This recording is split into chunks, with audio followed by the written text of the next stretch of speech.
Chapter 51. Ava Gardner has studied singing for more than a year. Writing scores is just a basic skill. Hardy sang twice and asked her to record the numbered scores and lyrics. Ava, you try to sing it again, Hardy said. Ava Gardner took the score and tried to sing. Are you going to Scarborough Fair? Parsley, sage, rosemary and thyme. When Ava sang for the first time, she still stumbled a little.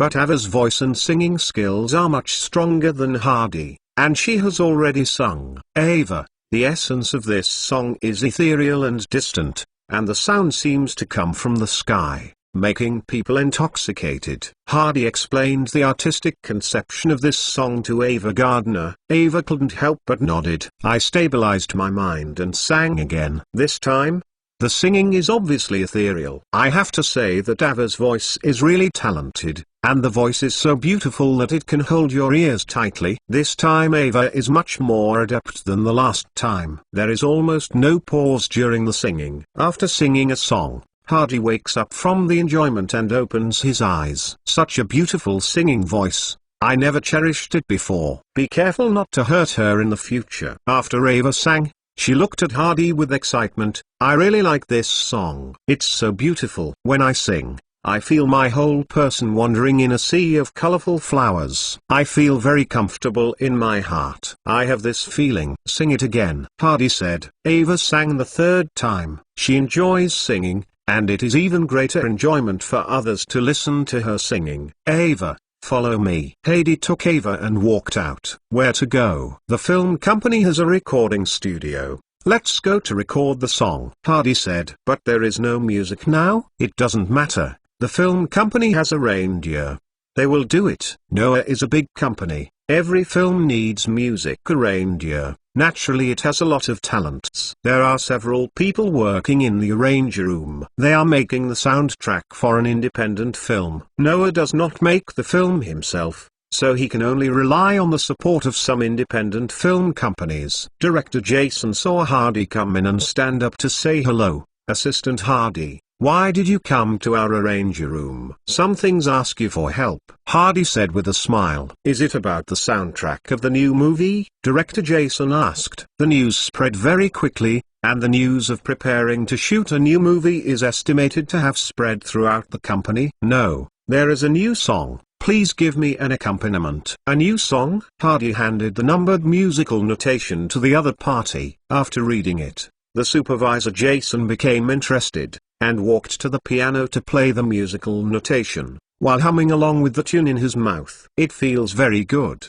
I will find someone to sing it again and try it, Jason said. You don't need to find someone, I have a singer here. Then he pushed Ava Gardner out. Ava, sing it again for everyone. Several staff members stopped their work and looked at the beauties one after another. The song Ava has been sung several times, and this time it was more relaxed. The beautiful voice echoed in the room, and several arrangements were immediately attracted. Xin said that this girl's voice is so good. Where did Assistant Hardy get it? The arranger supervisor, Jason, reacted after hearing a few words and began to use piano accompaniment. With the accompaniment, everyone immediately felt that the song was more beautiful, and quickly immersed in the song and was deeply intoxicated. The song is over. People finally woke up. Wow, it's so beautiful. I think this is the most beautiful music I've ever heard in my lifetime. It's simply the sound of nature. I seemed to be floating in the sky just now, and the surrounding clouds are within reach. I feel that some of the tunes are similar to a Scottish folk song, but there are also differences, which are more beautiful and charming. I heard the meaning of anti-war in the lyrics. Jason got a little excited, and asked Ava Gardner, I'm sure I haven't heard this song before. May I ask this lady, did you create this song? Ava Gardner shook her head, then looked at Hardy. No, this was created by Hardy. Jason was stunned. The other arrangements in the room were also stunned. Was actually created by Assistant Hardy. I didn't expect Assistant Hardy to be such an excellent songwriter and compose such a beautiful song. Someone thought. No wonder Assistant Hardy was hired by the boss. As the assistant to the chairman at a young age, was preparing to shoot a new movie, which suddenly brought the whole company to life. and now I find that he can still compose songs. Some people even thought it's not that the boss prepares to train him as a general manager. Hardy looked at the arranger supervisor. Jason, can you help me with the accompaniment? This song is the theme song of the new movie. Of course, Jason agreed immediately. Can complete this kind of music accompaniment.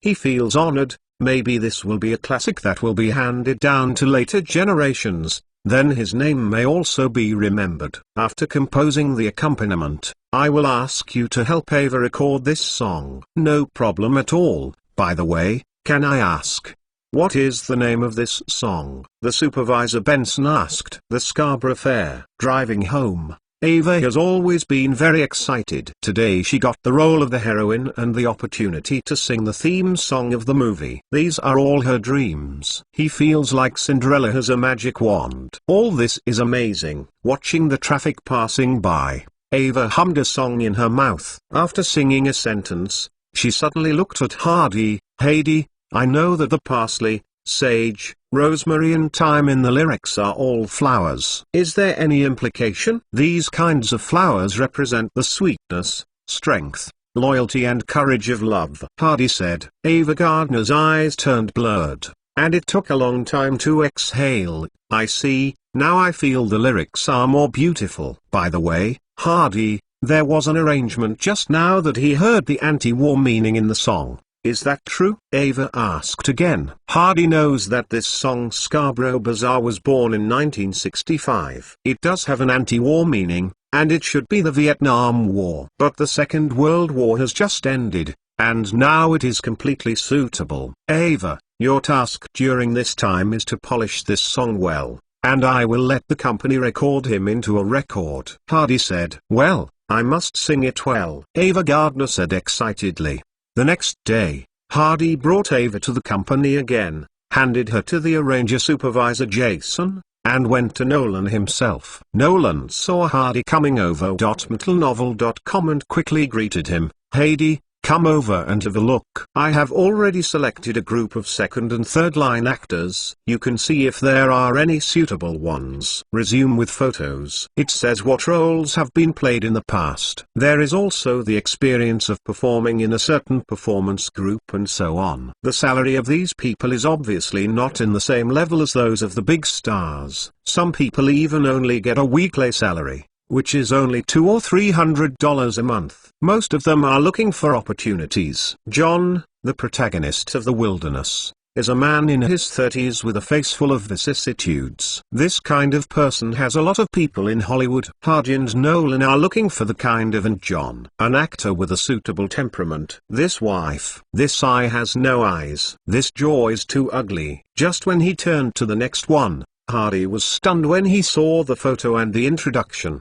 Clint Eastwood, 33 years old, has played supporting roles in several small-cost movies, and Hardy has never heard of those movies. It's him! Exclamation mark. How can it be? I can see that the photo is indeed the Eastwood in my memory. According to history, Eastwood should be only 15 years old now, completely out of time and space. But Hardy thought for a while. In this world that I came from, there are so many things that are different from historical time and space, and there are also many movie characters and events, so why bother now? Nolan, find this man to see. Hardy pointed to Eastwood and said to director Nolan. Nolan looked at the photo. A heroine actor, do you think he is suitable? Hardy smiled. It might be a piece of gold buried in the sand. Chapter 52. Cloak. Cowboy hat.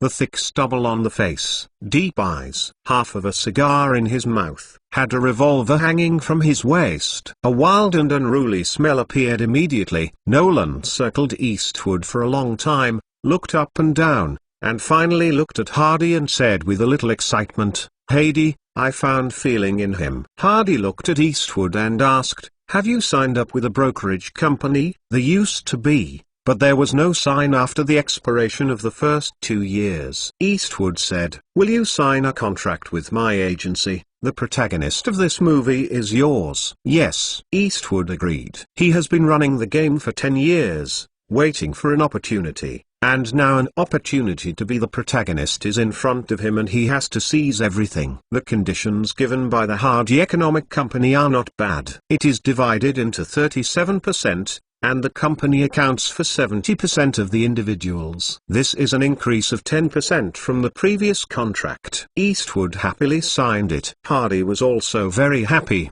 but he did not expect to have gained a future great god. This transaction is absolutely profitable, and it is a big profit. The actor is Shaw, and the remaining supporting roles are better choices. These Hardys don't bother, and they are all handed over to director Nolan. Hardy went to the recording studio to look at Ava again. She and the arrangers are busy. It is estimated that it will take a few days to formally record. Just returned to the office. Suddenly the phone rang. Picked up the phone to answer. It turned out to be Richard. Hardy came to the film company and told the brothers how to contact him. You can call him in an emergency. What's wrong with Richard? Hardy asked. Heidi, I want you to meet someone. Who? Do you remember Major James Lanster? Hardy drove to the toy factory. The toy factory was able to live in after a simple cleanup. The door was changed to a new brand, HD Security Company. During this period of time, Henry Matthew and the others have successively found several former comrades in arms. Hardy also took the time to meet them once, and now they are all arranged to live here. Meeting room. Hardy saw that Richard was talking to someone. He was a middle-aged man with a haggard look. He was wearing a wrinkled suit with sparse stubble. The most noticeable thing was that he had no shoes on one of his feet. Instead, stick out a wooden stick is obviously an artificial leg. Although it was a few years later, Hardy recognized the man in front of him at a glance, Major James Lanster, Marine Corps Combat Staff. Hardy's memory goes back to 1942, during the Battle of Gouadlo. Major Lanster, as a combat staff officer, followed the Marine Battalion in military operations. He encountered an ambush shortly after landing and was severely rounded by Japanese artillery. Many people were killed on the spot. Major Lanster was blown off a leg in the shelling. Hardy was the squad leader at the time, and he was not far away from Major Lanster. He drove Lanster out with gunfire, and together with Richard and the others, he carried Lanster out of the battlefield. From then on, Hardy never saw Major Lanster again. 3 years have passed in a flash. Hardy walked into the house and stood in front of Major Lanster. Major Lanster, do you remember me? Major Lanster stood up with an armrest and looked at Hardy with sincere eyes. Of course I remember, John Hardy. We used to fight side by side, when I was blown off my thigh by a cannonball, or you took someone to take me carried out of the battlefield. Said and gave Hardy a hug. How have you been in the past few years? Hardy asked after the two sat down. Lanster paused slightly, shook his head. You should see it, it's not good. After I was injured, I was sent to the battlefield hospital. It took a few months to recover from the injury,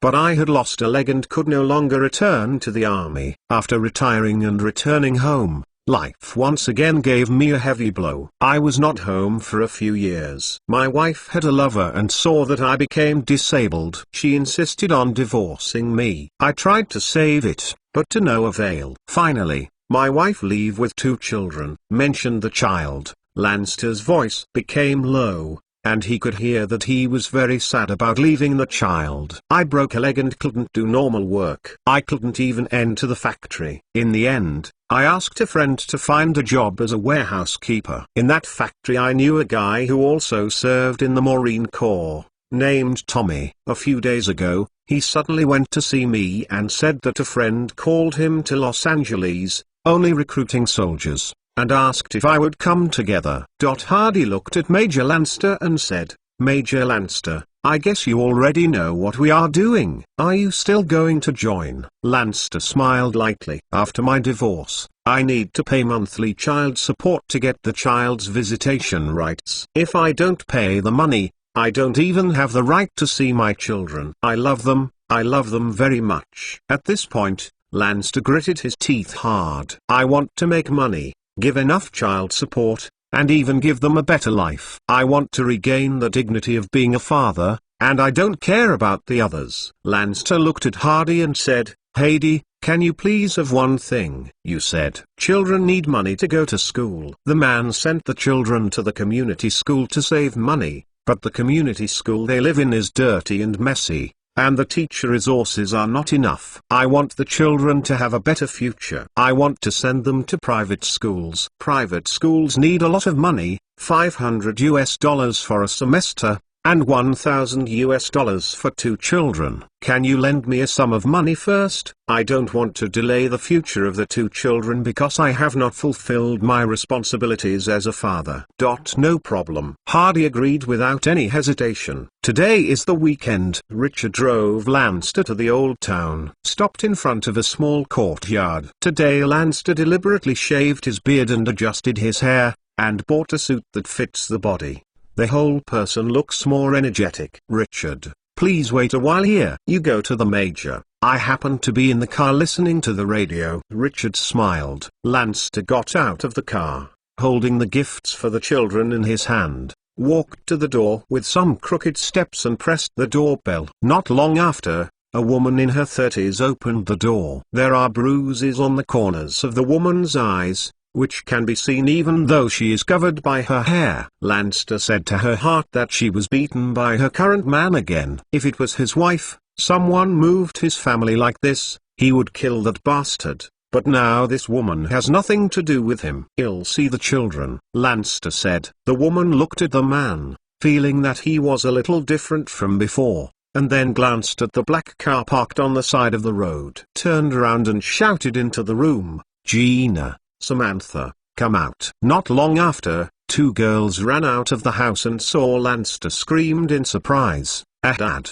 it's Dad." The 2 girls ran to Lanster and threw them into Lanster's arms. Lanster hugged the 2 daughters tightly. The eldest daughter Gina is 12 years old, and the youngest daughter Samantha is only 9 years old. Samantha hugged Lanster's neck and said coquettishly, "Dad, you haven't come to see us for a long time." "Sorry, Dad has been busy lately." Lanster looked up at his former wife, Mary. "It's been a long time since I saw the children. Today I want to take the children to the playground for a day. Can you?" The woman looked at the 2 daughters who looked excited and eager to try, nodded and agreed, and the 2 girls screamed excitedly, "Gina, Samantha, take your backpacks." Lanster said, "Good Dad." The 2 girls ran back to the house excitedly to pack their things. Lanster and his ex-wife stood at the door. The 2 were relatively speechless. After a while, the woman looked at Lanster and asked, "Lanster,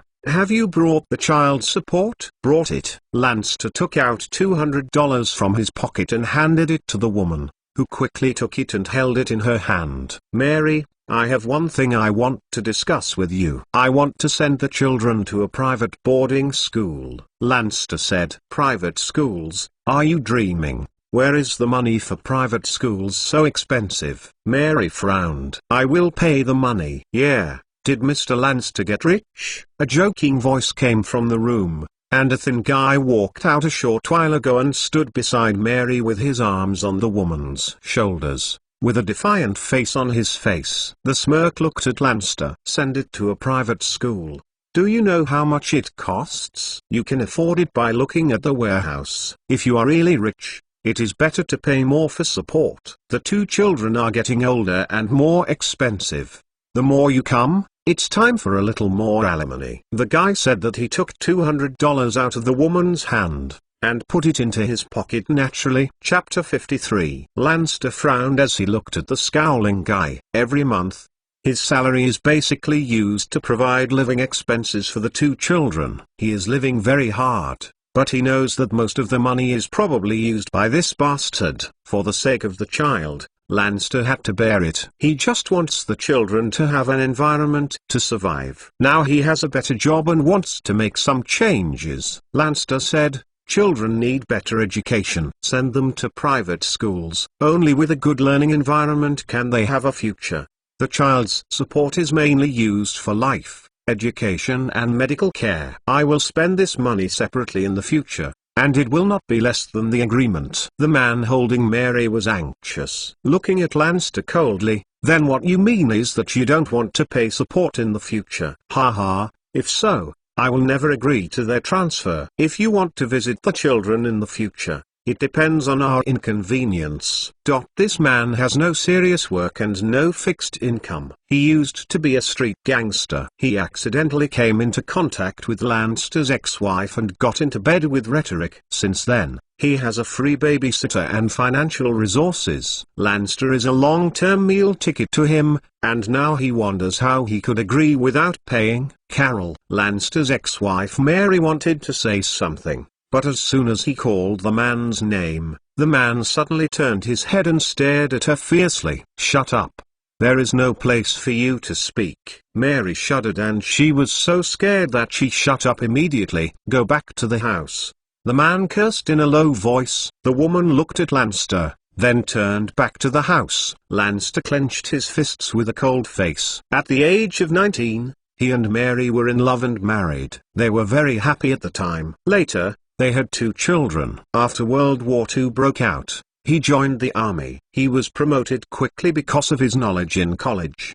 At that time, he and Mary would write to each other every month. Still very affectionate, he never thought that the woman he loved finally betrayed the marriage because of loneliness. He hated it. "But the woman I once loved was treated like this by a gangster." Even if she doesn't love it now, Lanster is still a little sad when she sees Mary now. Waiting for Mary to leave, Carol looked at Lanster fiercely, pointed his index finger at Lanster, and said in a bad tone, "If you want them to live well, just get more support. Their custody rights are in our hands, and some are ways to pinch you. By the way, don't bother to find a lawyer to take away custody. I have a way to drag you to death. The law does not work here." Ha ha ha ha. Carol grinned wildly. The window of the car parked on the side of the road opened. Richard looked at the arrogantly laughing garbage with one eye. Touched the revolver around his waist with his right hand. Just now their conversation, Richard heard clearly. At this distance, he is 100% sure that if he wants to hit his right eye, he will not hit his left eye. At this time, 2 girls ran out of the house, each carrying a small backpack. "Dad, we are ready. Shall we go now?" Lanster took the hands of the 2 daughters and prepared to leave. Carol looked at the 2 girls and said with a grin, "Gina, Samantha, don't you say goodbye to Uncle Carol." The 2 girls trembled, their eyes cringed when they looked at Carol. "Goodbye, Uncle Carol." Carol raised his eyebrows. "Ha ha ha, goodbye, go and have fun. Remember to go home early." The 2 girls nodded timidly. Lanster took the hands of his 2 daughters and walked towards the car. Richard took his hands out of his arms, got out of the car and opened the rear door. "Gina, Samantha, this is Uncle Richard," Lanster said softly to the 2 daughters. "Hello, Uncle Richard." The 2 girls are cute and cute together. "Hello." Richard faced the 2 girls with a rare smile on their faces. The 2 girls got in the car and sat beside Lanster on the left and right. Richard helped them close the car door. When they got into the car, they glanced at Carol, who was standing at the door and looking at them. The eyes are very calm, is extremely indifferent. The car drove away, and Carol curled her lips to leave. At this moment, Mary came out of the house and grabbed Carol's arm and pleaded, "Carol, will you leave me $100? I have no money at home and I need to buy food and daily necessities." Mary knew that this guy disappeared with the money, and the next time he appeared, he would spend it all. Carol looked at Mary with disgust in her eyes. When he met Mary before, she was still so young and beautiful, and she was well dressed, and now, she was completely an aunt. But this never thought about it. In the past, Mary was raised by Lanster, and her life was natural and graceful. Since following him, she has to take care of her 2 children and her family, and she must also find ways to make money. Don't even think of getting a point in Carol's living expenses. He had to take most of the living expenses given by Lanster, and the woman's current appearance was completely destroyed by him. Carol shook off Mary's arm with a wave. "Go away, isn't that Lanster rich? When he sends the girls back, Remember to ask him for living expenses, otherwise you will be hungry this month. Carol's strength was so great that Mary was thrown and sat on the ground. The man leaves. Mary knew he was going to either the bar or the casino. Thinking of her current life, the woman's eyes were red, and she covered her mouth and started crying. She had a happy family before, has fallen to this point now. Who can be blamed? Was fooled by this bastard's rhetoric. It's completely self-blame for the way it is now. Can't go back again. Lanster came to play with his daughters.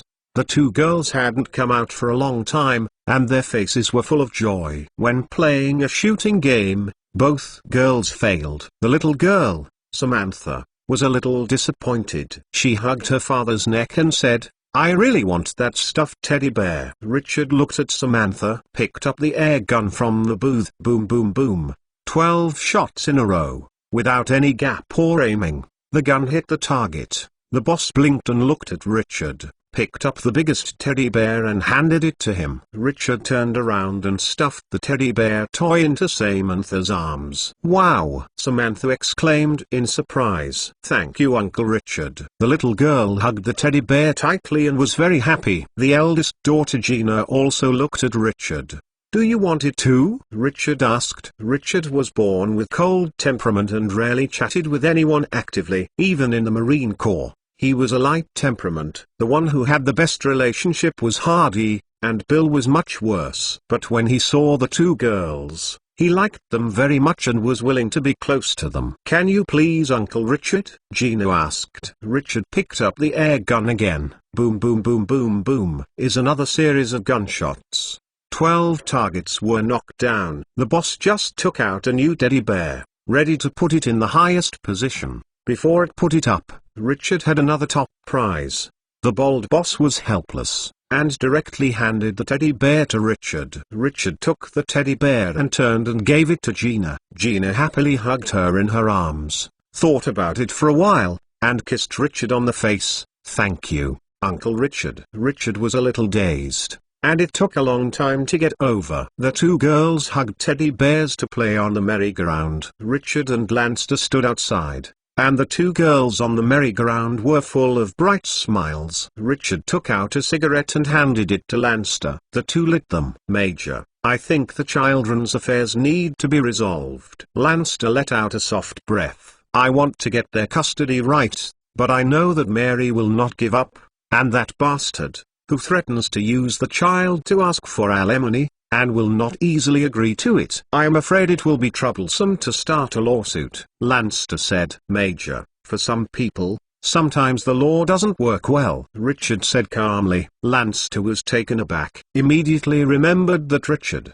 they are now gangsters. He just joined, and he is not very familiar with the gang's style. "What do you think should be done?" Lanster asked. "There are 3 ways." Lanster was a little surprised. He couldn't think of a single one. He didn't expect Richard to have 3 methods. "Which 3? First, let me do it. Second, give it to Henry Matthew and the others. And third, let Hardy handle this matter." Richard said. "Is there any difference?" Lanster asked curiously. "The difference is still quite big. If you choose one, that guy will be killed on the street at night by a bullet from nowhere. If you choose 2, Henry and Matthew will tie him to a stone and throw him into the bay, and he will become a missing person." "How about Hardy?" Lanster asked. Richard expelled a puff of smoke and said lightly, "Hardy will help you get back the custody of the girls, and leave the rest to me or Henry Matthew." Chapter 54. Lanster was smoking a cigarette.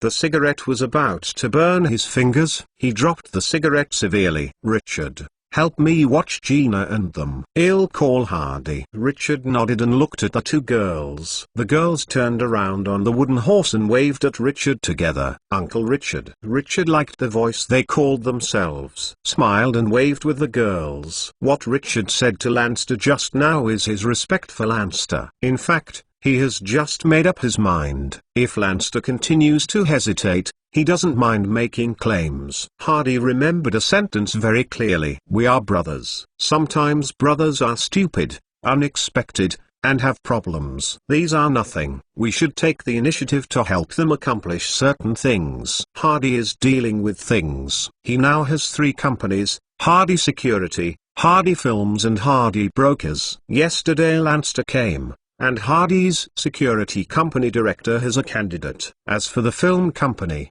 it is completely a shell company. Now it is not anxious to find someone. Instead, it is an agent company. It signed Ava Gardner. At that time, it also included 4 people as gifts. Now it is ready to sign Eastwood. Need a suitable manpower to take care of it. Who are you looking for? Hardy thought of the property for sale Edward. Through 2 contacts, Hardy found that Edward is a very mindful guy and very hardworking. Such a person will certainly not be bad in the future. Hardy got through Edward's phone and expressed his meaning. Edward didn't hesitate to even hesitate, and he simply agreed. Mr. Hardy, I am willing to serve you. Do you know about the agent? Hardy asked. To tell you the truth, Mr. Hardy, I have not been in contact with the brokerage business, but you can rest assured that I can learn all of these. My learning ability is very strong, and I guaranteed to learn the brokerage business in the shortest time. Edward assured. Okay, it's you. Now come to my side and give you the business of the brokerage company. Within 20 minutes Edward appeared in front of Hardy, breathing a little, and he could see that this guy was coming. Some people say it might be acting. Hardy wants to say that even if he is acting, it means that he is also a motivated guy. Those who are not motivated, don't even bother to act. A few artist contracts are all. Hardy told Edward of his thoughts. Now don't rush to start other businesses. Ava and Eastwood are the key points. You will also need some time to learn. Good Mr. Hardy. Edward thought for a while. Then Mr. Hardy, what are your expectations for the future of the brokerage company? Future expectations? If you have the ability, I would love to see Hardy's brokerage company, surpassing WMA, becoming the largest brokerage company in Hollywood and even the United States. It depends on your ability. Hardy smiled. Edward nodded. I will work hard, boss. Just then the phone on Hardy's desk rang. Picking up the answer, it turned out that Lanster called. Edward left. Lanster told everything. Hardy understood. Major, when you finish playing with the children, don't send them back. Stay in the hotel for a few days and buy them some clothes and daily necessities for them to use for school. You will contact a private boarding school tomorrow to enroll the 2 children as soon as possible. Hardy said. The custody right is in Mary's hands. I'm afraid she doesn't agree. It will be difficult for children to go to school without her signature, Lanster said. Hardy said in his heart that Major Lanster is a man of integrity, and he has not yet adapted to his current status. Rest assured, the authorization letter will be obtained. The children will go to school and the custody will be later, but it is not very troublesome, Hardy said in a relaxed tone. Put down the phone. Hardy tapped his fingers on the table and thought about who to deal with this matter. He never advocates killing first. That is the process of disposing of garbage after all the problems have been solved. South downtown. Great Ivan seems to be there. Hardy picked up the phone and called Great Ivan. After a short time, the call was connected, and a stern voice came from the phone. I'm Great Ivan, who is looking for me? It's me. Boss. What do you want me to do? Great Ivan's voice immediately became extremely gentle. Oh shit. The voice of this guy holding his throat sounded awkward. Help me investigate a man named Carroll, who lives in the southern city. Hardy said. Good boss. I will go over and investigate immediately. The phone hung up, and within half an hour the phone in Hardy's office rang again. Boss, this is Ivan, and I have already inquired about the situation of the guy named Carroll. Say. Carroll is an uninfluenced street gangster, Polish descent. 30 years old this year. He has been jailed twice for theft before, but nothing else. Boss, did this guy offend you? Let me kill him now, or grab him and send it to you. Big Ivan asked. Hardy thought for a while and wanted to ask. Here is the Polish territory, right? Is he a member of the Polish gang? He is not yet a member of the Polish gang, At best he can be regarded as a gangster from the outside. What's the situation with the Polish gang now? Hardy asked. The boss of the Polish gang is Nowakowski. He has more than a dozen backbones and dozens of other miscellaneous fish. What's wrong, boss? What do you ask this for? Big Ivan asked curiously. Hardy thought for a while. South Downtown is close to Hollywood. Because the conditions here are average and the three big gangs look down on them, some small gangs have appeared, such as the Russian gang and the Polish gang of Ivan the Great. My goal is to kill the Spanish gang and occupy Hollywood. The southern city can also be counted as one of the scopes. Ivan, give you a task. Great Ivan immediately became excited. Boss, what task did you say? Hardy talked about his plan, and the big Ivan on the phone couldn't help but nodded. Good boss, I know how to do it. Hardy put down the phone and called Henry and Matthew again. How many new people do you have now? 11, Matthew said. It took more than a week to recruit 11 people, and all of them were veterans. It is already very rare. Moreover, Leo, Kerry, and Neil are still recruiting people outside, and there will be more and more people. It's boring to train at the security company all day. Henry, take them out for activities and get rid of the Polish gang, Hardy said. Matthew rubbed his hands in excitement. After so many days in the toy factory, I finally got a job. There is not much oil and water in Xiaching district, and other gangs look down on it. Hardy wants to get the Polish gang, one for the stability of the place in the future, and the other for training. To put it bluntly, being idle is also being idle. It's okay to find someone to practice hands for the newcomer. Since this matter involves the Polish gang, they are unlucky. The Polish gang is actually very innocent. The guy named Karol is not a member of the Polish gang at all. After hearing their names, Hardy suddenly aroused and wanted to get rid of them. The old saying goes that people come from the sky in trouble at home, and it is probably their situation. Big Ivan put down the phone and called his brothers. Boss, Hardy has a task for us to complete. When several guys heard Hardy's name, their bodies shivered unconsciously. NoWay.mentalnovel.com. These guys were hungry for a week when Hardy was kept in the cellar last time. They all left a deep shadow on Hardy, and they were unconsciously afraid when they heard the name. Boss, what does Boss Hardy want us to do? A guy asked cautiously. Go and pack up a Polisher named Karol. Several people immediately became emotional when they heard it. Damn, which Polish pig dare to provoke Hardy? Boss, let's kill him, we must kill him. Yes, I want to insert his head into his pee. These guys are going to vent all their fears of Hardy to the little named Karol. Karol came out of the bar, ready to go to the underground casino to play too. A few brawny men came across, and Karol's eyes were good. At first glance, he saw that it was Ivan and his brothers, the eldest Russian gang leader in Xiaching district, and they hurried to hide in fright. Karol breathed a sigh of relief when he saw that he was about to go wrong. But at this moment, a younger brother under Big Ivan grabbed Karol by the collar and said viciously, "Boy, what are you looking at?" Karol was terrified. I didn't watch it. I said you looked at you and you looked at it. After speaking, he punched Karol in the stomach. Boom. A heartache spread all over the body. Karol screamed and fell onto the ground and curled up into dried shrimps. Several other people couldn't help but say that they punched and kicked Karol, not at the key, but where it hurts. Big Ivan hugged his arms and watched the excitement. Deal with this kind of scum. Great Ivan can come up with 100 ways. He is professional. Chapter 55. Boom. Karol was picked up from the ground,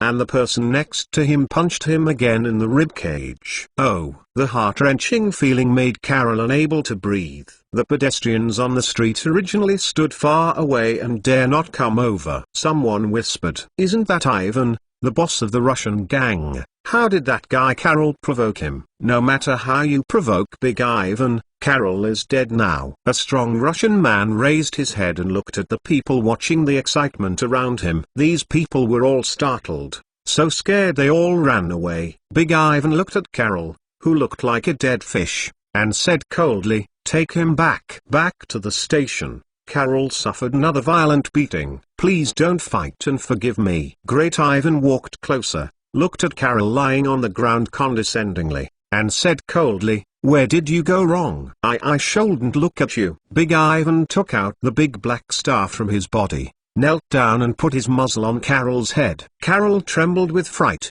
and his lower body was a little uncontrollable. "Boss Ivan, don't kill me, I know I was wrong." Carol cried bitterly at this pleading. "Street gangsters like Carol are the least spineless and more afraid of death. I don't want to die. There is a way to live," Diawan said. "Any solution?" Big Ivan waved his hand and brought a piece of paper. Big Ivan patted it in front of Carol. "Sign it." Carol saw an IOU, borrowed 5,000 yuan from the Great Iwan. Carol is not stupid, knowing that as long as he signs this IOU, he will be watched by these people in his life. "Boss Ivan, The muzzle of the star was on Carol's head again. "If you don't sign, I will let someone throw you into the stinking ditch and drown," Big Ivan said viciously. Carol knew that Ivan the Great could definitely do this kind of thing. He doesn't want to die. Picked up the pen tremblingly and signed his name. Big Ivan took the IOU and looked at it, smiled and patted Carol on the head. "With this IOU, I will win even in court. I still believe in the law." Carol said in his heart, "You believe in the law, and ghosts believe in you." Big Ivan turned around and took out 2 more documents and threw them in front of Carol. Carol looked at Big Ivan suspiciously. "Boss Ivan, what is this?" "One is a consent form to allow 2 girls to enter a private boarding school, and the other is a custody agreement." "Take it back and have your wife sign it," Diawan said. Carol is not stupid. He finally understood why the Great Ivan would trouble him for no reason. Must be the one Lanster was looking for. This moment, he hates Lanster. That woman is even more ruthless. "If it weren't for her, how could I be beaten up and threatened with death by the Russian gang today? I will see the agreement today. If you can't get it, your body will be floating in the ditch tomorrow," Diawan said. The car stopped in front of Carol's house. Carol got off, and Big Ivan said, "We are waiting for you here." "My patience is limited. I will give you half an hour at most. Otherwise you will know the consequences." Carol walked home tremblingly with the agreement. Opened the door. The woman was doing manual work. She saw that Carol was covered in mud and bloodstains on her face. She stood up and asked concerned, "What's wrong with you, Carol? Why are you injured?" Carol said in his heart that "I'm not all because of you, because I was injured." He was sick from the heart, and slapped a woman severely on the face. Snap! Mary's face was immediately red and swollen, and blood stains were left on the corners of her mouth. "Carol, why are you hitting me?" Mary cried and cried. Carol looked at Mary fiercely. "It's all you, stinky woman. If it weren't for you, would I be beaten so badly? Since I met you, I won't have any good luck in a day." "You are really a dead star," said as he took out the documents from his body and slapped them on the table. "Now sign these things. Hurry up." Mary picked up the file. Consent. Gina and Samantha are allowed to study in a private boarding school. Open another copy. Is impressively. Custody change agreement. Agreed to change the custody rights to Lanster. Did Lanster find you? Mary looked at Carol and asked, "Who else could he be?" "He found a gangster and threatened me. If you don't sign, they will kill me." "You sign it quickly," Carol said angrily. Mary shook her head. "I don't sign. If I sign Gina and Samantha, it won't be mine again." Carol was so angry. He grabbed the woman's hair and shouted angrily, "If you don't sign, I will be beaten to death by them. You know, I will lose my daughter if I sign it." "I'm going to talk to Lanster." Mary made the last struggle. "Do you think there is still a chance for you to find him? The gangsters are waiting outside. If I don't take it out now, they will kill me directly." The woman cried and signed the agreement. Carol hurried out with the agreement. Big Ivan took the file and looked at it. He nodded in satisfaction, then looked at Carol and said with a smile, "This matter is over. By the way, your injury. No need to give you some medical expenses." "No need. No, I'm fine with nothing," Carol said with a smile quickly. "It is fortunate to be able to survive." How dare he ask for medical expenses with the Russian help? Big Ivan and they drove away. Carol returned to her home. The woman was still crying, She had lost her child, and she felt that her world had collapsed. And Carol, before, he still had a hint of fantasy about Carol. But now she only has disappointment and hatred in her heart. If it weren't for him, how could he have fallen into such a field? In the amusement park, the children are still playing. Lanster and Richard accompanied him. At this time, a strong man about 2 meters tall walked up to the two of them. "Hi, Richard. The boss asked me to give you something." Richard introduced Lanster, Major. At this time Ivan, the eldest of the Russian gang. Lanster was a little dazed. Why did the boss of the Russian gang come over? "Hello Mr. Lanster. Boss Hardy asked me to send you things," Big Ivan said, and took out the 2 agreements from his arms. Lanster took a look and was surprised. MTLnovel.com. This is the admission agreement and custody agreement, as well as Mary's signature. Then Lanster remembered Richard's words. "If you want to get the consent and custody, Hardy will do it for you." Lanster is looking forward to it, but I didn't expect things to be done so quickly. There is also this Russian gang boss. His name is Hardy Boss. "Thank you Ivan." Lanster thanked him tightly on the agreement. "Haha, you are welcome. I just listened to the boss order. Then I will leave Mr. Lanster, and see Richard." Big Ivan smiled and said goodbye. The next thing goes very well. Gina and Samantha were sent to boarding school the next day, where the 2 girls will get plenty of food and good education, and most importantly, there is a safe environment. A few days later, Carol came out of the bar, and it was already dark outside. He staggered towards home. Suddenly a black car roared over and slammed Carol out. When people found him, they were already cold. The police identified it as a traffic accident. The accident car hit and escaped, and there is no way to investigate it. There is no surveillance in this era. Of course, later, some countries have very few cameras. Human Punch. Although Carol was helped by Russia to make trouble 2 days ago, no one doubted it was them, because many people felt that this was not the Russian style of doing things. What would the Russians do? Headshot with a shot, or killed directly on the street with an iron rod, instead of making a car accident, which is a very concealed method, which is not a man in the opinion of the Russian gang. Evil reputation has its advantages. Chapter 56. The matter of the 2 daughters was resolved. Lanster was completely relieved, and Hardy was chatting with Lanster in the security company conference room. "Lanster, I plan to let you be the supervisor of the security company and take care of things here," Hardy said. Lanster did not decline. "Don't worry, Hardy, I will do my best to get the security company right. Now our biggest thing is to deal with the Spanish gang. Do you have any suggestions?" Hardy asked after taking a cigarette. "I am going to set up a combat research room to collect all intelligence information about the Spanish gang, understand their business, armed forces, personnel composition, contact information, etc., and compare our goals to formulate a complete combat plan." Now there are more than 20 people in the security company. All these people are released. Collecting information is their first lesson. I remember that among the recruits, one of them was the original communication link and was very good at monitoring calls.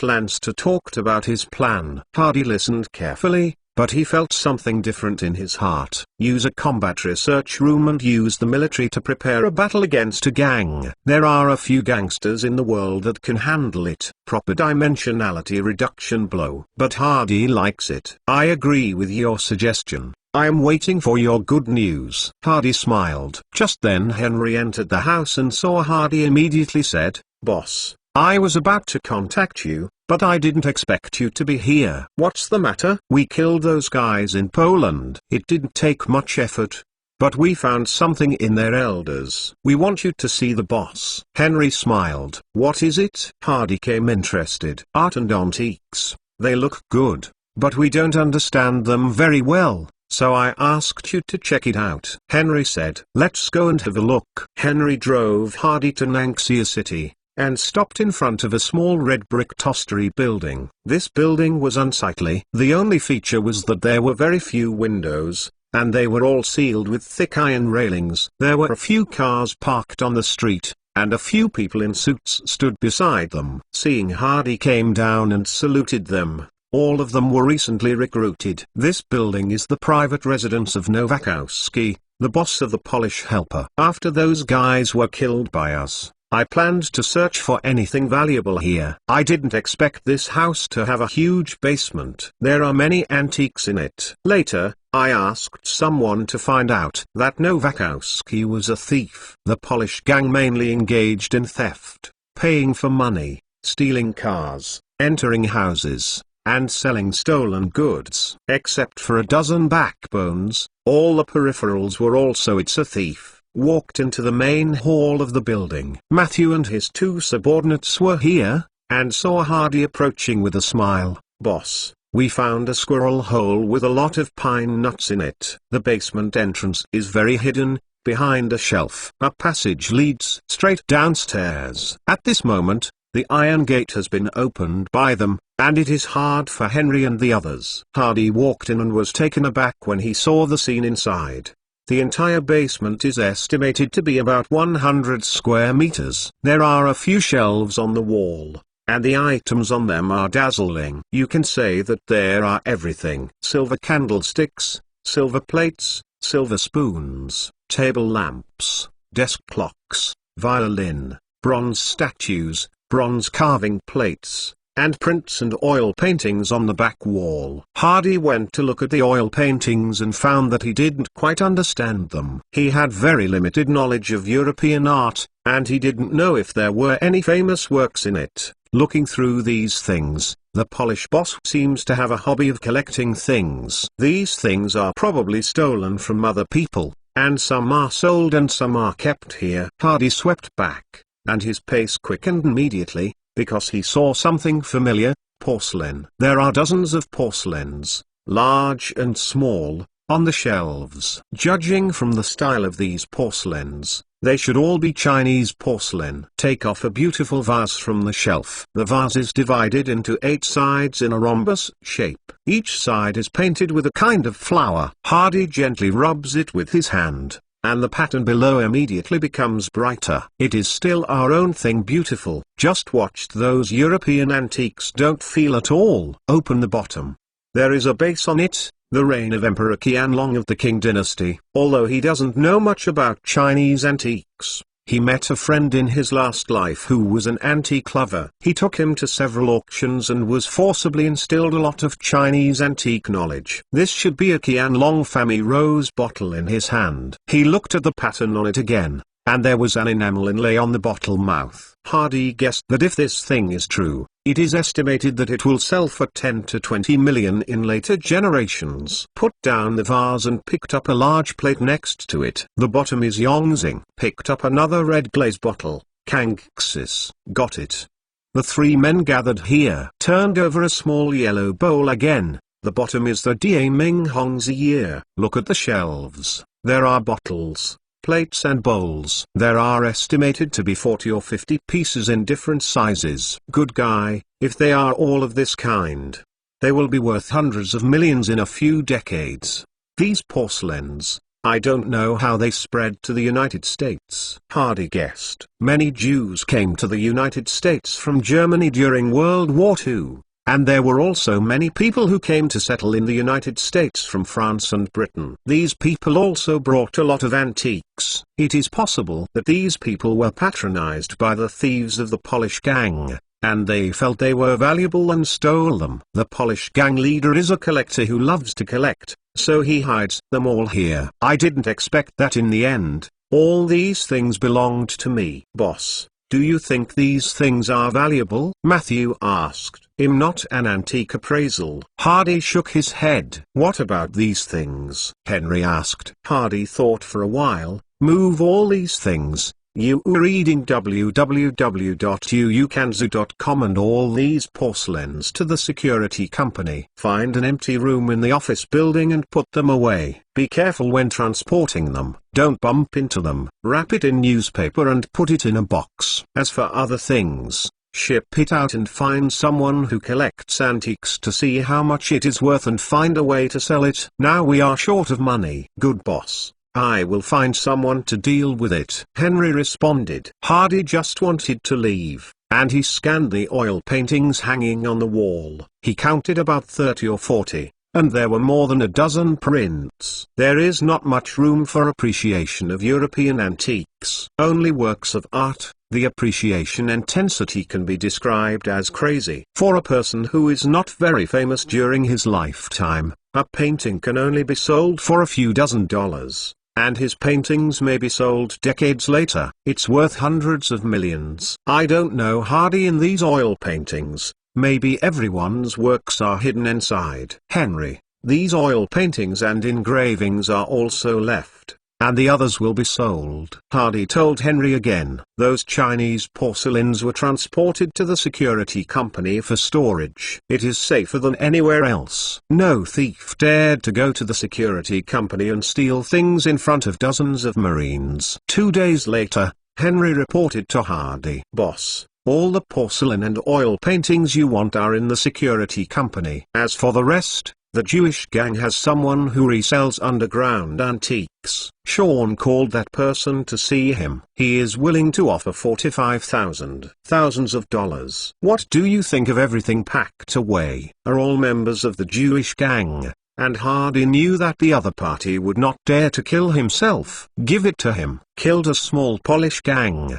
Got a site, bought dozens of porcelain and dozens of paintings, and more than $40,000. He is very satisfied with the result. Chapter 57. Bill is going to be discharged from the hospital. This guy stayed in the hospital for 3 months and finally recovered. Hardy brought Sean and Ryder to pick him up. When Bill saw Hardy's car, his eyes suddenly shined and he looked around the car several times. Packard, Hardy, you drove such a good car. Hardy smiled and patted Bill on the shoulder. Don't worry, you will also drive this kind of car in the future. Get in the car and take you to a place where you'll know when you arrive. The car didn't return to Bill's house, but directly drew him to the HD security company's premises. There was a gun guard at the door, and they saluted Hardy and their car. Came to the office building. There are still security guards armed with guns in the lobby. Where is Hardy? Bill asked cautiously. HD Security Company. Hardy said. Bill was taken aback for a moment,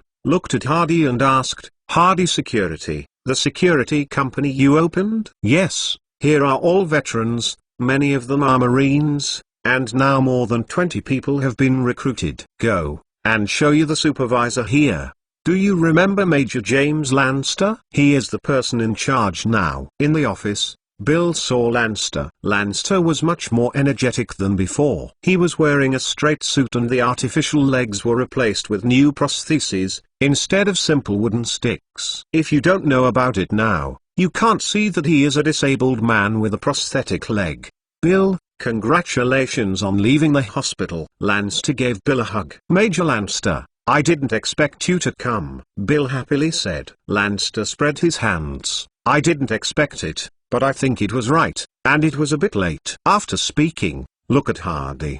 The three sat down to chat. After chatting about some family affairs, Lanster said to Hardy, some of the latest information from the Spanish gang will report to you. They have a new army division. Charles Simon, who is of Hungarian origin, he used to help Danny manage finances and loan sharks' business. Spain helped a soldier Burstein, who was killed by Hardy and the others at the dock during the drug deal. We found that the Spanish gang was raising money, and Danny was handling a mortgage loan, using his invested stocks and securities as collateral, and even settling his house to the bank. The price of cocoa powder on the market has risen a lot. Our analysis is mainly due to the decrease in shipments from Spain. Last time you robbed the Spaniards, they ran out of stock.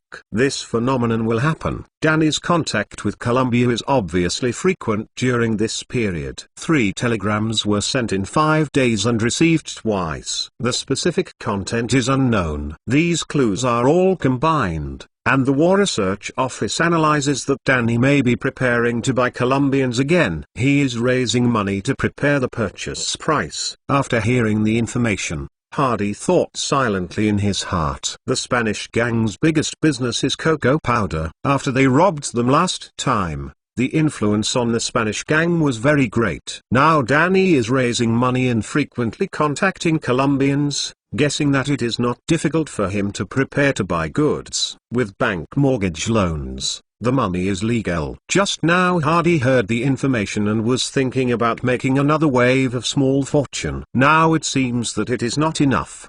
He brought cash checks in the past and saved money laundering. Lanster, keep an eye on this line. The Spanish gang will definitely make a big move. Maybe we can find opportunities from it. Hardy said. Okay, I will keep you informed if there is a situation. Lanster nodded. Bill listened to the conversation between Hardy and Lanster next to him, and he was shocked. He was only hospitalized for 3 months. And Hardy has developed to this level. I robbed the Spanish gang twice before. Are you planning to rob them again? Left the security company. Several people returned to Bill's house. It has been cleaned up by someone. Bill looked at Hardy, and said with some emotion, Hardy, I have been in the hospital for 3 months, and I feel that I am completely out of date. You are developing so fast. Hardy poured 2 glasses of wine, handed Bill one, and said angrily, in the hospital for 3 months, you had 3 girls in the hospital. If I hadn't asked the doctor, you guy would not be discharged. Bill took a sip of wine, his face was sore. No way, the handsome guy is too attractive. Those girls can't help but rush on me. By the way, just listen to Lanster's tone, you are monitoring the Spanish gang. What are you going to do? Bill asked. I want to swallow the Spanish gang. Hardy said bluntly. Cough cough cough. Bill was choked, raised his eyes and looked at his old friend in surprise. He originally guessed that Hardy was only going to grab the Spanish gang one more time, but he did not expect that he was so ambitious that he wanted to swallow the 3rd largest gang in Los Angeles in one bite. Do you think it will work? Bill's tone was a bit incredulous. I was a little worried before, but it doesn't seem difficult now, Hardy said confidently. Before setting up a combat research room, Hardy was not completely sure, but now Lanster used the war mode to deal with the gang, and he immediately felt that the difficulty dropped by several orders of magnitude. Height determines vision. When you look at a problem from a higher angle, you will find that it is not as difficult as you think. What happens after you swallow it? Bill asked. You should know Mr. Siegel, the real boss of the Jewish gang, right? Of course I know. I saw him some time ago. He admired me very much and promised that if I can swallow the Spanish gang, he will allow me to build a gang independently. Hardy said. Bill's eyes widened instantly. Build a gang, which is a great temptation for a gangster. Hardy took a long sip of wine excitedly. Hardy, I know I was right with you, boss. Why do you want to give me a boss in the future? Hardy smiled. Hee, I have decided on your position a long time ago, second boss. Starting tomorrow, you will be fully involved in dealing with the Spanish help. Second boss. Bill trembled with excitement, hugged Hardy and shouted loudly, Boss Hardy, I am willing to give everything for you.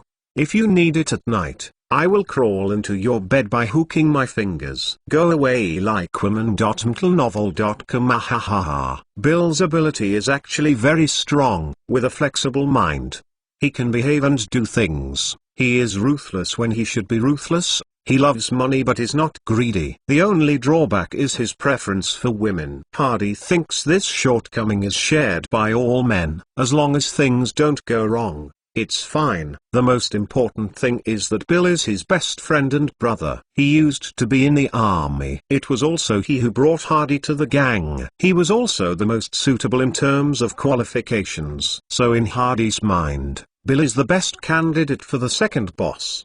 The next day, Hardy took Bill to the security company, summoned everyone at home, and announced the personnel decision in public. This is also his deliberate decision these days. Just wait for Bill to be discharged from the hospital. The timing is right now. Hardy appointed Bill as the second boss, and Sean and Ryder continued to follow him while forming an action team. No one here is dissatisfied with this appointment. After all, Bill came earlier than them. It's just that they were injured in the first dozens of chapters. Lanster is the head of the security company and the action consultant. Richard is the head of the sniper team of the security company. Henry is the head of the security company's intelligence team. Neil is the head of the blasting team of the security company. Matthew, Leo, and Kerry are the combat team leaders. Everyone has a helper. As for the positions of military division, economic advisor, and legal advisor, these positions are temporarily vacant and will be reappointed when suitable candidates are available. Hardy had already recruited more than 20 people, and Hardy felt that there was a lot of manpower, but now that he sorted it out, he obviously felt understaffed. Hardy ordered again, continue to recruit people vigorously. Chapter 58. This day, Ava told Hardy that the song was finally recorded. Hardy took Ava to the film company's arrangement department. Several arrangements were there, even director Nolan was here. The phonograph turned, and beautiful music came from the horn. Are you going to Scarborough Fair? Parsley, sage, rosemary and thyme. Please say hello to the one who lives there. He used to be my true love. The beautiful singing voice rippled in the studio, and everyone was intoxicated. Ava held Hardy's arm tightly. She didn't know if Hardy liked the final version. The song is over. Everyone in the house clapped unconsciously. Awesome, Ava. This is the most beautiful song I have ever heard. I believe this song will be popular throughout the United States and even Europe. Hardy smiled and praised. Ava jumped up immediately. Ava's voice is not as sweet as Sarah Brightman, and has a deeper voice, but Hardy feels that Ava's version of Scarborough Fair is not lost on anyone's interpretation. And she's the original singer. Benson, the head of the music department. This song is so beautiful. Every time I hear it, I am deeply drunk. After the record was recorded last night, I don't know how many times I played it in a loop, and finally fell asleep in the singing. This night, my dream is sweet. Other arrangements have also sent beautiful words. In fact, when I was doing accompaniment, I felt that I couldn't help myself. I was always fascinated by the tune, and often forgot to arrange it. I love this song so much. I'm sure this song will become a classic among the classics. Nolan also likes this song very much. I have to say that Ava sings very well, but he has a feeling that this song is not compatible with the upcoming movie Red Dead Redemption. The Red Dead Redemption in his mind is the Western Gobi, the wind and sand, and the desolation. This song is so beautiful, without the sense of desolation. Nolan and Hardy talked about their feelings, and Hardy smiled and said, in fact, when I wrote this song, it was mainly for publicity. Our funds are limited, so I thought of an idea. Let Ava sing a song and use it on the radio to publicize that this song is an episode of a movie. When people love this song, they will naturally wonder what it is. The movie, when our movie is released, it will definitely attract a group of viewers to watch it. Hardy said. Director Nolan heard this and immediately realized that this was indeed a good way. Using songs and curiosity to attract the audience, Assistant Hardy's propaganda method is really wonderful. Hardy continued. I also know that this song doesn't match the overall style of the movie. My thoughts at the time were that Marissa had a shot in a cage in the movie. Give her a close-up and ask her to sing in front of the song in a low voice, a short paragraph, and the whole song is placed at the back. When the subtitles are played, the picture shows Ava walking in the wilderness, walking slowly forward. The shot can be simple but it must be beautiful. And finally the whole song ends with the subtitles. Nolan thought about it in his head and found that the effect was very good. I think it's totally okay. That's it. There is still a real theme song. Benson, do you have no idea yet? Nolan asked Benson, looking at the arranger. Benson spreads out. We have thought about it a few times and you are not satisfied. A good song is not so easy to make. Anyway, the film has not yet started. You can wait until the shooting is over before composing. Benson said. Can you make a song that I am satisfied with after the shooting? Nolan frowned. Oh, Benson can't guarantee. Hardy looked at these two guys, and remembered the theme song in the Big Clients movie. When watching the movie, his favorite is the whistle song.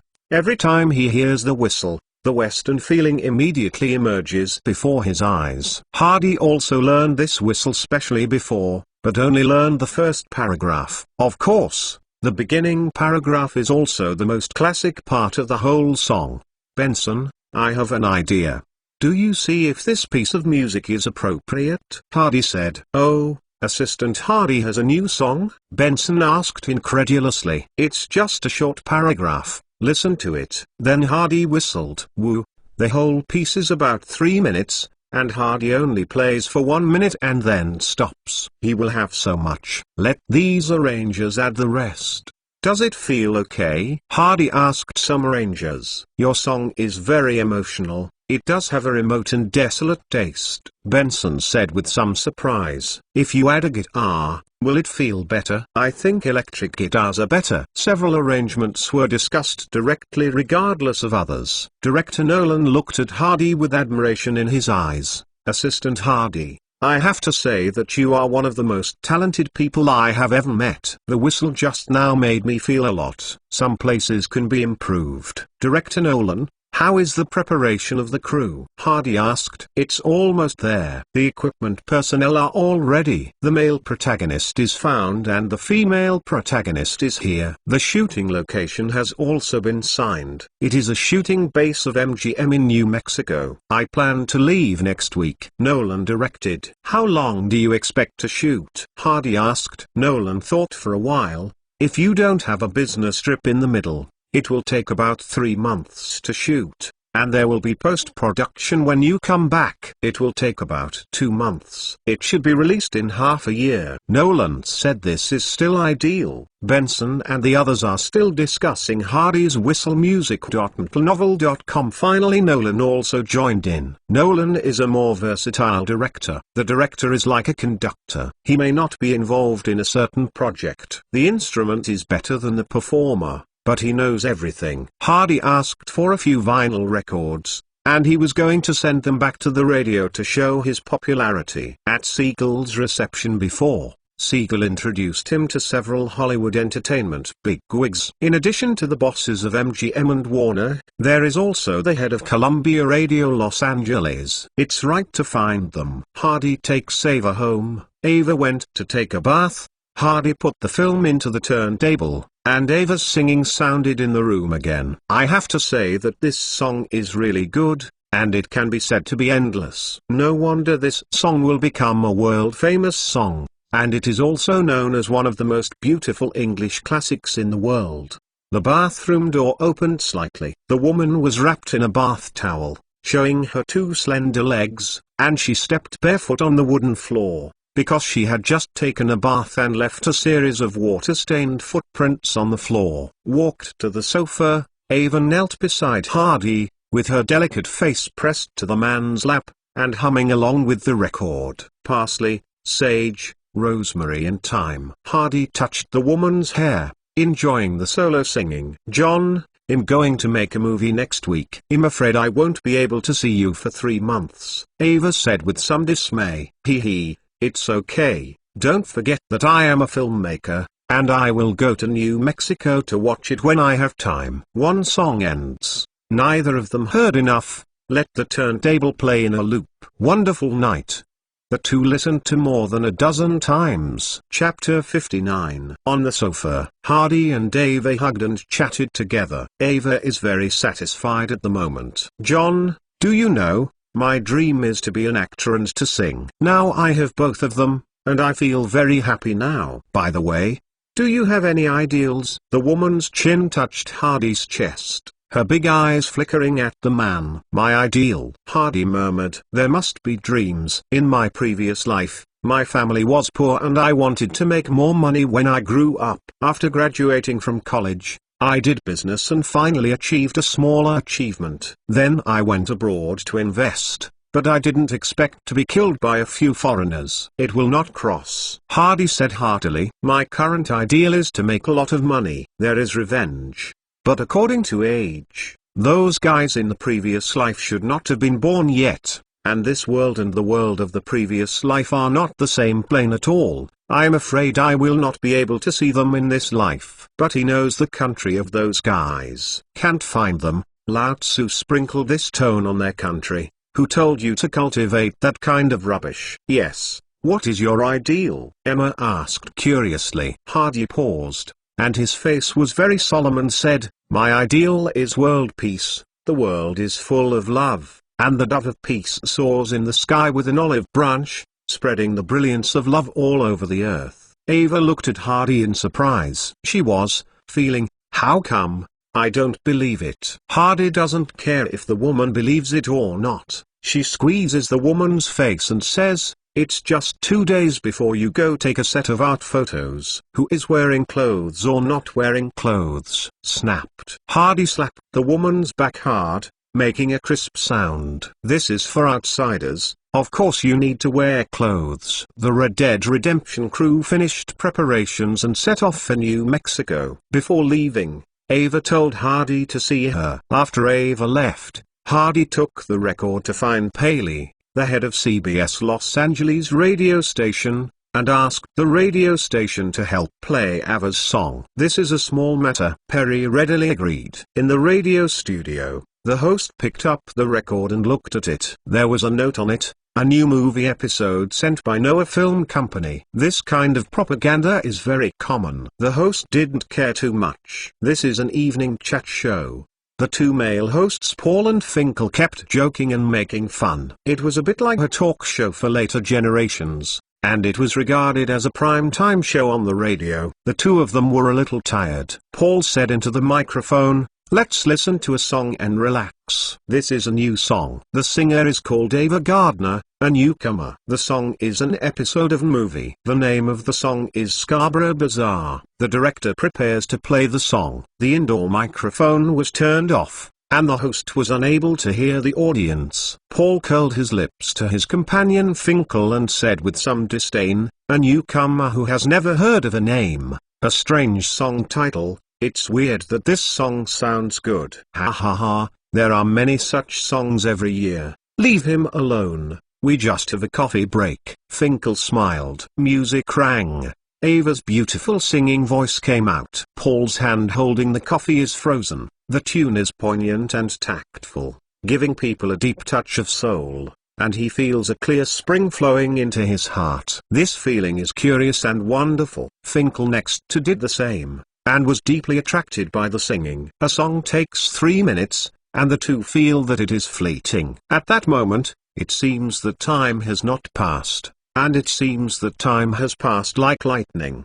The two fully confirmed the existence of the theory of relativity. The painful time is very long. The good time is so short. After listening to the whole song, they didn't even drink a sip of coffee. The song ends. Paul rushed to the microphone, opened his voice and said excitedly, "Listen friends, I don't know how you feel after listening to this song. I was really shocked just now. I dare say this is one of the most beautiful songs I have ever heard. This is really a rare and good song. I will introduce this song again. The name of the song is Scarborough Market and the singer is Ava Gardner. It should be a newcomer. This song is an episode of a movie." Oh. It seems that there is so much information. It's really irresponsible. I didn't even write the name of the movie. But this song is really beautiful. It really touched me just now. I dare say that this song will definitely become a classic. A singer named Ava Gardner has a great voice. I like her voice very much. I believe that the movie with this song as an interlude is definitely not bad. I don't know if it will be released. If it is released, I will definitely go to the show. It is worth buying a movie ticket for this song. Paul praised the song without hesitation, because he really likes it too much. Just listened to it once and fell in love with it. At this moment, a director's voice came from the host's headset. "I just received several calls and someone asked to play the song again. They liked it very much." To be frank, Paul and the others hadn't heard enough just now. Paul immediately said into the microphone, "Just now the radio received several calls from the audience, and now there are many people calling in, asking for the song to be replayed. At the request of the audience, we will play this scab again." Luoji Market. Ava's singing sounded again in the studio.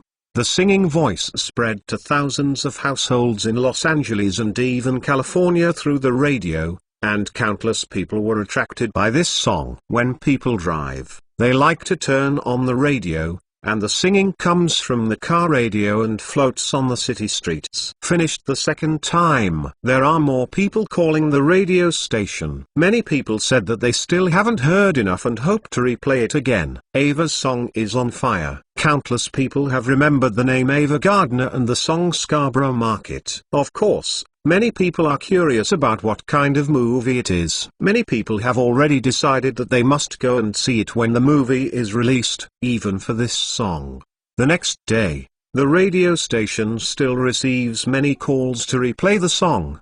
Because of this song, the radio's listening rate has increased by 5 percentage points. Perry, the head of CBS, received a report from his subordinates that he was surprised to hear that the radio listening rate of this song has increased a lot. He was originally just doing a little favor to his friends, but he did not expect this song to cause such a sensation and increase the listening rate of the radio station a lot. He thought about it, asked someone to quickly copy a record and send it to the CBS headquarters in New York on the same day's flight, so that they can broadcast it there. The radio station in Los Angeles only covers the West Coast. Within 2 days, this song is also popular on the East Coast. Many newspapers reported on this song, praising the song for its charming performance. The singer sang perfectly. At this moment, Ava does not know that she has become a popular singer. Countless people want to know her information, but there is no channel. Hardy feels that the effect of publicity in the past few days is good, and decided to release the second move to completely establish Ava's reputation. 2 days later, the Los Angeles Times and the New York Times published a piece of news at the same time. Reading www.uukanzu.com. The content of the news is very peculiar. At the beginning is a numbered musical notation lyrics of a song. Are you going to Scarborough Fair? Parsley, sage, rosemary and thyme.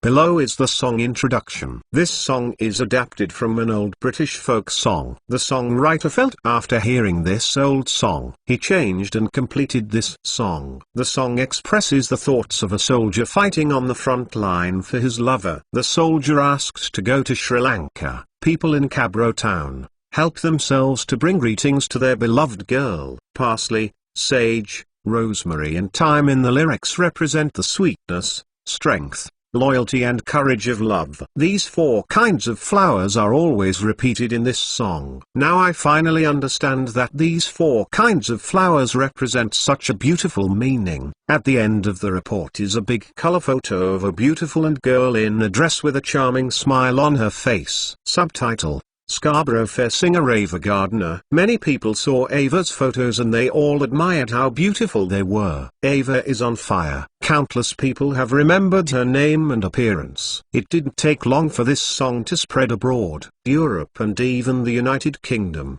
is especially popular in the UK. This song is based on British folk songs, and the British feel more cordial to them. Numerous media speculated on who the songwriter is. The author is too mysterious and did not even reveal his name. The reporters even wanted to interview Ava, but they couldn't find anyone. People don't know. At the moment, singer Ava Gardner is eating sand in the wilderness of New Mexico. Chapter 60. Spanish Gang. Danny was sitting in his boss chair, with a cigar in his mouth, his eyes slightly closed, and the record player was playing Scarborough Fair. Danny was shocked when he first heard this song. He loved it so much that he burned a record privately on the radio. Bang bang bang. The office door knocks. Danny frowned slightly. He hates being disturbed at this time. Come in. The office door opened, and a man in his 40s walked in. He was relatively thin, with a long face, and wearing a pair of glasses. He looked more like a teacher. This person is Charles Simon, the new Spanish Army commander. Simon just wanted to speak. Danny waved his hand to him and told him to sit down and listen to the song first, and then wait until the song was over. Simon sat on the sofa and waited respectfully. 2 minutes later, when the song ended, Danny looked at Simon. He was actually not satisfied with the new military division. Whether it is in managing business or communicating with other people, Simon and Burstein are far behind. Before Burstein was his right-hand man, now Simon is at best a capable errand runner, who supports him to do things without problems, but he does not have the ability to support the overall situation. No way. Burstein is dead. I searched for his subordinates, and only Simon could be used, and he had to be brought up. Simon, how is the loan business going? Danny asked. Simon stood up immediately and respectfully reported, Boss, the loan has been settled. This is a check, said, putting a cash check on the table with both hands. Danny picked up the check and looked at it. $300,000. This is what he finally got together: mortgaged stocks, investment bonds, real estate, and almost emptied his family to borrow so much money from the bank. But as long as it succeeds this time, he believes that the money will be made back soon. Simon, contact Columbia again and tell them that I am ready here and see when I can meet with General Gustavo. Danny ordered. Good boss. I'll get in touch now. Simon hurried out. The last drug transaction failed, and the losses were heavy. 300,000 cash was robbed and the goods were gone. The Sergeant Burstein was killed. The henchmen sent by General Gustavo were also killed, and the general was also offended for this. General Gustavo sent someone to hold him accountable. After communicating with the other party for a long time, he finally figured out the whole situation. It should be that another group of people attacked them. Danny was very annoyed and sent someone to investigate. Wireless cable. Business will continue. Danny communicated with General Gustavo several times before the other party initially forgave him. This time he plans to go to Colombia to meet General Gustavo in person. One is to explain the matter clearly, and the other is to deepen friendship and continue to purchase goods. The $300,000 he prepared is the compensation and the payment. Among the bad news, there is also good news, that is, the price of cocoa powder has risen a lot recently. The Spanish gang is the largest seller of cocoa powder. In addition to Irish and Mexicans, the Jewish gang does not sell drugs, and other small gangs do not have the ability to purchase large quantities. Now Spain is out of stock, and shipments have dropped sharply, making it impossible to find powder on the market. Now the price has doubled. Danny has calculated that as long as the business is successful this time and the freight is delivered, he will be able to block the previous warehouse space in a short time and make a profit. Simon came back a few hours later. Boss, I have communicated well with Colombia. General Gustavo will return to Bogota from the army in 5 days, and I can see you at that time. Simon said. Danny thought for a while. Simon, book me the flight ticket for the day after tomorrow. Danny was going to go by 2 days in advance, waiting for the general to return in Bogota, which seemed more sincere. Boss, prepare to bring a few guards, so I can book tickets together. Simon asked. Just bring one. It's useless if you bring more. General Gustavo is a high-ranking man in Colombia. He is the military's number 3 man. He holds tens of thousands of troops. If he wants to disadvantage him, he will not help even if he takes the entire Spanish gang. I understand the boss. Simon looked at the boss Danny, and then said, Boss, there is one thing to report to you, Cranston and Shellman. They did not come to pay the bill this month. I asked someone to ask. Many people said that it has been a long time. I have seen them. Cranston was originally investigating the casino robbery. He suspected Hardy and the others. Later, he called his friend Shellman and rushed directly into Hardy's residence. He didn't expect to be killed by Henry and others. Danny vaguely remembered that it seemed that he had asked him to investigate a Jewish gang. Within 2 days, there was a drug robbery. Danny immediately forgot that incident. Today Simon had forgotten about him if he didn't mention it. Usually, Danny is mainly responsible for the general direction and external affairs of the gang, such as dealings with parliamentarians and officials, etc. The gang's internal affairs are mainly entrusted to Burstein. Burstein is dead. There is a mess inside the gang now. I lost more than a dozen people and no one paid attention. Had it not been for Simon's new officer to take office, Let the various departments guarantee that Cranston and Shellman would not be found missing. Danny frowned. He is going to Columbia in 3 days. This matter is now the top priority. He still had a lot of things before he left. There is no time to pay attention to other things. Simon, you sent someone to investigate and see what happened to Cranston and Shellman, and report back to me when there is a result. Danny said, I know the boss.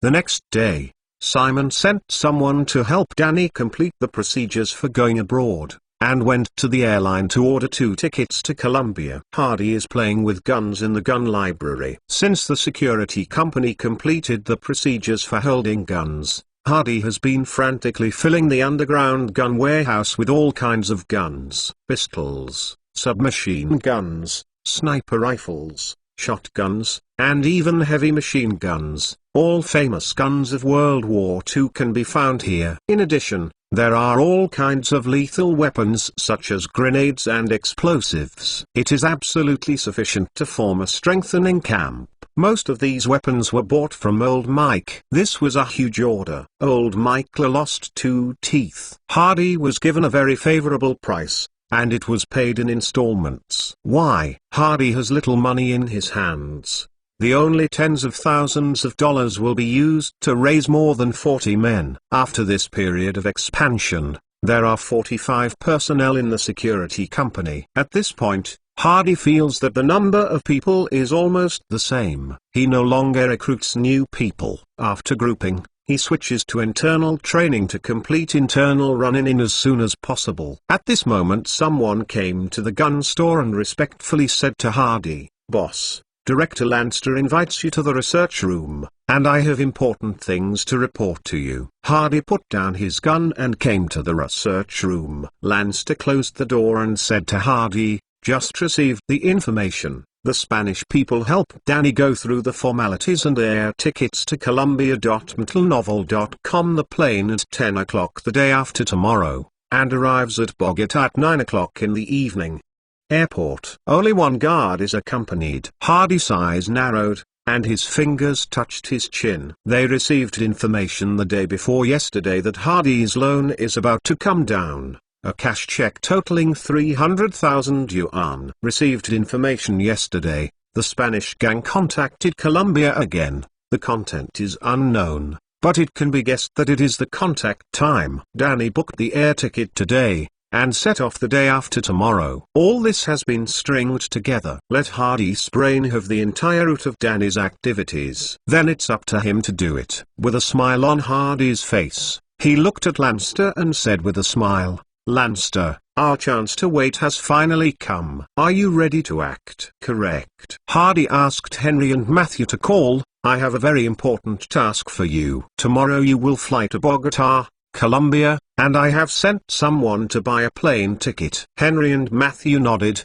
They didn't know what to do, but they accepted the task without hesitation. This is the trust cultivated between brothers. Then Hardy told the two of the collected information, and finally said, Danny is going to Columbia. He should have the cash check for 300,000 US dollars with him. Boss, what are you going to let us do? Henry asked. You come to Columbia one day in advance to see if you have a chance to kill Danny and his bodyguards. It's best to let them disappear silently and get the check back. By the way, if you can't do it silently, then just beat them to death on the street. Chapter 61. The best result of is naturally to get the cash check for 300,000 yuan, which is a large sum of money, and Hardy is naturally greedy. Danny disappeared silently, creating the false appearance of missing, which is best for him. If you don't achieve success, let's retreat. Beating Danny to death on the street, whether it is a street conflict or Colombian revenge, the responsibility is placed on the Colombian. Anyway, it can't be counted as Hardy's head. It's just a pity for the money. Henry and Matthew got on the plane to Columbia the next day. First they flew to Houston and stayed for an hour. After filling up the fuel, they set off again. After more than 10 hours of arduous flight, they finally arrived in Bogota. It was already more than 10 o'clock in the middle of the night. The two didn't rest. They stopped a taxi, threw $5 to the driver, and said, take us to the most lively nightclub. It's a wild one. No problem. The driver smiled and picked up the money, kissed it and put it in his pocket. Bogota is the capital of Colombia, relatively prosperous, and it is now 1946. Colombia's political ecology is relatively stable and economic development is also good. The declaration of war on Germany and Japan during World War II also gained some international political capital. Later, Colombia became chaotic. It can be said that it was completely caused by the Americans. Lomi regarded the entire Americas as his back garden and did not allow any country to develop. Mexico, Colombia, Venezuela, Argentina, Cuba.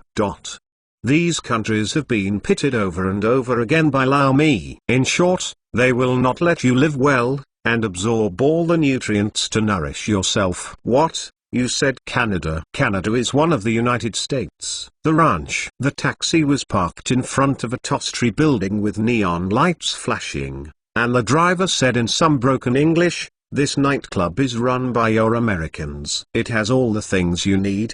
Beauties, leaves, and fans. Feel free to play. No one will care." Henry and Matthew walked into the nightclub and found that the decoration here is not worse than that of the United States. The music is exciting and the lights show off, and the smell of leaves and powder in the air is stronger than that in Los Angeles nightclubs. The two walked in and found that there were more Europeans than South Americans, and more South Americans were women. As soon as Henry and Matthew came in, a Colombian beauty came over to strike up a conversation. The two looked at each other, smiled and embraced the two women by the waist, and chatted happily. After drinking a glass of wine, Henry said to the beautiful woman in his arms, "You should know the fan cellar here. Can you call it for me?"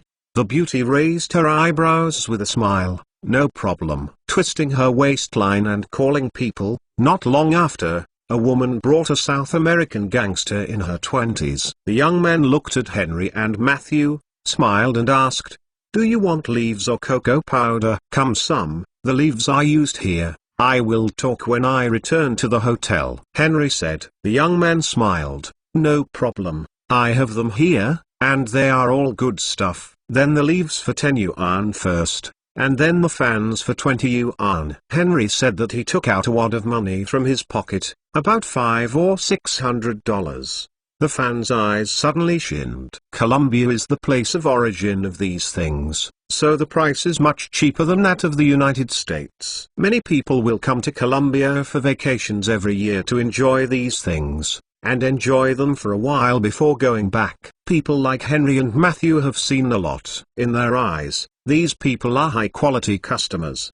These people will not go back unless they spend all their money. Transaction complete. Henry and Matthew chatted with the beauty while smoking cigarettes. After drinking for more than half an hour, the two were already slightly drunk. "It's almost time. It's time to go back to the hotel," Matthew said. Henry nodded and stood up, but at this moment the two beauties grabbed them. "Aren't you going to take us back?" Henry looked at the two beauties and said with a smile, "I'm a little tired today. Let's go another day. If I still meet you here another day, I will take you back." Opened his hand while talking. There are two $10 bills in the palm of her hand, and two white packets. The beauties know that this is their tip tonight. Gave money back to fans. These two guests are already considered generous. "Thank you." The beauty quickly took the money from Henry's palm, and did not forget to kiss them goodbye before leaving. When Henry and Matthew left the nightclub, their footsteps were a little swaying. There were alcohol and leaves in it. Just left the door, a taxi came over. The two swayed to sit up. Henry said dizzily, "Take us to the hotel." "Which hotel?" the driver asked. "Whatever, better, we have money," Matthew said nonchalantly. "Good two gentlemen." The driver drove away. Just a few minutes after driving out, Henry and Matthew fell asleep in the back seat in a daze, whispering or two unconsciously from time to time. The driver looked through the rear view mirror, with an imperceptible smile on his face. The taxi quickly drove out of the main city and drove into a desolate small road with deep ditch on both sides of the road, which was covered with tall vines and wormwood. Three figures appeared in front of the car lights. One of them was the guy who sold drugs in the nightclub. The taxi stopped. The driver got out of the car and smiled and nodded hello to the three of them, fell asleep, like a dead pig. The money that a guy put out is estimated to be $400 or $500, and the two of them estimate that it is more, the drug seller said. The boss looked at the two people who were still asleep in the back seat of the car, and ordered, "Get them out of the car, and kill them if you dare to resist." Talked and took out the gun from his body. A few guys dragged Henry Matthew off, and Henry and Matthew opened their eyes in confusion. "What are you going to do?" Henry asked a little unclearly. "Boy, take out all the money from you, otherwise I will shoot you and take the money directly from you," the boss of the four said gloomily. Henry glanced at Matthew. Brush. The two moved at the same time. At this moment, there is no confusion in the eyes just now, they all become clear and sharp. Henry grabbed the boss pistol. The boss just wanted to make a move. Henry flipped the pistol into his hand. You are reading www.uukanzu.com. The guy next to him watched the two revolt, and he was about to start. Matthew went up and kicked and put his foot in the guy's crotch. That guy immediately knelt on the ground, clutching his crotch. His face twisted. The drug seller saw this situation and hurried to his body, but before his hand was taken out of his arms, Henry's pistol had been aimed at him. Bang! The drug seller was killed by a single shot. Henry moves extremely fast, turned the gun to other people. Boom! The other two guys were also killed. Then pointed his gun at the taxi driver. The taxi driver was terrified. "Don't kill me, I'm just a driver," they forced. Boom! The taxi driver gets a headshot. Watching the corpse fall, Henry sneered, "I don't care what you are doing. You can take us here." Tonight, he and Matthew went to the bar for fishing, deliberately revealing money to attract these people, and the two searched for these people in no rush. Found another pistol on the guy who sold drugs. Wallets, ID cards, a small amount of banknotes, cigarettes, lighters and other odds and ends. The two left behind useful things. As for the corpse, kicked directly into the ditch. The ditch on the side of the road was 3 to 4 meters deep,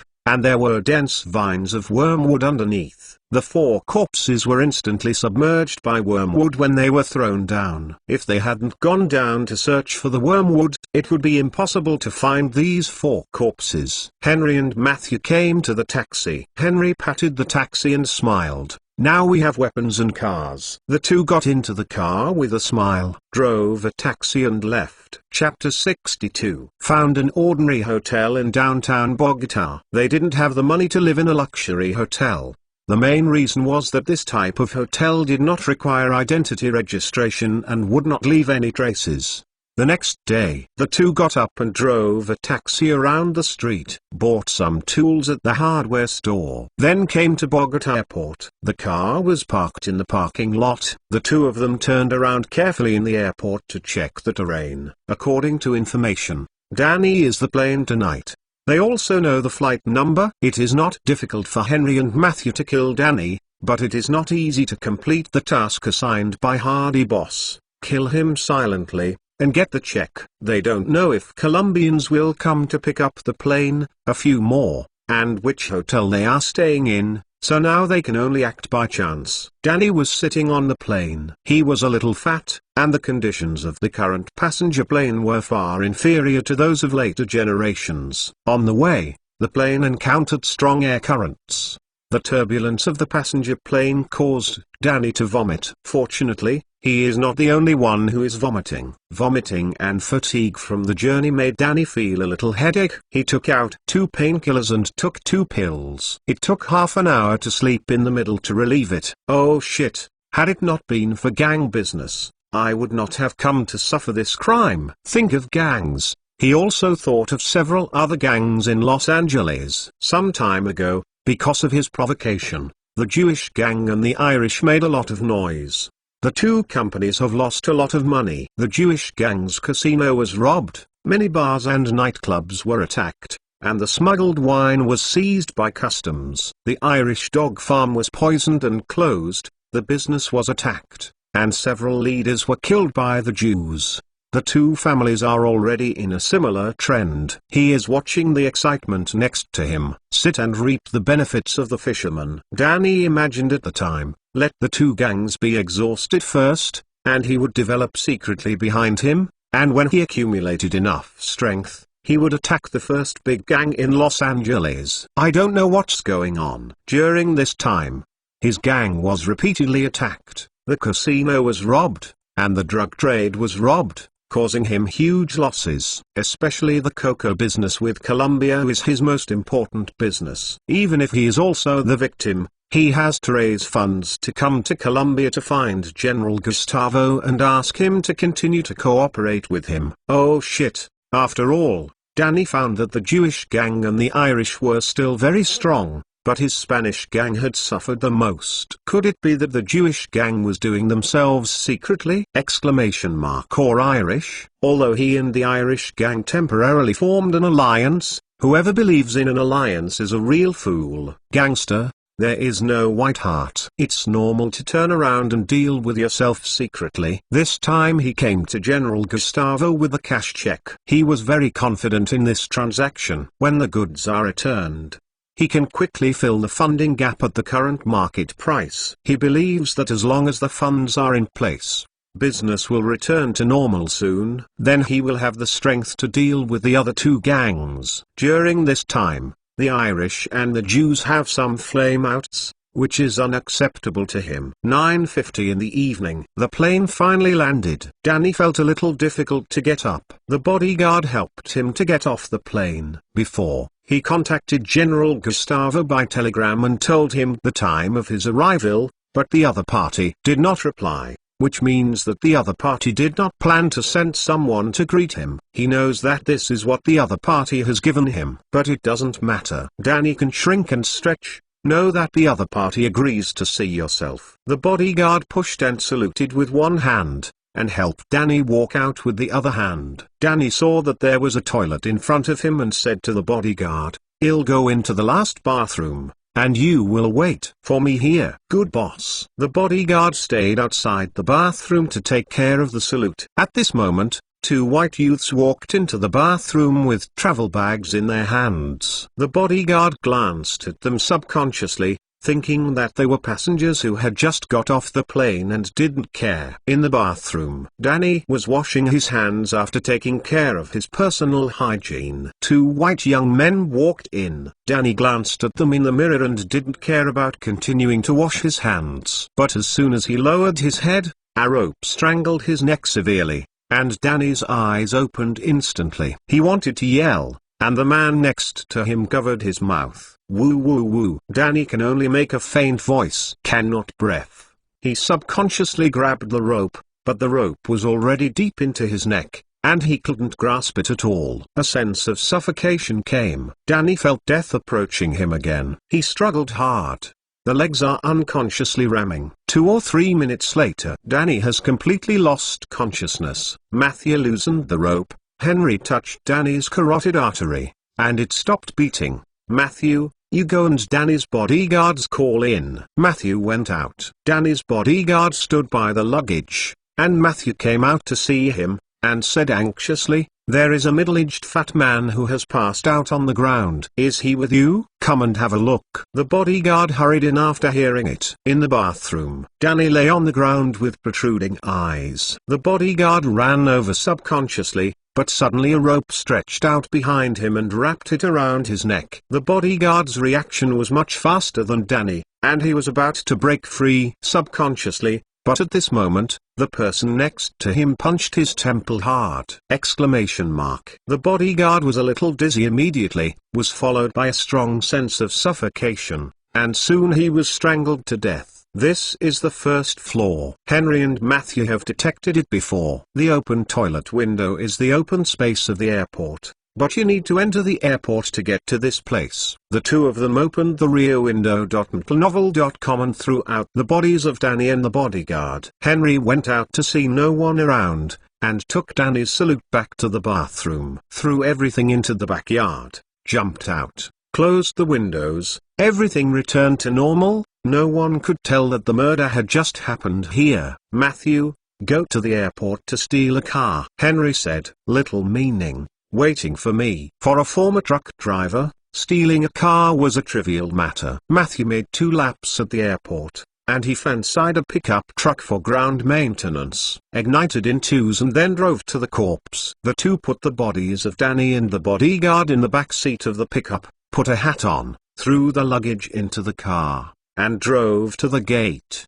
Diddy. The ground support car that the guard watched opened the door very simply, without even checking it. Henry and they left the airport smoothly, drove to a wilderness outside the city of Bogota. The surrounding area was pitch black. The pickup truck stopped. Henry and Matthew turned their heads to look at the dead fat Danny in the back seat. Henry, did you say the check is on him? Don't guess, search. The two searched Danny. Finally, they found the piece of paper in Danny's purse. The two got together and looked at it carefully with a flashlight. $300,000. Bearer cash check. Henry and Matthew giggled together. Ha ha, I have made a fortune now, Matthew said excitedly. Henry took the check and stuffed it into his bag, and patted Matthew, who was still excited. Go to work, the boss said. Let Danny die silently. We have to dig a deeper pit. Let people will never find him. Okay, work and dig the pit. Chapter 63. Henry and Matthew took out 2 iron shovels from the trunk, and it took half an hour to finally dig a deep hole. Throw in fatty Danny with his bodyguard. Danny is also regarded as a man of great power, the 3rd largest gang leader in Los Angeles, with a net worth of over $1 million, hundreds of people under him, and countless politicians, celebrities, and business leaders. He didn't expect to die here like this. After filling the soil, the two drove away. The next day he bought a ticket to return to the United States, and the two appeared in front of Hardy 10 hours later. Boss, successfully completed the task. Henry took out the cash check and handed it to Hardy. Hardy took a look. Tell me about the process. In detail, Henry elaborated on the entire course of action. Henry and Matthew's action plan was very detailed, and of course there were lucky elements, and they quietly killed Danny. It can be said that the whole action is perfect. Hardy smiled and patted Henry and Matthew. It's great, better than I expected. After finishing speaking, he glanced at the check and said to the 2 guys, I will pay you a commission for this money. You 2 guys have made a fortune. Hearing that there are money points, Henry Matthews' smile is called a brilliant. According to the rules set by Hardy before, the 2 guys can each share $50,000. $50,000 in 1946 is definitely a huge sum of money, and you can buy a luxury house in Beverly Hills. Hardy will not deduct the money. If a leader promises benefits and repents, this is a very big blow to his opponents. In fact, some bosses have already got the big head, but because of greed, they don't look at others to take advantage. Such a person will not make a big deal after all. Henry and Matthew did a beautiful job on this matter. They can be rewarded as much as they deserve, and there will be no shortage of points. Matthew, notify all supervisors to have a meeting in the conference room. Matthew knew that the boss must have something important to announce, so he immediately went out to inform people. In the conference room, Hardy looked at the 8 men and said, Brothers, Danny has been killed. This news has not been revealed now. This is our best time. I am ready to launch a full-scale action against the Spanish help.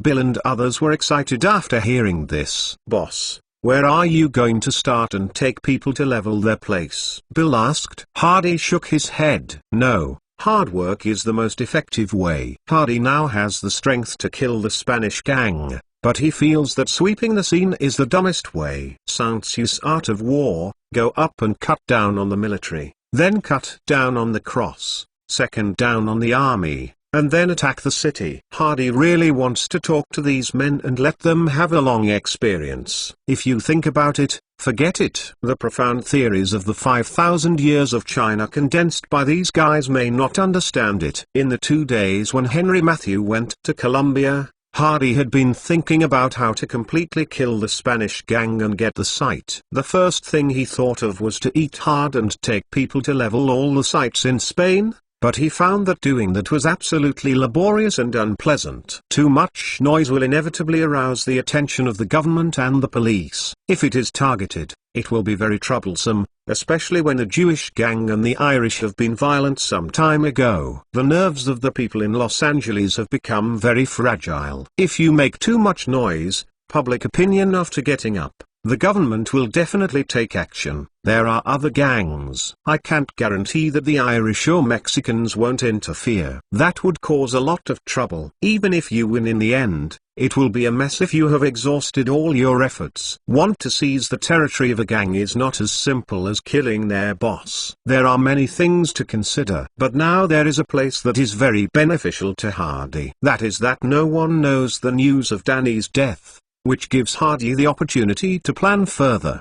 His gaze is aimed at a key figure in the Spanish gang, that is, the Army Commander Charles Simon, who has just come up. Brothers, now study the action plan. Hardy said, the sitting postures of the people below are a bit straight. Charles Simon is checking the report in the company. The situation of the Spanish help during this period is very bad. Spain helps several main sources of income: cocoa powder, casinos, loan sharks, underground boxing factories and Juan. Some time ago, the cocoa powder transaction was robbed. The Spanish gang is now out of stock. After the casino was robbed, it is still being renovated. Fortunately, it is almost completed. Danny left the first two to discuss and arrange the casino when the cocoa powder business is reopened. There are also businesses with loan sharks, underground boxing factories and Juan. These all need him to worry about. I don't know how Danny's affairs are going in Colombia. I should meet with General Gustavo today. I hope everything goes well. It was 7 o'clock in the evening, and it was dark outside. Simon got up to go home for dinner. He is a man who loves his family. He will go home for dinner without special circumstances, ask about his 4 children during the meal, and put his youngest daughter to sleep at night. Before the outbreak of World War II, Simon was a financial accountant for a company. At that time, the current situation in Hungary was a little unstable. I heard a friend talk about immigration to the United States before and decisively brought his whole family to immigrate. Later, he found out that his immigration was correct. Not long after World War II broke out, Hungary became an ally of Germany, and countless Hungarians were called up to fight. If he was in the country, he would not be spared. When he first came to the United States, because of the impact of the Great Depression, millions of people were still unemployed in the society. He did not find a suitable job for a while, and his life became a bit difficult. At this time, I just saw an advertisement for recruiting accountants www.mentalnovel.com and came for an interview. Unexpectedly, it was a loan shark company of the gang. He wanted to refuse, but the salary offered by Danny was very high, so Simon was tempted to stay. Calm down. With his professional financial accounting knowledge, he did an excellent job and was quickly appreciated by Danny. In the following years, he became the head of the Spanish loan shark company, responsible for the loan shark business and the financial management of the entire gang. Is already regarded as a gang economic advisor. Some time ago, the Army Sergeant Burstein was killed while dealing with the Colombians. The gang's second-in-command was vacant, and Danny had no one to use, so Charles Simon was abruptly mentioned as an Army Sergeant. To be frank, he is a person who can do specific tasks, but has no pioneering ability. Simon himself knows this very well. When he was mentioned as a military officer, he did very hard work. He could also see that Danny was a little dissatisfied with him. Put on a suit, put on a hat and go downstairs. The driver and bodyguard helped him open the door, started the car and drove back. 20 minutes later, he drove to the gate of Simon's residence. Go back and pick me up tomorrow morning. Simon was about to get out of the car, when a few people suddenly appeared next to him. Several pistols were put into the window and put their pistols on the heads of the driver and Simon respectively. Simon was shocked, knowing that something was wrong, but he didn't dare to resist at all, so he raised his hand obediently. Someone pulled the car door, dragged the driver down, snatched the pistol from him, and pressed into another car. Someone took the driver's seat, and the other two got into the car, squeezing Simon in the middle. and the car quickly left Simon's door. Simon glanced at his window. Warm yellow light. He seemed to see his little daughter running over happily. Chapter 64. The lights in the room are dim. Simon sat in a chair, feeling nervous and wondering what kind of treatment he would encounter next. He guessed that the person who arrested him might be a gangster, but he couldn't guess who it was. The door opened. Bill walked in with a few people. "Hello, Mr. Charles Simon." Simon looked at the young man in surprise. "Are you?" "Introduce myself. My name is Bill. I am here with Mr. Simon today. I want to discuss something with you." Simon suppressed his feelings. "I don't know what to talk about with me." Bill smiled. "Before discussing with Mr. Simon, there are some things I want to tell Mr. Simon first. Danny is dead. He died in Colombia." Simon's face changed. "Danny is his boss. If Danny dies, where will the Spanish gang go?" But then he has doubts again in his heart. Danny is a very powerful character in his heart. How could he be killed easily? "Why, don't you believe it?" Bill said and took out a cash check from his pocket. Simon recognized the check at a glance, because this is what he did, and gave it to Danny. Seeing the check, he no longer doubted it.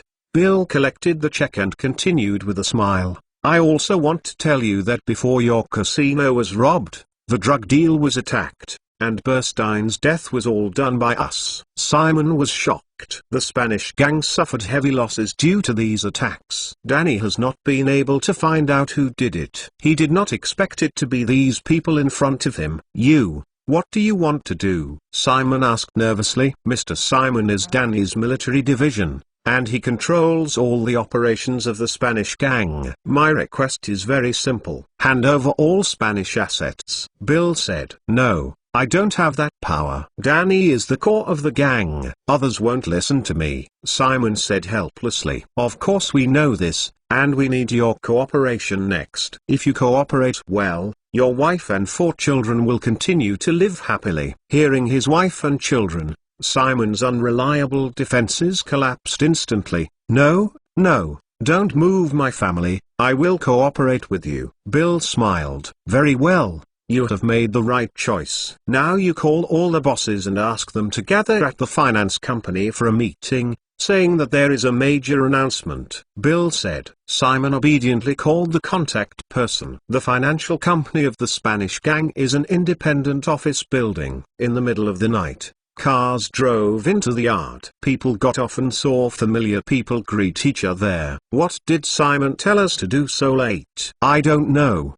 He said there are important things announced." "What important things he can have?" "I guess the boss asked him to inform us about something. Let's go. It's almost time to go up." The Spanish gang originally had 12 leaders, including Cook. He was the first to be killed by Hardy. Later he killed the leader in charge of the casino. Another one was killed during the drug-dealing attack, and 2 later. Investigate Hardy's boss. It was more than an herd killed after all. The 7 bosses were sitting in the conference room. Not long after, Simon walked in and sat on the main seat. Behind him were 2 young men, one of whom was wearing a blindfold. "Simon, what are you calling us here so late? And you said there are important things to announce," a boss said impatiently. "Some people here have followed Danny from the beginning. Simon came much later than them, and only relied on his accounting skills to climb faster than them." He didn't have any awe of Simon. Simon stabilized his mind, glanced around a few people, and said, "Boss Danny has handed over the Spanish help to me. He has found a good place to raise him. Now I am the owner of the Spanish help. I have the final say on everything here in the future." The 7 people present were all startled and their eyes widened, and then someone stood up and pointed at Simon and cursed. "How is it possible? Absolutely impossible. I don't believe it. Simon, are you awake and talking in sleep here? I know that the boss went to Colombia to buy goods. How come to you has turned into leaving for retirement? It's pure fart." A guy stared at Simon ferociously and shouted, "Simon, you plan to take advantage of Boss Danny's going out and the Spanish gang. I will kill you now." This person went to grab a gun as he said, but his gun had just been taken out of his belt. Before he could raise it, he heard a bang, and this guy had a blood hole in his head. It was the eyed dragon behind Simon who shot. At this time,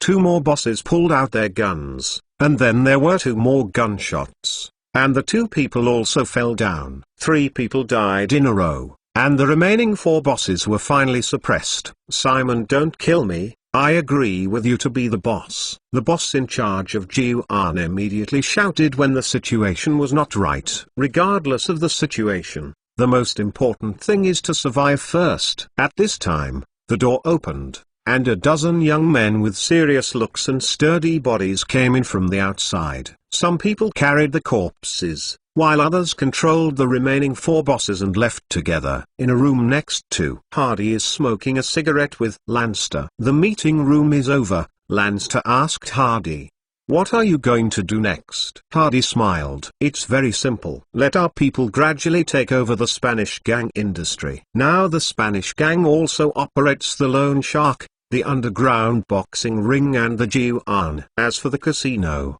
Simon didn't say that it has been almost renovated, and we will open it when we look back. The bosses of the Spanish gang should be dealt with. As for the subordinates, they should get after they take over the industry. Kill the boss, even if the Spanish gang has been disintegrated. As for those subordinates, there is no need to kill all of them. Hardy is not a murderer. He takes murder for pleasure, as long as the goal is achieved. Lanster looked at Hardy, with some admiration in his eyes. Hardy's plan can be said to be much stronger than their previous plan. The most important thing is that they can receive the entire Spanish gang silently and will not cause any major riots and conflicts. This is very important, and the industry received in this way will be more comprehensive and valuable. Hardy didn't show up for these things, and Bill was completely responsible.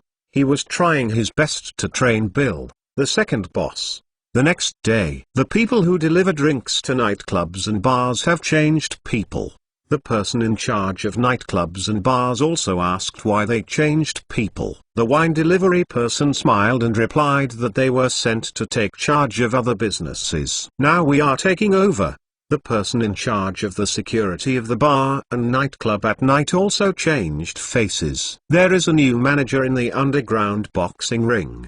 The people who punch in the underground boxing ring are not raised by Spanish gangs. They mainly come from some boxing gyms or clubs. The underground boxing ring only provides a gambling platform, and changing the director has no effect at all. It's easier to accept Ji-Yuan. It was originally a supervisor with a few younger brothers who raised a group of chickens. Now the supervisor has changed, and a few chicken heads are still there, which has no impact on the business. As for the Loan Shark Company, Simon was originally in charge. He knew this aspect better than anyone, and it was very simple to accept it. Just a few days, Spain changed their blood. All the bosses disappeared and they were all replaced by newcomers. But all this was done silently, and outsiders didn't notice. The only one left is Simon. This day Lanster knocked on the door of Hardy's office, followed by the guard behind him, who was holding a cardboard box in his hand. Lanster asked the guard to put the cardboard box directly on Hardy's desk, and then told him to leave. "What is it?" Hardy asked curiously. "Good thing. We found a hidden secret room in Danny's villa. There is a safe inside. These are the contents of the safe. I brought them all for you." Lanster smiled, then motioned to Hardy to open it and take a look. Hardy opened the carton lid and saw the stacks of banknotes first. Lanster said, 50,000 cash. I guess this is the life-saving money Danny left for himself. Next are some proofs of assets, such as the certificate of that villa, and the documents that hold shares in other companies, such as film companies, brokerage companies, and so on. There is a small cloth bag next to it. It is not heavy after weighing it. Novel.com. It was surprised when I opened it. There are a dozen large and small diamonds in it. The small one should also have 1 carat, and the large one is estimated to have 5 carats. White diamonds and pink diamonds have been cut, and the colorful rays of light reflected in the sun are very beautiful. Put the diamonds away. Hardy noticed that there was a portfolio at the bottom. It was quite thick when it was pinched, and it fell into a hand when it was picked up. indicating that there were a lot of things in it. Hardy opened the portfolio, found a bunch of photos inside. There are all kinds of men and women in the photos, posing in various poses, communicating in different places. Hardy said in his heart, "Are these photos of actors from Danny's small film company? I didn't expect Danny to have a hobby of collecting these photos." Then Lanster took out one of the photos and placed it in front of Hardy. On the photo, a man in his 40s is having a frank meeting with a woman in his 20s. Lanster pointed to the man in the photo and said, "This man is a Los Angeles congressman, Deputy Mayor Mike Johnson. I don't know who the woman is, but it's definitely not her wife." Lanster found another photo from a bunch of photos. It was a middle-aged man in his 50s. Beside him was a very beautiful young girl. This person is the director of the Los Angeles Water and Electricity Bureau. There are a total of 8 sets of photos, and each person has a few or even dozens of photos. I haven't figured out who these people are, but I'm sure they should all be people with faces and faces in Los Angeles, Lanster said. Hardy looked at the photo, smiling at the corners of his mouth. "I really want to thank Danny for leaving such a rich legacy to himself." If it were not for blood relationship, Hardy really thought Danny was his second uncle. Ha ha ha ha. Chapter 65. Lanster, these photos are very valuable. You are responsible for investigating the identities of these people on the photos, as well as their resumes, family status, etc. I think they will be used in the future, Hardy ordered. Lanster naturally understood what Hardy meant, and smiled and put away the photo. "Don't worry, I will investigate the situation of these people clearly." At this moment, Bill walked in, glanced at the money on the table, didn't care at all, walked to Hardy and said excitedly, "Boss, do you have time to inspect your property?" During this period of time to subdue the Spanish gang, Hardy let Bill take the lead. He is the second boss. He should have done these things. I didn't expect that this guy Bill grew up very fast. Did a good job, sorted out all kinds of things handily, and didn't have to worry about Hardy at all. Let's go and have a look. They first drove to Juan, which was a 3-story red brick building. They didn't go in, just parked the car on the side of the road. This small building has 46 rooms. The first and second floors are for ordinary guests. The third floor is the VIP room. Bars, dance halls, and playrooms are all available. Now there are more than 100 girls here. The business is the best in this piece. Simon said that here can give the gang a net profit of about 100,000 yuan per year. Bill looked at Hardy. "Would you like to go in and sit?" "Forget it. Go to the next place." Hardy shook his head. The driver drove them to the underground boxing arena. It is only open at night. Now it is empty and the facilities are very simple. There is a boxing ring in the middle, and you can see patches of black and brown on it. It was originally a factory, but it was later transformed into an underground boxing ring. There are 3 to 5 games every night. Simon said that the underground boxing ring can earn 100,000 to 150,000 net profits for the gang each year. Bill explained, underground black boxing has always been popular in the United States. Even in the 21st century, there is still a big market for black boxing. Underground black boxing has 2 characteristics. No rules, high bonuses. Black boxing is a real unrestricted fighting. In addition to being unable to use weapons, contestants can hit their opponents in any way. Injury is normal, but it is common to kill people. It is precisely because of the cruelty and excitement of this kind of game that people's adrenaline soars, that people are willing to spend money to watch the game and place bets on gambling. Boxers fight black punches mostly for money, and some people do to exercise their skills. The 2 most famous people who have played black boxing, one Tyson and Pacquiao. Tyson played in the underground boxing ring at the age of 14, and Pacquiao participated in the underground boxing ring at the age of 12, went out of the underground boxing ring and drove to the Spanish gang casino. Hardy is too familiar here. Their first big deal was here. When they came last time, it was brightly lit and the parking lot was full of luxury cars, but now it is deserted. However, the surrounding vegetation is neatly trimmed, and the fountain is still cheerful. It seems that there are often people taking care of it. A few people walked in, walked around the lobby and bar, then walked through the corridor to the underground. Before, there were two tall wooden doors, which were blown up by Neil during the robbery. Now they are renovated and replaced with two golden ones. The metal gate is much stronger than before. The gate has been changed, and the interior has been renovated. It can be open at any time as long as the time is right, Bill introduced. The two walked into the casino. The casino is very spacious. The entire lobby is 500 to 600 square meters, with dozens of gaming tables and rows of slot machines in the open space on both sides. Is similar to the casino in Las Vegas. Another place has changed. The original hut where chips were exchanged was previously in the casino, but now it's replaced by a hole in the wall. Money and chips are all placed at the back. There is a metal baffle that can be dropped at any time. Someone rushed into the casino and could not rob. It seems that because of the last robbery, Danny has been able to grow his wits, and he specially arranged the design like this. Bill smiled and said, Simon told me that in the past, casinos could make more than $200,000 in net profits each year, which is considered the most profitable business in Spain except for drugs. Boss, when do you plan to open? Bill asked. Don't worry, wait a few more days. Hardy said. The situation has not stabilized,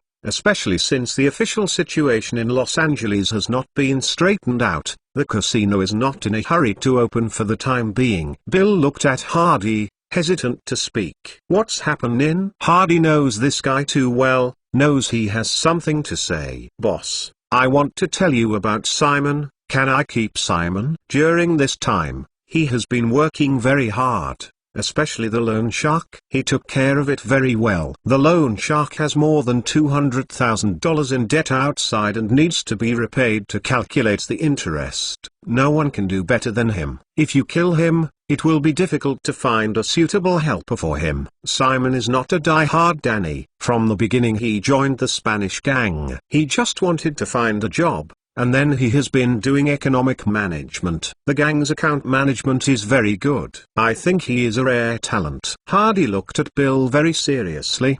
Bill, to use a person, first depends on whether you can see him clearly, and second, whether you can accept his betrayal. If you think Simon is available and able to withstand his possible betrayal one day, then stay. Hiring is a university question. Some people are suitable for what, and some are not suitable for what. You have to distinguish yourself. Bill felt that Hardy's words were very profound. I don't understand some places, but he could tell whether Simon should go or keep him and let him decide. Bill took a breath. Boss, I want to keep Simon. If he really betrays in the future, I am willing to bear the result. Hardy smiled. Then stay. Out of the casino, the car drove up the boulevard. Bill pointed outside and said, the entire Spanish gang has 3 nightclubs and 32 bars in total. The drinks in these nightclub bars were previously supplied by the Spanish gang. In the past, the Spanish gang's model was to buy goods on the market and then sell them to bars and nightclubs at an increased price. This is a disguised form of collecting protection fees. Unlike the Jewish gang,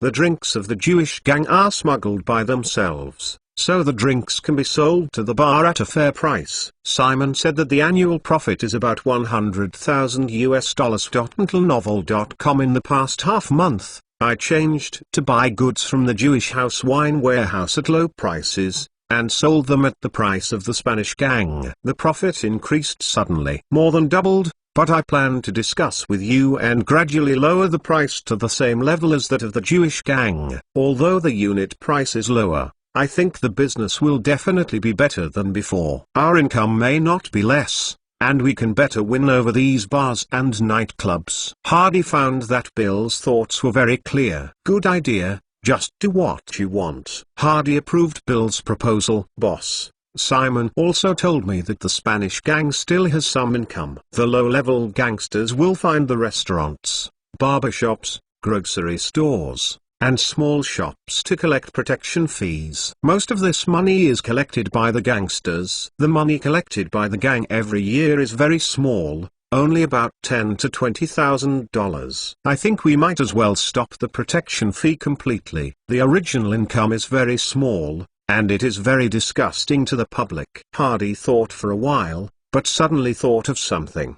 Bill, I have an idea that the protection fee can be waived, but these shops are useful. You can use them to make another money. What's the money? Bill asked curiously. There are 2 slot machines or pinball machines in their store. Many people go to their store every day. These people cannot easily walk into the casino, but they are willing to play 1 or 2 in these places. This is also the case for a long time. A substantial income. Let's sell slot machines and pinball machines. We only need to put the machines in their stores. Not only are they exempted from protection fees, but there is also a profit sharing, and they will be given 20% of the profits as maintenance fees. Bill was taken aback. Can this business make money? Chapter 66. Bill doubts whether slot machines can make money. Hardy was very sure in his heart that this is definitely a profitable business. Now you let people count how many places on our site where you can put slot machines and pinball machines. Nightclubs, bars, restaurants, hotel halls, barbershops, small shops, grocery stores, as long as there are guests staying. Hardy said. Bill agreed immediately. 2 days later, the statistics came out. On the site of the Spanish Gang, there are more than 380 shops suitable for slot machines and pinball machines. I asked the bosses. They are willing to put machines in the shop. There is no need to pay protection fees, and there are profits to be made. And the bosses are naturally willing. The biggest problem now is whether it can make money, and these machines are likely to be checked by the police. Bill said. The only state in the US where gambling is now open is Nevada, which is the state where Las Vegas is located. Gambling is prohibited in other states. Slot machines and pinball machines are considered gambling. However, this kind of gambling is very minor. The police found that they would not deal with gamblers, and they rarely deal with shops. They usually confiscated the slot machines. In this way, you first order 50 machines and sprinkle them, and then see the income in a week. When the results come out, we are discussing what to do next. Hardy said. Bill nodded and left. There is a factory in San Francisco that produces slot machines and pinball machines. Bill bought 20 slot machines and 30 pinball machines. The slot machines are $95 each and the pinball machines are $30 each, which is already the wholesale price. These machines were shipped to Los Angeles, and they were scattered in bars, hairdressers, and convenience stores on the same day. This was a task assigned to him by the boss. Bill was very careful and took his hands down to observe the situation in those shops every day. In the bar, someone was surprised to see the slot machine. There are slot machines here. It's really good. Will the police not care? What do you care about that? That's a bar business. Let's just have fun. The man said, sat up, took out 10 cents and stuffed it into the machine. Pull the lever. The machine turns. Apple, orange, watermelon, bell, panaxnoto ginseng. The machine made a crisp ding sound. Finally stopped on 3 bells. Wow! Dozens of coins were ejected from the coin spit. Wow! After winning so many in one hand, the young man shouted excitedly, and immediately attracted many people to watch. Gambling can most stimulate people's desire for money. People have put in coins, and bars have become more lively than usual. In a barber shop, 2 pinball machines were released. When guests come to cut their hair, sometimes they need to wait for the guests in front to finish. This time is not short. Some people are boring to play the pinball machine.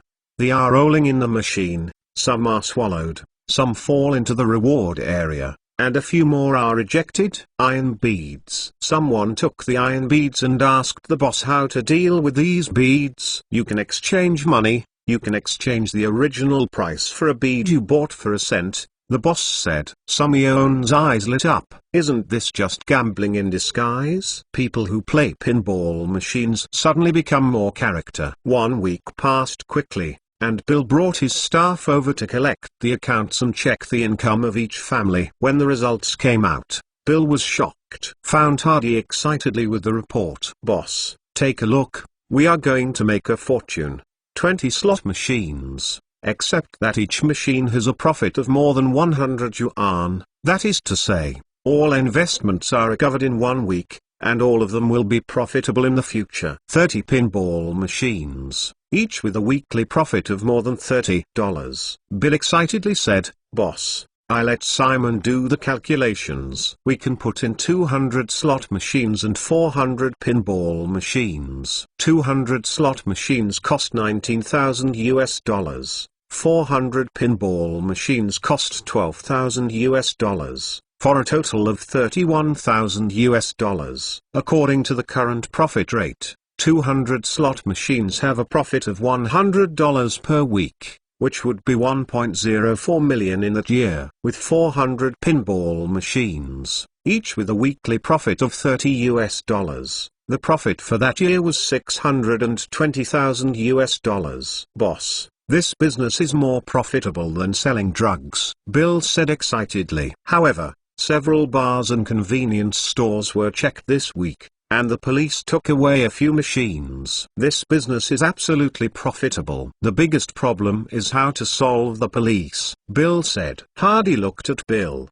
"Bill, dare you go and meet the chief of the Los Angeles Police Department?" Hardy asked Bill with a smile. Bill was taken aback. He is a gang member, and deep in his heart he has a natural fear and resistance to the police. Now Hardy asks him to see the police chief. Bill blinked. "Boss, you let me bribe him?" "Yes, open up this line, solve the trouble in advance, and the slot machine business can go on for a long time," Hardy said. Bill gritted his teeth. "Boss, I would like to see the chief of police." Hardy smiled and patted Bill on the shoulder. He didn't mistake this guy. This guy never flinches when he needs to fight. "I'll teach you how to meet Mr. Director." The two conspired in the office for more than 2 hours to capture the Spanish gang. "Sooner or later I will get in touch with these people." For example, Siegel knew a lot of big names in Los Angeles, including the current mayor and some congressmen. Danny of the Spanish gang also knew a lot of big people before. Lanster found Danny's private photos. These days, he has completely checked the situation of these people. These people should be the steps of Danny's officialdom. The Irish are certainly no exception. Ed is 46 years old this year. I also have 2 years as the chief of the police in Los Angeles. He has worked in the police department for more than 20 years and has a wealth of work experience. He had a relationship with the current mayor before. After the mayor took office, he was appointed as the new chief. In the past 2 years, Ed has been very high-spirited. Countless big bosses took the initiative to make friends with him. The guys in the underground world tried every means to send him money and women. His current mistress, Reela, was introduced to her by a rich man. Reela is a real stunner who made him feel the most intimate care. If it weren't for fame, he would have divorced his wife a long time ago. "Put on your clothes and say goodbye to Reela." Chief Ed lowered the brim of his hat, opened the door and went out. At this moment, the sky is completely dark, and no one should be able to see his appearance. His car was parked on the far side of the road. Ed walked over, took out the key and just opened the door. A young man in a suit stood next to him. Has a smile on his face. "Hello, Director Ed, introduce yourself." "My name is Bill Pitt." Ed was surprised. This person is waiting for himself here. He must know something. But Ed has a strong heart. He looked at Bill coldly and asked in a deep voice, "Who are you, reporter? What can I do?" "Director Ed, I want to talk to you about something." "I think you are making trouble for yourself." Ed narrowed his eyes. Bill grinned lightly. "I'm just solving trouble." The two got into Director Ed's car. Bill took out an envelope and placed it on the armrest box. Director Ed looked at Bill, picked up the envelope and looked at it. It was full of $100 bills. According to his experience, it should be $10,000. Chief Ed throws the money back. "You are bribing the chief of the Los Angeles Police Department. Know that this is a felony. You will be sentenced to more than 10 years in jail." "Also, who are you?" Director Ed said. Bill didn't care about Ed's attitude. "I just told you, my name is Bill Pitt. I'm Danny's nephew. Not long ago, Uncle Danny passed the Spanish help to me, and he found it himself. I went to a comfortable place for the elderly. Surprise flashed in Ed's eyes, changed his expression and said, "It's no wonder that during this period of time, his men reported that the movements of the Spanish gang were very strange, and several leaders disappeared." Bill smiled. "These are just small changes in internal personnel, and it is not worthy of the surprise of Director Ed." When Uncle Danny left, he told me that he had some friends who could ask them for help, so I came to visit Director Ed. The money was not a bribe, it was just a relationship between friends, Bill said. Ed looked at Bill. He knew it was definitely not as simple as Bill said. He knows that Danny is a cunning and cruel guy. Some time ago he greeted him because of the Jewish gang and the Irish, so that he could benefit from the opposition between the two gangs. How could such an ambitious guy give up his current position? The young man in front of him said that Danny was going to take care of the elderly. He guessed that they might have killed him.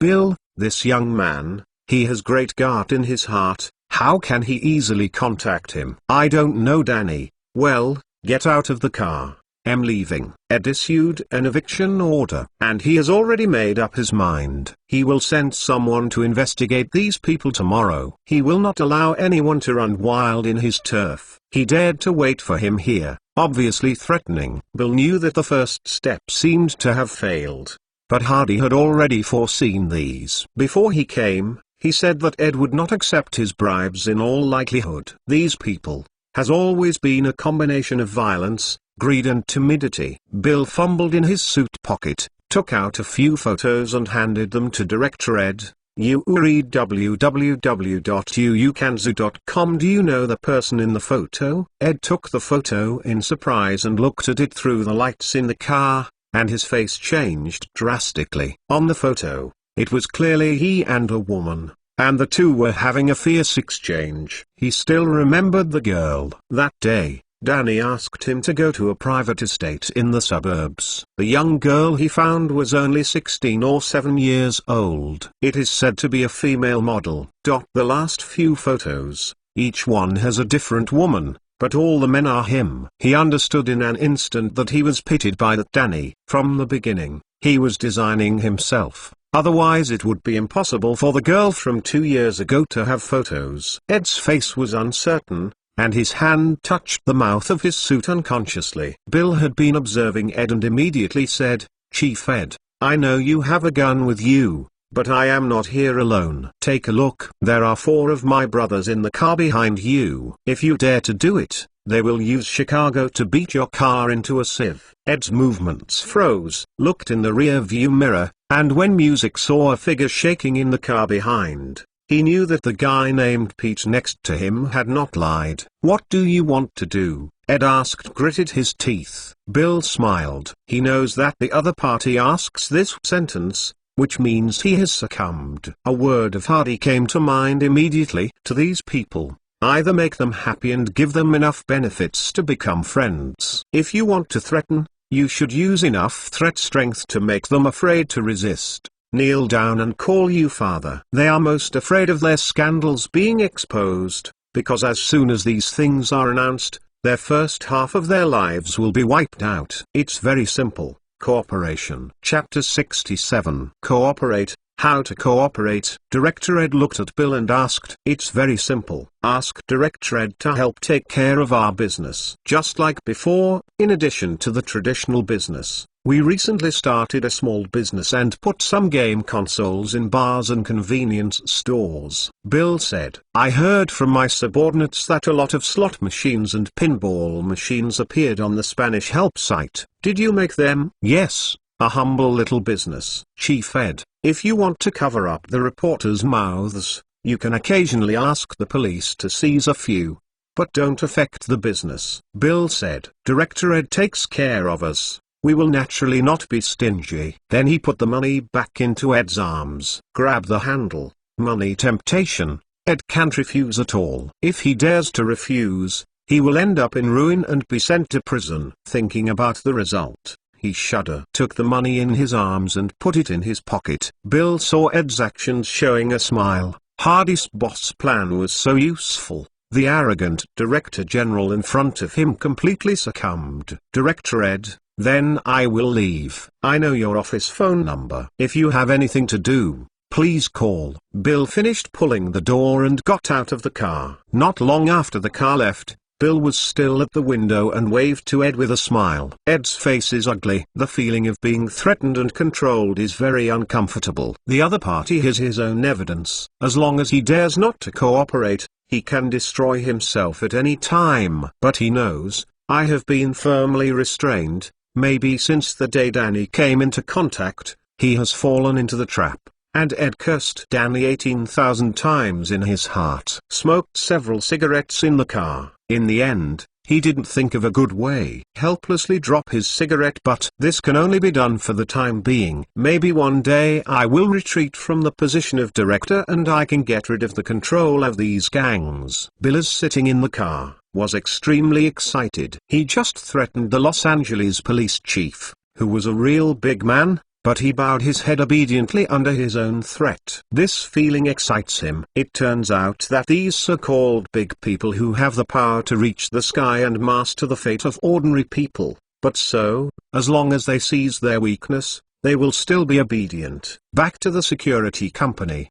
Bill told Hardy in detail about the whole process in an excited tone after seeing Hardy. "Boss, you don't know. This kind of feeling of letting big people lie on your feet is so happy. I like this feeling." Hardy looked at him excited. Xin said that this guy won't start tame the big man attribute from now on.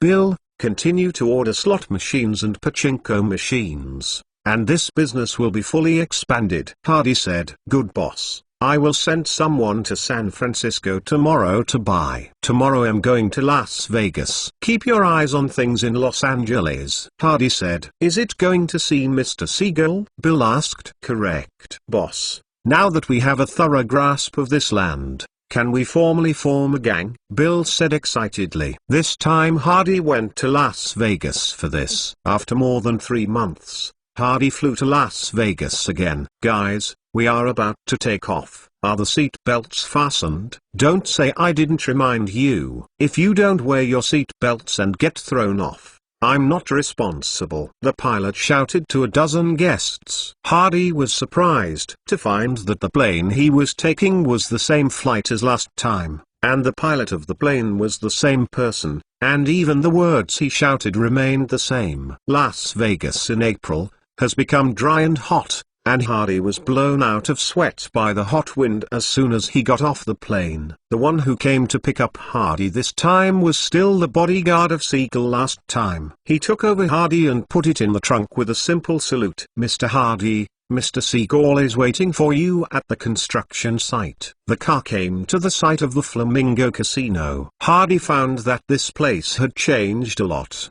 "The last time I came here was just a clearing." The bulldozer was shoveling sand and gravel, but this time, many places have begun to take shape. The main building of the casino has been completed and the workers are undergoing renovation. Other facilities can also be seen. When Hardy saw Siegel and realized that he hadn't seen him for a few months, Siegel was tanned by the Las Vegas sun a lot, and he lost a lot of weight. Siegel is a somewhat paranoid guy. He will do everything he decides to do. He takes a fancy to Las Vegas and thinks there will be a big development here, so he devoted all his enthusiasm to building this place. Seeing Hardy, Siegel smiled and patted him on the shoulder, pointing to the building behind him, and said, "The last time you came here was just after Christmas, and it is now in April. Can you see the plan?" "When do you expect to finish?" Hardy asked. "My expectation is that in May and June next year. Only the main structure is completed. It is still far from the most luxurious casino in the world in my heart. I want the most luxurious decoration and the most high-end equipment, so that everyone who comes here will be it must have the effect of being shocked," Siegel said. Siegel is a perfectionist artist whose personality determines his style of work. "Mr. Siegel, there is something to report to you," Hardy said. "What's the matter?" "The Spanish gang has been taken by me.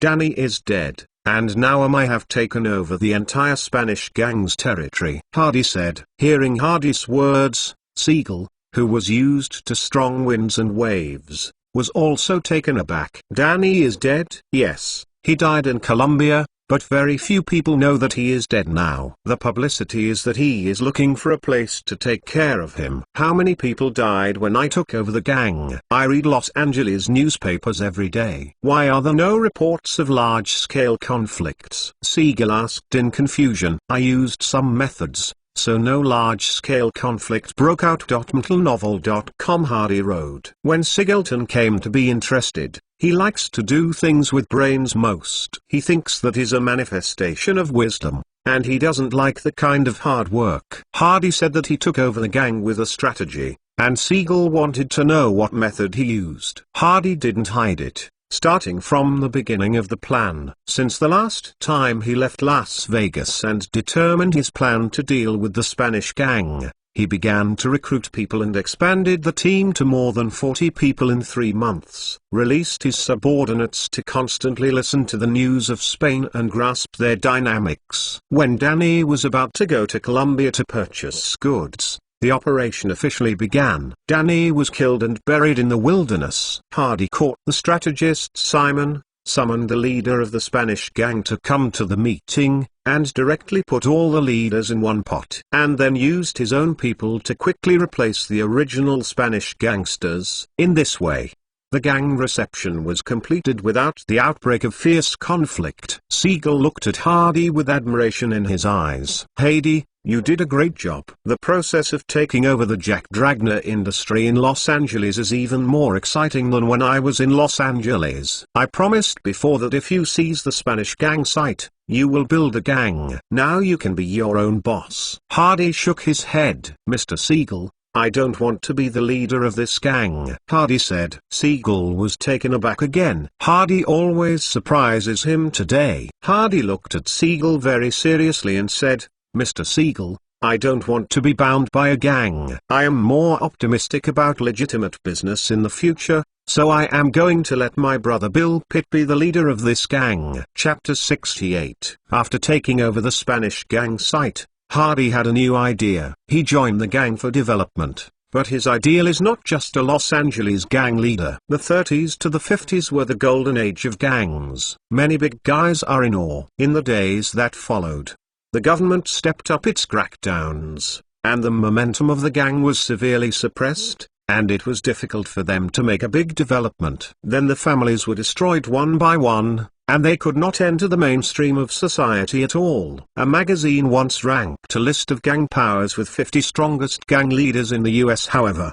decades later, most of the 50 people on the list were sent to prison, and some died. Only few survived. Hardy doesn't want a glorious moment. As a traverser, he understands the social development and changes of later generations, and there are opportunities for making money and development, but he does not intend to go all the way in the underworld. These days, he let Bill take over the gang affairs and let him do everything, just to cultivate his ability to be independent. Hardy prepares to hide his identity. At least on the bright side, he will not appear in front of the world as a gangster. Siegel looked at Hardy for a long time, and asked, do you want to learn from me behind the scenes? Almost. Do you believe your brother? Believe. Siegel thought for a while. Yes, do what you want. I will call Fred and tell him about you. You can cooperate with Fred in the future. Thank you, Mr. Siegel. Don't thank me. In fact, all of this is your own hard work. Go.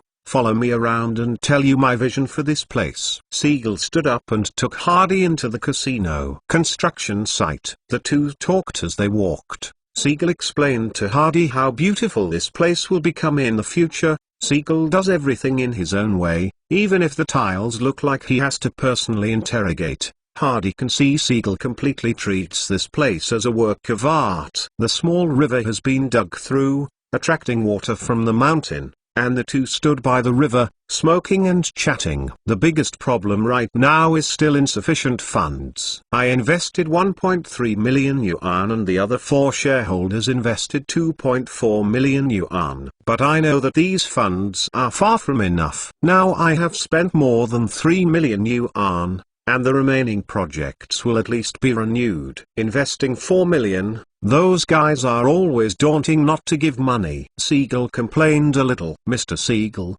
after taking over the Spanish site, I let my subordinates sort out the business. Not counting the drug business, the annual profit is about $450,000. Hardy said. Siegel thought about it. $450,000. He accounts for 40% and that is only $180,000. A drop in the bucket. He also knew that the main income of the Spanish gang came from cocoa powder, but Siegel was opposed to the drug business, and that was the only way for ordinary income. Hardy continued. Recently, I have another business that I am interested in, which is to put slot machines and pinball machines in bars, hairdressers, and convenience stores. I calculated that the annual income can reach about 300,000 yuan, which is a good business. The result of Bill's previous calculations is that he can make about 1.6 million yuan per year, but that is not pure profit. Gang staff salaries, other expenses,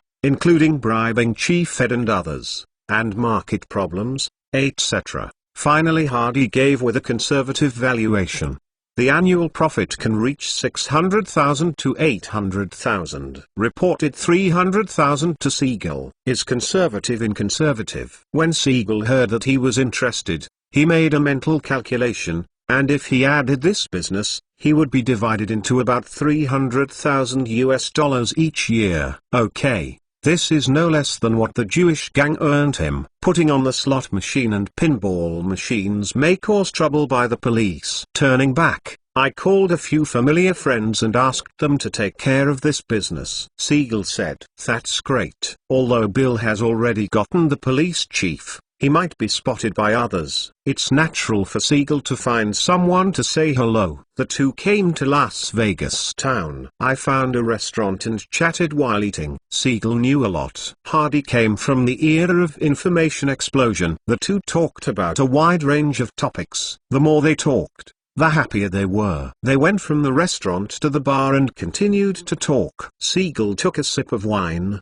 and said with emotion, "That fellow Fred never can chat with me like this. Virginia and I can talk very well." Hardy then remembered that he did not see Siegel's lover Virginia Hill this time. Isn't Miss Virginia in Las Vegas? She went to New York to participate in the fashion festival. She was tired of staying here for a long time, saying that her skin had exploded from the sun. We had a fight, and she got on the plane and left. Siegel was helpless. After 2 days in Las Vegas, Siegel called the mayor and 2 councillors in front of Hardy, and then called Fred. The US gangs are not completely patriarchal like the Eastern gangs. The boss alone has the final say, and his subordinates do not have the full power to speak. Here, the subordinates provide for the elderly, and the boss uses his own relationship to smooth out the obstacles and straighten out the relationship for the younger brother. A perfect symbiosis system. Say goodbye to Siegel. Hardy returned to Los Angeles and came to the security company to convene a meeting with the brothers. Bill looked at Hardy. "Boss, is there any good news?" Hardy smiled. "It is indeed good news. I am going to formally form a gang." "Good." Bill, Henry, Matthew and others cheered together. Hardy pressed his hand. "But I am not going to be a helper. I intend to let Bill come," Hardy said. Henry and others were stunned. Bill was also stunned. "Boss, now all of this is built by you. Why do you let me be the leader?" Bill surprised. He is very satisfied as the second boss, and never thought of grabbing Hardy's position. Hardy smiled and made Bill quiet. "I plan to divide the business into regular business and gang business, such as security companies, film companies, economic companies, and possible later business. These are all formal transactions and I need a legal identity to operate the gangster business. I plan to let Bill come forward to run it." Bill understood, and he was relieved. It's like the relationship between Mr. Siegel and Fred Boss, right? Equivalent to the CEO, and Hardy Boss is the chairman. Bill said. "Yes, that's what it means," Hardy said with a smile. Hardy had already thought about it, using this opportunity to form a gang to wash himself for nothing. Let Bill be the boss, and he has the strength of the gang. and there is no need to be implicated by the gang. Lanster agrees with Hardy's decision. You are reading www.uukanzu.com. In this way, Hardy does not have to be completely involved in the gangster business. He can enter the mainstream society with a formal identity, and can lead everyone to greater development in the future. Now discuss the division of personnel. Bill, in the future, if you run a gang business, I will give you half of the manpower, and Ivan the big one, and let him join in, so that you have enough manpower on your hands to operate, and if you don't have enough, you will recruit yourself. As for the security company, Major Lanster, you can arrange to switch to accept formal business, such as banks and large companies, and provide them with security services. In the future, the gang business and the regular business will develop separately, and there will be no connection if there is no survival situation. A few days later, there was a news in the underground world of Los Angeles that the Red Danny gang, which was second only to the Jewish gang and the Irish gang, changed its boss. It is said that the new boss is Danny's nephew, named Bill, so the gang changed its name to Red Bill. Bill became the leader. All his staff have become bosses. Financial management. Sean Simon is in charge of loan sharking companies. Ryder and Big Ivan also have their own division of labor. Richard, Neil, Henry, Matthew, Leo, Kerry, Hardy did not give him, and they all stayed in the security company. There is a security company escorting him behind the scenes, and no one can move the Red Bill. Other businesses are operating normally, and the slot machine and pinball machine business is in full swing, and it is in full swing. Bill is very dedicated to this profitable business. This business is well run, and it can become the most profitable business for the gang in the future. Just stabilized, and Hardy Bill said this day, come with me to meet Boss Fred and talk to him about a business. Chapter 69. Night Mode: RAW: font size: 16. You must log in to use RAW feature and save the settings permanently. Saving, please wait. Settings saved. Received the editor's notice, and it will be available at 12 noon today. Was very worried. O_O. It was 2 years ago that Yoxiang was last listed. There is nothing to be verbose. First of all, I would like to thank all the book friends who supported DAU, then thank the editor-in-chief May, and thank the editor-in-charge Lu Ming. Next, talk about this book. Heavy Rain wanted to write a simple story. The focus of this book is not gangsters, not killings, not money, not women, but to let the readers have a feeling of emotional release and throw away depressive things. Life is not easy. I hope everyone will be happy every day. At last, ask for a first order. I hope everyone can help you subscribe. Pay respects to Heavy Rain.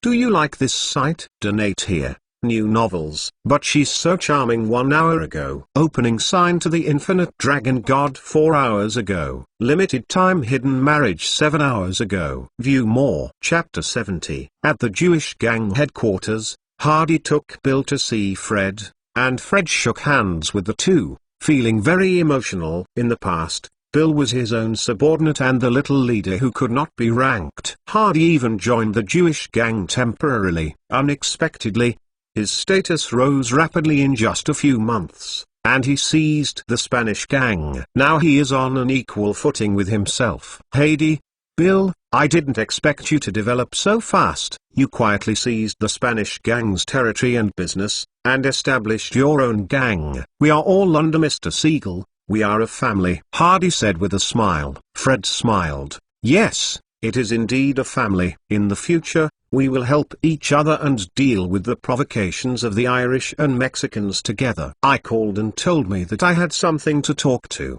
but I don't know what it was. Fred asked. The three sit down. Hardy said, our site has 3 nightclubs and 30 bars. Now the drinks are purchased from the kosher warehouse. We should be considered a huge customer. I hope Mr. Fred will give you a preferential price. Drinks supply is not a small business. If Bill and the others buy from the Jewish gang in the future, The Jewish gang's alcohol business is equivalent to doubling the sales. It is definitely a good thing for the Jewish gang. Fred thought for a while. I can reduce you by 10%. The price is already very favorable. Deal. Hardy agreed. A 10% reduction is acceptable to Hardy. The Jewish gang also has money to make. And today, Hardy came to talk about drinks only incidentally, and he has bigger business to talk about. Boss Fred, you should know the original casino in Spain, right? Hardy asked. You mean McKinsey No. 5 Club? Fred asked. Yes, the casino was originally well run by Danny, but it has not reopened after being robbed by us. In fact, it is undergoing renovation. Now it is completely set up and it is more gorgeous than before. I want to ask Boss Fred, would you like to take over this business? Hardy said. Fred was surprised. You want to transfer the casino business to me? Don't you plan to do it yourself? Fred knew that the casino that Danny ran back then was very prosperous. It was located in Hollywood and could attract a lot of wealthy celebrities to play in the past. It was considered a high-end venue in Los Angeles, earning 2 to 3 million yuan a year. He didn't know why Hardy didn't drive it by himself, but instead transferred it to himself. Moreover, letting the Jewish gang go to their premises to operate a casino is equivalent to letting the Jewish gang's hands reach their own territory. Few gangs can tolerate this. Hardy was a little helpless. I don't have anyone suitable to open a casino. It is not only money to open a casino, but also subordinates who can support the casino. A master who is proficient in gambling is not easy to do with nothing. The Jewish gang is different. They now run several underground casinos and have enough staff. How do you plan to transfer this business? Fred asked. Hardy had a manuscript in his mind. The McKinsey No. 5 Club has a 3-year lease, and the renovation cost has cost more than 150,000. If Fred Boss accepts it as a whole, give me 200,000 for this piece. Fred felt that the price of 200,000 was not cheap, but it was acceptable. There are also operating rights fees. The Jewish gang enters our site to do business. It is reasonable to pay a part of the operating fees, but I don't know how much it should be counted. Hardy looked up and thought. Fred was not surprised at the operating fee. In those days, the Spanish gang selling cocoa powder on the Jewish gang also had to pay an operating fee, and the fee was not low, accounting for about a third of the income. That casino earns 2 to 3 million yuan a year. Can't you give him 100,000 a year? Hardy seemed to think of something suddenly, and looked at Fred suddenly. Boss Fred, Bill and the others have recently started a small business, which is to put slot machines and pinball machines in pubs and convenience stores. Let's do this. Exchange operating rights. I will not charge the casino operating fee, and at the same time, the Jewish gang will open the site to the Bill gang and let us put slot machines and pinball machines on the gang's site. Do you think this works? Fred has no idea about the slot machine and pinball machine business. In his mind, slot and pinball machines are small businesses. How much money can be earned by betting a few cents each time? The only thing that worried him was that Hades' forces would enter the Jewish gang, but he was relieved immediately. Didn't he also deepen his forces into the turf of the Bill gang? And both gangs belonged to Siegel's boss. The Jewish gang's drinks were sold all over the Bill's gang, and the two gangs were actually mixed. Okay, I agree to exchange management rights. Fred agreed. Agreement reached. The Jewish gang operates a casino on the Bill's site, and the Bill's gang operates a slot machine and pinball machine on the Jews' site. The two sides do not pay each other's site fees. That afternoon, Fred took a few of his men and watched the McKinsey No. 5 Club accompanied by Bill. Fred was very satisfied with the decoration here. It was much more luxurious than the 3 underground casinos he ran, and he would definitely attract high-end customers.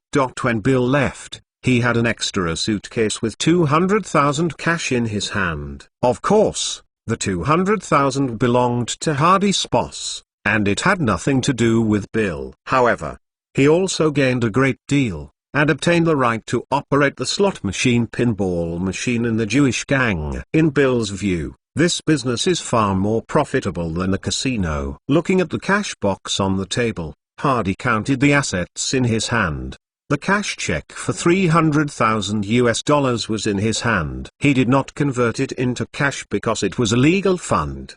The advantage of legal funds is that they can be used in legal transactions without laundering money. Now that there is another $200,000 in cash, he is going to give 100,000 yuan to the security company as operating funds, and the other 100,000 yuan to Henry Matthew, which is a bonus for the previous business. He still has the 100,000 originally earned in his own hands. In other words, he has $400,000 in cash. He also has security companies, film companies and brokerage companies. Thinking of film companies and brokerage companies, he suddenly thought that Danny seemed to have left a legacy to himself. Danny also has a sincere film company and 3 brokerage companies. I found the documents in the drawer and looked at it. All the legal persons on it are Danny. How can I get these assets into my own hands? Hardy thought of Simon. He is Danny's military advisor and a financial accountant. He certainly understands these things. He shouted to the door and came in. Go to the loan shark.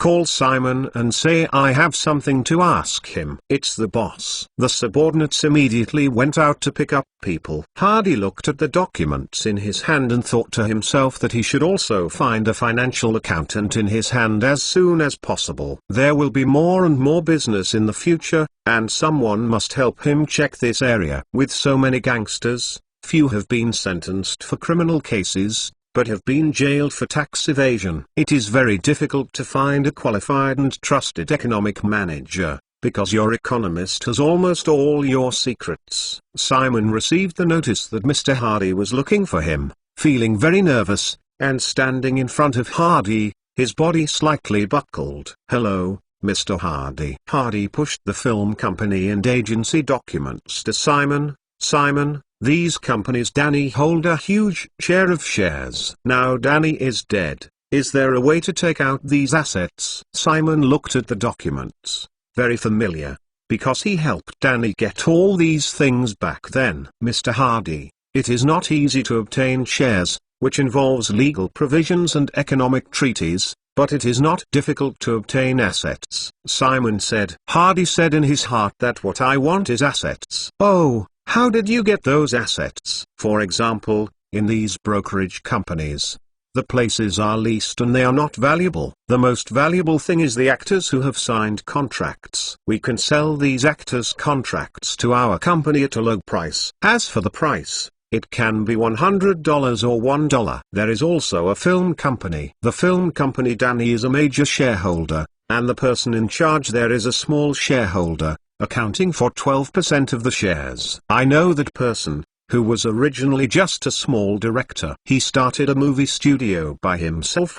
Novel.com. The film he made later was chosen by Danny, and the film company was founded. We can package the assets of the film company and sell it to another company. As for the price, I think that as long as the minority shareholders get their share back, he dare not stop us. Then these companies are left with empty shelves, which can be thrown around at will and don't care about them anymore. Hardy felt that Simon's proposal was very good. This way, others may not be good, but they are gangsters, and with some threats, those people will naturally surrender. Hardy threw the 2 agreements to Simon. You are responsible for this matter and help Bill get his uncle's assets back. Simon took it quickly. Okay, Mr. Hardy, I will definitely handle this matter. Soon after Simon left, Lanster, the head of the security company, came to Hardy's office, with a little helpless expression on his face. Today I met the directors of the 2 banks again, but they were all unsuccessful. Our security company has just been established and has no reputation. People are not willing to cooperate at all. The security company separated from the gang and switched to normal operations. Hardy asked Lanster to carry out daily business. These days, Lanster took his men from door to talk to the bank, hoping to find customers. Banks are the best customers of security companies. According to statistics, there are more than 14,000 financial institutions in the whole ME. Los Angeles is the 2nd largest city in the United States. There are more than 160 banks, and there are countless branches and offices. HD Security only needs to find a few large banks to cooperate. However, these banks have either signed contracts with other companies or have their own security forces. In addition, HD Security has just been established and has no name. Lanster has found dozens of banks, and none of them is willing to cooperate. Hardy smiled indifferently. Chapter 71. Los Angeles is more than 1,000 kilometers away from New Mexico. Hardy took Henry and Matthew on a plane to Albuquerque, the largest city in New Mexico. There is still more than 100 kilometers away from the filming base. Hardy asked Henry to directly buy a car and drive to the film and television base. After watching Ava, he is going to drive back to Los Angeles. Anyway,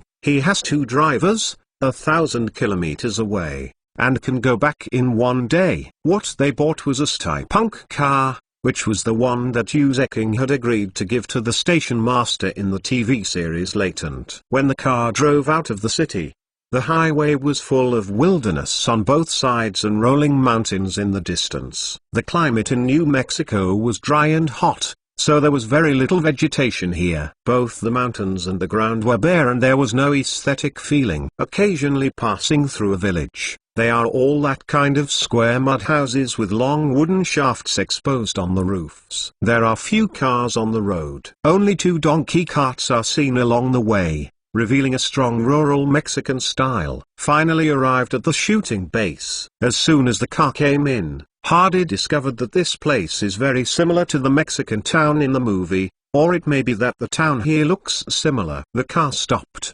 Many staff members looked over. Hardy got out of the car and someone recognized him. "It's Mr. Hardy here. Hurry up and notify Director Nolan." Someone shouted. Director Nolan hasn't come yet, and a beautiful figure appears at the door of the house. The woman is wearing a Mexican woman's long dress. Her hair is rolled up, and her dress is simple, but even so, it is still difficult to conceal the beauty of a woman. Heidi. Ava trot over, and there was no break at all before the man, and she gave him a hug. The staff members seen nearby all smiled. Many of them here know that Ava is the woman of Hardy's assistant, and there are even rumors that Assistant Hardy's investment in this movie is for her. Soon Director Nolan and starring Eastwood and others came out one after another. Both parties exchanged greetings. Hardy said to Henry, "Take down the red wine from the car and give it to the crew to drink." Everyone on the crew was happy when they heard it. "Thank you, Assistant Hardy, for your concern." Walked into the house.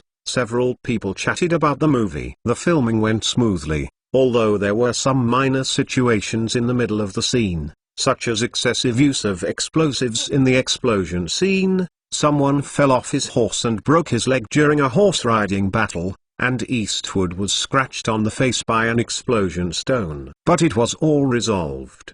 The movie was originally like this. No one would be hospitalized just because of scratching a finger. "How is Ava's performance?" Hardy asked Nolan. Nolan looked at Ava and said with a smile, "To be honest, Miss Ava's acting skills were really jerky at first, but under my guidance, she gradually entered the role. The most important thing is that she herself is too beautiful. There is a beautiful view." Now that the filming is halfway through, I am more and more confident in this film, but Assistant Hardy, there are some things I want to report to you. The money is almost spent, and our previous budget may not be enough. After Nolan finished speaking, he looked at Hardy calmly. Hardy could tell that Nolan seemed to have no guilt about spending all his money in advance. Is over budget a necessary skill for every director? And look at him like this. "Anyway, I have finished spending. You like it? I can't work without adding it." This reminded him of Seagull. He played in Las Vegas casinos,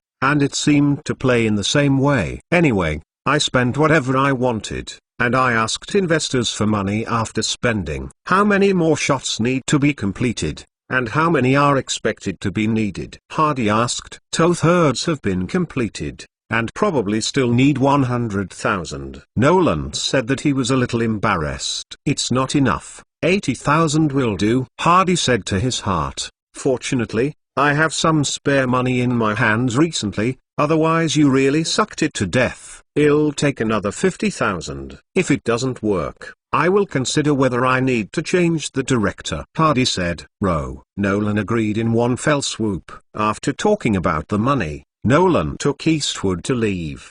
They still had a scene to film, and only Hardy and Ava were left in the room. Ava looked at Hardy, hugged him and kissed him. It took a long time to separate. How does it feel to be filming? Is it very different from your previous fantasy? Hardy asked, pinching the woman's chin. Filming is very tiring, but also very interesting. I like this feeling. Actually, I don't have many scenes, but I follow the crew every day. I just want to see and learn more. The difference between on-site learning and the teacher's teaching is it's quite big. Ava said. By the way, your song is very popular now. Do you know if you are famous? Hardy smiled. Ava smiled. The shopping goes back to the city every other week. In addition to buying food, I will also bring newspapers. I have seen newspaper reports. They say this song is very popular now, and it has even spread to European and American countries. When Ava spoke, her lips moved closer. The lips of the two will collide as soon as they speak. In fact, the biggest credit for this song is you. Anyone can catch such a good song. I just met you because of luck. Just when the two were about to approach again, a man's voice suddenly came from outside. Miss Gardner, are you there? He'll visit you. Hardy looked at Ava. Use your eyes to ask who is outside. Anger flashed across Ava Gardner's face. He claims to be David Walsh, the owner of a listed mining company. A month ago, he brought people to the nearby mountainous area to investigate copper mines. He accidentally came to the crew. When he saw me,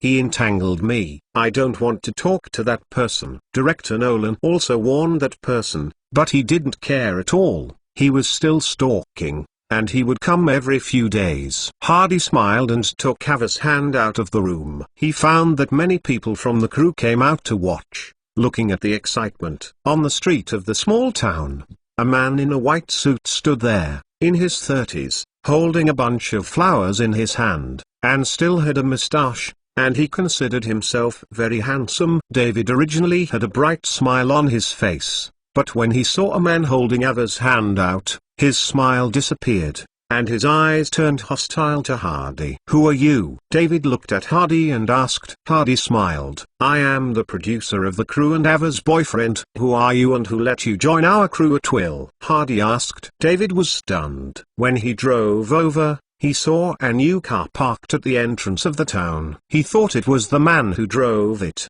But Steipunk was not a good car for him, and the opponent's strength might not be good. I am the owner of Walsh Mining. I admire Miss Gardner very much and come to visit her specially. Even if she has a boyfriend, can't she know other friends? David said proudly. David Walsh is a typical playboy. He took over a listed mining company from his father's generation, with assets exceeding $1 million.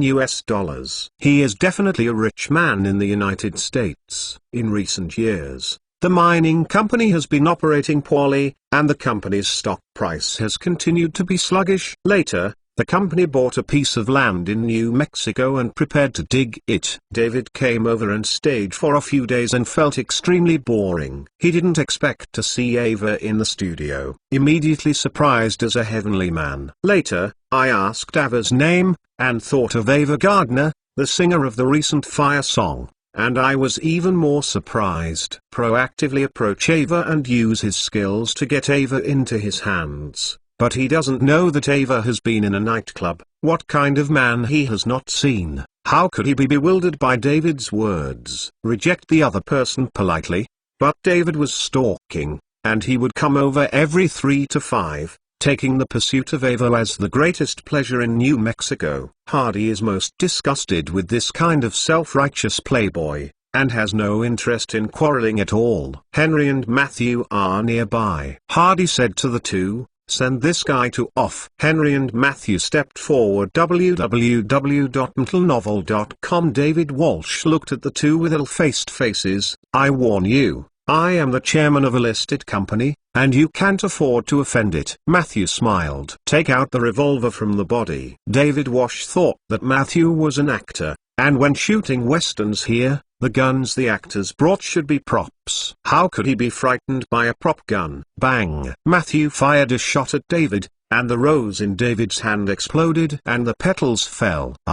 David jumped up in surprise. He didn't expect the opponent's gun to be real. Wow! The crew members who watched the lively scene were also taken aback and murmured, "Boom, boom, boom." This is not over yet. After Matthew exploded the flower in David's hand, he continued to shoot him again and again, and David froze in fright. Wait for the gunfire to stop. People saw that David Walsh had a few more bullet holes on the corners, toes, and brim of the hat. Matthew blew the muzzle and inserted the gun into the holster smartly. This action is very Western, which fits this very well. The temperament of the set. Happiness. The staff who watched the excitement nearby applauded. They have seen shots of sharpshooters in the movie, but this is the first time I have seen this kind of marksmanship in reality, and it feels more exciting than in the movie. David Walsh was terrified. Body stiffness. There is still a damp feeling in the lower body. He looked down. The pants are wet. The traces of dampness are very conspicuous on the white suit. David Walsh screamed, dropped the pedicel in his hand, staggered towards the car, stumbling into the car a few moments, hitting the car and slamming the gas. The car swayed and rushed out. Fortunately, the surrounding area was empty. Hit something. Chapter 72. Do you need to film today? Do you have time to show me the surrounding scenery? Hardy said to Ava. Ava knows what the man thinks and smiles playfully. The actor needs to ask the director for leave when going out, but I don't know if the director will let him go. Ava frowned pretendingly. It's really a big problem to ask for leave with the director. How about we elope? Hardy whispered. Elopement? Ava's eyes lit up. Yes, elope. The two sneaked out of the room, cautiously came to the car, opened the door and entered quietly, and drove out slowly. Matthew looked at Henry. The boss drove away. Do you want to keep up? Henry smiled and continued to lie in the shade. The boss is going to have a tryst with his lover. Aren't you afraid of being beaten up with you? What if it's dangerous? If we attack him together, we may not be able to kill the boss. How dangerous do you think he can be? By the way, I watched the crew filming a horse war, so let's play with two horses. Okay. Hardy drove the car on the wide road. The window opens. Ava's long hair couldn't help flying because of the wind. Where are you taking me to elope? Ava asked, looking at Hardy. Go to a place with a bed. In a town dozens of miles away, they found a Mexican-style hotel. The low-dirt house was very clean and surrounded by flowers. What is rare is that there are hot springs here. The men and women who had been separated for a few months lingered in the room endlessly. David Walsh drove the car, and his mood gradually calmed down after going out for dozens of miles. Thinking of the humiliation just now, feeling the mud on his butt, David Walsh gritted his teeth and patted the steering wheel hard. Damn, I want revenge. He used to be a famous playboy. Now that he inherits the family property, although the company's efficiency is not good, he is still a rich man. Who is that man holding Ava's hand? He only said that he was a producer. He has such a powerful bodyguard. It is estimated that he is not an ordinary person. He is going to go back and investigate it before taking action. But for the woman named Ava, from the beginning to the end, I was very indifferent to myself, and I ignored how many times I went to show my courtesy. It turned out that there was a man a long time ago, not just a little star who sang a song. If it weren't for Lao Tzu who wants to eat something fresh, thinking you are in love with you. He suddenly thought of the previous report on Ava, as if the reporters still couldn't find her now. David guessed what mysterious propaganda strategy should be used. Want to hide? Humphrey. Destroy if you don't get it. I will expose you now. He twisted his hips, feeling very uncomfortable, speeded up the accelerator to drive into the city, and arrived in Albuquerque an hour later, hurriedly plunged into the hotel and took a shower. Throwing his clothes into the trash can, came to the table and picked up the phone. Hey, is it the Los Angeles Times? I have a news to you. Didn't your newspaper say that many people are looking for Ava Gardner? I know her news. Some time ago, Scarborough Fair just came out and it was very popular, and then because of the lack of good publicity, the popularity gradually decreased, but people are still curious about singer Ava Gardner. As soon as the Los Angeles Times heard about Ava, he immediately became interested.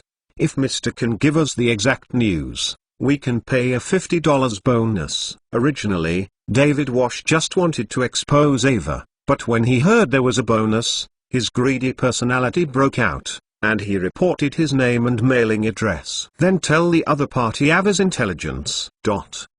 The next day, Hardy and Ava returned to the crew. Today there is another scene for Ava. Hardy sat next to director Nolan and watched the actors perform. At this moment, two reporters walked into the filming base. When they saw Ava, one of the reporters raised the camera and took photos, while the other hurried forward and asked questions with a notebook. "Is it Miss Ava Gardner? We are reporters at the Los Angeles Times reporter station in New Mexico. We finally found you. Since you released Scarborough Fair, it has attracted countless people's pursuit, but can't be traced to you. Miss Ava, can I ask you some questions?"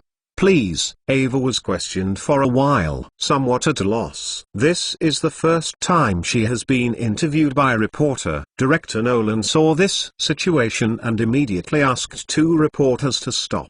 "We are filming, please don't disturb the actors. And how did you find this place?" Hardy once said to Nolan before that Ava's singing is a publicity strategy, and he plans to announce Ava's identity before the film is shown, attracting a wave of attention to build momentum for the film. But he was discovered by reporters now. One of the reporters immediately said, "We only learned that Miss Ava was here after receiving a clue from a clue person." Hardy remained silent beside him. Hearing what he thought of here, he asked, "Is it the news that I got yesterday?" "Yes, it was indeed yesterday, so we came today, and I hope Miss Ava will accept our exclusive interview." "Can you tell me who broke the news?" Hardy said. "No. The newspaper must keep secrets for those who provide clues," the reporter said. In fact, not to mention that Hardy has already guessed who it is. It has been kept secret for such a long time. It was only revealed yesterday that it must be the rich second generation. Yesterday, everyone looked at Hardy. "He is the backbone of this place." Hardy's mind turned. He had concealed Ava for the promotion of the movie before. Since it has been found by reporters, the report will be reported. It doesn't matter. The crew first stop. Let Ava accept the interview first. The crew all stopped and rested next to each other. Hardy took Ava to the side to explain. Other questions can be answered, but the songwriter should not tell them. Keep it secret for the time being. When the reporters interviewed Ava, Ava had already calmed down. Faced with questions and answered appropriately, the reporter would inevitably ask the songwriter. Ava smiled and said that she kept it secret for the time being. When answering the question, "Don't forget to promote the new movie." The reporter finally knew that this movie was called Red Dead Redemption. The reporter in charge of taking pictures took 2 full rolls of film for Ava before he stopped with satisfaction. The interview was full of rewards, and the 2 reporters left happily. Hardy looked at the reporter who was leaving and told Henry, "You go to the city, contact Lanster, and ask him to investigate all the intelligence of the guy named David Washington." Good boss. Although the other party's behavior did not cause any harm to him, he still felt offended. Who knows if he will cause trouble to himself in the future. The next day, Henry came back from the city. "Boss, the situation of David Walsh has been investigated clearly. David Walsh's father is the owner of a mining company, named Walsh Mining, with total assets of about $3 million. A few years ago, David Walsh's father died and the company was left to him. In fact, when the old Walsh was in business, the company was in trouble and sold a lot of shares. Now David Walsh still has the company in his hands. 34% of the shares. The mining company has been in the hands of David Walsh in the past few years, and the business has gone from bad to worse. Now the stock price has fallen to 32 cents per share, which is a junk stock. At the shareholders' meeting, many shareholders said that David Walsh would give up the chairmanship. She himself was unwilling to give up. saying at that time that he would be given another 2 years to stabilize the shareholders. David Walsh found a scholar who studies mining. The scholar told him that Arizona has the most copper mines. His research on the veins will definitely continue to the neighboring New Mexico. There should be a large area near San Andres Mountain. Mineral veins. Last year, David Walsh borrowed 200,000 yuan in the name of the company to purchase an 8,000 acres of mountainous land near San Andres Mountain, and took the prospecting team there to look for mines. But so far there is no good news. After hearing the information, Hardy smiled. That David Walsh is just a conceited who doesn't understand management. Boss, if you see that guy is upset, I will kill him now. Matthew looked at Hardy and said. Hardy shook his head. Matthew, we are legitimate businessmen. How can we scream and kill casually? I have a better way to deal with such people. What way? Henry asked curiously. Do you know how to torture a listed company? Hardy asked the two. The two shook their heads together. Hardy knows a lot of ways to toss a listed company, not to mention that it is still in the 40s. Even in the 21st century, with extremely complete regulations, there are still many ways to toss a listed company.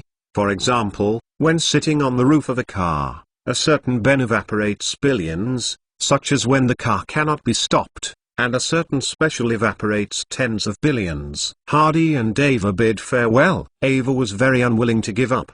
The two ran to the Hot Spring Hotel for another day, and then Hardy drove back to Los Angeles. Has the investigation of the Walsh mining shareholders' situation been clear? Hardy asked when he came back to see Lanster. Yesterday he ran to play with Ava and called Lanster to collect information. The investigation is clear. Lanster handed a detailed share list to Hardy. Walsh Mining now has a total market value of $1.83 million, 35% of outstanding shares, and a stock price of 31 US cents, which is 1 point lower than when Hardy asked 2 days ago. Lance2.mtlnovel.com. I remember the editor-in-chief of the Los Angeles Financial News. We have a few pictures of him, right? Hardy asked. Yes, there is a picture of him. It's time to enable him. Hardy used these 2 days to purchase a shell mining company, register it as his own company, and name it HD Mining. The company's business scope includes mining development,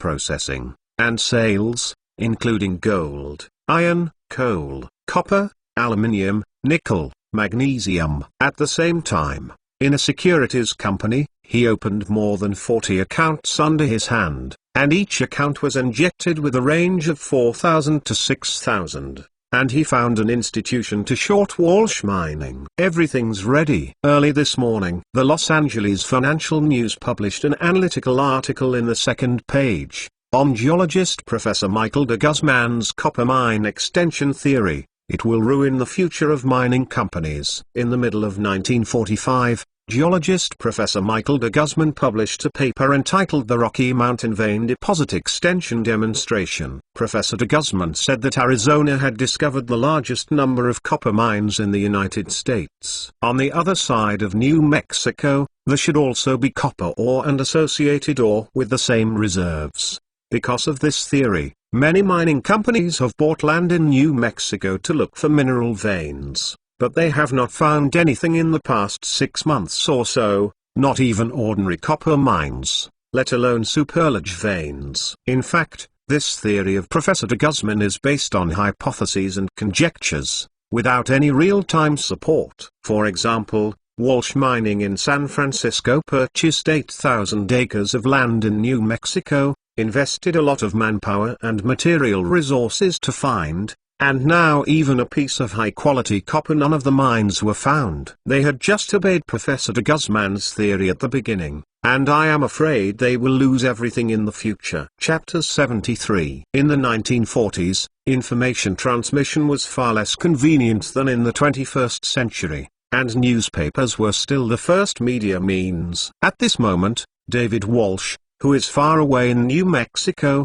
has not yet received news of the stock price plummeting. A shareholder tried to contact David Walsh to study how to recover the loss, but he called Albuquerque, and the assistant told the shareholder that David Walsh followed the prospecting team into the mountain for exploration. The stock price of Walsh Mining continued to fall the next day, but it was not as violent as it was yesterday. It only dropped a few cents to 13.8 cents per share. Continuing on the third day, it became 12.1 cents per share. The shareholders were anxious like ants on a hot pot, and finally contacted David Walsh on the third night. David Walsh was surprised to hear that the stock price plummeted. The newspaper reported that Professor de Guzman's mineral vein theory was incorrect, but he was involved in a sharp drop in the stock price of Walsh Mining. "What is this, David? You must find a way to prevent the stock price from falling." The caller is the second shareholder of the company, whose shares are second only to David. David Walsh was a little angry. "I was developing for the company. Despite the hard work I went into the mountains to look for mines. I couldn't eat and sleep well every day. You guys sit at home and blow air conditioning, but the stock price drop made me think of a way. What can I do?" "It is estimated that the stock price will stabilize after the news," David Walsh said irresponsibly. This major shareholder was very annoyed when he heard what David said. "David Walsh, you are the chairman of the board, and you should be fully responsible for things that happen to the company. If you do not run the company well and cannot profit for shareholders, I will apply for shareholders." The General Assembly re-elected the chairman. David Walsh was a little anxious. "Damn, here again. Last time I forced myself to give up the position of chairman, but this time I came back. Didn't the last shareholder meeting have already said that? Give me 2 years, and now it has only been more than half a year," David Walsh said with a soft tone. "I now doubt whether the company will be destroyed by you in 2 years, Walsh. I will give you a week at most to find a way to solve the company's problems. Otherwise, as the second shareholder, I will ask for another shareholder meeting to study the replacement of directors. Long, hire a new CEO." The shareholder put down the phone boastfully. David Walsh sat slumped on the bed, and now he can't do anything about it, unless a big mine is discovered now. And I believe that the company's stock price will rise by leaps and bounds. But after a few months in the mountains, there was no harvest at all. Only scattered pyrite veins were found, which were not scaled up and had no mining value at all. He now doubts that Professor de Guzman's theory is correct. Maybe the old guy was lying. The problem now is that shareholders chase after themselves and let themselves find a way. What can he do? He suddenly thought of the newspaper. Since it was a newspaper report that caused the stock price to fall sharply, can you clarify it in the newspaper? He remembers the last time he broke the news of Ava Gardner to the Los Angeles Times. He had a phone number at the reporter station, and he immediately picked up the phone and called. "Hey, are you a reporter from the Los Angeles Times? I'm the chairman of Walsh Mining. Are you interested in interviewing news about New Mexico's minerals?" The stock price of the mining industry has plummeted in the past 2 days, which is indeed news. The Los Angeles Times received a call from the chairman of Walsh Mining, and he was indeed interested and agreed to interview him. And at this time, Hardy has stopped shorting, started secretly inhaling Walsh Mining stock. When he shorted Walsh Mining, the price per share was 31 cents. Now it has fallen to 0.12 per share, a decline of more than 61%. Hardy used 5 times leverage. He calculated that after excluding financial institution fees and other expenses, he could earn $500,000. Good guys. Financial operation is to make money, which is worse than robbery. A simple operation can surpass the Spanish gang he robbed twice. There may be room for decline in Walsh Mining's share price, but Hardy thinks it shouldn't be too big. After all, it's just false news. Walsh Mining has not revealed any substantial problems. As for the recent decline, most of it is due to people's distrust of junk equity. It's almost time now. Hardy sold the stock. However, he changed hands and started to do more again, using more than 40 accounts to acquire Walsh Mining shares in the market. The momentum that was originally down today is because Hardy's acquisition has slowly stopped. By the close, Hardy has acquired more than 400,000 shares. The stock price also stabilized at 0.12 yuan and did not continue to fall. The next day, Walsh Mining's stock price remained flat, and Hardy silently bought another 200,000 shares. Just this day, the Los Angeles Times published an interview with Walsh Mining chairman David Walsh. David Walsh said that the company is now in good condition. He is leading the prospecting team and working day and night in the mining area. He believes in Professor de Guzman's theory. It is correct, after all. Professor de Guzman is a well-known geologist. A few days later, Hardy has been silently absorbing Novos Mining's stocks. People found that Walsh Mining's stock price has slowly risen from its lowest level of 12 cents to 14 cents, which is a big increase for a low-priced stock. By this time Hardy had acquired more than 1 million Walsh shares. Hasn't stopped yet. Still take it slowly. This day, a car came to the mining area. Two reporters got off the car. These days David Walsh has been living in the mine. He was a millionaire. Because of a stock price fluctuation, his wealth has shrunk by more than half. He was very unwilling. He hopes to find a copper mine on this land. Even if it is just a small mine, it can make up for his investment this time. But these days there is still nothing. He had already scolded Professor de Guzman 100 times in his heart. Especially after drinking, he cursed Professor de Guzman as a big liar. If it weren't for him, how could he eat dirt in this place, drink and pick up girls in the big city, and live a comfortable life? Two reporters found David Walsh and took out a press card to prove his identity. "Hello, Mr. David Walsh, we are reporters from the Los Angeles Financial News. We want to interview you. Do you have time?" When David Walsh heard that he was a reporter for the Los Angeles Financial News, he was so angry that the report was published by the Financial News. If it weren't for them, how could his company's stock price fall so miserably? David Walsh said excitedly, "I think your report is very irresponsible. Why do you say that Professor de Guzman's theory is wrong? Why do you say that the mineral veins of Arizona cannot extend to New Mexico? You say that Professor de Guzman's theory is guess. Your reports are unprovoked guesses." The two reporters had a very good temper. They just laughed after hearing what David Walsh said. "So we came to interview, just to ask Mr. Walsh what he has to say. By the way, you have been in the mountains for several months. Have any large veins been discovered?" David Walsh's momentum was choked by reporters' questions. It took him a few months to find no mineral veins. This is an indisputable fact. But he knew that if these things were reported by the Los Angeles Financial News, the stock price might fall again. He blinked, and suddenly thought about it. "Who said we haven't found the mine? We have found something. You come with me." After saying that, he took two reporters forward. Stopping in front of a pile of rocks in front of the camp, David Walsh pointed to the stones and said, "Look, these are the ore specimens we collected from the mountains." After speaking, he took a piece of ore the size of a watermelon from the ground and put it in his hand and said, "Look, this is copper ore. Since we can find copper ore, it means there must be a vein here." Moreover, copper mines are often associated with gold mines. Once gold mines are discovered, the value of the veins will greatly increase. One of the two reporters took out a notebook and kept recording, the other held up a camera to take pictures of David. David was very cooperative, holding the ore in both hands, grinning at the camera, posing in what he thought was the most handsome pose. In fact, David was lying. The ore in his hand was not copper ore, it was a piece of pyrite, but it was somewhat similar to copper ore.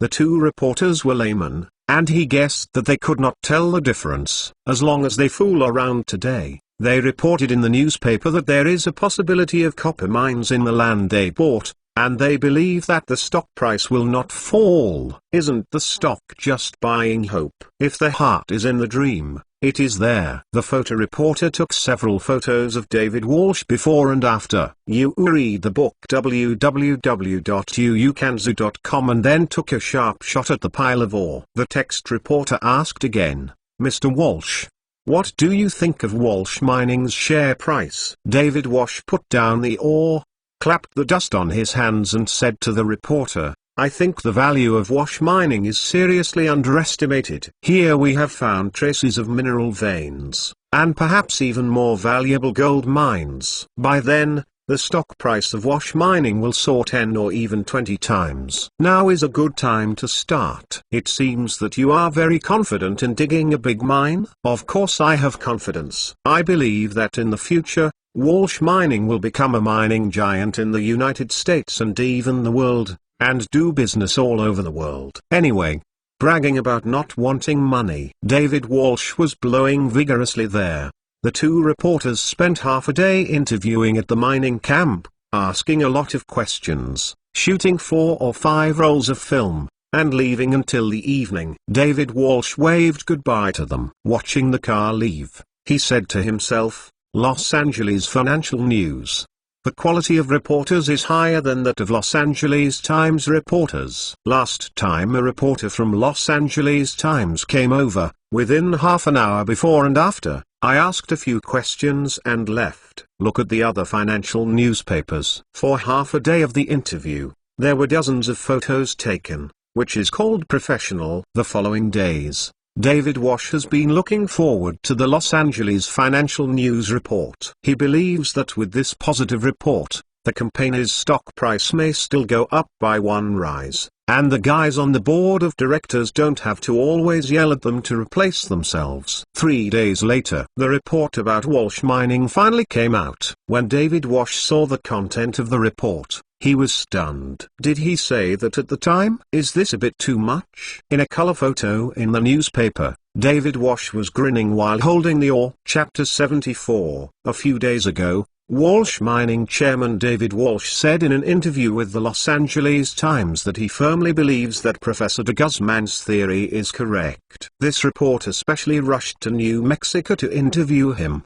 During the interview, David Walsh said that they have found a copper vein in the mountain. According to the test, the copper mine is of very high taste and the vein is huge, and it can build a super large copper mine. Moreover, they also found gold content in the associated mines, which are high-quality associated mines with extremely high mining value. David Walsh said that with the help of this copper mine, Walsh Mining is expected to become a mining giant in the United States and even the world. The ore in the arms of David Walsh in the photo is the ore they dug from the vein. He said that after determining the approximate size and obtaining enough samples, he will submit it to the Ore Testing Center for content testing. As soon as the Los Angeles Financial News report came out, it immediately attracted the attention of countless people, especially those institutions and individuals who paid special attention to stocks. Is this report from the Financial News true that Walsh Mining has really found a superlarge vein? The reporters personally went to the mining area for interviews. Can there be fakes after taking so many photos? So,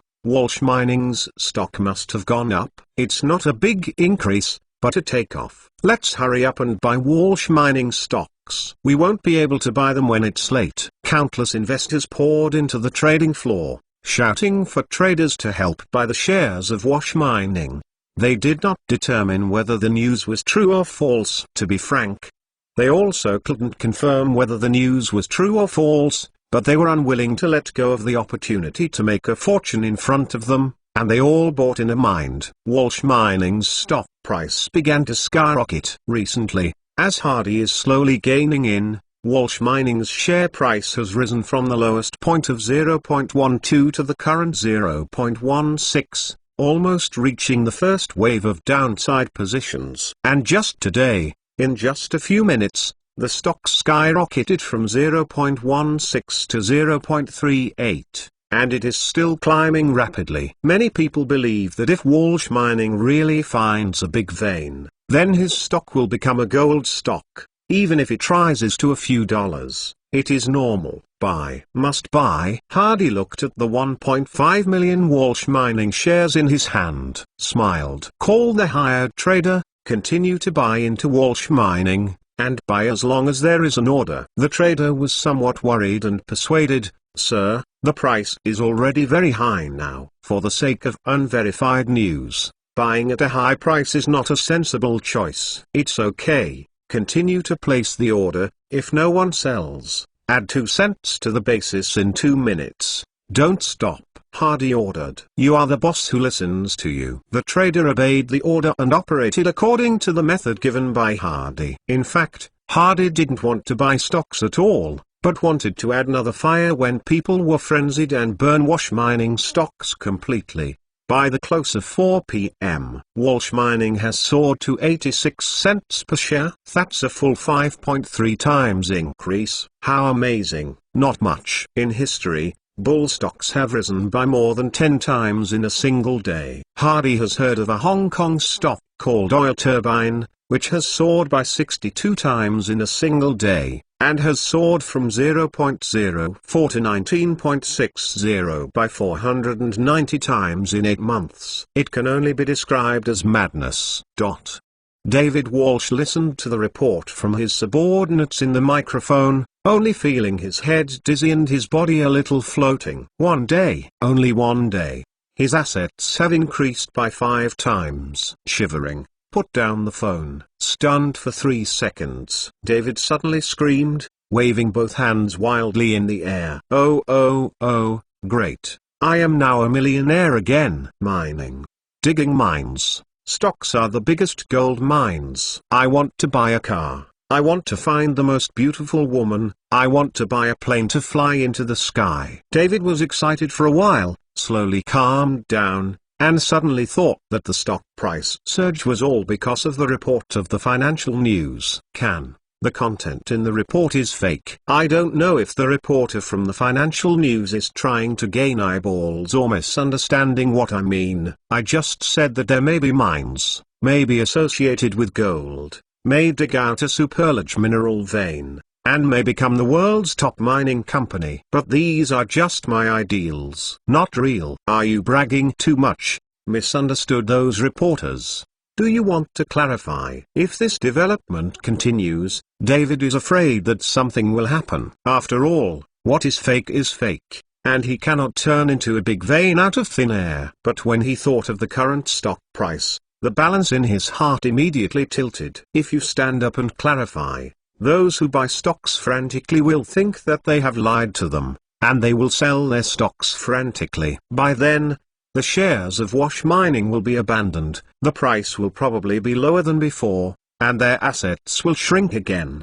What to do? David was very entangled in his heart. No, I want to go back to San Francisco. He had no intention of mining, and said to the person in charge of prospecting, and returned to San Francisco by plane the next day. The stock market opens on the second day. Wash Mining's stock price rose again.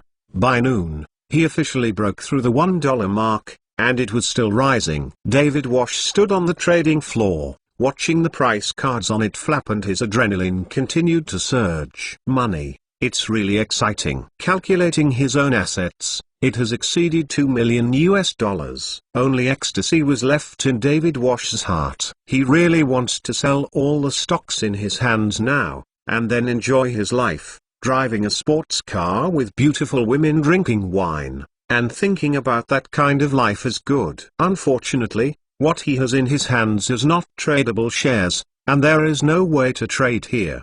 He is a major shareholder. If you want to sell the stock in your hand, you must notify the board of directors, ask if anyone has acquired it, and pass the certification of the China Securities Regulatory Commission. In short, it takes a very long process. Oh shit. I really hope that the news reported by the financial news is true. But he also has a way. Mortgage the stock to the bank, set out a sum of money, you can still enjoy it freely. He has made up his mind, after waiting for a few days to find a bank. First borrow 100,000 to enjoy. How can 100,000 be enough? A loan of 200,000 is only 1/10 of one's own assets. Take a look. It's still rising now. It is estimated that when he takes a loan, 200,000 is only 1/10 of his assets. He hasn't been back to the metropolis for a long time. He missed this place so much. He drove his car and called a friend. He was going to hold a crazy party tonight and find a group of beautiful women to have a good time. Good wine, beauty, explosive music, villa pool, carnival night.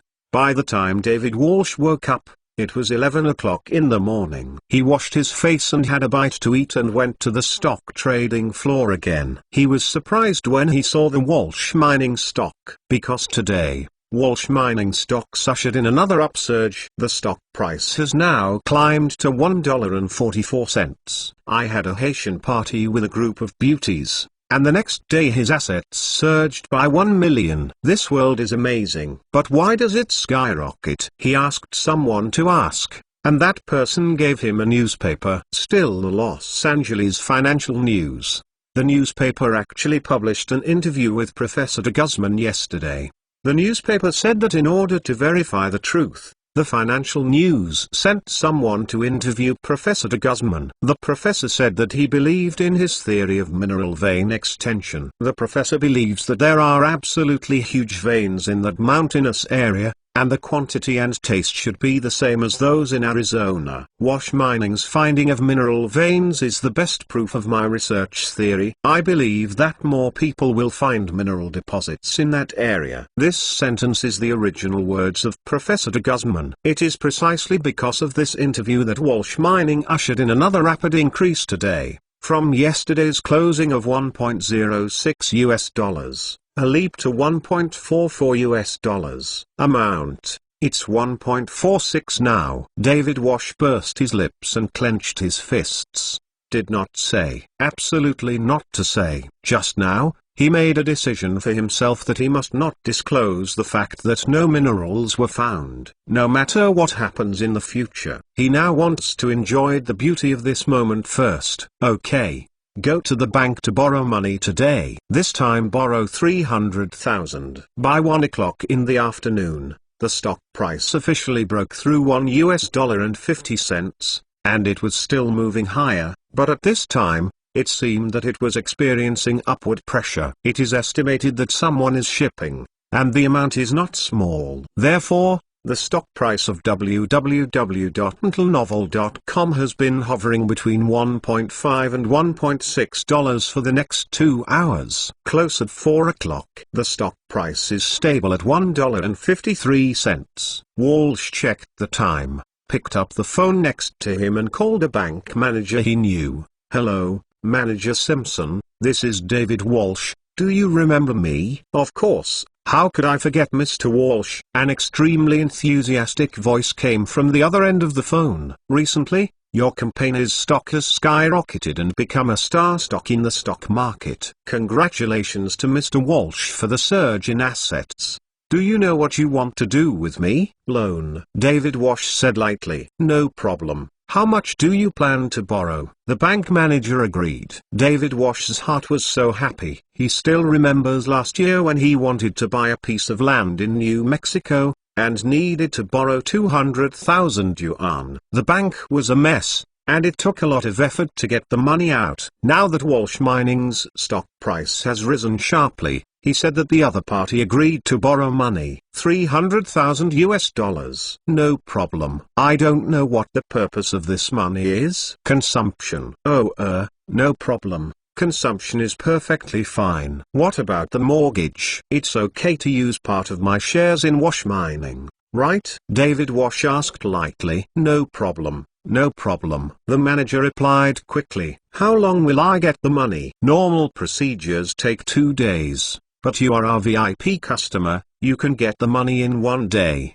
at most 1 day. David Walsh is very satisfied with the manager's service. In the afternoon of the next day, David Walsh received 300,000 cash from the bank and pledged about an 1/10 of the shares based on the stock price of the day. Then David headed into the casino. Have a good time playing all night. Chapter 75. That evening, David took a beautiful woman to a celebrity friend party. When he was seen by reporters waiting at the door, The reporters immediately surrounded him. Acting stars are stars. Economic stars are also stars. Walsh Minerals is now very popular in the stock market, and an interview with David Walsh is absolutely valuable. Mr. Walsh, we are reporters from the San Francisco Entertainment News. Can I ask you a few questions? The reporter blocked in front of Walsh and asked.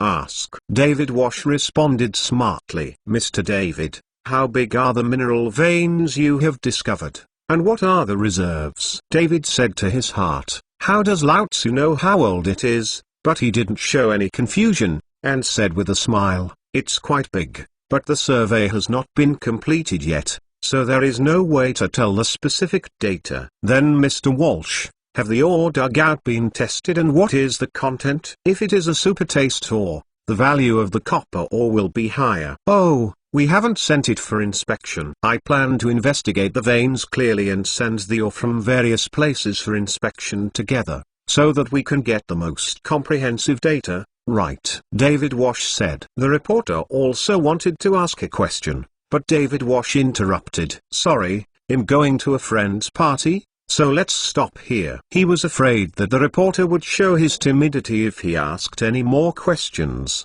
so he hurriedly stalled. The newspaper published an interview with David Walsh the next day. The chairman of Walsh Mining confirmed that the mineral vein has been found, which once again boosted the stock price of Walsh Mining, and the already basically stable stock price showed a strong upward posture. After rising to about $1.60, there were many selling orders, and Walsh Mining's stock price began to slowly fall again. When the last transaction was completed, Hardy smiled. Thank you David Walsh for accepting the interview, so that he can successfully sell the last order. 1 week. Hardy finally emptied all the stock. In the early stage, the lowest was only 0.12 yuan. In the later stage, in order to increase the stock price, I bought some high-priced stocks, and the overall average was $0.2. The average selling price is $1.50. He calculated it, and excluding all expenses, he made a total of $3.75 million. Good guys. It's the rhythm of getting rich overnight. Hardy was so happy in his heart. In fact, he can transfer more, such as looking for institutions to increase leverage and doing multi-wash mining. Hardy thought about it at the time, but later gave up this idea. Borrowing money from financial institutions leaves too much to race. A monster stock like Walsh Mining, which has risen and fallen sharply, will definitely be targeted by the Securities Regulatory Commission. If he initiates a big leverage to harvest wildly, it will be no different from telling others that this thing is his own ghost. Do not confess. Therefore, he adopted a more secure method, scattered retail purchases, and the amount of each household is not large, so that it is not easy to attract attention. It doesn't matter if you check him. All his accounts are opened under the names of the security companies, and he can definitely be found. As for why I bought that stock, can I be lucky? Now he has sold all the shares, and he is officially an next, just waiting to continue watching the show. On this day, a less well-known tabloid newspaper in Los Angeles suddenly published an article, Walsh Mining may be fraudulent. The author of this article pointed out that when he was eating and chatting with a friend who knew about ore, his friend said that the ore that David Walsh was holding in the newspaper was not copper ore at all, but a piece of pyrite. The reporter was surprised at the time and expressed some disbelief. Later, through his friends, he contacted the two reporters who interviewed David Walsh and saw the original color photos from them. The photos were clearer. He showed them to friends who knew about ore. After seeing them, they said it was definitely pyrite, not some copper mine. And there were a lot of photos taken at that time. Almost all the ores on the ground mentioned by David Walsh were not copper ore, some were iron ore, and some were even stones, which had no value. In order to find out the facts, the reporter secretly went to the prospecting camp of Walsh Mining in New Mexico. David Walsh was not in the camp and had returned to San Francisco. The reporter asked the prospecting supervisor, who said that they had not found any large mineral veins. No copper mines, Even if it is iron ore, there are some scattered veins. There is no mining value at all. They have been here for half a year and haven't found any valuable large-scale mineral veins. They still haven't found any valuable mineral veins before David Walsh left. The reporter went to San Francisco and planned to interview David Walsh in person, but found that after returning to San Francisco, David Walsh borrowed $300,000 from the bank with some stocks as collateral, and then went in and out of the casino, having parties every day, surrounded by beautiful women. And just a few days ago, in an interview with an entertainment newspaper, David Walsh also stated that they had discovered large-scale mineral veins, and they are still further investigating the specific reserves. Asked when he was sent to the testing center for testing, David Walsh said that he would send it to the testing center after all the surveys are over to get the most comprehensive data. This reporter said, "As the owner of a mining company, it is impossible to tell the difference between copper and pyrite. All evidence now shows that David Walsh is very likely to be lying. The reason he lied was to raise the stock price of Walsh Mining." Just half a month ago, Walsh Mining's stock price fell to 12 US cents due to a report in the Los Angeles Financial News, after David Walsh revealed that he had found mineral veins and even associated gold mines. Walsh Mining's the stock price has soared, and it has now reached 1.56 yuan, a full 13-fold increase. This kind of behavior is a crime of Chiguogo, and I hope that the Securities Regulatory Commission will investigate it so as not to cause irreparable losses to investors. As soon as this report came out, it was like a bomb exploded in the stock market. People were shocked. Is this real? But looking at this report, it was very detailed. The reporter personally went to the mine to investigate. Even the prospecting director of Walsh Mining stated that no large-scale mineral veins were found. Is all this a lie made up by David Walsh? Shareholders who bought Walsh Mining became horrified, and many people began to sell, and Walsh Mining's stock price began to decline sharply. In a day, Walsh Mining's stock price dropped from $1.56 per share to $1.25, and its market value has shrunk by a fifth. It stabilized a little the next day. The Securities and Exchange Supervision Commission issued an announcement to officially launch an investigation into Walsh Mining, and sent people to verify the true situation of Walsh Mining. On the same day, someone saw David Walsh being taken away for investigation. Boom! The mine officially detonated. Walsh Mining's stock price began to fall in a frantic manner. 1.14, 1.05, 0.98. Officially broke through the 1 yuan mark. But this is not over yet. The decline continues. 0.81, 0.74, 0.62. By the end of the day, Walsh Mining's stock price had fallen to 43 cents. The investigation section of the Financial Industry Regulatory Authority. David sat in a chair with a very worried expression. The investigator placed the information in front of him, looking at David Walsh with an icy face. "Did your mining company find any large veins?" "No, but I never said I found it," David Walsh quibbled. "What did you say during the reporter's interview?" "When the reporter interviewed, I only said that it is possible to find large-scale mineral veins, and there may be associated gold mines. I did not say that it was really found." "It was an error in the financial report." The investigator sneered coldly. "Is that right? You said that the financial news reported an error, but after the report, you have a full week. Why you didn't come out to clarify?" "We investigated your itinerary, and you returned to San Francisco the next day and appeared on the San Francisco Stock Exchange. Because of that report, the stock price of Walsh Mining rose sharply." "Why did you not come out to explain?" "Then you and Pacific Capital Bank used part of the stock to apply for a mortgage." "Why didn't you explain at this time?" "When you were interviewed by a reporter from the San Francisco Entertainment News, you not only did not explain, you even said that large-scale mineral veins were discovered, and further investigations were being carried out, waiting for the completion of the investigation and sending for inspection." David Walsh was speechless when asked, There was cold sweat on his face. He wanted to explain that it was true that the financial news reported a mistake at first, but how to explain his behavior later? Obviously I am happy to see it happen. It even added fuel to the flames to raise the stock price. How could the investigator believe that he fished in troubled waters? The investigator took the information in front of David Walsh and took out the photos inside. Look, these are all photos taken in your mining camp.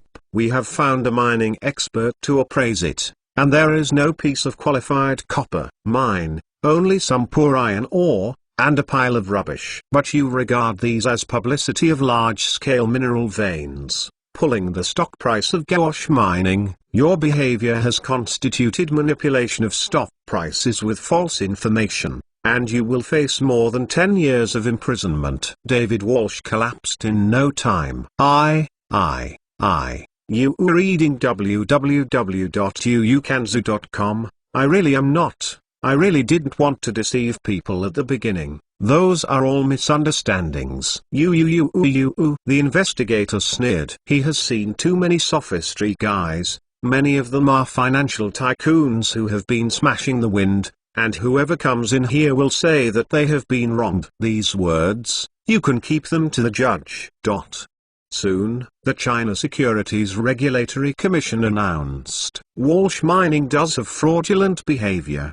The previous report that it found large-scale mineral veins is a lie. Chairman David Walsh used false information to manipulate stock prices and will face charges. Then the Securities Regulatory Commission issued a warning. Walsh Mining previously borrowed $200,000 from the bank to purchase land in New Mexico. Later, David Walsh used a share loan of $300,000 for personal consumption. In addition, Walsh Mining has suffered losses in recent years, and there may be insolvency. Investors are invited to invest cautiously. Boom. Walsh Mining's stock price has exploded again. In the past 2 days, Walsh Mining's stock price has fallen to 21 cents, and some people are still expecting a favorable survey result. But as soon as the CSRC's announcement came out, Walsh Mining was sentenced to death. Walsh Mining's stock price fell wildly. It fell directly below 10 cents,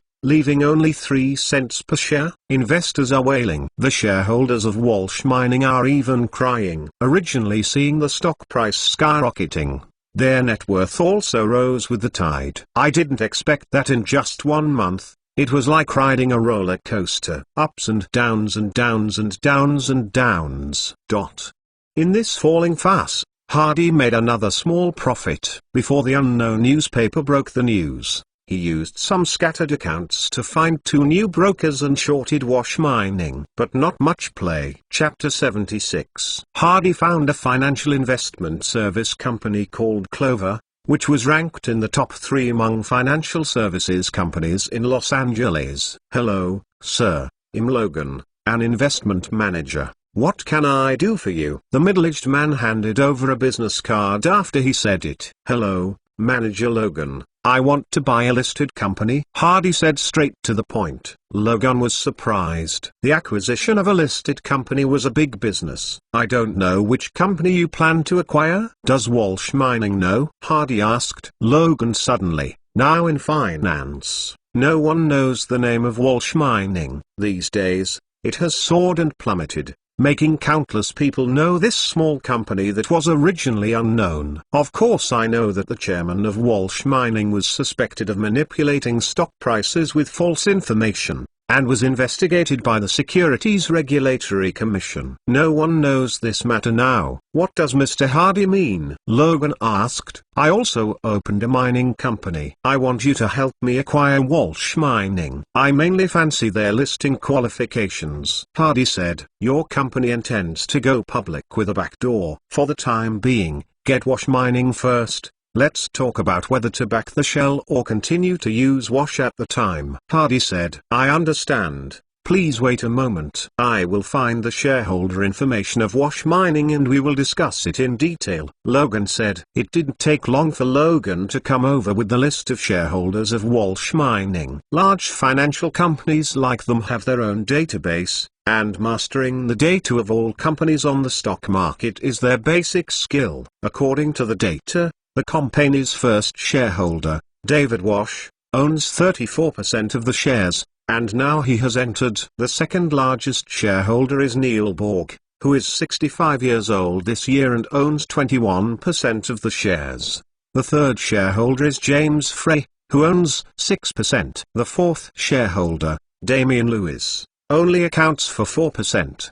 35% of the shares are placed in the stock market for circulation. Wash Mining was originally relatively small, and now its stock price has fallen to only 3 cents, and the total market value is only $300,000. There is now a bank loan of $200,000. As for his assets, there are 22 prospecting workers and some prospecting equipment. Logan said, I just fell in love with his listing qualifications. Others are worthless to me. I am going to hire you to help me with this acquisition business. Hardy said. Logan smiled brightly. For them, as long as it is business, no problem, Mr. Hardy. We do this. In the afternoon, Logan contacted several shareholders of Wash Mining and asked them if they would sell their shares. Financial companies will not absorb stocks from the market for the time being. Since they want to annex the company, the best way is to start from the shareholders. Insufficient shares in the market will only increase the stock price, which is detrimental to the acquisition. It is Hardy's consistent style to leave professional matters to professional people. He doesn't know much about the acquisition. It is only appropriate to find a financial services company to help him acquire Wash Mining. Part of the deposit was paid, and the rest was waiting for news. Leaving this financial services company, Hardy thought to himself that now the entire Wash Mining has a total market value of only $300,000. Even if David Walsh sells all his shares, he may not be able to fill the hole he dug. After this incident, Hardy earned more than $4 million. However, this money must be taxed, 10% to 30% of the profit, which means that he may have to pay more than 1 million taxes. More than 1 million. It's so dark. Hardy hurts when he thinks about it. Fortunately, this tax will be paid before the beginning of next year. During this period, the money used for investment can be tax deductible, which is one of the reasons why he wants to buy Wash Mining. Spending money now is saving money for yourself. You can also get a business. Laomi's taxes can be a headache. Even professional accountants will complain in front of the complicated tax data, not to mention Hardy, a layman. In the future, we must find a qualified economic advisor. Hardy returned to the security company's premises. In the compound, several teams are training. These people are all previously recruited veterans, and the security company will need to receive formal training in order to expand external services in the future. Lanster was standing in the yard and saw Hardy coming over to say hello. Hardy looked at the team and said, now the security company has only more than 40 people, and the manpower is still too few. Keep hiring, Lanster. But now the security company does not have any income, and every additional person hired will pay an extra salary. Lanster said. Hardy smiled. It's okay, I can afford it. Having made a lot of money in the stock market, Hardy now speaks a lot more confidently. Continue to recruit people and expand the team to 200 people. Hardy said. Okay, you are the boss who listens to you. By the way, I received a call from Noah Films an hour ago and said that there was an invitation for you over there. Lanster said. Hardy returned to the office and called the film company. Susan answered the phone. Assistant Hardy, MGM has a new film ready to start filming. There will be a reception tomorrow night, inviting Nolan executives to attend. What's the name of MGM's new movie? Hardy asked. The new movie is called I Want to See You. Hardy doesn't remember the name. It shouldn't be a classic movie. Hollywood produces thousands of movies every year, and Hardy knows only dozens of the most classic movies. Who starred? The starring roles are Ginger Rogers and Joseph Cotton. By the way, The supporting role is Shirley Temple. The staff said, the first two Hardys can't remember, but Shirley Temple is very familiar with him, who is the most dazzling child star of a generation, and he has watched almost all of her films in her previous life. Shirley Temple should be a big girl now.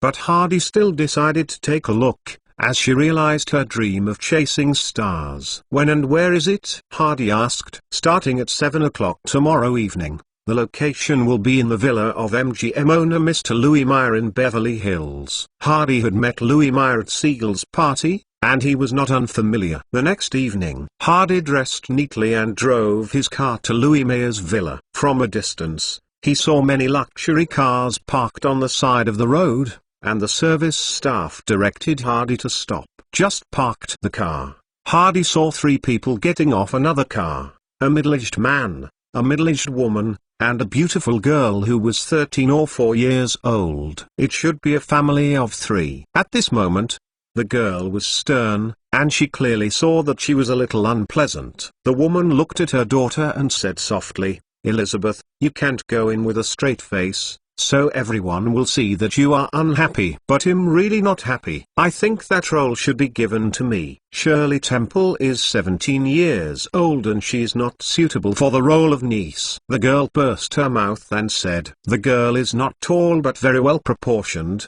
Her skin is fair as jade, and her appearance is even more exquisite and abnormal. She looks like a pretty girl. The future will definitely be a big beauty. Do not. In fact, she can be regarded as a big beauty now. She is a little young. Maybe she should be called the best Lily. The woman shook her head and took her daughter's hand and said, you have to learn to hide your emotions. Even if you are not happy, you can't show it. We have to give those movie company bosses, producers and directors enough good impressions to win more opportunities.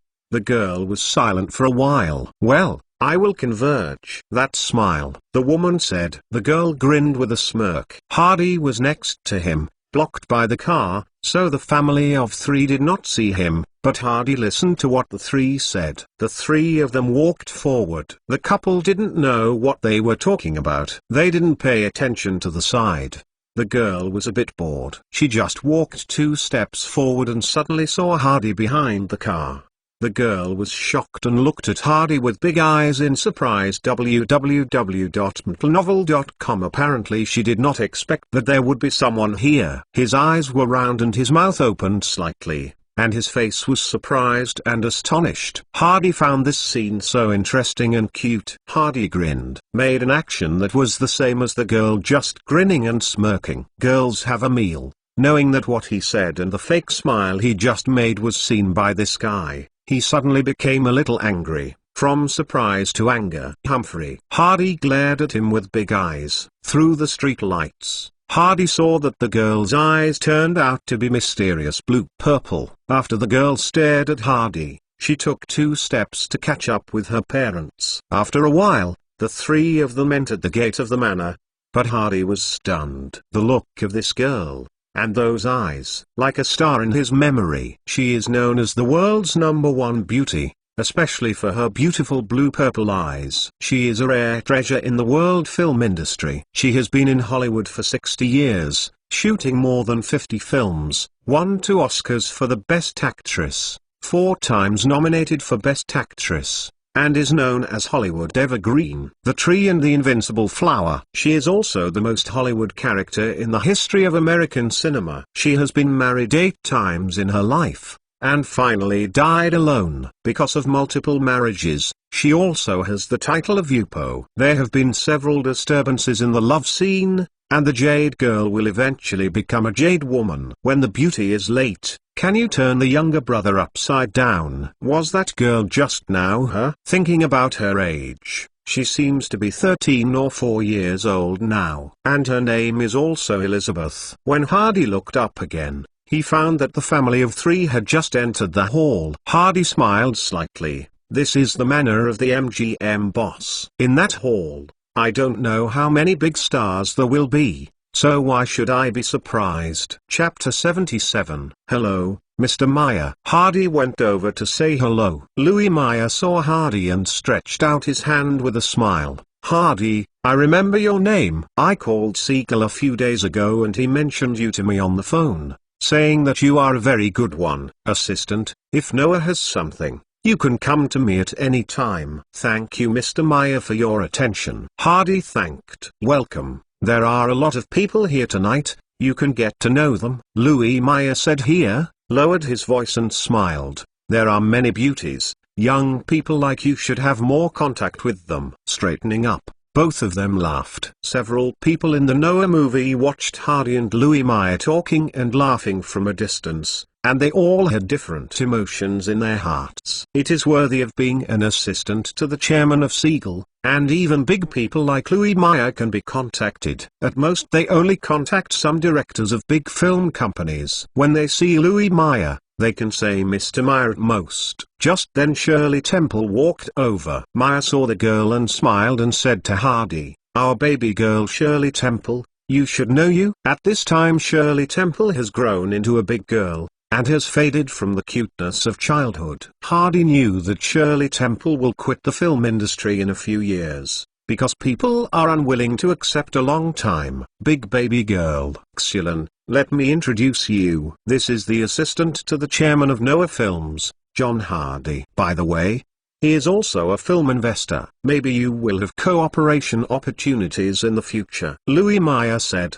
Shirley Temple was very cheerful, looked at Hardy and gave him a soft hug. Hello, Mr. Hardy. Miss Dangbo, I am your fan. Hardy said. To get a hug from Shirley Temple, his wish to come this time has been successfully fulfilled. The two parties chatted for a few words, and Hardy politely left. At 8 o'clock in the evening, Louis Meyer stood up. Ginger Rogers, Joseph Cotton, Shirley Temple and several starring actors stood behind him. Louis Meyer announced loudly that the new film I Want to See You is ready to start shooting. Thank you for participating in the reception. Everyone in the audience congratulated the film on fire. Elizabeth Taylor looked at the people on the stage. The smirk on her face could not be sustained, and her big blue and purple eyes were full of unwillingness. But there is no way. She has gained a lot of fame after filming The Jade Goddess Horse, but compared with Shirley Temple, her fame is far behind. Which of the people here is not famous? The heroine of this play,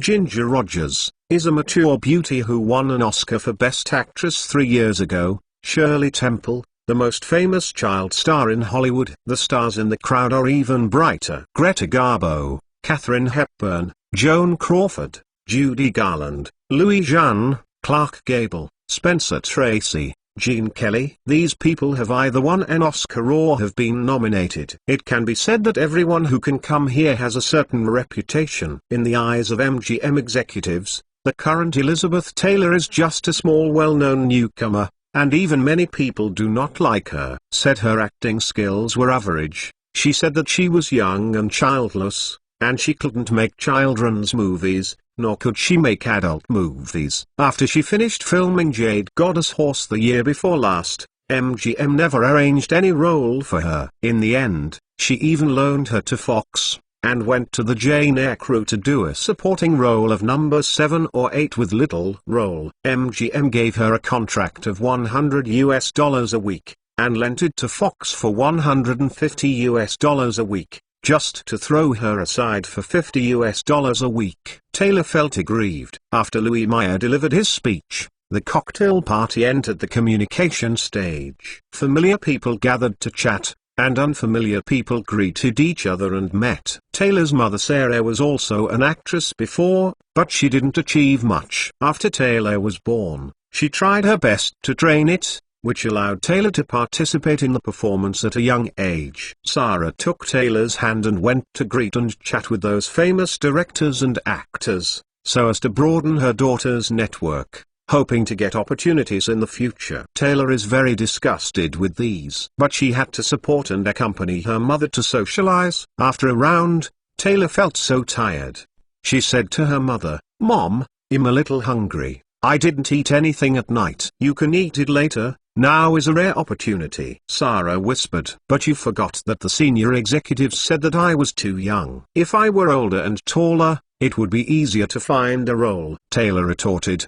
The last time a senior MGM executive saw Taylor when casting a cast, he did say this, saying that she is not too big or too small now, and that there are few suitable roles. There is no cuteness of a child, no charm of a woman. Sarah nodded. Then you go have something to eat, I'll go find someone to chat with, and I will come to see me after the meal, and I'll show you some more people. Okay, Taylor replied helplessly. Sarah left. Taylor came to the table, put 2 pieces of cake and a piece of pudding on the plate, thought about it, took another dart, and finally took another glass of orange juice. But when she received it, she looked around and found that no one was paying attention to her, and quickly picked up a glass of wine from the champagne tower and poured it into her juice. A smile appeared on Taylor's face. Looks like a little fox stole a delicious roast chicken. This is her only smile from the heart tonight. There were too many people in the hall,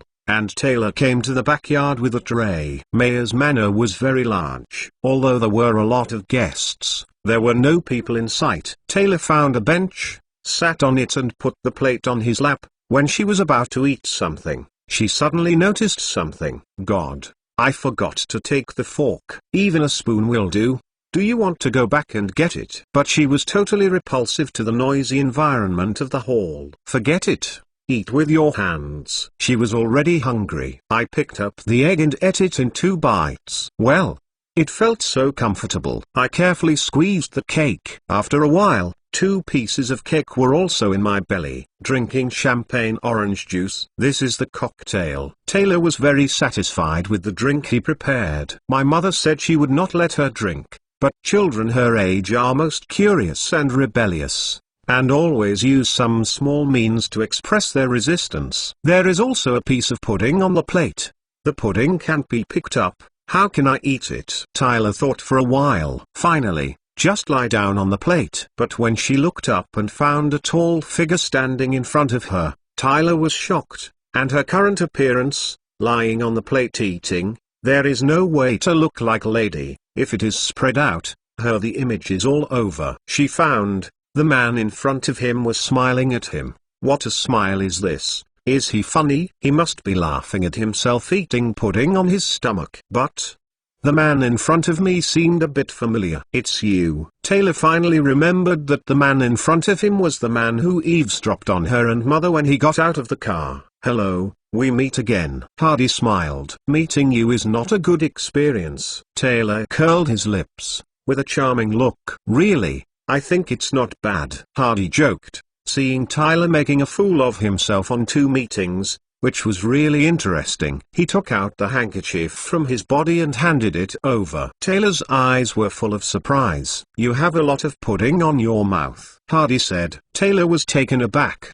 quickly took the handkerchief and wiped his mouth. You don't seem to like it too much. Hardy looked at the girl. At this moment, Taylor also let go. It may be because of the effect of alcohol. She pursed her lips. The people in there are all big stars. I'm a little transparent. My mother pulled me over to say hello to them. Some people would say hello with a smile. Ah, you are the girl who filmed with the dog. And you are the girl who filmed with the horse. Now Taylor's 2 most famous dramas, one is called The Dog Lacey and the other is called The Jade Goddess Horse, both of which were shot with animals. Hearing the girl's self-ridicule, Hardy laughed. He discovered that the current Elizabeth Taylor was just a girl, pure and beautiful, and spiritually delicate. It's good to be remembered. Many people in Hollywood don't even have the chance to be remembered. What kind of role do you like? Hardy asked. The girl thought about it. I want to play that kind of character with personality. Just finished saying this sentence,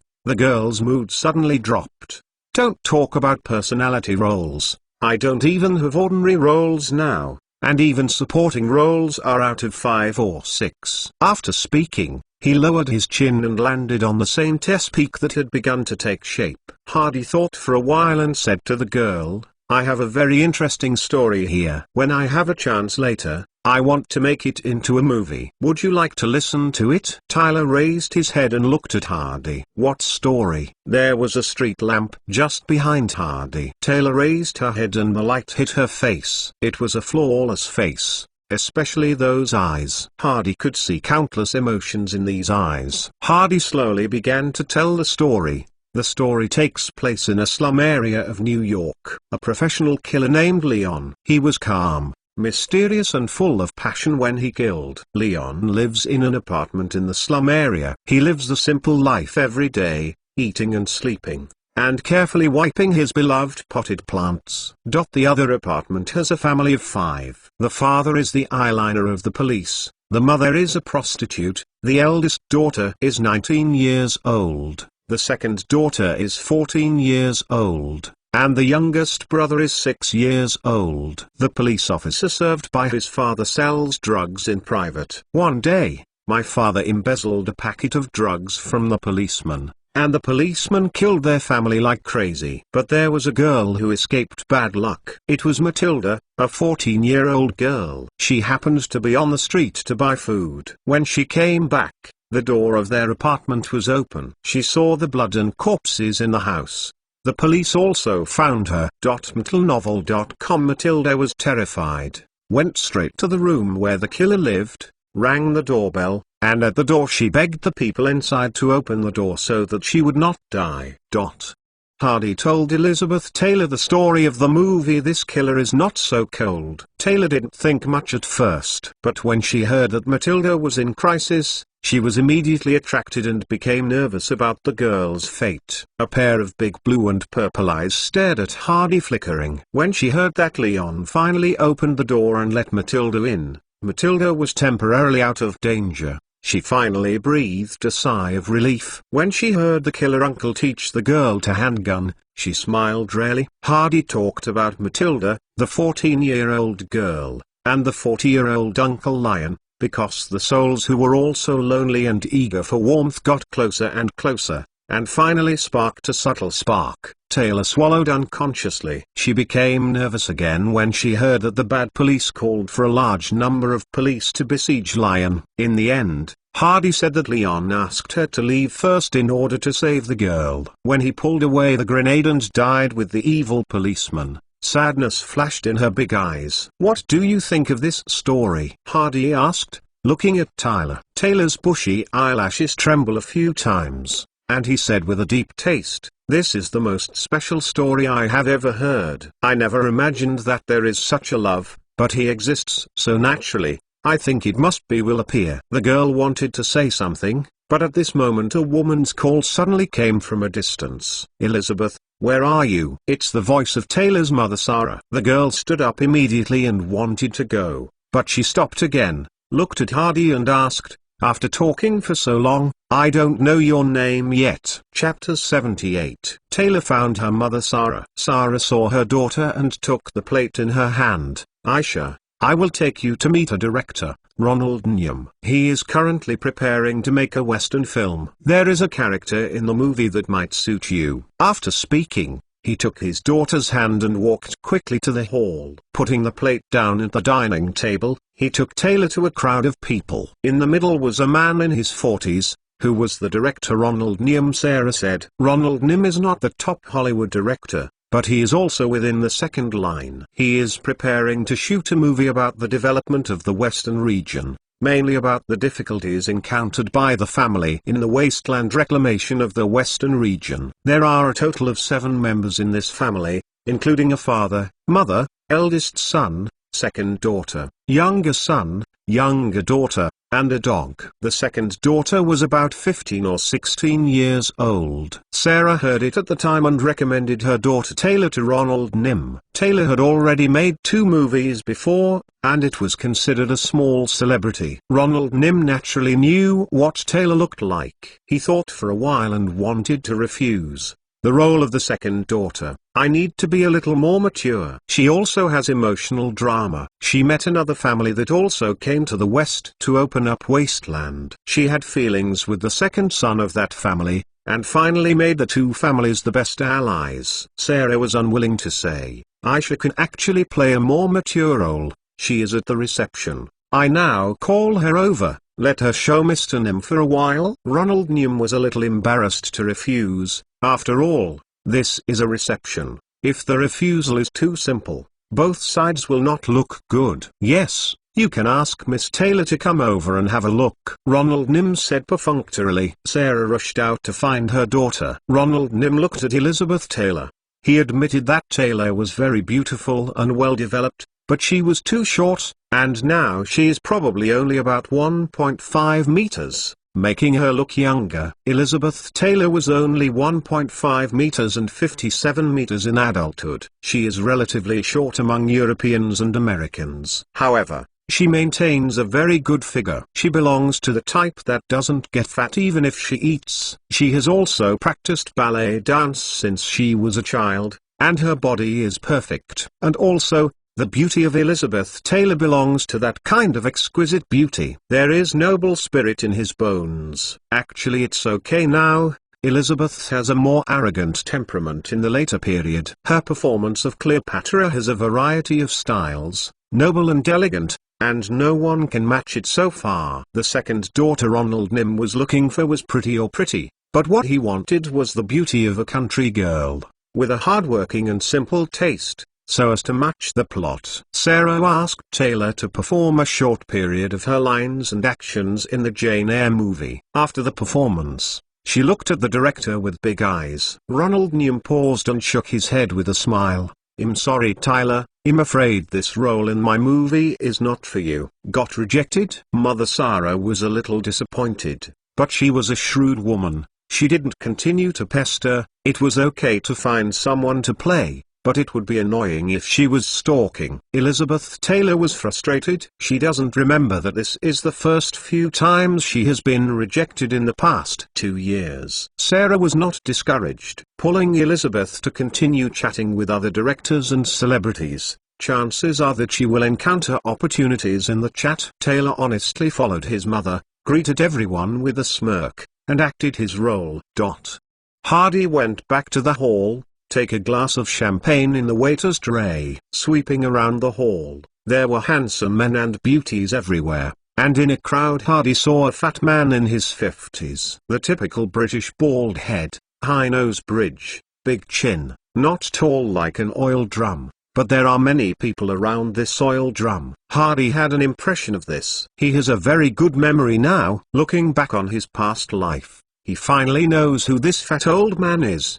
The famous director Alfred Hitchcock. Hitchcock is a real Hollywood director, and later known as a master of thrillers. In 1940, his first film in Hollywood, Butterfly Dream, won the Oscar for Best Work. He really became a master. In fact, after the 1950s, several very influential films were shot in succession, such as North by Northwest, which earned him the title of Film Master. With a move in Hardy's heart, he raised his glass and walked towards the crowd where Hitchcock was. "Hello, Mr. Hitchcock. I am the assistant to the chairman of Noah's Ark Film Company, and my name is John Hardy." Hardy introduced himself. "Hello, Mr. Hardy." Hitchcock spoke with a strong British accent. "Mr. Hitchcock, our film company is preparing to make a new film. I wonder if you have any arrangements recently?" Hardy asked. Hardy's words aroused Hitchcock's interest. He just finished a movie last year and has no plans this year. He is always looking for better creative themes. Although he had a lot of scripts in his hand,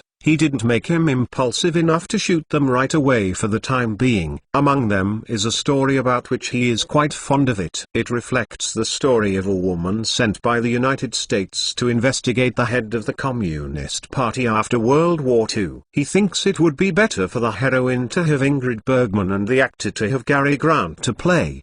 But these plans are still in his mind and have not been implemented, because he still thinks this story is a little old-fashioned. National sentiments, spy wars, emotional entanglements between men and women, and a perilous environment. It seems that there is nothing to break through. "What's the subject of the new movie?" Hitchcock asked politely. "This is a story about a killer and a little girl." Hardy told Hitchcock again the story he had just told Elizabeth Taylor. At first, Hitchcock didn't care too much. After all, the story of the killer and the girl might not sound new. When he heard the girl standing at the door begging the killer to open the door, Hitchcock gradually became interested. As Hardy's story got deeper and deeper, Hitchcock gradually became attracted to this story, especially the ignorant feelings of the 14-year-old girl and the 40-year-old uncle, which gave him a passion for feeling taboo. At the end of the story, Hitchcock pondered for a while,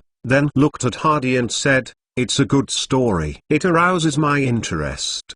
Do you have a script?" "Not yet." Hardy shrugged. "Then get a script out, and let's have a good chat after I finish reading it." Hitchcock said, "Well, I will ask the screenwriter to get the script out as soon as possible, and then contact Mr. Hitchcock." Hardy smiled. Hitchcock took out a business card and handed it to Hardy. "Here is my contact information. Remember to find me when the script comes out." Saying goodbye to Hitchcock, Hardy thought for a while and found MGM boss Meyer. "Mr. Meyer, I plan to invest in a film. I just talked with director Hitchcock. He is very interested in the script and I don't know if MGM is willing to invest." Meyer heard that Hitchcock was interested in Hardy's script, and he was also interested. "Co-production, yes. Tell me what the story is." Hardy told the story to Meyer again. After hearing this, Meyer felt that the story of the killer and the little girl was not bad, and the cost of urban dramas should not be too high. And Hardy also said that he planned to use MGM's filming team for the film. Now knows people are shooting wild prostitutes,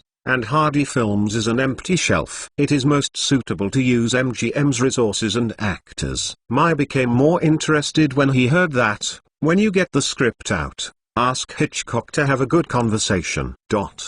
When Hardy was chatting with Meyer, someone was paying attention to him. Elizabeth Taylor's mother, Sarah, is a shrewd woman. She has been paying attention to the movement of the whole reception and contacting the directors and stars. She didn't find a chance for Taylor. She did not give up and is still looking for opportunities. In this venue, MGM boss Meyer www.mentalnovel.com is the boss of one of the 8 major Hollywood studios. He controls the lives and deaths of countless people, and those big stars and directors do not. Exception. Hardy and Meyer talked about the new movie. They sat together and talked for a long time, and Sarah saw it. She found that she had not seen the young man. It should not be a star. Can talk to Meyer for so long. The background should not be small. She remembered that she seemed to have seen him greet people from Noah Films. They should know each other and walked to Richard Day, the production manager of Noah's Ark Films. "Hello Richard." Sarah smiled and greeted Richard. Sarah is also a beautiful woman, otherwise how could she have given birth to a beautiful daughter like Taylor? "Hello Sarah." Richard replied with a smile. "Does Noah have any new movie shooting recently?" Sarah said in the chat. "Yes, one is cooperating with Warner, and the other cooperating with HD Film Company, called Red Dead Redemption. Now the company's production staff are all in New Mexico," Richard said. Sarah has heard of the name Red Dead Redemption, and Ava Gardner broke out a few days ago. The newspaper said that the song she sang was one of the episodes of Red Dead Redemption. Now Ava's still filming in New Mexico. HD Films. "I haven't heard of it before. Is it a new company?" Sarah asked.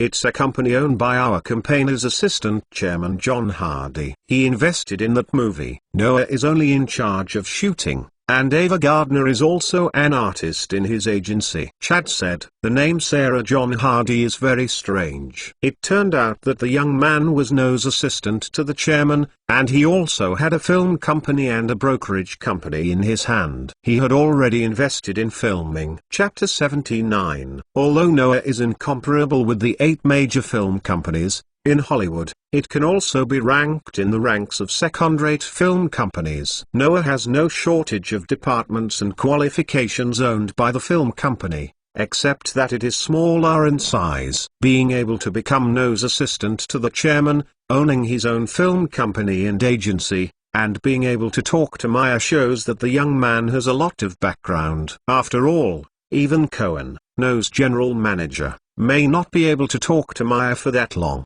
And she has faintly heard about Siegel. No matter how, being able to invest in movies, Noah's executives are so familiar with Meyer. These points are enough for Sarah to value. Hardy and Meyer agreed to wait until the script came out to talk, and then left. The wine glass in her hand was already empty, and her mouth was dry when she talked too much. She was about to take another glass of wine. Just when she walked over to the dining table, a beautiful woman came over. "You are Mr. John Hardy. Hello, my name is Sarah, Elizabeth Taylor's mother. Can you meet me?" Sarah greeted Hardy with a smile on her face. Hardy turned his head and looked at Sarah. The woman in front of him was dressed very delicately. He had already seen her in the parking lot just now and knew she was Taylor's mother. "She is very pretty. It seems to be in his 30s. But Hardy knew that there was another brother in front of Elizabeth, and the woman in front of him should be almost 40 years old. "Hello.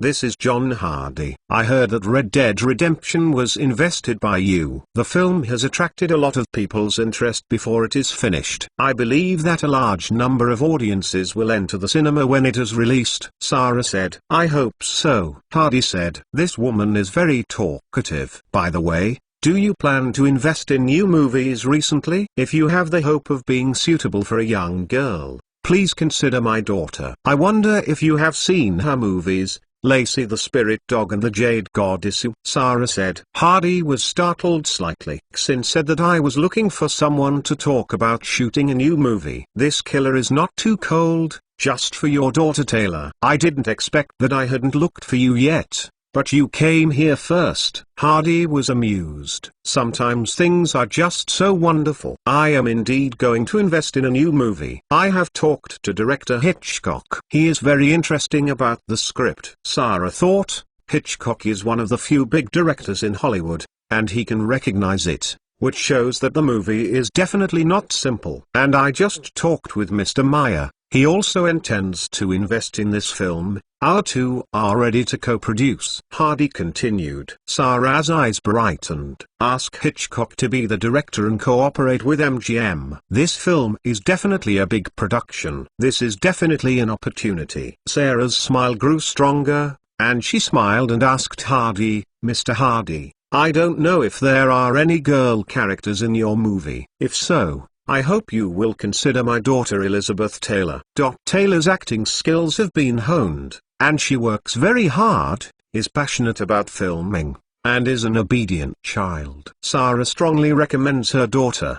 His eyes were full of longing. "In Hollywood, there are too many people seeking opportunities, and if you don't strive for them, opportunities will pass away in a flash. There are too many talents gathered here. Although my daughter is very beautiful, the most indispensable thing in Hollywood is beautiful girls. Being beautiful may not be a big hit, but an opportunity is needed." Tyler played 2 movies by working his own. Now it's a small fame, but Sarah understands that Hollywood is the cruelest place. Only by constantly producing works can you keep the popularity and become more famous. Only when you become famous can you make money. More money. A lot of people hit a movie or two, and there is no good chance later, but they will be forgotten in 1 or 2 years. Even a long-established star like Shirley Temple, she will face a situation where there is no play to play. She is just a supporting role in the new movie that is launched this time. This is the supporting role. There were still many people competing, and Taylor was defeated in the competition. It can be seen how fierce and cruel Hollywood's competition for resources is. Character? Sarah looked at Hardy hopefully. This play does have a girl character, about 13 or 4 years old, and the protagonist. Hardy said softly. Surprise flashed in Sarah's eyes. I was even more excited. Mr. Hardy, my daughter Taylor is just 14 years old this year. Can you give her a chance? I will bring her over to show you a show. Do you think it's okay? Sarah said excitedly. There was even a hint of pleading in his tone. Hardy groaned. Okay, let me see her performance. But the hall is too noisy, we might as well find a place in the yard. Hardy said. Okay, I'll call Taylor now. Sarah happily went to find her daughter. Elizabeth Taylor is chatting with people. They are 2 young boys. They are also child stars. One of them is Roddy McDowall, who played with Taylor as the dog Lacey. At this time Roddy was 18 years old and considered an adult. After playing the spirit dog Lacey, he became a little hot, and in the following years, there was no decent role, and he was almost forgotten. Child stars are like this. They are easy to be stereotyped. At the beginning, they may be able to play one or two movies of the same type that suits them, but it is extremely difficult to develop further. Many child stars will soon be forgotten. There are only a handful of child stars like Shirley Temple on the whole earth, mainly because she was too cute when she was a child, but since her, there has never been a child star more popular than her. And even now Shirley Temple, isn't he trying to grab the show? Several people said that they were a little depressed about their current situation. I have only played a small supporting role for more than a year, and the scenes are pitiful. Taylor said, I haven't found a supporting role for more than a year, Roddy said helplessly. Just then Sarah came over and smiled at the young people. Aisha will be detained first. I will take her to meet someone. After speaking, she took her daughter's hand. Mom, who will take me to see again this time? Taylor asked a little displeasedly. She was socializing all night, and only a few of Roddy's former children could really chat together. Oh, and that Mr. John Hardy who accidentally met in the backyard. Taylor thought of Hardy. Xin said that actually chatting with him is more interesting than chatting with Roddy and the others. Although chatting with Roddy and the others have common topics, most of them are complaining and worrying. Complaining about not having a role, worrying about the future development, and chatting with that Mr. Hardy. What she feels is happiness. Sarah took her daughter's hand and walked out of the lobby. Take you to meet a movie investor who is going to invest in a new movie. That movie may work with director Hitchcock, even the owner of MGM. Mr. Meyer is planning to shoot a joint venture with him. Hardy's previous few words completely fooled Sarah. Pull the tiger skin and the flag. Hardy is best at it. That Mr. Hardy is a senior of Noah Pictures, an assistant to the chairman, and he also has an independent film company and a brokerage company. He can talk to Mr. Meyer very well, and he should be a very capable person. Mr. Hardy is going to invest in a new movie, in which there is a 13 or 4-year-old girl in the role, and the main character, Taylor. You must perform well when you meet Mr. Hardy, and try to satisfy Mr. Hardy. Sarah kept teaching her daughter. When Tyler heard the name Hardy, his expression was slightly taken aback. This person is also named Hardy. Will he be the same Mr. Hardy I met? But she quickly rejected the idea. How can there be such a coincidence in the world? Listen to my mother. This Mr. Hardy is an executive of Noah and a film investor. He is very familiar with the big boss and director of MGM. He should be a talented person who is not young. In Taylor's impression, only those who are very old will have such high achievements. The two came to the backyard. Taylor found that the direction her mother was taking her was where she had eaten cakes, under a street lamp. The mother and daughter saw a tall figure. When Tyler saw the man clearly, he was completely stunned. It was really him, Mr. Hardy. Tyler was pulled by his mother before he walked up to him. Sarah smiled sincerely at Hardy. Mr. Hardy, this is my daughter Taylor. Taylor, please meet Mr. Hardy soon. Sarah pulled her daughter. Tyler settled down. Hello, Mr. Hardy. Taylor, perform a section for Mr. Hardy, and be more careful, Sarah said to her daughter. Tyler looked at Hardy, thinking of the scene when the two met just now, a little stunned. Sarah did not respond to her words for a while. Sarah, perform for a while, Sarah urged in a low voice. Oh, all right. Taylor was relieved now. But what to perform? She hesitated for a while. Sarah thought her daughter was nervous, so she urged. At this time Hardy said, Miss Sarah, why not let me and Elizabeth have a separate chat, so that she can be more relaxed? Sarah did not hesitate. Okay, you guys talk. I'll wait by the side. Behave Aisha well, Sarah told Taylor again before leaving, and stopped tens of meters away from them, looking at Hardy and his daughter from a distance. Tyler looked up at Hardy, his big eyes full of curiosity, and the thick eyelashes opened and closed like two butterflies flying. Hardy remembered a paragraph about Taylor's eyelashes. Taylor's eyelashes are naturally thick. You were reading www.uukansu. When Com was filming The Spirit Dog Lacey, the director specifically asked her to remove some of her eyelashes because she disliked her thick eyelashes. I didn't expect that Mr. Hardy that Mom said was you, Taylor whispered. Hardy smiled. It's me. Was it a surprise? Well, It was a bit unexpected. Mr. Hardy, what kind of performance do you want to see? Taylor asked after calming his mind. Hardy thought for a while. You can dance ballet, right? Then perform a ballet, Hardy said. Taylor has practiced ballet since she was a child, and when Hardy said she performed this, she immediately relieved her tension and jumped into a ballet pose. Under the dim street lamp, a girl danced lightly on the grass.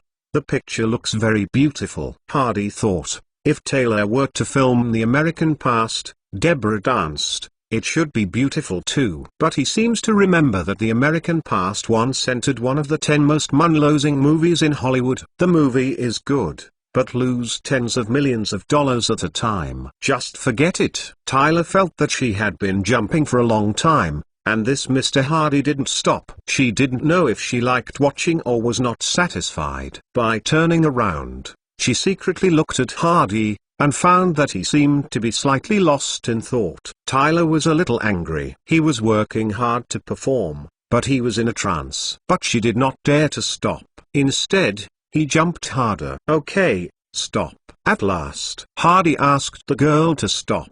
In fact, he just was in a daze for a few seconds. Most of the time he was admiring the girl's dance. Hardy felt an unprecedented satisfaction in being able to make Elizabeth Taylor dance for herself. Since I like it, why not enjoy it for a while? Chapter 80. Mr. Hardy, do you think my performance is okay? Tyler gasped slightly. Your ballet is beautiful. Hardy gave a fair answer. The girl rolled her big eyes, and gathered up the courage to tentatively ask, Mom said that there is a character in Mr. Hardy's movie. I want to ask, is the movie you want to make the same story that I told me before? You are looking for a 13 or 4-year-old girl. Do you want to play Matilda? Yes. Why? Do you want to act? Hardy asked. Yes, of course. Taylor couldn't help nodding. When she heard Hardy tell the story, Taylor found it interesting, and the girl's role was very tense and challenging. If she could play well,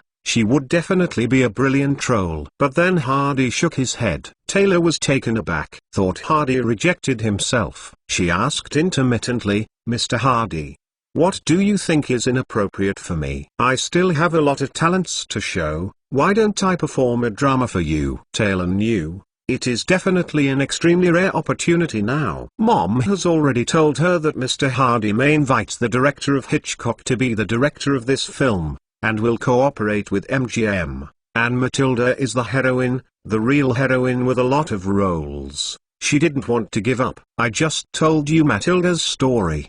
Do you think there is something in common between the two of you? Hardy asked. Taylor thought for a moment in a daze. Then he shook his head in frustration. Matilda is a child who grew up in a slum. Her father is a gangster drug dealer and her mother is a girl. The family is very unhappy, and she has suffered a lot from snacks. She always has wounds on her face. It was beaten by my mother and by my sister. Taylor, have you noticed that you always have an arrogant temperament, which is very far from Matilda? I doubt you can perform this role well. Tyler lowered his head, because she thought Hardy was right. The temperament of himself and Matilda are too bad. He shook his lips vigorously. Tyler looked up, and Hardy noticed a layer of moisture on her big eyes. The girl is going to cry. But he was trying hard to endure it. Mr. Hardy, I am willing to work hard to change the role. Can you give me a chance? The girl said in a pleading tone. Change? I'm afraid it will take some pain. Are you willing? Hardy asked. Yes, I am not afraid of hardship. Taylor gritted his teeth. Taylor, call your mother here, Hardy said. Taylor thought that Hardy had rejected him, and walked to his mother a little desperately. Sarah saw tears in her daughter's eyes, as if she was about to cry, and quickly asked what was going on. Taylor repeated Hardy's words to his mother. Mr. Hardy said that my temperament is very different from that of the protagonist. I said that I am willing to work hard to change. Mr. Hardy did not answer. Let me come and call you over. Sarah took her daughter's hand and came to Hardy. Mr. Hardy, Aisha is a very hard-working child. And she is also very smart. Can you give her a chance? Sarah continued to intercede for her daughter, because she knew this was a very rare opportunity. Hardy did not refuse this time. It was a fake. Looking at Taylor again, you are really willing to work hard. Maybe you will have to suffer a lot in the process, and you have to learn a lot. Taylor heard Hardy's tone, as if to give her a chance, and immediately said excitedly, Mr. Hardy, I am willing to work hard. I am not afraid of hardship. Sarah also interceded next to her. Mr. Hardy, please give Salad a chance. She is really smart. Look at the appearance of the mother and daughter. Hardy said heartily, is it bullying the little girl like this? Do not. I am saving her. Hardy looked at Taylor and said, in this way, the film is still in preparation. I am afraid it will take a few months before the filming officially starts. If you are not afraid of hardship, I can train you during this time. The girl was surprised. I am not afraid of hardship. I am willing to accept Mr. Hardy's training. Sarah, Taylor's mother next to him, also followed. Thank you, Mr. Hardy, for giving Aisha this opportunity. Aisha will definitely study hard. The next day, Hardy came to the film company. Call the two screenwriters. Take out a copy of the manuscript from his body. This is the Killer Not Too Cold outline he wrote last night. Hardy doesn't know what the original script is. www.mentalnovel.com. His manuscript is completely transcribed according to the plot of the movie, and even some classic dialogues are copied directly. Matilda asked Leon, is life always this painful, or is it only when I was young? Leon thought for a while and didn't lie to the girl. Always. Matilda looked at Leon. Lion, I feel like I am in love with you. This is my first love, do you know? How do you know that it's love if you haven't been in love? Leon said lightly. Because I feel it. Where is it? The girl smiled. In my stomach. It feels very warm. Before, my stomach was always knotted, but now it won't. Leon made a helpless expression. Matilda, I'm glad your stomach is better, but I don't think that means anything. After the two screenwriters read the outline of the story, from their eyes, this is a superb story with a different kind of feeling. Assistant Hardy, I think you are a genius screenwriter. No one has ever written such a story. A screenwriter said, I like this story very much, and I believe it will look great when filmed. Another screenwriter said, Hardy doesn't care if the two screenwriters are flattering. Leave it to you. I want to see the script within 3 days. Is there a problem? No problem. 3 days is enough. In fact, your outline is already very detailed. We only need to process it into a script. Hardy left the film company in his Packard pickup Elizabeth Taylor at Beverly Hills. Taylor's family situation is actually very good. Her father is a gallery owner who sells painters' paintings, some of which are masterpieces, earning tens of thousands of dollars a year. Although Taylor's house is also a villa, it is completely incomparable with mansions like Meyer and Siegel. Hardy rang the doorbell. Chapter 81. Tyler's cheeks were red, and his breathing was slightly unstable. Hardy looked down at the girl in his arms and said in her ear, learn to concentrate. Ah yes. Taylor tensed quickly. Hardy explained to Taylor how to aim the gun. Now I will try to shoot with your hand. Okay. Pull the trigger with your finger. The girl's hands trembled a little. Hardy helped her hold it. Boom. With a crisp gunshot, Taylor's body moved back slightly, so Hardy helped her withstand it. Behind Taylor, my hands are a little numb, Taylor said. If you have little strength and have not mastered the skills, you will be numb. If you practice it a few times, it will be better. Taylor nodded. Carry on. Boom boom boom boom. 6 bullets from the revolver. One missed the target, as expected. Hardy let go of the girl, reloaded the bullets, and said to the girl in a simple pose, I'll shoot this round, you look and find feelings. It is good. Taylor nodded. Hardy raised his gun and aimed it slightly, then quickly pulled the trigger. Bang, bang, bang. Bang! There were a few crisp noises in the distance, and the guns hit the target. Tyler looked at Hardy with admiration in his eyes. Mr. Hardy is so powerful, just like the sharpshooter in the movie. Hardy retired from the magazine and said, this is nothing to me. I used to be a soldier, and my marksmanship is good for survival. Tyler looked at Hardy with big eyes. Mr. Hardy, have you ever been on the battlefield? Of course, I have experienced many battles. Taylor paused, and asked very curiously, then have you killed anyone? Killed?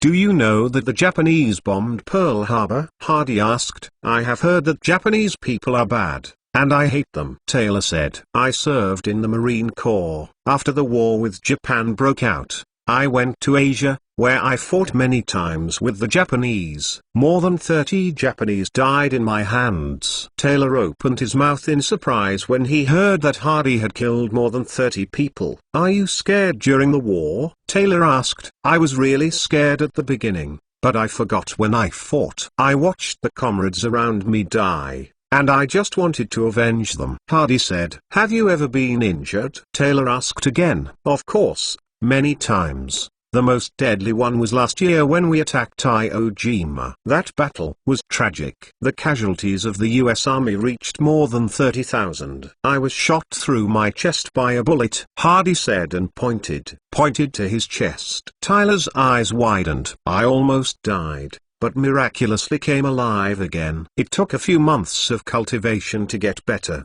At that time, the war was almost over and I was discharged from the army. Tyler breathed a sigh of relief when Hardy said it was okay. Mr. Hardy, you are so brave. I admire you a bit. Taylor said. This creates an adoration for myself, and the little girl is so foolish. Come on, let's continue to practice guns. You must know that in the new movie, Matilda also has to learn to use guns. Okay, Mr. Hardy. I will work hard. Taylor encouraged himself. Then she was embraced by the man again. I touched all kinds of guns. In the afternoon, Hardy took Taylor out for an outing. The two went into the mountains to play wildly. It was not until the evening that Hardy sent Taylor home. In the car, Hardy asked how the girl felt. Taylor smiled. I have never felt so relaxed like today, free and crazy to play, without my mother's control. Always tell me that I shouldn't be like this or that, Mr. Hardy. I feel so comfortable with you. Hee. Then I will pick you up tomorrow. Okay. Tyler returned home. When Sarah saw her daughter's short hair, she couldn't help but exclaimed, Taylor, what's wrong with your hair? Taylor fiddled with his short hair and said with a smile, Mr. Hardy took me to cut it. Matilda in the movie is this hairstyle. Sarah has nothing to say now. When the two entered the house, Taylor took the cup and drank. Taylor, pay attention to your manners, Sarah quickly said when she saw it. Tyler turned to look at his mother. Sarah is like this in the movie. She is Islam girl. She has to gulp and drink water. This is what Mr. Hardy taught me. Sarah has no words again. Sitting down next to her daughter, Sarah asked, Aisha, what did you do today? How did Mr. Hardy train you? In the morning we went to the shooting range. Mr. Hardy taught me how to shoot. The heroine of the movie has a plot to learn how to shoot. She wants to avenge her parents, sister and brother. It turns out that Mr. Hardy used to be a soldier and was a combat hero. He participated in many battles and killed more than 30 Japanese. His marksmanship was very powerful. I couldn't hit a single shot. Mr. Hardy hit the target. Tyler's voice was full of admiration for Hardy. What did you do that afternoon? Sarah asked again. We went to the mountains. Mr. Hardy taught me to relax. Tell me some plots in the movie. Let me learn to do. We play while practicing, Taylor said. Sarah was even more happy when he heard Hardy tell her daughter about the plot in the movie. This shows that Mr. Hardy is still satisfied with Taylor, and that Taylor has a greater chance of getting the heroine. Mom, Mr. Hardy said, in order to experience the feelings of the heroine, let me relax in the future, whether at home or outside. Taylor said. Sarah was taken aback. How does she feel that her daughter is taking the opportunity to indulge herself? This is very different from my own requirements in the past. This is what Mr. Hardy asked for the movie. Taylor added. Sarah smiled helplessly. Sarah was also an actress when she was young. She used to pay a lot to get a role. She knows how difficult it is to get a role. This time Taylor's opportunity is even more rare. It's the heroine, let alone relax her. Even if she pays more, she feels it is worth it. Okay Taylor, Just do what Mr. Hardy asked. Taylor screamed excitedly and ran upstairs to take a bath. Sarah shook her head helplessly. Tyler lay on the bed after taking a shower. The more I think about it, the more excited it becomes. Mom promised not to control herself like before, and finally be free. All thanks to Mr. Hardy. Think of Hardy. The girl remembered the scene of the two people touching when she was playing a pistol, and her cheeks became a little hot unconsciously. Matilda and Uncle Lion are in contact. Is it also her own feeling? That night, Taylor had a dream belonging to a girl. The next day, Hardy came to pick Tyler again. This time Taylor was very clever without makeup, with shorts and boots on the lower body, a shirt and a coat on the upper body, and his hair was a little fluffy. As soon as Hardy stopped the car, Taylor ran out of the house, opened the door and got into the co-pilot. Good morning, Mr. Hardy. Hardy found that the girl was a lot brighter than yesterday, and it was different from the feeling of an exquisite princess that met Taylor for the first time. The car started. Tyler turned to look at Hardy and asked, Mr. Hardy, take me there today? Take you to see life in the slum today? How scared? Hardy asked. Taylor shook his head. I said, I can endure hardship. The car drove to Xiaching. After the two got off the car, several brawny men came over, and Ivan respectfully said to Hardy, Boss, this is one of the messiest places in Xiaching. I'm optimistic about the car. I don't want to come back and be stolen. Hardy said, Don't worry, no one here can steal your car. Big Ivan promised, patting his chest. Taylor looked at the brawny men curiously, and felt that they did not look like good people and were very vicious, but they were respectful to Mr. Hardy. Hardy took off his suit and threw it to Big Ivan, unbuttoned his cuffs and turned his sleeves up, now looking a lot more casual. Let's go in, Hardy said to Tyler. The two walked inside. There is a lot of on both sides of the street. The ground is full of sewage. There was an unpleasant smell around. Taylor had never been to a place like this before. Frowning to cover his nose, and suddenly seeing Hardy looking at her, he immediately dropped his hand. It's very dirty and messy. It's a real slum area. Matilda lived in this kind of place when she was a child, Hardy said. Tyler understood immediately, gritted his teeth. There was no more hypocrisy on his face. A few dirty children ran by the roadside. Their clothes might not have been washed for a long time, and their hair was fluffy and exploded. A few young people walked by carrying packages, looking at Taylor differently, because such delicate girls are rarely seen in the slums. The houses on the roadside are not bad, and there are many simple wooden sheds made of wooden planks in the distance. Several women in pleated clothes are doing manual work there. There were also chickens and ducks quacking twice from time to time. It's all messy to the eye. Taylor couldn't imagine how these people would live in such an environment. In the next house, a small child ran out of the house with a piece of bread in his hand, and an older child chased out from behind, grabbing the bread from the child in front. Brother, I'm hungry. The boy who came out put the bread into his mouth in twos, then turned and left. The child who had not eaten the bread sat on the ground and cried. Taylor was shocked when he saw this scene. She never thought that someone would fight for a piece of bread. Novel.com. Their bread would be thrown out immediately even if it was not fresh at all. At this time, Hardy spoke. Not everyone is born with a good life. Matilda lives in such an environment. She is often beaten, her body is always scarred, and she is often hungry. This is how her stomach problems come out. Taylor was silent for a long time. Mr. Hardy, at Mr. Meyer's villa the night before, you said I was not suitable for the role of Matilda. I was very unconvinced at that time. You said my temperament was not suitable. I thought, is acting, what's wrong? In line. I finally understand now that there is such a big gap between me and the role. If I act according to my own habits, I really can't act like Matilda. The two continued to walk inside. Sewage, debris, tramp, wildcats and wild dogs. Coolie worker, standing street girl, hungry children, old man begging. Taylor felt what a real ghetto was. If she hadn't come here, she couldn't imagine anyone else leading such a life. When the two passed a grocery store, There were a few young people standing next to them. One of them saw Tyler and felt that the girl was so beautiful. He had never seen such a beautiful girl. Looking at the young man next to the girl, although he only wore a shirt, it was a very delicate fabric. He guessed that he should be a rich man. "Brothers, let's get some money to spend," this guy whispered to the people next to him. "Okay." Several guys stood up together, teasing the pretty little girl, and then extorting dozens of dollars from the man.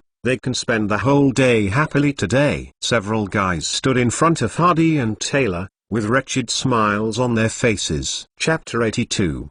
"Boy, get the money out. And this girl, give it to our brother, otherwise you won't be able to leave the Xiaqing district alive today." He. A little took a knife from his body and juggled it in his hand. Taylor was so frightened by the gangsters who suddenly appeared, he leaned to Hardy's side. Hardy was afraid that the girl would be hurt by these gangsters, and put his hand on her shoulder. "Hand over all the money you have." Boom. The with the dagger just said half a word, a gunshot suddenly came from the side, and the with the dagger was shot in the chest and fell to the ground. Blood gurgled from his chest. "What?" Tyler was frightened and turned with a scream and got into Hardy's arms, hiding his face deep in Hardy's chest. Immediately after, the Great Ivan ran over with a few of his men. It was the turn of those gangsters to be scared. They knew Great Ivan. The Russian gang was the biggest force in this piece. No one dared to provoke them. They all knelt on the ground in fright.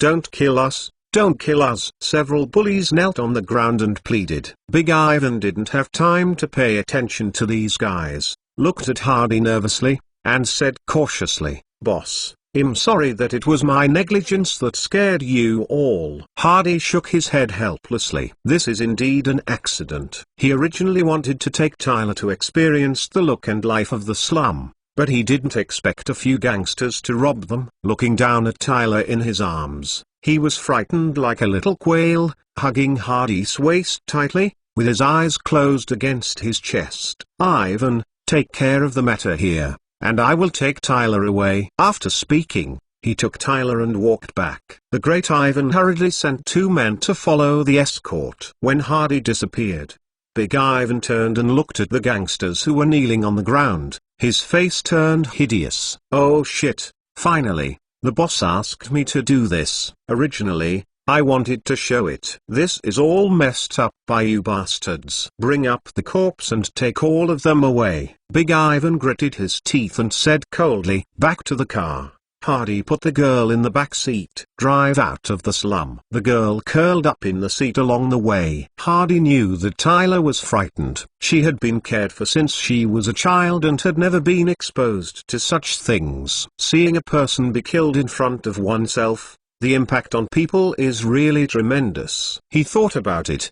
"Park your car in a small parking lot. Get out of the car and get into the back seat." The girl cried, with tears in her eyes. Hardy took the girl into his arms. "This is the first time you have seen this kind of thing? Okay."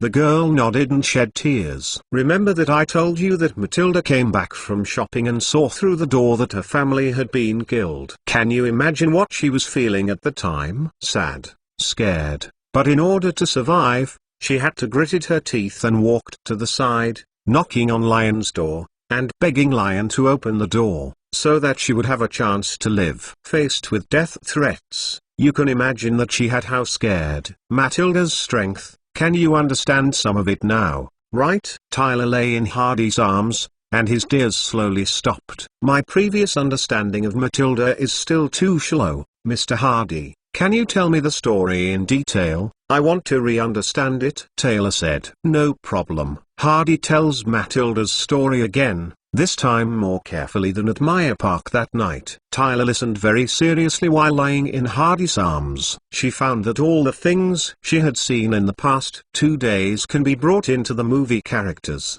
and Mr. Hardy brought herself out, really training herself with heart. The girl looked up at the man. It took a long time to look away. It wasn't until the evening that Hardy sent Tyler home. Tyler got out of the car and waved goodbye. She opened the door and walked into the villa. Sarah saw Tyler, found that she was a little bit emotional. When her daughter came back yesterday, She was full of energy and behaved very naughty. What happened today? Saro is a little worried. Aisha, what's wrong with you? Saro asked. Mr. Hardy took me to the slum area today, where I saw many poor children. Some children fight for a piece of bread. Matilda often hungry in the movie turned out to be true, Taylor said.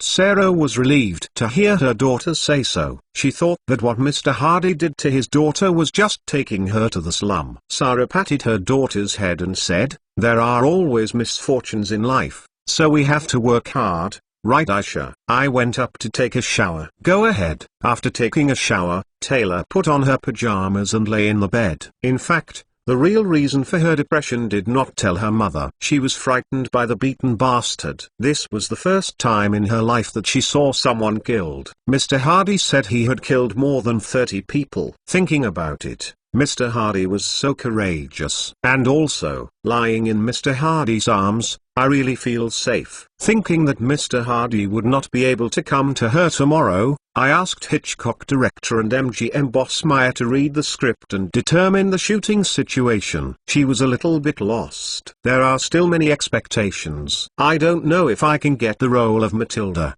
The next day, Hardy came to the film company. The two screenwriters had already arrived, and saw Hardy hand over the script immediately. Mr. Hardy, the more I write, the more I feel that this story is great. I believe the film will be a big hit. A screenwriter said. This movie definitely has the strength to hit the Oscars, said another long-sleeve screenwriter who is not worthy of a name. After reading the script, Hardy felt that it was similar to what he had in mind.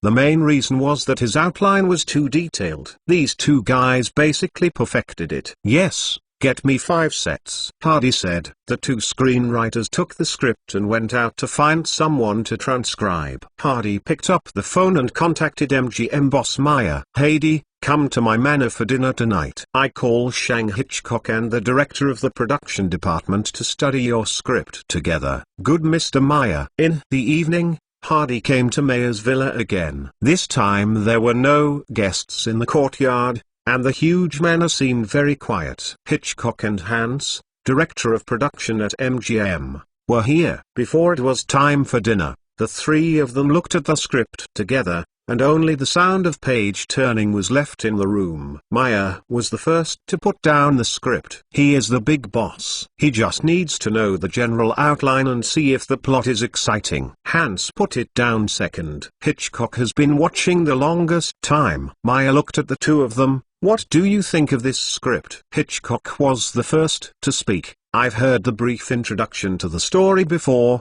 and now I read the script and I find it more interesting. The love between the girl and the uncle, revenge for the parents. The lonely killer is because the girl bombs herself. The content is very rich. The story and impact are also very good. It is definitely one of the best scripts I have seen in the past few years. I think the audience will definitely buy it when it is filmed, and it has the strength to impact the Oscar. Maya looked at Hans, the production supervisor. Hans, talk about it. This is an urban film. You don't need to set up a scene. You just need to find a suitable place in the slum. I estimated that the cost should be less than 1.7 million excluding the actor's salary. Maya looked at Hitchcock and Hardy. Who do you think is more appropriate for this movie? Because the actors determine the level of pay and the degree of attraction. Big stars bring their own traffic and use them to promote them, and they will naturally attract a lot of people to watch the movie. Hitchcock looked at Hardy first. You came up with this script. Who is your favorite person? Hardy was not polite. Little girl, I think Elizabeth Taylor is good. Hitchcock frowned. I know that girl, but I think her temperament is so different from Matilda. I am worried that she can perform this role well. You know, Matilda is the real one in the whole movie. Hardy smiled. I am training Taylor these days. I know what Matilda is like. I believe I can make Taylor a person like Matilda. The other three people in the room understood everything. Hardy went to Taylor specifically, and has already started training. Who do you think is the actor? Maya asked. Hardy smiled. This is not as good as Mr. Maya and director Hitchcock to choose. You should be able to find the most suitable candidate. The arena is not about fighting and killing. but about human affection and sophistication. The cake cannot be eaten alone. As long as Taylor is the heroine, his goal will be achieved. What if the other party disagrees with Taylor? His own investment is not over, anyway. He has money in his hands. Film investment can avoid tax, but also money laundering.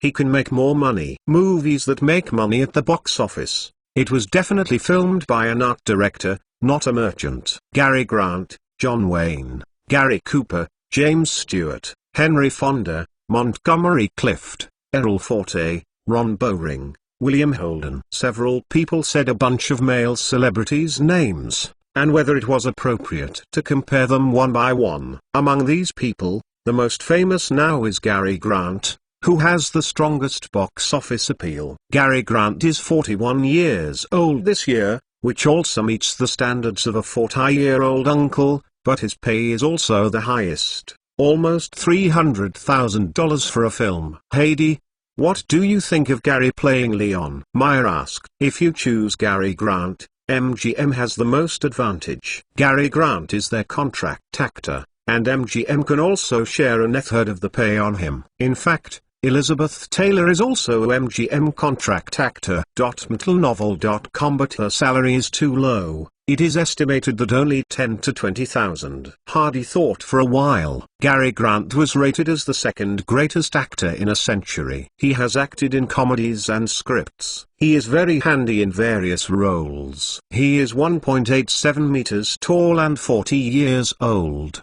which is indeed in line with Lion.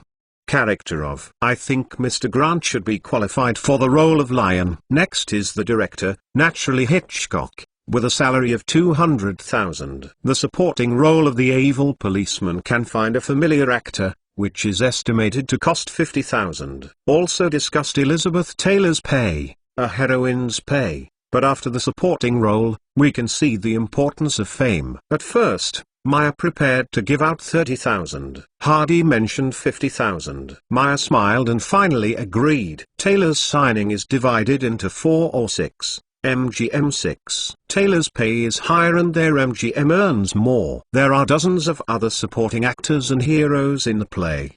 The total cost of the actors is $900,000, and the total price is almost $2.6 million. Heidi, we calculate at $2.6 million. How much do you plan to invest? Maya asked. The amount of investment will naturally account for the number of shares. How much do you plan to stay? Hardy said. Maya is still confident about the film. Well, MGM will pay $1.6 million for the production cost, and you will pay $1 million. The advertising expenses will be discussed later. Hardy readily agreed. Maya is very satisfied with this cooperation. Hardy produced the script. As long as one heroine candidate was selected, and almost all of the rest was handed over to MGM.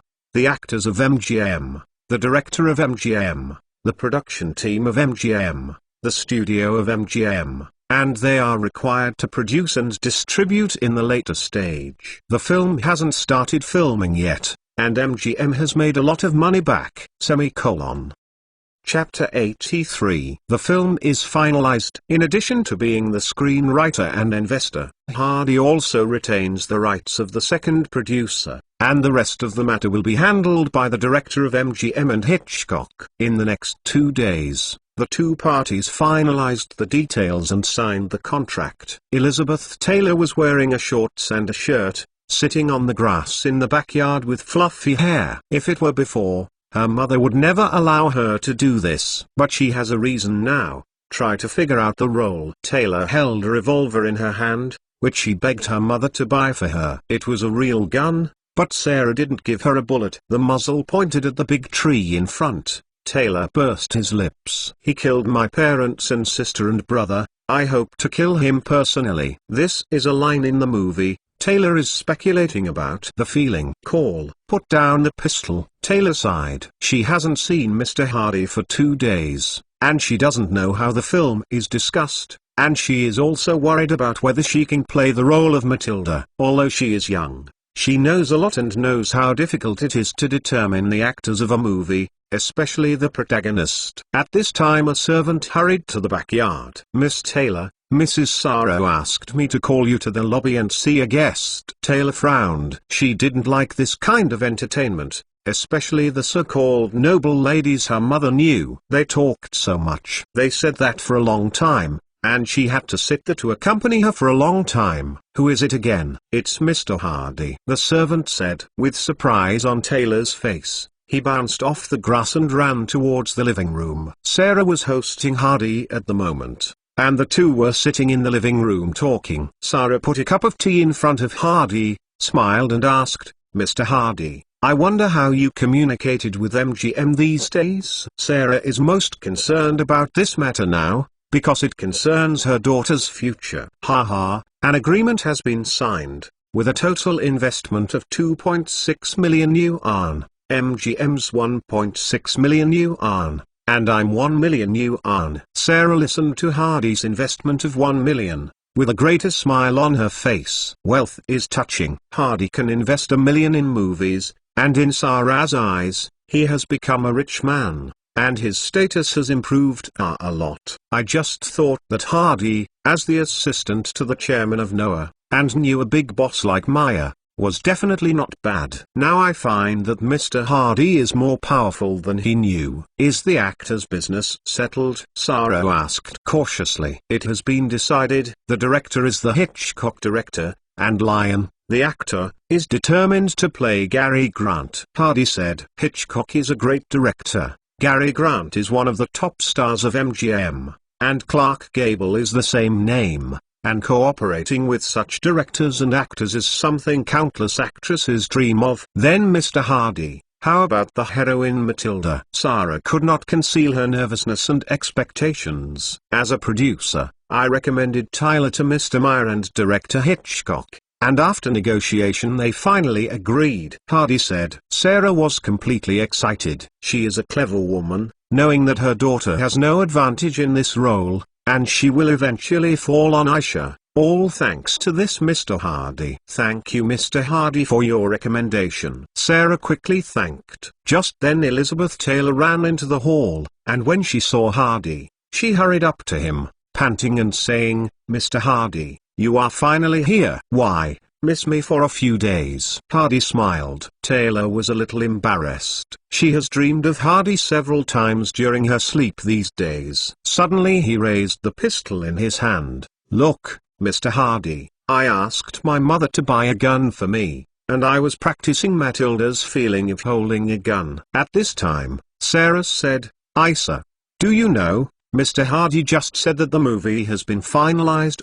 The actor is Gary Grant, and you play Matilda." Taylor suddenly became excited. "Really, Mr. Hardy?" Taylor asked, looking at Hardy in surprise. "Yes, you are here to play Matilda." "What?" Tyler screamed and rushed to Hardy and hugged him tightly. She was so happy that she had been thinking about this for a few days, and now her dream came true. Sarah watched her daughter rush to Hardy, feeling that her daughter was rude to do so, but she took it back to her lips. Aisha and Mr. Hardy have a good personal relationship, which is only good for her. In Sarah's mind, Hardy is the character she wants to climb. After the excitement, Taylor got off Hardy, and Hardy looked at her and said, "Now the actors are confirmed, but it is only tentative. MGM is responsible for the preliminary preparations. When the preparations are almost the same, Director Hitchcock will give you a dry drama. That's when the actors' roles are finally determined. Elizabeth,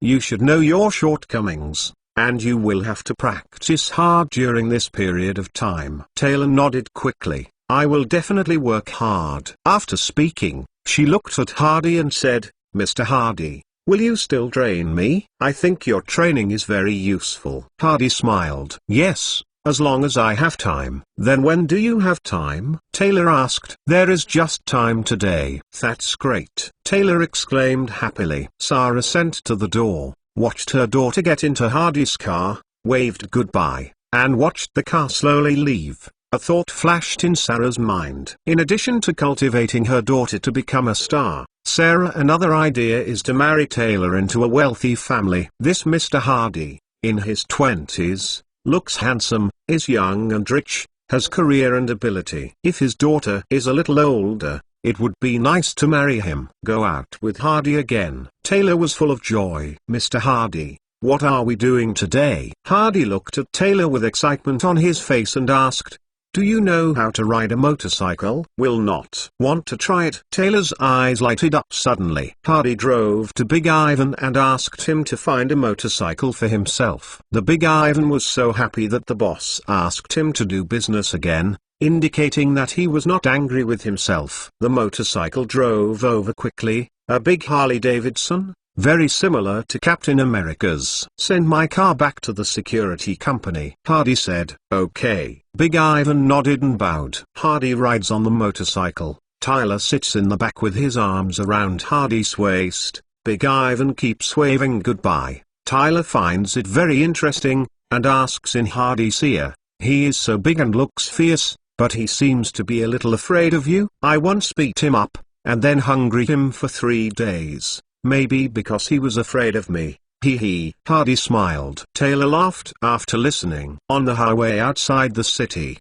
the two drove crazy fun on their motorcycles. Hardy sat behind and taught Tyler how to drive a motorcycle, and Tyler yelled in excitement, facing the wind, feel the speed and passion. Coming back from outside the city, the two came to the bazaar. Mr. Hardy, what are we doing at the market? Taylor asked curiously, looking at the dazzling array of goods on the market stall. Experienced the life of a city girl. The two bought hot dogs and squatted on the side of the crowded street to eat wildly. It was the first time Taylor ate in front of so many people. She was embarrassed at first, but seeing Hardy gulping, he also learned. Hardy also bought beer. The bottle touched, and the two gurgled and gulped. Taylor laughed. In a grocery store, there were several slot machines and pachinko machines. Surrounded by many people, Hardy and Taylor finally grabbed one, and the two sat down to play. The slot machine business of the Bills is now spreading across the Bills and Jewish gangs. Bill reported to Hardy that more than 1,500 machines have been released. Except for all costs such as sharing and labor, each unit can make about $30 a week, and it can make $450,000 in that week,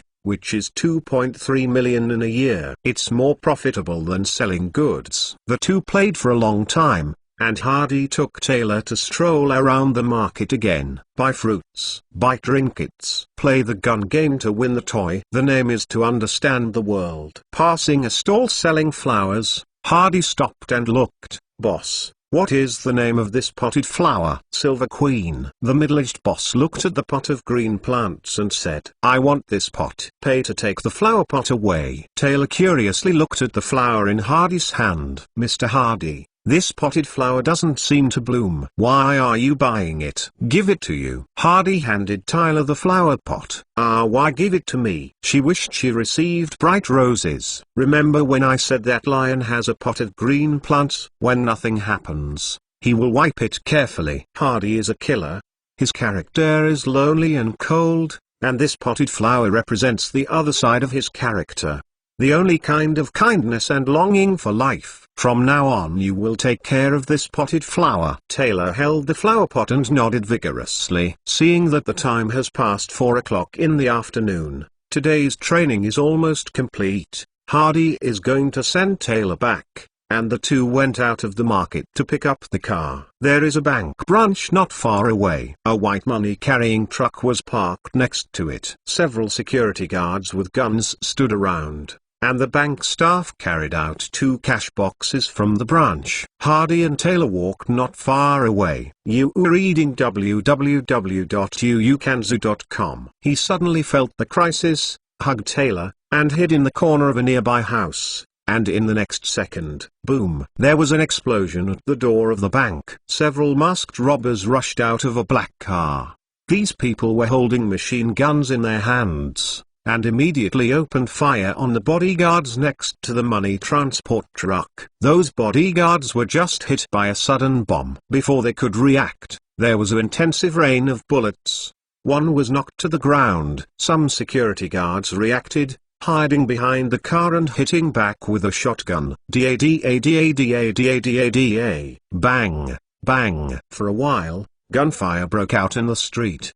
The people around were so scared that they were lying on the ground. Some people were unlucky enough to be injured by bullets because they were so close. Some people were so scared that they screamed and the street was completely messed up. There were originally 7 or 8 security guards, but 2 were killed at the beginning. The robbers used machine guns to kill a few more. Now there are only 2 or 3 people supporting them. Those robbers didn't have time to pester them. A guy took out a grenade from his backpack, pulled out the sign and threw it out. This person's technique was very accurate, and the grenade fell exactly behind the 2 security guards. Boom! There was an explosion and 2 security guards were seriously injured at the same time. The robbers ran over and killed the 2 security guards one by one. Take money. The robbers' black car drove over, and several robbers moved the iron box from the cash transport truck to their own car. A total of 4. A few guys got in the car. The guy who threw the bomb did not get into the car the first time, but took out 2 more grenades, laughed twice, and threw the 2 grenades into the bank together. Boom! There were 2 explosions from the bank, followed by screams.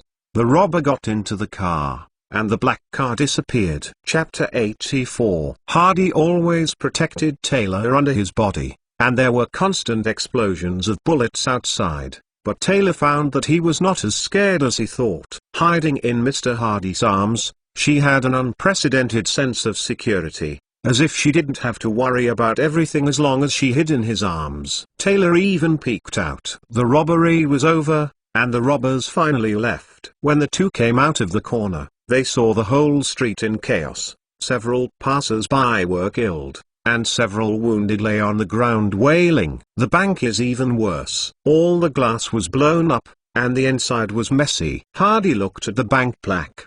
Bank of America Los Angeles Branch Merriman Avenue Sales Department. Hardy knew Bank of America. Later generations, also known as Bank of America, it was one of the top commercial banks in the United States, with branches all over the United States. Even today in 1946, Bank of America is also one of the top banks in California. He also knew that it was this bank that first invented the bank credit card in 1959, which was later S. Hadith wondered who did this robbery. It's definitely not the Bill Gang. Hardy had previously issued strict orders. The Bill's gang was only engaged in the gray business. Drug trafficking and robbery must not be done, because the slot machine business has already made a lot of money. Jewish gang? Not like it. These robbers are crazy. Throwing grenade during robbery, shooting casually and wounding people, this is an extremely evil behavior. In the end, the money was obtained from the robbery, and these guys dropped bombs into the bank, and their behavior was described as crazy. It's not the Jewish gang's style at all. Irish or Mexican, or sharks swimming from other places. Hardy couldn't guess for a moment. Take Tyler by the hand and leave the chaotic place. Ride a motorcycle to send her home. At the door of the house, Tyler looked at Hardy and asked, "Mr. Hardy, will you teach me in the future?" Hardy patted the girl's head. "The crew will send you the script in 2 days. During this time, you will try to figure it out. I will come to you when I have time. If you don't understand anything, you can also give it to me. Call." Taylor nodded vigorously. Saying goodbye to Tyler Hardy, he returned to the security company and found Lanster directly. "An hour ago, there was a bank robbery on Merriman Street. I was not far away. There were 6 robbers. They exploded with grenades and shot them with machine guns. All 8 security guards in charge of the money-carrying truck were killed. Several innocent people were killed around. When the robbers left, they threw them into the bank. 2 grenade. The robbers removed 4 tin boxes. I estimate that it is more than $100,000. Lanster, do you think the police can catch those robbers?" Lanster curled his lips and shook his head. "As long as they are Americans, no one will have confidence in the police. I have conducted investigations during this period. Only last year, there were 12 bank robberies and money-carrying robberies in Los Angeles, with losses of more than $1 million.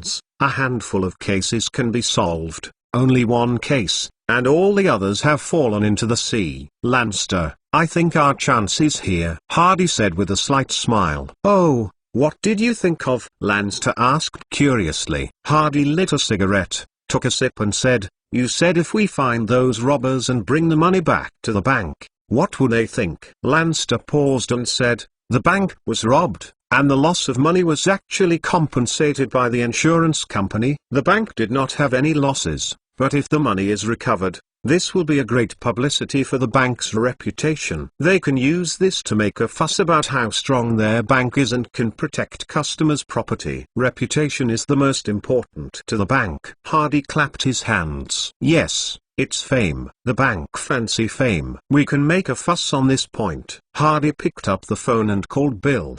"Bill, there was a bank robbery on Merriman Street this afternoon. There were 6 robbers. Now you mobilize all the forces of the gang to find out the whereabouts of these robbers." Hardy said, "Good boss." Bill agreed without any hesitation. After hanging up Bill's phone, Hardy called Vlad, the boss of the Jewish gang, and told him about the robbery. Fred frowned deeply. "Because Merriman Street is considered the territory of the Jewish gang. Fred, I hope the Jews can help find clues and whereabouts of these robbers." Hardy said, "What do you want, Hardy?" "I want to do a business with those robbers." "Snatch the money they robbed?" "No, it's to help the bank get the money back." Hanging up Fred's call, Hardy said to Lanster again, "Send out all the people from the security company. Let them look for clues and see what they can find." "Okay, I'll make arrangements," Lanster replied. After Hardy took a few phone calls, most of the underground forces in Los Angeles suddenly started to look for the whereabouts of these robbers.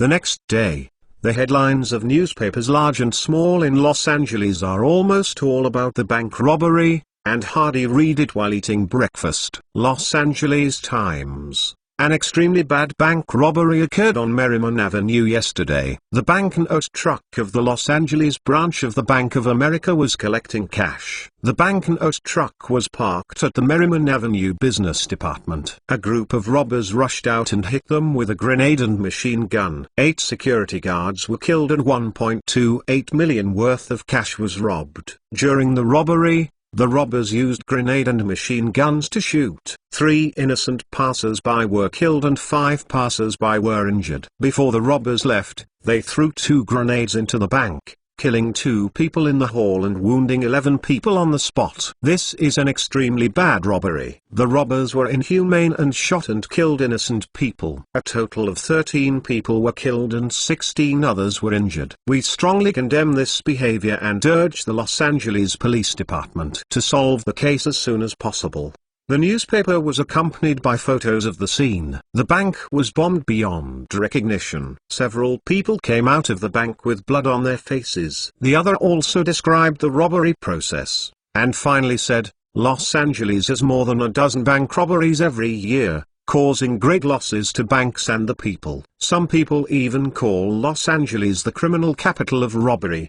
The Los Angeles Police Department has done nothing, leaving the people living in fear every day." As the second largest city in the United States, where Hollywood is located, how this kind of public security makes this city develop and where does the taxpayers' money go? A total of more than a dozen newspapers, in addition to reporting the robbery, they criticized the government for inaction and the incompetence of the police. Town hall. The mayor called the police chief Ed, and after a severe criticism, he sternly said that he must solve the case as soon as possible. Ed lowered his head to be trained. The senior officials of the Bank of America called me and said that this was the 4th time their bank was robbed in Los Angeles in 5 years, which had a great impact on the reputation of the bank. The government must give an explanation. Ed, I don't care what method you use to catch those bastards, even corpses. Anyway, I want to see the results. Back at the police station, Ed spread all the anger on his subordinates, while cursing the waste, while sternly ordering them to go out. To find someone, the robbers must be found out. When his subordinates left, Ed sat in the chair and sighed. In fact, he knew very well in his heart, the possibility of catching those robbers is slim. Even in the previous few cases, there were great cleverly combined points, such as the uneven distribution of the spoils and internal strife. In short, it was not a clue to the waste found by his subordinates, and his ability to opponents was too clear. Just wait a few days for the momentum to pass. People gradually forget. It just passed. Unexpectedly, the next day there was another breaking news in the newspaper. Bank of America expressed anger at the robbery and offered a $20,000 reward. The robber must be brought to justice. Many newspapers have reprinted it for a while. Director Ed was called by the mayor to scold him again, demanding that the case must be solved within half a month, and if he could not solve the case, let him go. Ed called some of the deputy directors to ask if they had any clues, and all of them said that they had nothing to gain now. Ed pointed to a few of his men and cursed, "If the case cannot be solved within 15 days, I will face resignation, but you can rest assured that I will fire you before I leave. Now I will mobilize everyone to find clues." Several deputy directors rushed out. 5 days passed in a flash.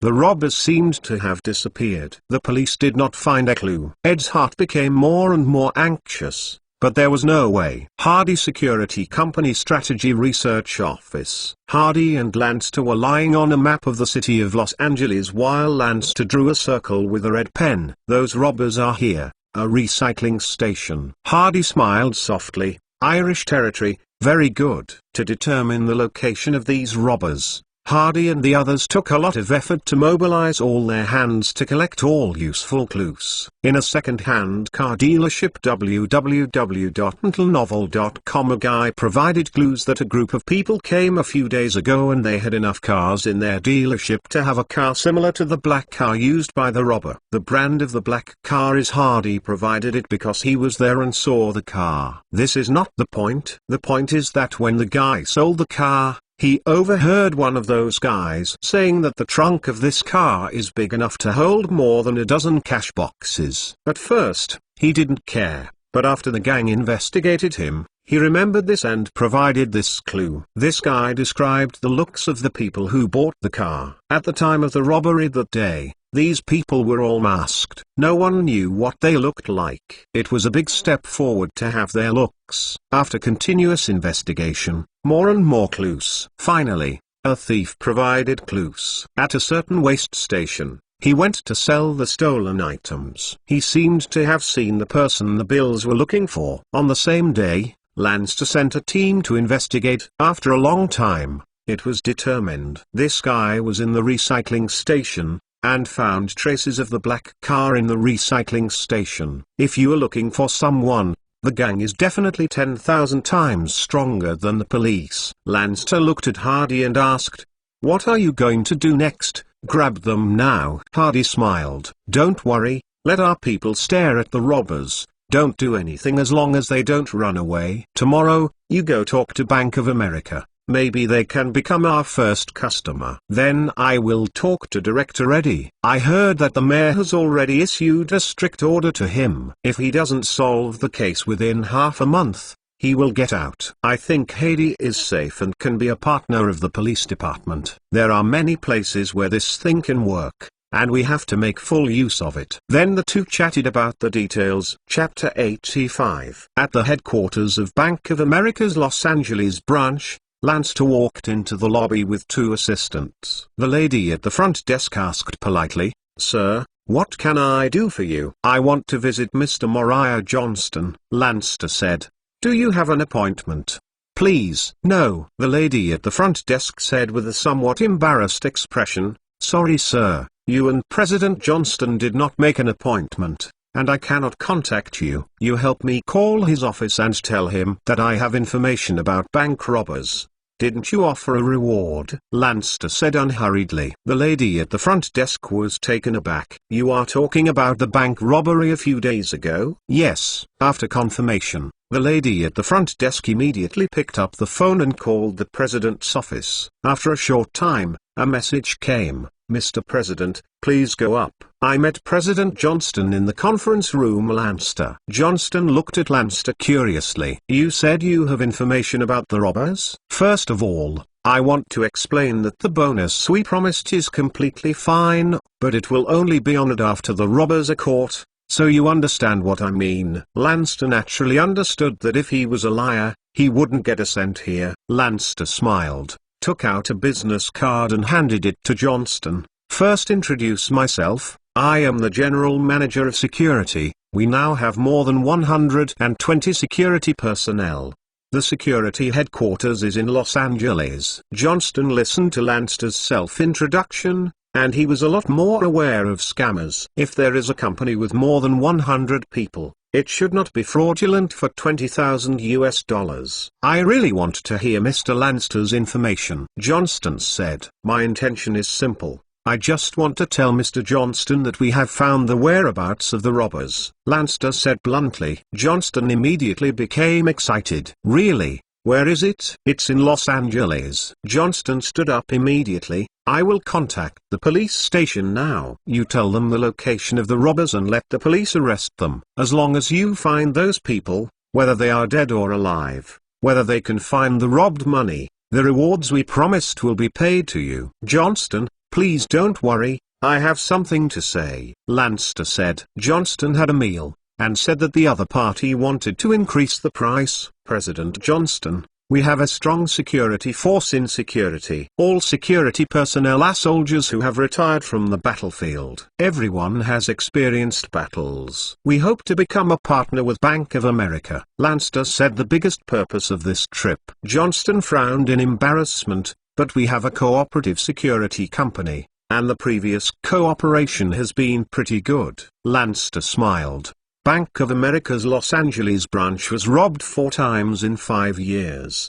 The robbers succeeded every time. "I didn't mean to belittle the security company, but think that Bank of America might be able to find a better security partner." Lanster Tao. Johnston looked at Lanster. "Can you guarantee against being robbed?" Lanster shook his head. "No." A sneer flashed across Johnston's face. Lanster continued, "But we have the ability to keep the robbery to a minimum, and use the most energy to track down the robbers, to get them out, to give the robbers the greatest revenge, and to make them afraid, so that they dare not dare later rob your bank again. The bank is robbed, and the insurance company will bear the loss. The bank has not suffered a large loss, but it has been robbed many times without doing anything. What kind of image will Bank of America look like in the minds of the people? It's not safe. The bank was originally a place to keep money for customers. Security is the top priority. But now the bank can't even protect itself, so how can it protect customers' property?" Johnston's face became a little silent.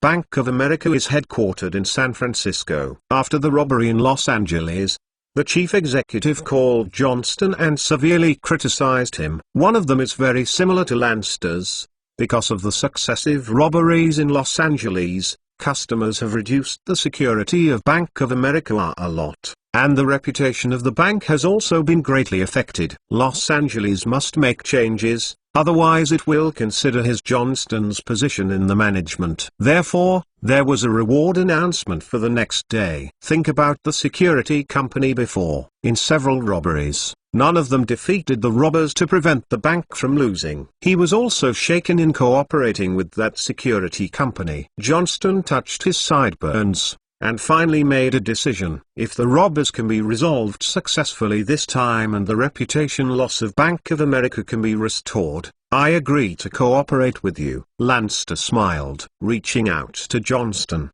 the two shook hands firmly. "I'm going to call Director Eddie now and let them arrange the police to arrest people," Johnston said quickly. "I'm about to visit Director Ed," Lanster said. Los Angeles Police Headquarters. Lanster met Director Ed. As soon as the two met, Ed hurriedly asked, "Do you really have news about the robbers?" "Of course." "Then tell me quickly." In the past 2 days, Ed has received a lot of scolding. The mayor ordered him to get out of the robber if he can't catch the robber for half a month. He has been under great pressure these days. "Don't worry about the robbers. I want to talk to Director Eddie about cooperation first." Lanster smiled. "Cooperation? What cooperation?" Ed asked in surprise. "Our security is a formal security company with strong capabilities. In fact, we in the police department can carry out many cooperation projects. For example, in this robbery, The company has a powerful intelligence collection department that can provide clues to the police. Ed has to admit that the other party is indeed very powerful. He sent all his subordinates to investigate,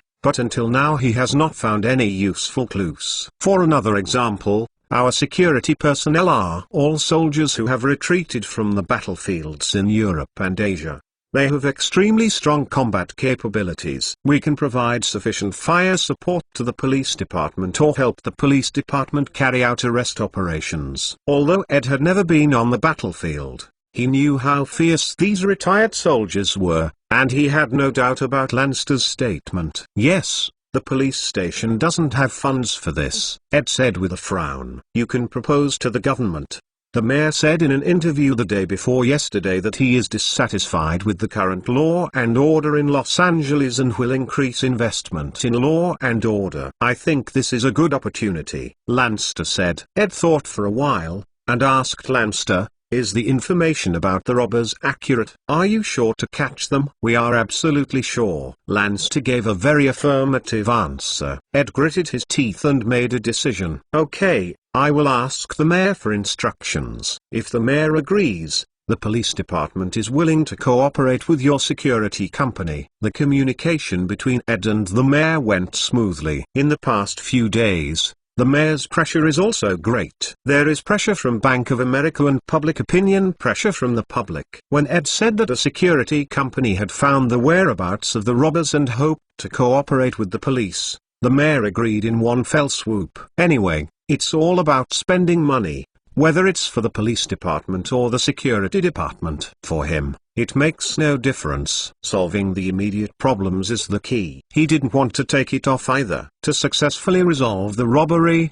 he also has the capital to brag about in the newspapers. Increased investment in security to protect the safety of the public will be more beneficial to his next election. When Lanster was negotiating with the Bank of America and the police department, Hardy was not idle, and he found MGM boss Meyer again. I plan to borrow a documentary director from MGM, preferably a director with battlefield experience, Hardy said. Meyer was puzzled. Why do you think about making a documentary again? Hardy did not hide.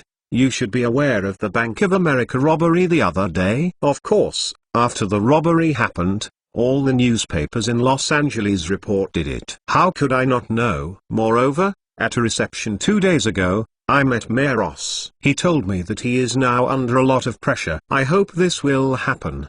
The case can be solved smoothly, otherwise his competitors will definitely use these things to attack him in next year's election. Meyer said, I have a security company called Security. Hardy said. Meyer didn't react. Does this have anything to do with the topic the two of you just talked about? After the incident, you read www.uukanzu.com and I asked the security company to investigate the situation of the robbers, and finally I found it, Hardy said. Meyer was a little surprised, but thinking about Hardy's identity, he was Siegel's assistant, and he was likely to use the power of the gang. And then he was relieved. The underground world has the operating rules of the underground world. The probability that the police find robbers is estimated to be only 10%, and if the gang wants to find a group of robbers, the probability may increase by more than 50%. Then what do you want a documentary director to do,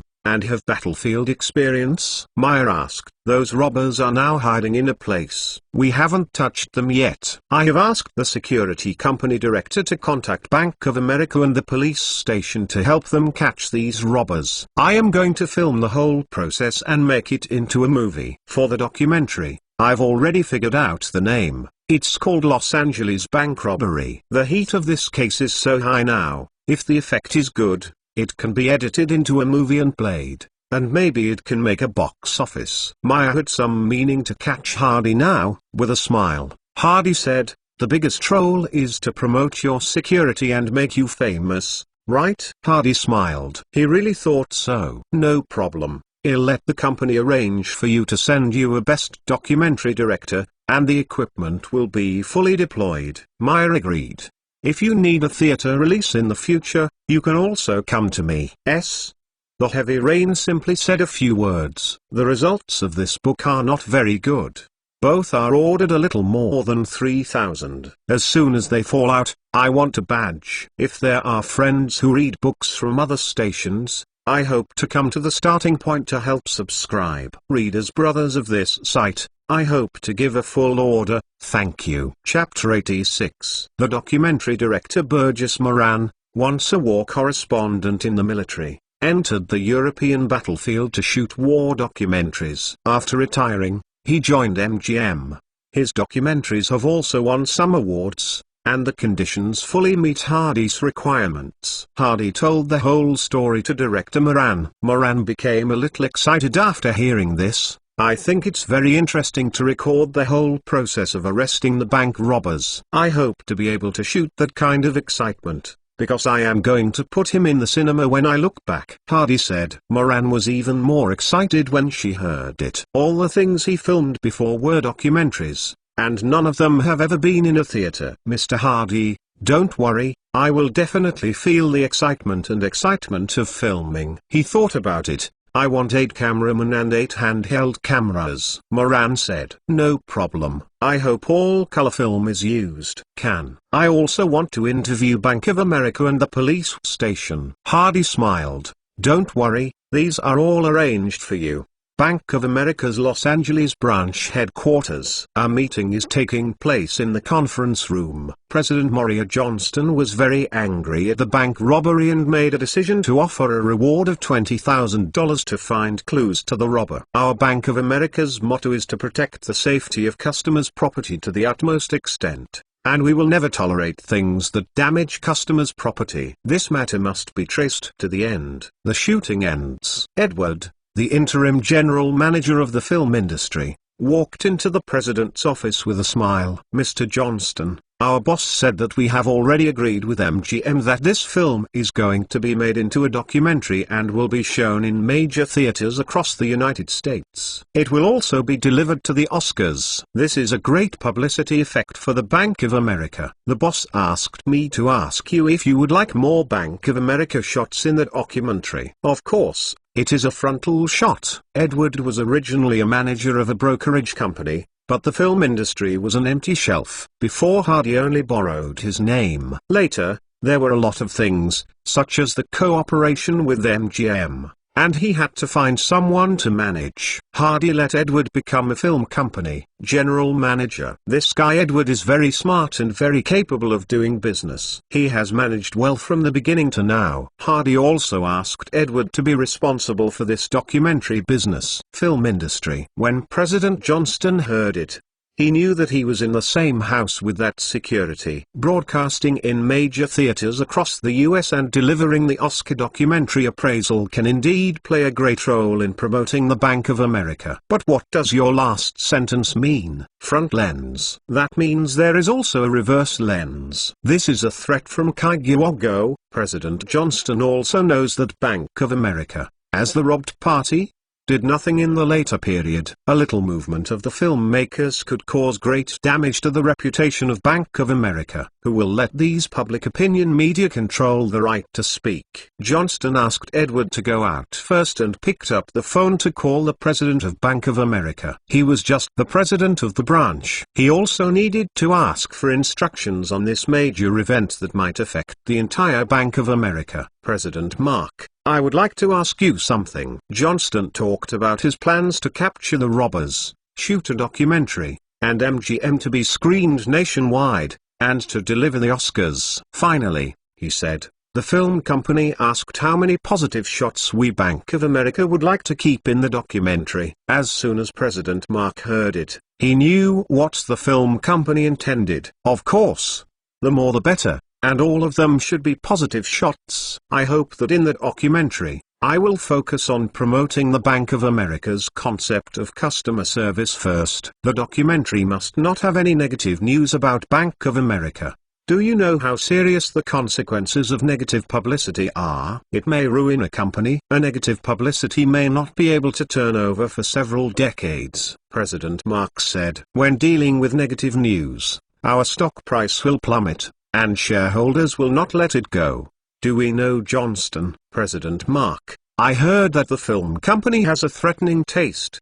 They must want money. Johnston said. Of course I heard it. In fact, this is a good thing. At least the other party has the willingness to negotiate. If the documentary promotes our positives, it will be of great benefit to our company. It should be a propaganda expense, President Marks said. Then you say how much is appropriate? Johnston asked. In fact, Johnston has long known the result of his call. He is not stupid, and the president is smarter, but he has to call, because the sum of money is probably a lot, and it can't be sent by 35,000. He is a branch. The length is difficult to decide. Did the other party mention specific numbers? President Mark asked. No. The other side of the phone pondered for a while. Johnston, allocate $100,000 in publicity expenses from your Los Angeles distribution to the other party. Johnston said in his heart that the president is really magnificent, and the shot is $100,000. And it is indeed not his decision to pay 100,000 publicity expenses at a time. But he didn't expect it was not over yet. President Mark continued, I will allocate another 100,000 US dollars from the headquarters to the other party. Let's give a total of 200,000 US dollars. The headquarters is also out. Johnston was surprised. Is 200,000 a bit too much? Johnston said, as long as the other party fully promotes Bank of America positively and broadcasts it in major theaters across the United States, our money will be worth the money. President Mark said,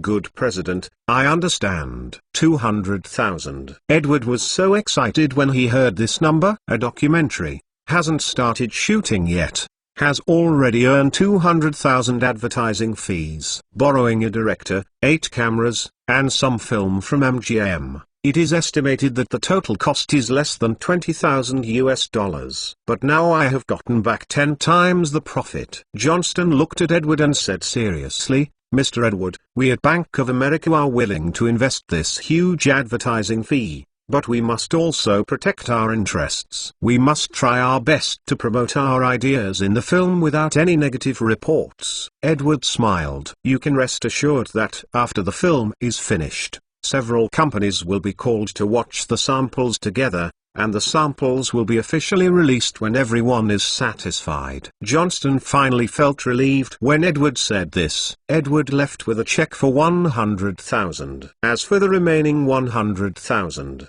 Johnston said he was satisfied with the movie and paid, and Edward thought it should be. With this 100,000 in hand, it is already a big profit. Los Angeles Police Department Director Ide faced the camera and introduced the whole robbery case. Finally, he impassionedly stated that he must do his best to arrest the robbers and protect the safety of the citizens. Security company headquarters. On the square, a team stood there. Black training uniform, steel bulletproof vest, headband helmet, pistol in the waist, thunder, flashlight, and ammunition in the pocket. Some people are holding submachine guns, some are holding sniper rifles. Masks are masked, only one is exposed. Pairs of sharp eyes. This outfit is very similar to the special forces of later generations. The black training uniform and this set of equipment were specially created by Hardy when the security company was founded. Now they have not appeared at all. Hardy asked them to come out in advance. If nothing else,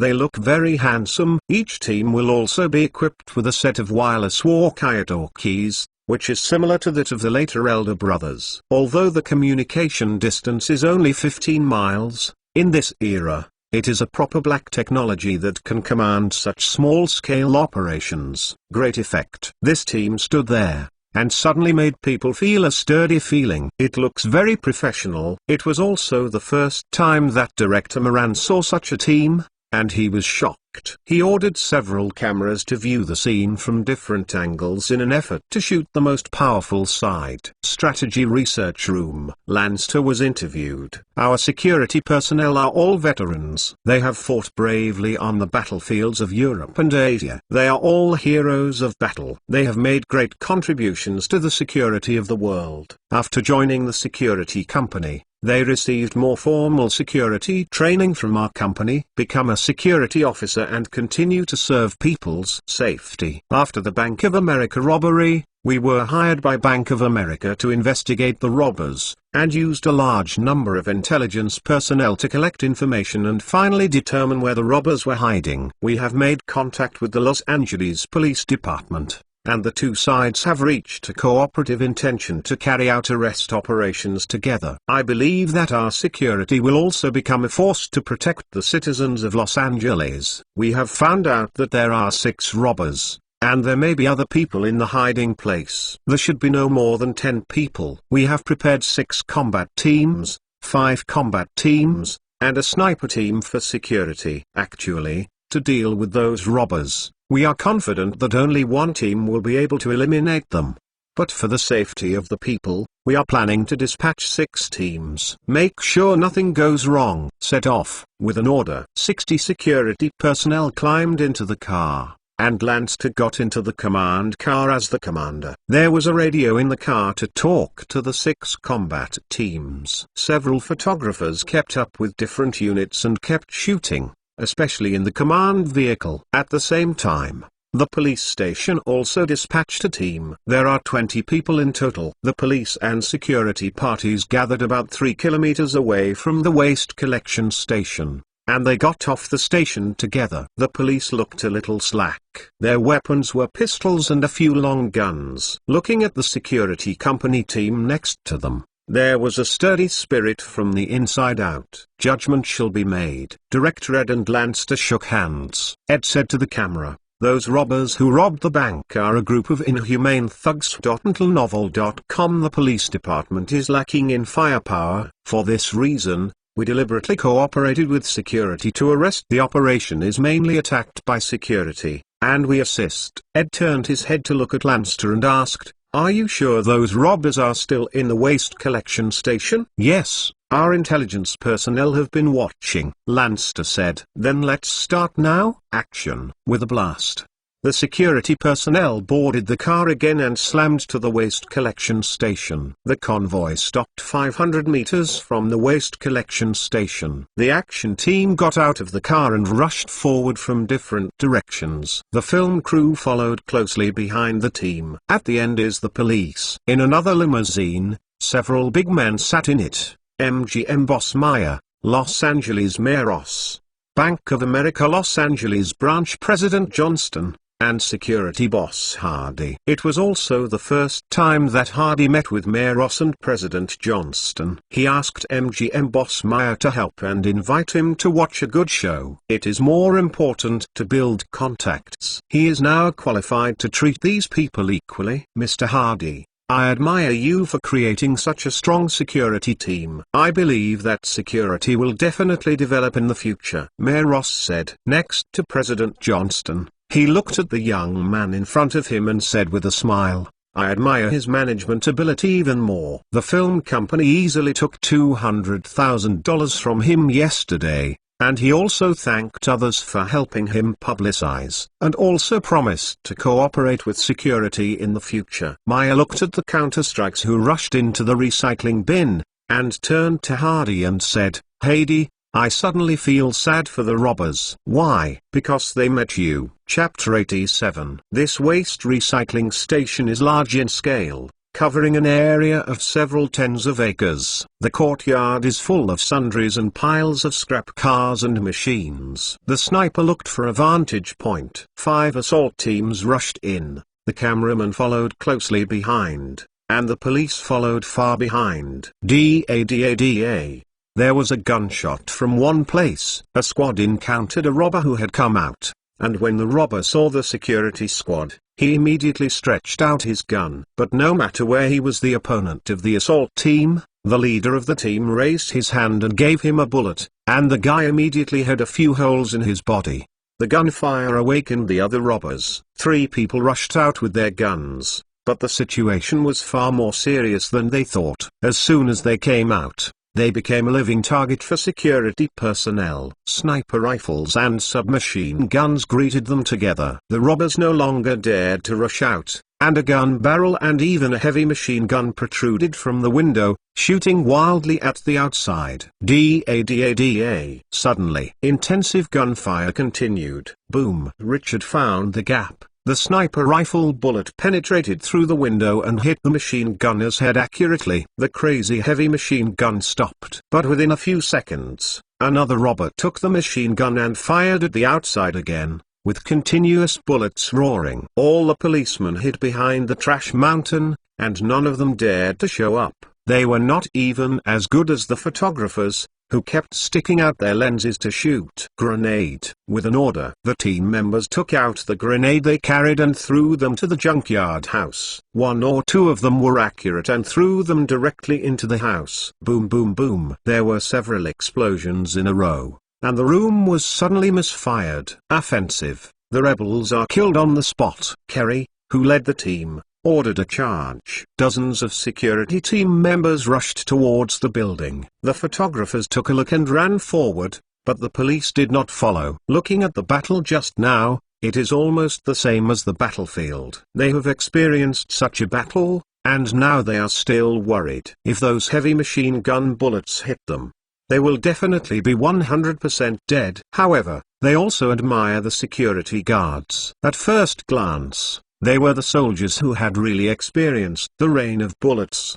They didn't seem to care about the fierce firepower on the opposite side, so they rushed forward. They haven't experienced war before, but they don't know that real war is 100 times more cruel than it is now. The robbers resisted and were shot dead on the spot. An injured guy clutched his chest and looked at the security team who rushed in and begged, "I don't want to die. Save me. Save me." Team 5 controls the culprits and takes them out. The other teams continue to search. Kerry ordered. Several people in the 5th team grabbed the robber's limbs and ran out directly while carrying it. After searching, all the robbers here have been killed, except for the injured. All turned into corpses. Report to the commander that the robbers had 8 dead and 1 injured. The operation was completed successfully. Please give instructions. Kerry reported to the walkie-talkie. Search the whereabouts of the money. Yes. After a few minutes of searching, a small cellar was found in a room. The 4 cash boxes robbed of Bank of America were all inside. Wow!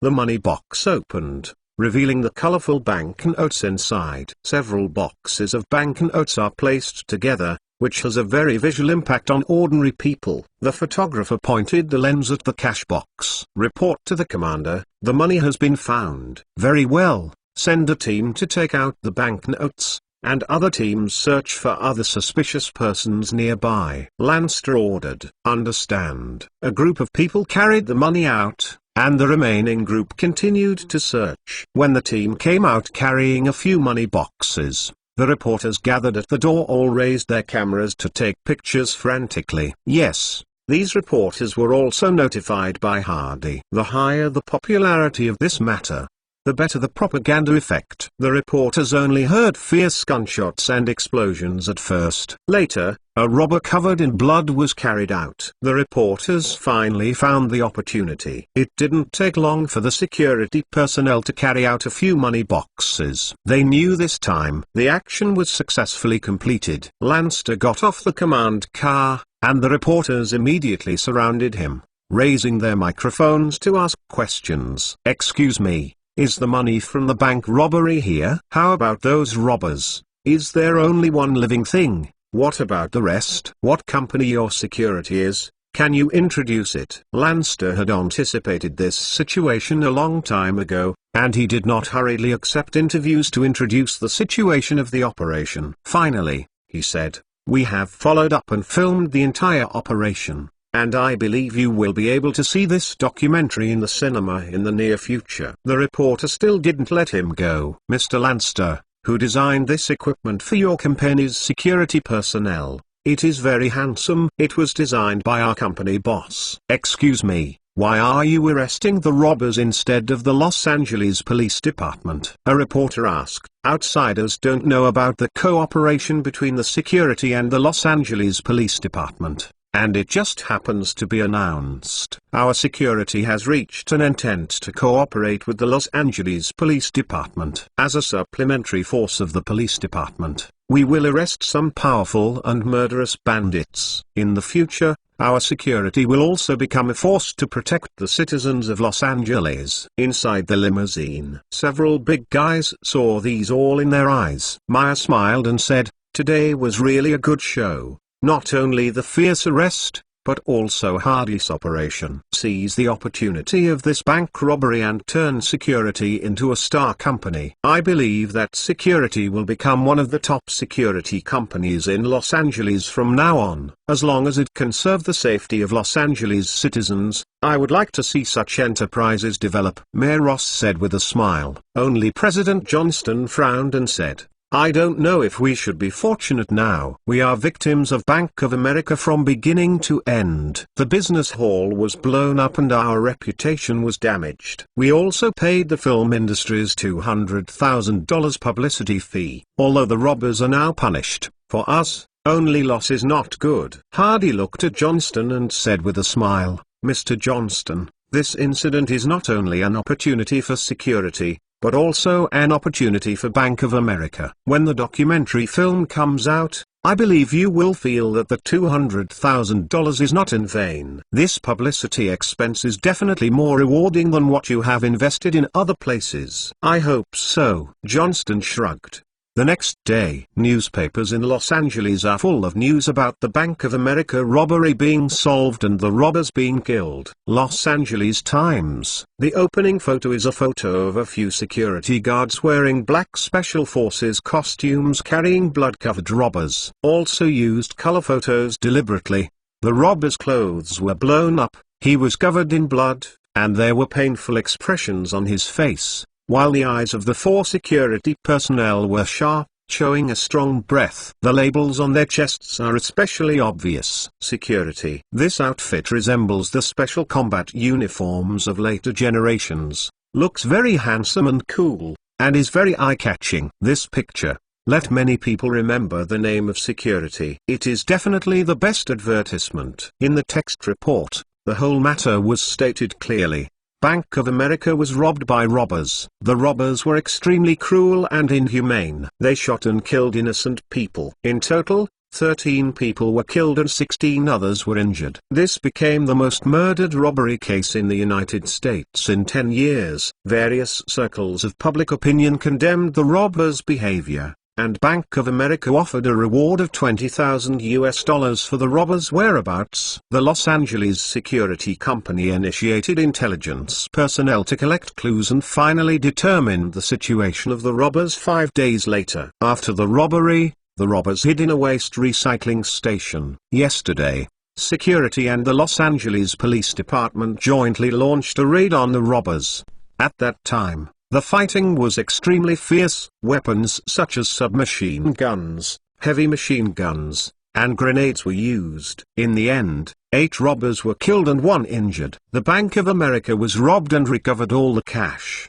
The badly injured robber had already admitted the fact that he had robbed the bank in the hospital. Originally, they wanted to escape the limelight and then divide the money, and then go to other places to be chic. Unexpectedly, it was discovered and locked by intelligence during the hiding period www.mentalnovel.com and finally all destroyed. Afterwards, the reporter interviewed the general manager of security, James Lanster, the commander of this operation. Lanster had served as a military staff officer in the Marine Corps and retired after being injured. He said that all security personnel are veterans and have participated in all. He has a wealth of combat experience in battles in European and Asian battlefields. Security has now reached a cooperation agreement with the Los Angeles Police Department, which will become a force to protect the safety of Los Angeles citizens. In the end, Lanster said that the capture operation adopted a full-time follow-up mode,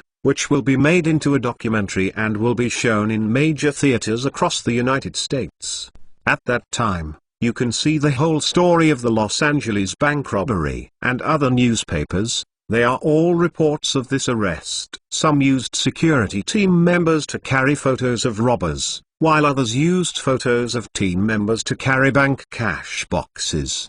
The cause and effect are very clear. There is no way to be unclear. Hardy had asked someone to prepare the manuscript before, but these reporters didn't know it. Wouldn't it be clear if you gave them the manuscript? A few days ago, the Los Angeles bank robbery caused a national sensation. Now there is the latest news about the robbers, and the public is very concerned. After reading the report in the newspaper, throughout Los Angeles, and even the whole of California and even the whole of the United States, everyone knows the news that the Bank of America robbers were killed. I also know a company called Anbao. A knowledgeable analysis said that even if the publicity effect of this wave of security is spent 1 million yuan, it may not be able to achieve the current effect. And it's not over yet. They are also preparing to send the documentary to the cinema to show the entire event, and believe that the publicity effect will be better. The boss of this security company can not only create elite security personnel,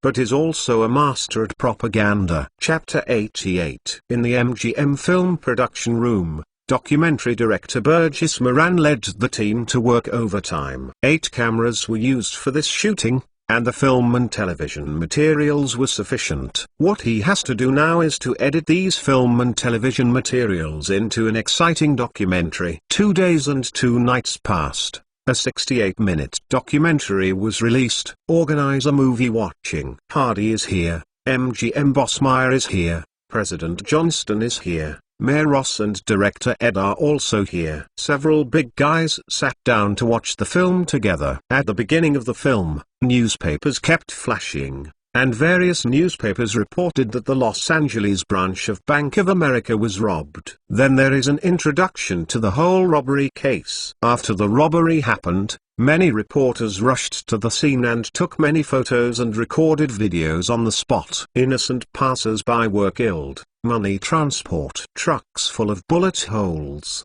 several security personnel who were killed, and a devastated bank business hall. The brutality of the robbers and the brutality of the scene are clear at a glance. Then came the newspaper report. Los Angeles had frequent bank robberies in recent years, and Los Angeles had already become a crime capital. The police drove the police car and sent the police around, but they couldn't suppress the evil flame. Maria Johnston, president of Bank of America's Los Angeles branch, appeared on the camera and was very annoyed by the bank robbery. He offered a reward of $20,000 to track down the clues of the robbers, launch retaliatory actions against the robbers, and protect the safety of customers. Then Mayor Rose accepted an interview, and Police Chief Ed accepted an interview, each expressing their views and determination on the matter. At this time, security officially appeared. The camera stretches from the guard box at the gate to the office building, and finally comes to the strategy research room. The layout here is very similar to that of the military strategy research room. There are various maps and files. There are several people wearing black special combat uniforms sitting around the round table. People are studying the whole process of bank robbery. The plot develops all the way. I've always been nervous. In the end, most of them are naturally the siege and arrest of the robbers. The capture process has the most information. After editing for more than 20 minutes, the bullets roared, the heavy machine guns neighed, and the explosions kept on. Watching the robbers were killed, everyone watching the movie felt very happy. During the entire operation, the security personnel demonstrated extremely strong combat effectiveness, acted swiftly, command and communication were advanced, and completely crushed the robbers. The security guards carried the only living robber out. The camera was frozen, and finally turned into a photo in the newspaper. Insiders looked for the lost cash box in the bank, and finally found it in the cellar. After opening the cash box, the densely packed banknotes were exposed.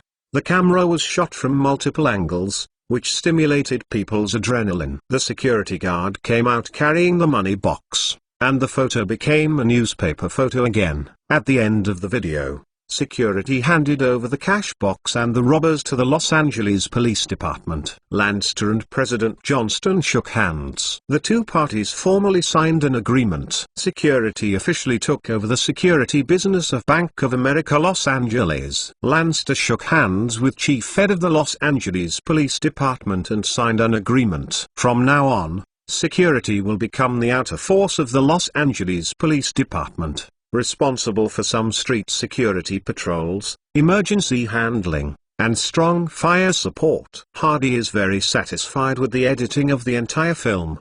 The film is intense and exciting, comparable to a gunfight blockbuster, enough to attract the audience. The manifestation reflects that the Bank of America and the Los Angeles Police Department are also positive images, and security appears in the same posture as the Avengers, fighting criminals and saving the entire city. At the end of the movie, the lights are on. Several big shots applauded together. Mayor Ross, Director Ed, President Johnston, what do you think? Hardy asked with a smile. Mayor Ross nodded. It's a wonderful documentary, without any groggy feeling. The whole process is intense and exciting, and the final eradication of the robbers is the best. He is very satisfied with this documentary. At the very least, I have a very good image on it, which is enough. Well, it's very good. Our business philosophy of Bank of America is basically reflected, President Johnston said. Chief Eddie next to him said a little nerdy, is the image of the police a little weak? Several people in the house looked at him, asking what you look like. Don't you know what you are like? If it weren't for the security, you think you can solve the case? Ed coughed slightly to ease the embarrassment. The documentary is complete. Maya told everyone that he plans to have a trial screening in Los Angeles next. If the effect is good, as long as the attendance rate reaches 30%, which is the same as other documentary data, he will be promoted to major theaters in the United States. 3 days later, posters were posted at 8 theaters in Los Angeles. The Los Angeles bank robbery. The poster picture shows several fully armed security personnel wearing special combat uniforms. The most real Los Angeles bank robbery, the exciting 68 minutes. You will definitely be hooked after watching it, and the ticket price is only 10 cents. The current movie ticket price is basically between 20 cents and 35 cents. Because it is a documentary, Hardy deliberately priced it at half, so that it can attract more people to watch the movie. Because of the overwhelming propaganda in the newspapers when the big robbery happened before, many people were very curious about this robbery and were willing to spend money to walk into the movie theater and take a look at the whole process. There is no so-called premiere. It was officially broadcast at 1 p.m. that day. Movie theaters originally let go of documentaries. People's enthusiasm for documentaries is very low. Usually only a small number of people will walk into the movie theater to watch this kind of film, but today is different. There are crowds of people outside the movie theater, and there is no difference in playing blockbuster films. Today,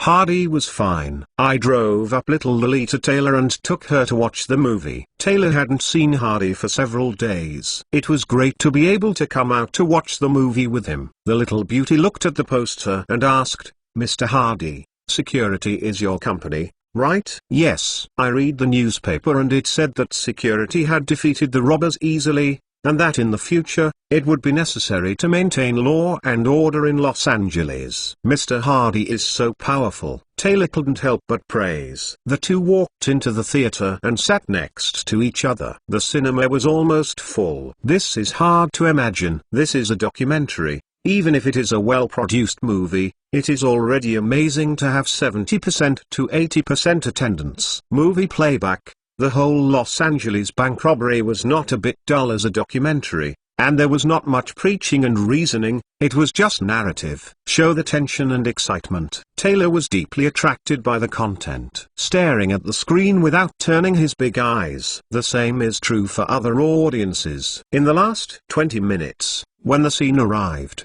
the whole action process was hot. Bullets flew around and shot to the flesh. It was absolutely comparable to a blockbuster shootout, and it was more real. Even some bloody, taboo shots are not edited. The video ends.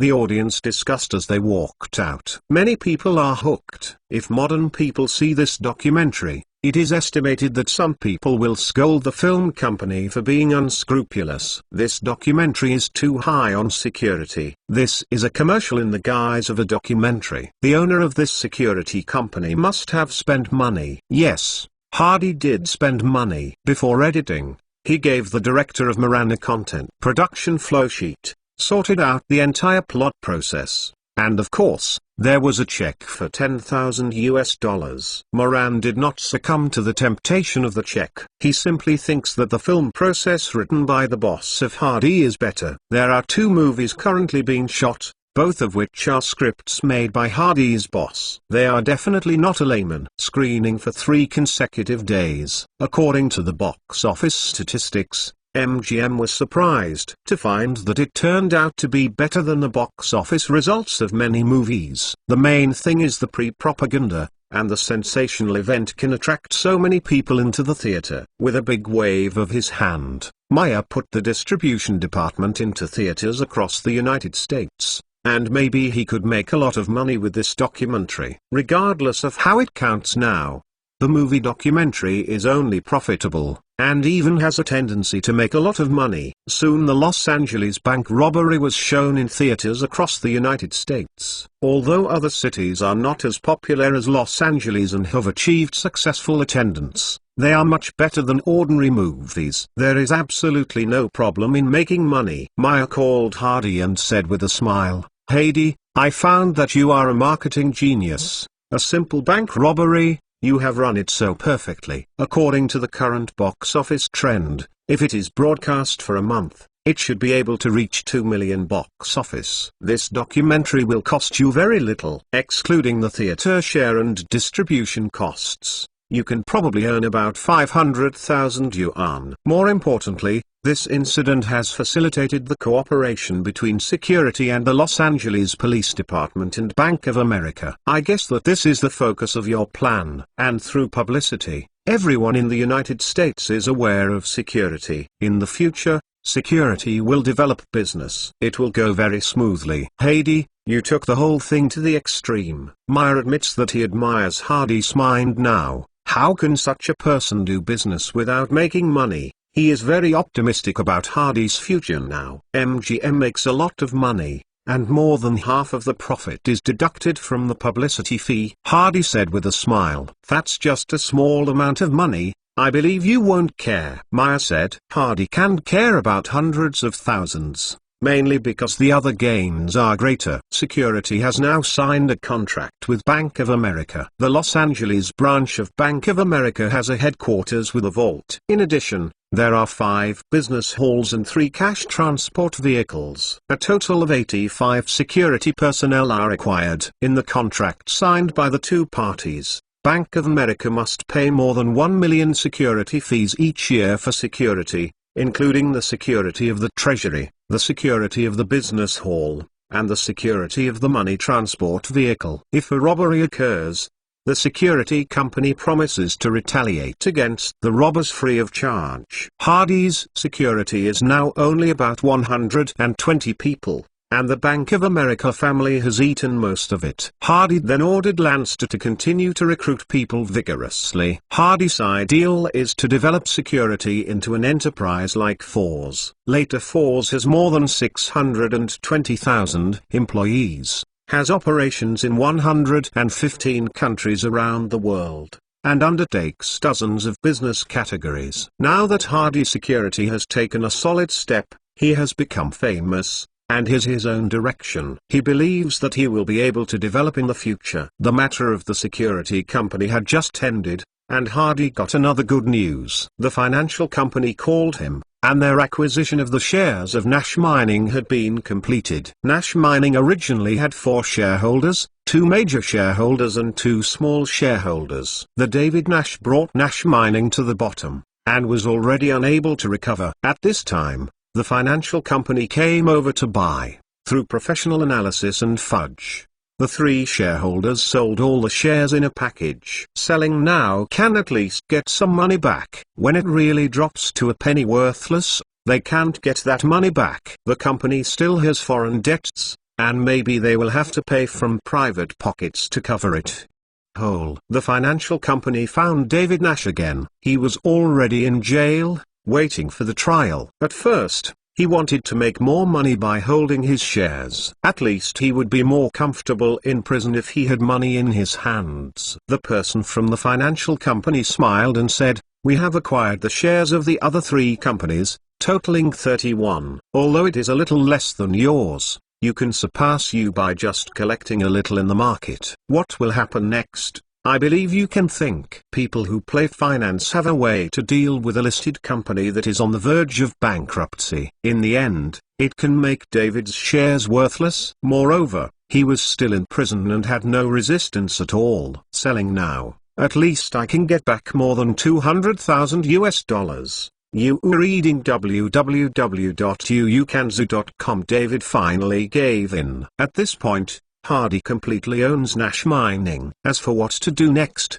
he is not in a hurry. Let it go first. The stock market will be managed by this financial company. There is a globe in Hardy's office, which is 1% tall and exquisitely crafted. You reach out and click on the globe. Brazil, Australia, Peru, Chile, Africa. These places are rich in mineral resources. When you develop yourself in the future, you can buy the land that contains mineral veins, and even if it has been remined, you can also operate it. There is also oil. It is only 1946, and I still have a lot of room to operate, and many large oil fields have not yet been found. Of course, these should be said after he has that strength. Before he has enough strength, holding too much money or resources in his hand is to invite disaster to himself. Ring-ling-ling. The phone rang on the desk. Hardy picked up to answer. "John, this is Siegel. I heard Maya say that you recently invested $1 million in a movie." Siegel's voice came over the phone. "Yes, I made some money from stocks," Hardy said. Hardy's money was mainly made by frying Nash Mining, which has nothing to do with the gang. Siegel paused slightly and said, "I had a big quarrel with a few partners a few days ago. They came to Las Vegas and were very dissatisfied with the progress of the project, saying that I was too extravagant and idealistic. I asked them for money, and they refused to pay for the new project. The money in my hands can only last for half a month at most, but it is still far from completion." "Mr. Siegel, what do you mean?" Hardy asked. "I mean, are you interested in becoming a shareholder of the casino?" Siegel asked. Chapter 89. Hardy found Bill. "How much cash do you have now?" "Just ask Simon," Bill said. Simon was called over and saw Hardy saluting respectfully. "Mr. Hardy, you are looking for me." "How much money is on the account now?" "There are more than 635,000 in total." Simon quickly reported a number. During this period of time, Bill helped to develop his business very smoothly. Boothaving, loan sharking, brothels, underground boxing arenas, especially the slot machine and pinball machine business, made a lot of cash. "Give me 500,000 yuan," Hardy said. Hardy made more than 2 million money from stock trading last time, but he plans to take part from the gang. The money from the stock trading belongs to money with legal and regular sources. The cash of the gang is black money. If you want to convert it into bank money, you need to launder it again. It is easy for legal money to become black money, but it is difficult for black money to become legal money. This time I went to see Siegel and just spent the money. Henry and Matthew each went downstairs with a suitcase, and the 3 of them sat in Hardy's Packard sedan, and there was a Ford behind them. On top of them were 4 guys in black suits. They were Henry's men. The convoy headed for Highway 15. Hardy was not going to fly this time. The experience of flying by plane in this era is too bad. The distance from Los Angeles to Las Vegas is only more than 400 kilometers, so he decided to drive there. It was early evening when Hardy and their convoy drove into downtown Las Vegas. It's July, the hottest season in Las Vegas. There are almost no people on the streets during the day, and the city will come alive at night. At this time, the city's neon lights are shining and people come and go on the street. "Boss, go directly to the hotel where Mr. Siegel is?" Henry asked. Hardy thought for a while, Go to the new casino first. The convoy went 2 or 3 miles out of the city and came to the Flamingo Casino site. Although it was dark, the construction site was still under construction. Hardy got off the station and took a look outside. The casino is now more active than when he came 3 months ago. A lot of changes have been made, and the scale is still in place. It's just that Hardy knows that renovations are often more time-consuming and costly than frames, and Siegel still demands so much. Go to the hotel. In the luxurious business suite, Hardy met Siegel, and after months of wind and sand, Siegel still looked very energetic. Siegel gave Hardy a hug. The two sat down on the large wicker chairs on the balcony, where you could see the mountains in the distance, and the breeze at night felt very cool. Siegel handed Hardy a cigar, and the two ordered them. Siegel complained a little bit. Things are a bit bad. Those guys came over and said that the time limit I was dragging was too long and it was far beyond the original budget. I don't plan to continue investing. Let me figure out a solution myself. Those guys just want to make quick money. They never think about it. Only the best products and services can attract more users. Apart from the sand and the hot climate, what is the attraction of Las Vegas? Ordinary small casinos. There are a lot of small casinos in the city. There are 30 or 40 ones. Some of them have been open for more than 10 years. Are they still like that? They are all small gambling ghosts. I don't see it. How much development will they have in the future? I want to make it a real tourist, leisure and entertainment destination that can attract high-end customers. They are the main consumers. We can only make money if the customers have money. Do you think there is a problem with my concept, Hardy? Siegel looked at Hardy and asked. Hardy smiled. To be honest, he felt that Siegel's idea was fine, especially from the perspective of the future world. His idea was very correct. It's just that the investors that Siegel previously wooed are all gangsters. Most of them are a group of short-sighted guys. They are used to making quick money, hoping to see the income as soon as possible, and it is I yelled. Of course, Siegel has his own problems. He really fooled those people and described a good blueprint for the big guys to invest money, but a year later, they came to inspect and found that it was still a big construction site. How could he not be annoyed in his heart? Siegel is a big gangster, but the people he fooled are also from other big gangster families. Before they leave, let Siegel think of a way. They will not continue to invest. And if you give him half a year at most, they will see the casino open, otherwise they might tear their faces. Siegel was worrying about funding these days and wanted to call Maya to try. Maya talked about Hardy while chatting. First it was film investment and then the security company. Siegel suddenly discovered that his unintentional little brother had made such a big move in a short time. Without asking Maya to speak, he hung up and called Hardy. After hearing Siegel's complaint, Hardy smiled. I am very optimistic about the Las Vegas project and believe it has a great future. I brought 500,000 cash and a check for 1 million. Siegel smiled. 1.5 million. It is definitely a huge sum of money in this era. With this money, can the final project be completed? Hardy asked. Oh, it should be about the same. Hardy, I decided to give you 18 shares. What do you think? Siegel said. Hardy counted. 1.5 million accounted for 18, which means that Siegel set the total equity at 8 million. Buy. It seems that I am afraid that 1.5 million is not enough. Siegel spit out a cigar and said, I registered for the casino, got the license, and did not confirm the shares. I made a share certificate a few days ago and asked them to check the progress of the project and sign the share certificate by the way. These guys all turned my face with me. Hardy felt a little spit. The big guys originally invested hundreds of thousands of dollars each, thinking that they could become major shareholders. Who would have thought that you could make the total equity capital to 8 million, each accounting for only about 10? So it's strange if you don't turn your face. When Siegel first arrived, he also said that those people were seeing the progress of the casino and turning his face. Now it seems that the route is not there.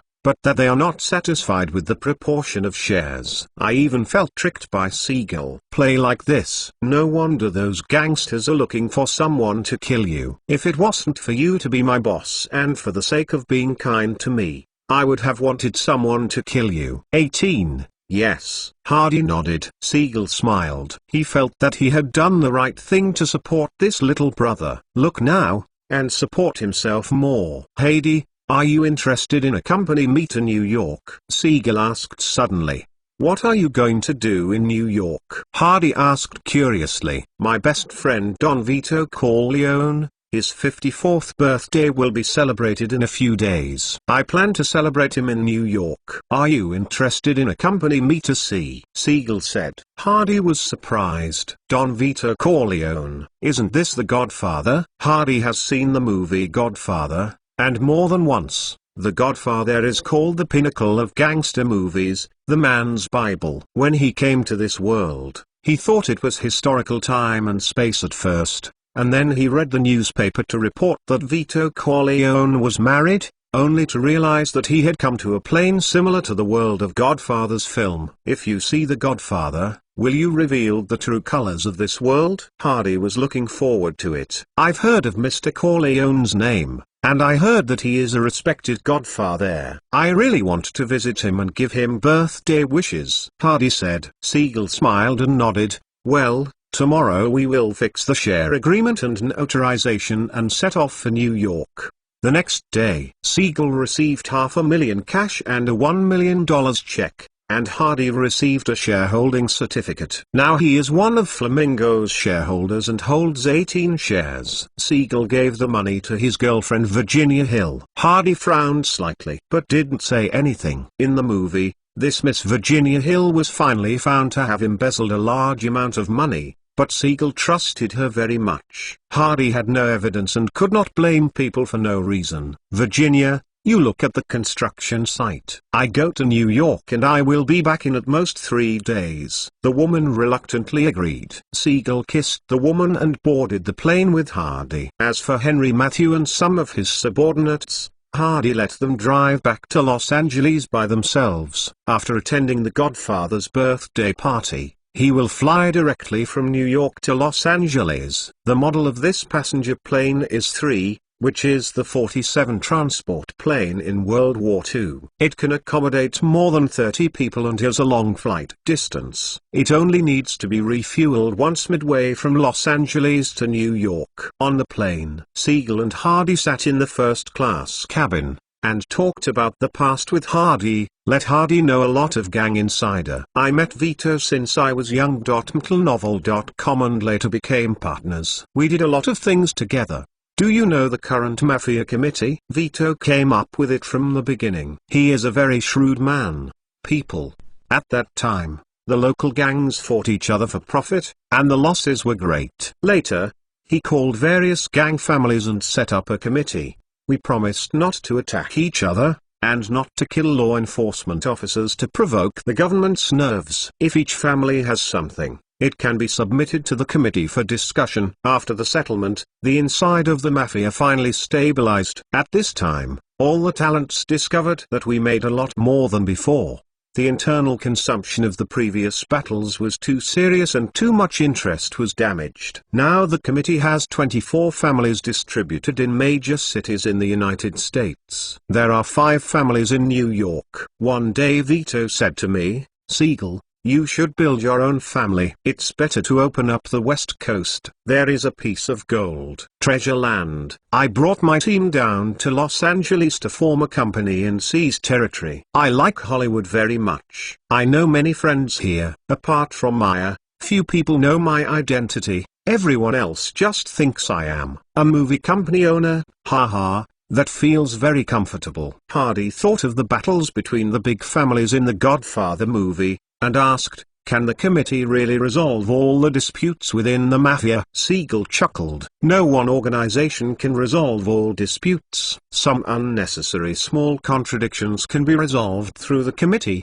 so that they will not develop into 2 families fighting each other and reduce unnecessary losses. But if it is a matter of major interest, no one will take the problem to the committee to solve it. Whether it is the 5 major families or the families between cities, they will also start wars for their own interests. Don't forget, we are still gangsters. Never treat the gangster as a good person. Chapter 90. After arriving in New York, Hardy checked into the hotel, while Siegel was taken to live at home by a friend. Before leaving, he patted Hardy on the shoulder. "I will pick you up tomorrow afternoon." Finished getting in the car and left. Although he had been on the plane for a long time, Hardy didn't feel too tired. He beckoned to stop a taxi and prepared to go to places like Wall Street. In the 1940s, New York City was full of tall buildings, showing the charm of a modern metropolis in later generations. Tomorrow is the birthday of the Godfather Vito Corleone. It is more polite to prepare a gift. What should I give? After walking around the street for a few times,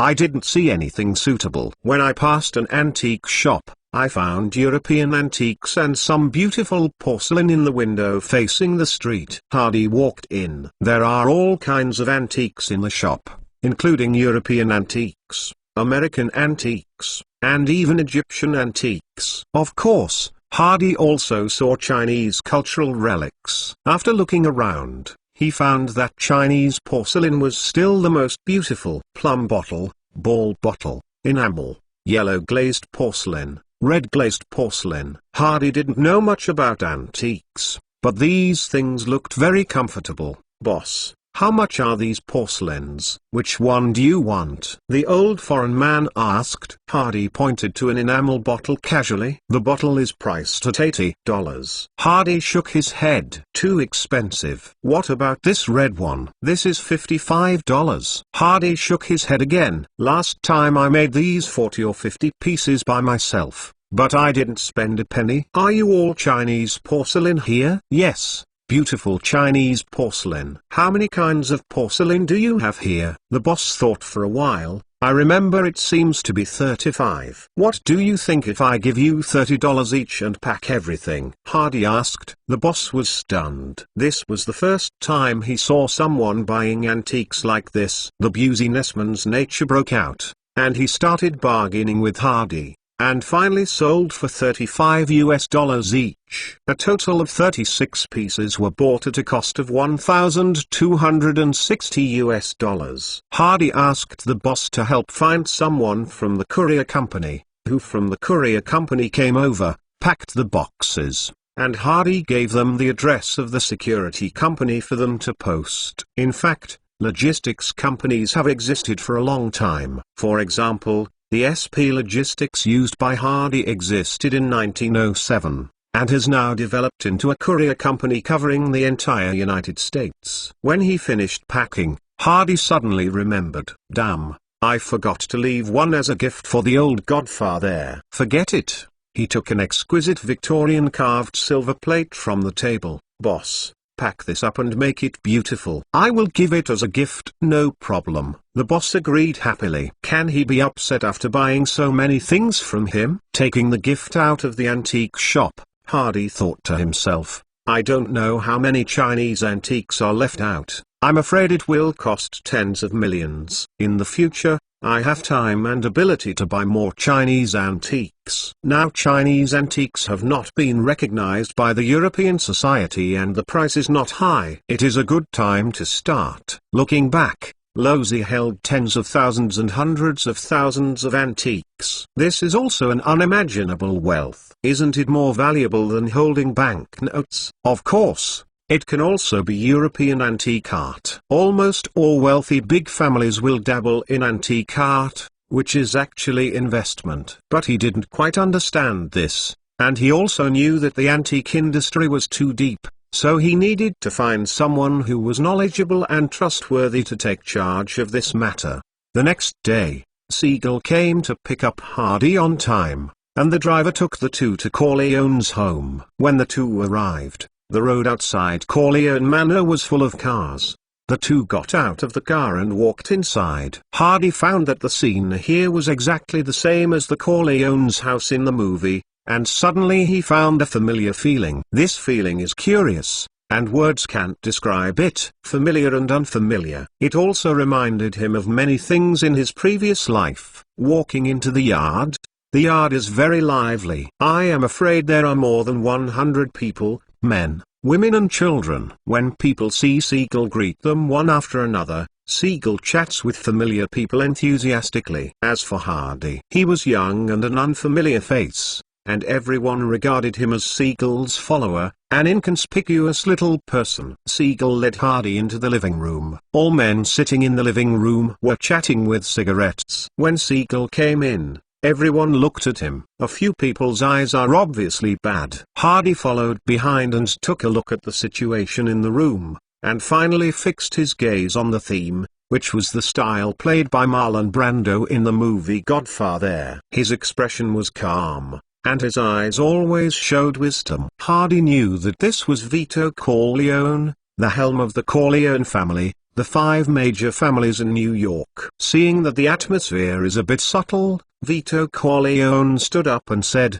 "Well, you go to the yard to eat something. Siegel, let's go to the house and talk." Everyone went out. Vito Corleone and Siegel went to the study, and Hardy stayed in the living room. Inside the room, Vito Corleone sat in his chair and looked at Siegel, who was sitting next to him. His voice was slightly hoarse. "You saw Tommy and Carlo, Bob. They filed a complaint with me, saying that you were playing a casino. Paid them a lot of money, Jamie. There are a lot of profitable businesses. I don't want conflicts. Now the inside of the mafia is not stable. Many people have too many ideas." Siegel shrugged. "I didn't lie to them. I just want to build a tourist attraction based on my ideals. They are too impatient and eager for quick success. If I follow my ideas, I can guarantee to develop and it's not just a casino, but an entire city. Las Vegas is now the only place in the United States where gambling is open. This is his biggest advantage." Vito knew that Siegel was a stubborn guy, since childhood. "Well, I know you have your own ideas. I just hope you can solve this matter satisfactorily. Don't let the matter become unmanageable. I will tell them. Let them be more patient," Vito said. In fact, apart from wishing Vito Corleone his birthday this time, Siegel did not necessarily mean that he could adjust the contradiction. He naturally felt Siegel's thoughts with Vito's wisdom. Siegel smiled and said, "By the way, I brought a little guy to introduce to you." "Oh, is it the young man with you? You brought him to my birthday party. It seems you are very optimistic about him," Vito Corleone said. "Yes. He is very good." "Have you heard of the Los Angeles bank robbery recently?" Siegel asked. "I have read newspaper reports and made a documentary film," The Godfather said. "The security is the property of this little guy." When he learned that the Bank of Los Angeles had been robbed by a group of robbers, he began to plan, and asked Bank of America for a publicity fee of 200,000 yuan, then sold the security business to them, and finally paid it back. Cooperate with the Los Angeles police. His security is now well known in the United States, and the documentary is shown in the United States. He can also make a fortune from it. More importantly, he can make the security more famous. With the reputation of the security now, there will never be a lack of business in the future. Now he has become friends with Los Angeles government officials, the chief of police, and the governor of the Bank of America. Vito Corleone is a wise, quick and reasonable person. He never lets his men touch drugs. He has a very good relationship with the political and police circles. He is very good at winning government officials, judges, police and union leaders. So he likes people with brains. Hearing Siegel introduce Hardy, he became interested in that little guy. "Siegel, tell him to come in and take a look." Siegel opened the door and called Hardy, and Hardy hurried over, walked into the study. Discover how similar it is to the movie. "Hello Mr. Corleone, my name is John Hardy. This is a gift for you. Happy birthday to you." Hardy was very polite to Vito Corleone and gave a gift. "Thank you for the gift, child." Vito Corleone saw that this little guy didn't feel nervous when he saw him. Even many family bosses, the second boss military division, and seeing himself behaved like a solemnity. This made him feel that the young man in front of him was quite interesting. Jamie said that the security is yours, and you also have a film company that is already profitable? The Godfather asked. Yes, I prefer legitimate business, Hardy said. Hearing this explanation, the Godfather was a little surprised. The gang members like them most how the underworld business. Why? Simple and rude. Money comes quickly. It is very difficult to make money in legitimate business. It is the domain of the upper class of social elites. These people come from the bottom and it is almost impossible to succeed. But the little guy in front of him, who was born in the underworld but likes to run legitimate business, is an alternative. The birthday party begins. Friends and relatives bless. The yard is very lively. The mafia pays much attention to family, and everyone enjoys dancing, singing and eating barbecue. Mentalnovel.com. Siegel met a few old friends and sat and chatted together. In this yard,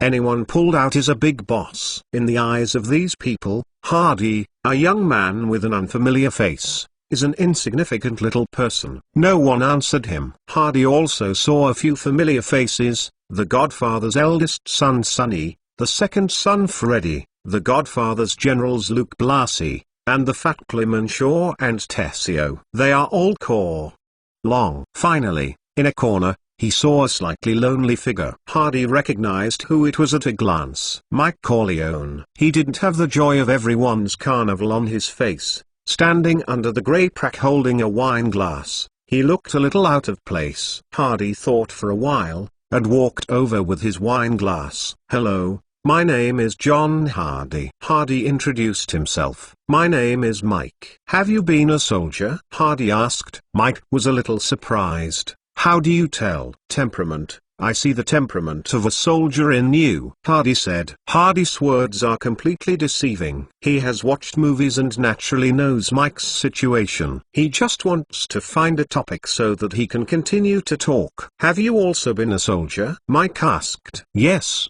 I used to serve in the Marine Corps. I participated in the battle against Japan last year. I was seriously injured and retired. What about you? Where did you serve before? Hardy asked. When Mike heard that Hardy had just retired, he became interested and said, I used to serve in the 4th Infantry Division, participated in the Normandy landing, and later participated in a few small battles, and finally retired with serious injuries. The situation of the two of them is very similar. Both of them had served as soldiers, and the relationship became much closer at once. Chapter 91. Mike and Hardy talked about their experiences in the army, brothers, battles, and bullets. Both felt deeply. The chat was very enjoyable. Mike has always been a lonely person, rebellious in his youth, and became a soldier against the wishes of the old Godfather, participated in World War II, and found an American girlfriend after retiring. He rejected the family underworld business in his heart, and wanted to enter society and do something for this country. His ideas are incompatible with the ideas of the mafia family. I thought he would still find a corner to stay for a long time after he finished singing his birthday song for his father's birthday party. But he did not expect to meet a peer like Hardy. What are you doing now? Hardy asked Mike. I am an editor of a social magazine, Mike said. Hardy said in his heart that now Mike has no interest in family business. I am afraid that he will have to wait for the old Godfather to attack the Corleone family together when the other 4 families attack the Corleone family. Do you have any thoughts after that and keep working as an editor? Mike shook his head. I studied editing in college. But if I have a chance in the future, I want to enter politics and become a councillor or mayor who can help the people. What about you? You don't know what you are doing after talking for so long? Mike looked at Hardy and asked. Hardy smiled, took a sip of his drink and said, I am here as an assistant to Mr. Siegel's film company. I also own a company. I don't know if you have heard of HD Security. That's my company. HD Security is your company? Mike asked in surprise. He has seen reports about the Los Angeles bank robbery. After the bank robbery was solved, HD Security became famous. After the documentary came out, he and his friends went to the cinema to watch the documentary, and he was very impressed with HD Security. Unexpectedly, the young man in front of him, who was the same age as him, turned out to be the boss of HD Security. "You didn't join the gang?" Mike asked curiously. "Strictly speaking,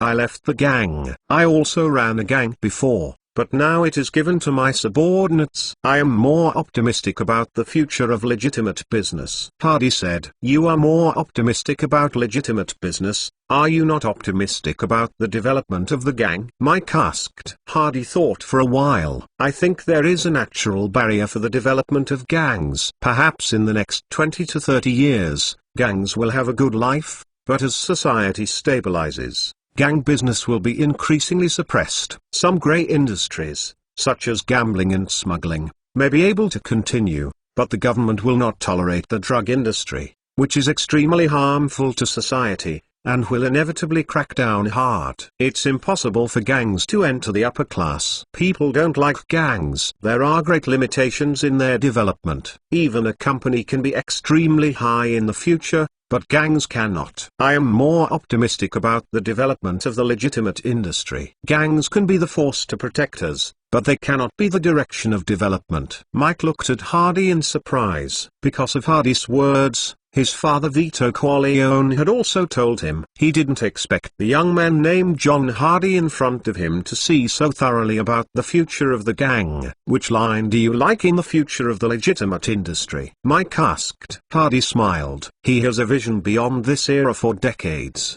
and this question can't help him. There are too many promising industries.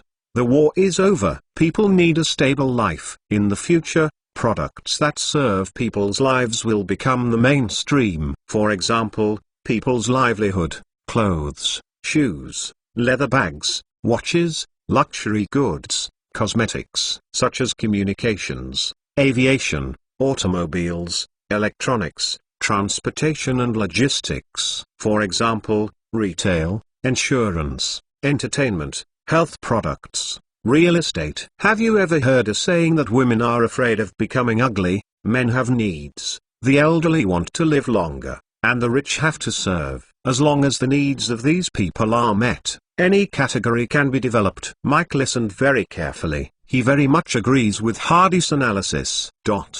While Hardy was chatting with Mike, the Godfather Vito Corleone called Siegel and several gangsters who worked with him to the study, ready to mediate for them. The atmosphere in the room is a bit intense. Tommy Galliano, the second boss of the Bassini family, watched Siegel's bad words and said, "Siegel, you told us at the beginning that it would take about 2.2 million to build a casino. Each of our 3 companies paid 500,000. You will pay the rest. The shares will be held in proportion to the equity. But within a few months, we said that there is a serious shortage of funds. You changed the design and asked us to add more money. Well, each of us added another 300,000 yuan to 800,000 yuan, but within a few months you asked us for money and asked us to sign a sharing agreement.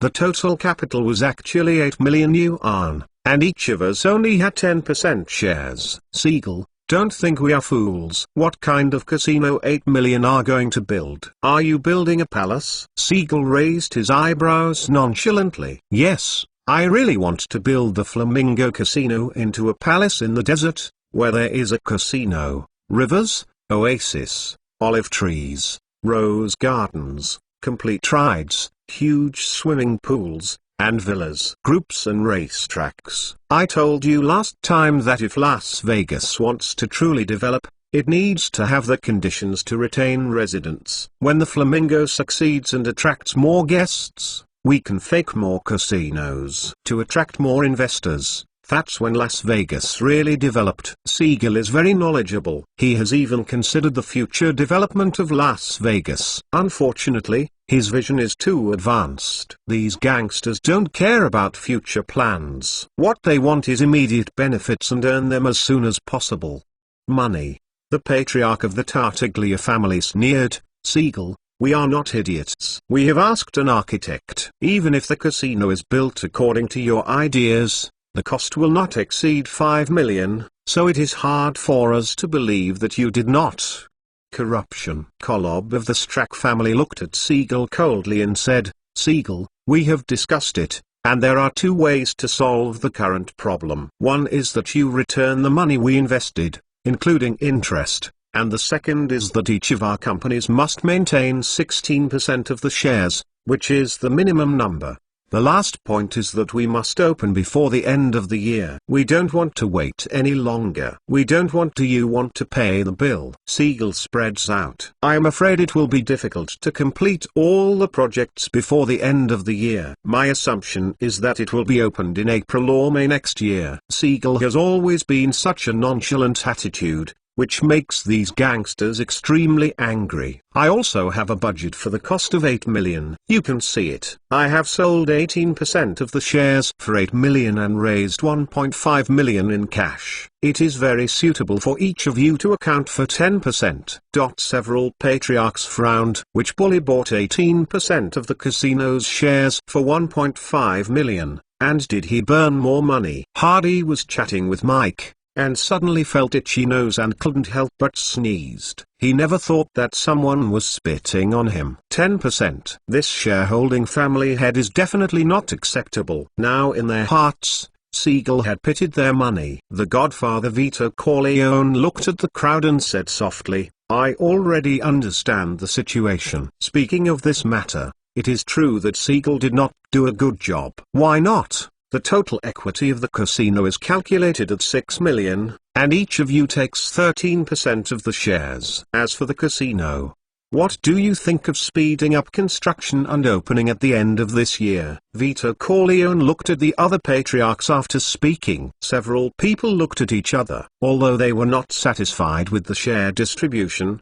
since Vito had already spoken, they decided to back down. Okay, it's only 13% of the shares, but it can't be delayed any longer. It must open at the end of the year, said Kolob, the head of the Stalash family. Siegel knew that there was no room for things. Okay, I agree too. The topic of the casino is over. Tommy Galliano, the second owner of the Bassini family, looks at Vito Corleone again. Vito, Sollazzo has given better terms. Several of our families have discussed and felt that we should accept him. Suggestion. The Godfather frowned. Drugs is a very lucrative business. It can bring millions of profits to each of our families every year. Now the Irish are doing this business, and the Mexicans are also doing this business. Why can't our mafia do it? Bassini Patriarch Road. The Godfather shook his head. I said, I will not touch drugs, because he corrupts the soul of people. Drug trafficking is too harmful.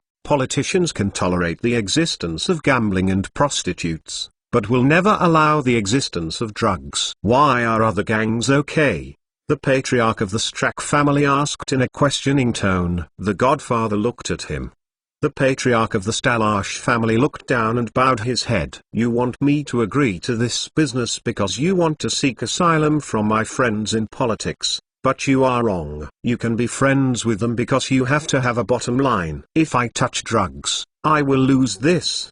Friend, someone wanted to say something. The old Godfather raised his hand to interrupt him. Okay, I have made it very clear. We don't need to discuss this issue anymore. Thank you for coming to my birthday party. The Godfather is issuing an order to chase away guests. mentalnovel.com. Several patriarchs stand up and say goodbye with a calm face. After they left, Vito Corleone looked at Siegel. Actually, I know that they are secretly selling drugs secretly.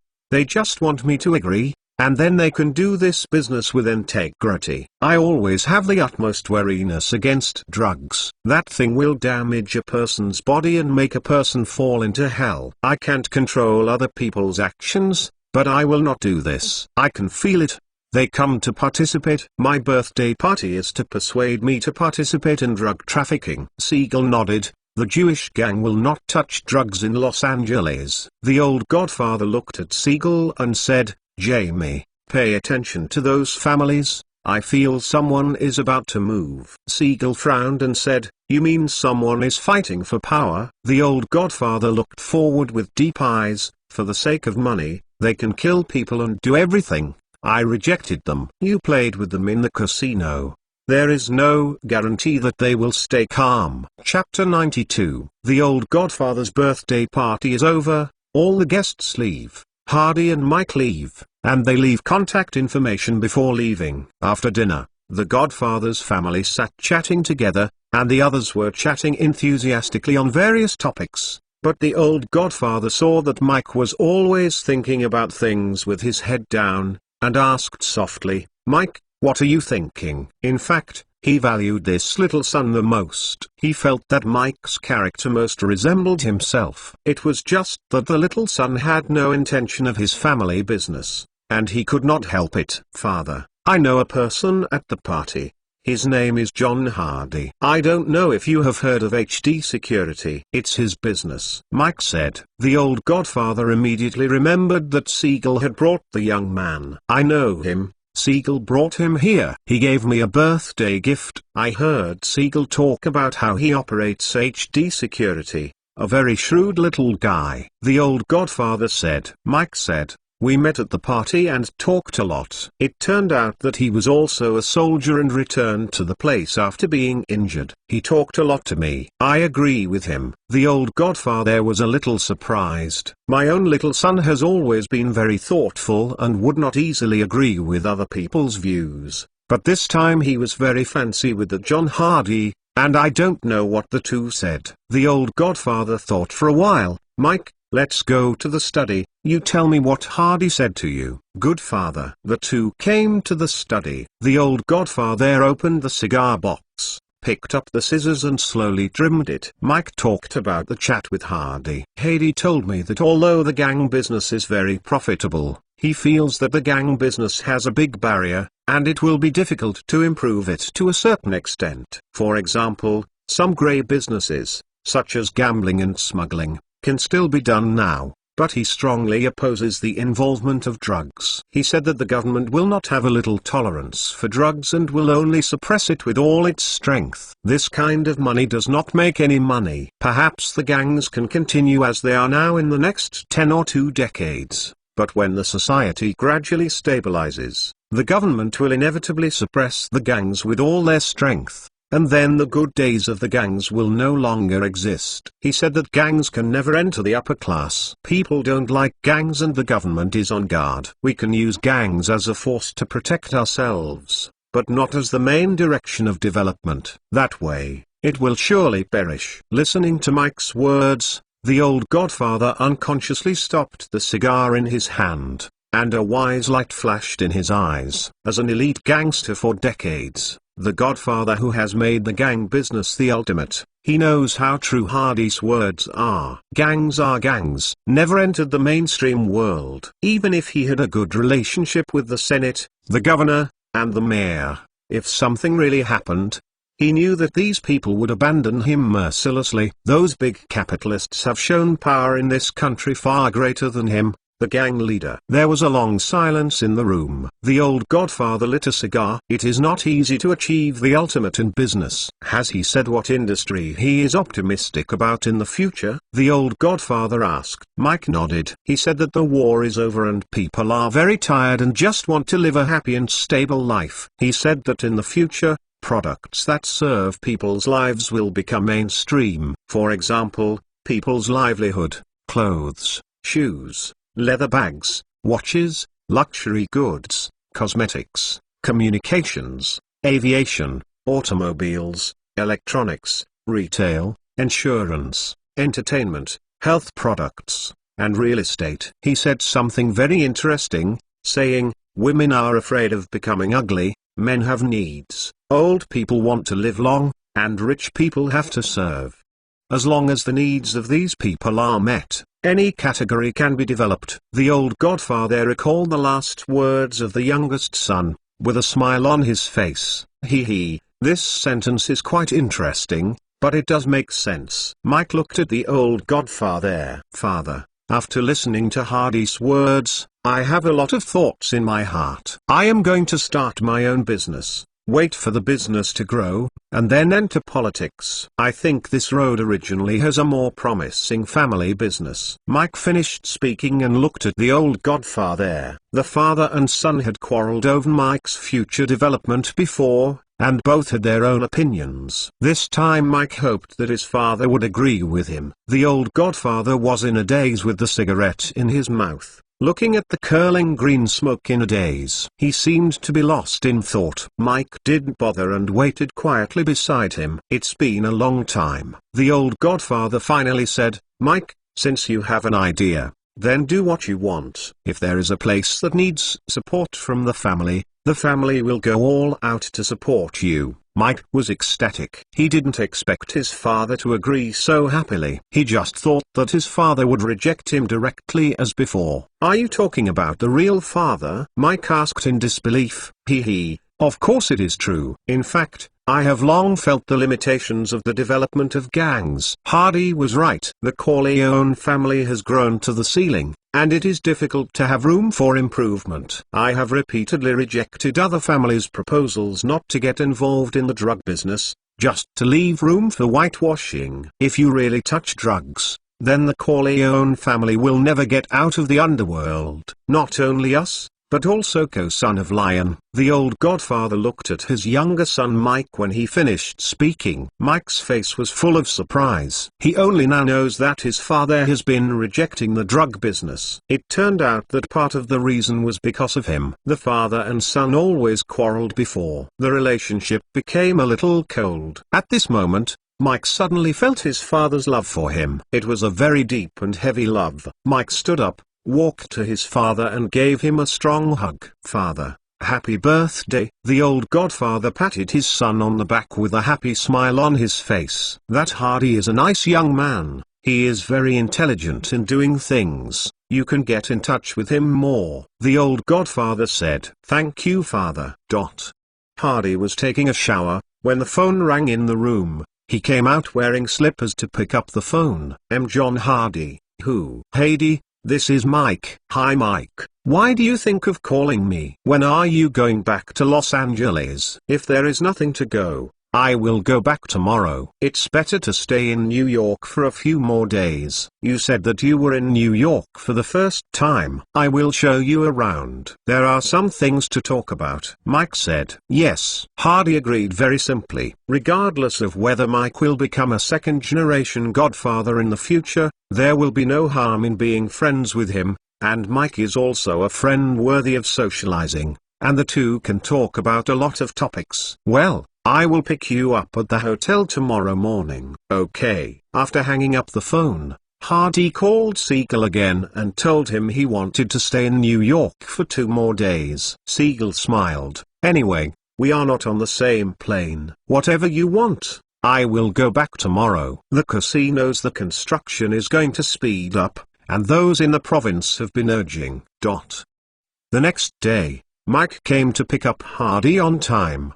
The two drove around several attractions, and finally came to Broadway Street, where they found a street bar to sit down, ordered a few beers to chat. "Heidi, I thought a lot about what you said to me yesterday. I plan to do business. Where do you think it is better to start?" Mike looked at Hardy and asked, "Where to start?" "It depends on how much money you have." Hardy thought for a while. "What if I only have $100,000? Mike asked. "Then get a mineral water company," Hardy said plainly. "Mineral water company?" Mike didn't expect Hardy to make himself mineral water. Hardy smiled. "Don't underestimate the profit of selling mineral water. Find a place with good water quality and plenty of water, and build a mineral water factory. I think $100,000 is enough. The cost of mineral water is so low that it can even be ignored." How to sell the price? The focus is not on water, but on the promotion of this bottle of water. Hardy picked up the wine glass and said to Mike,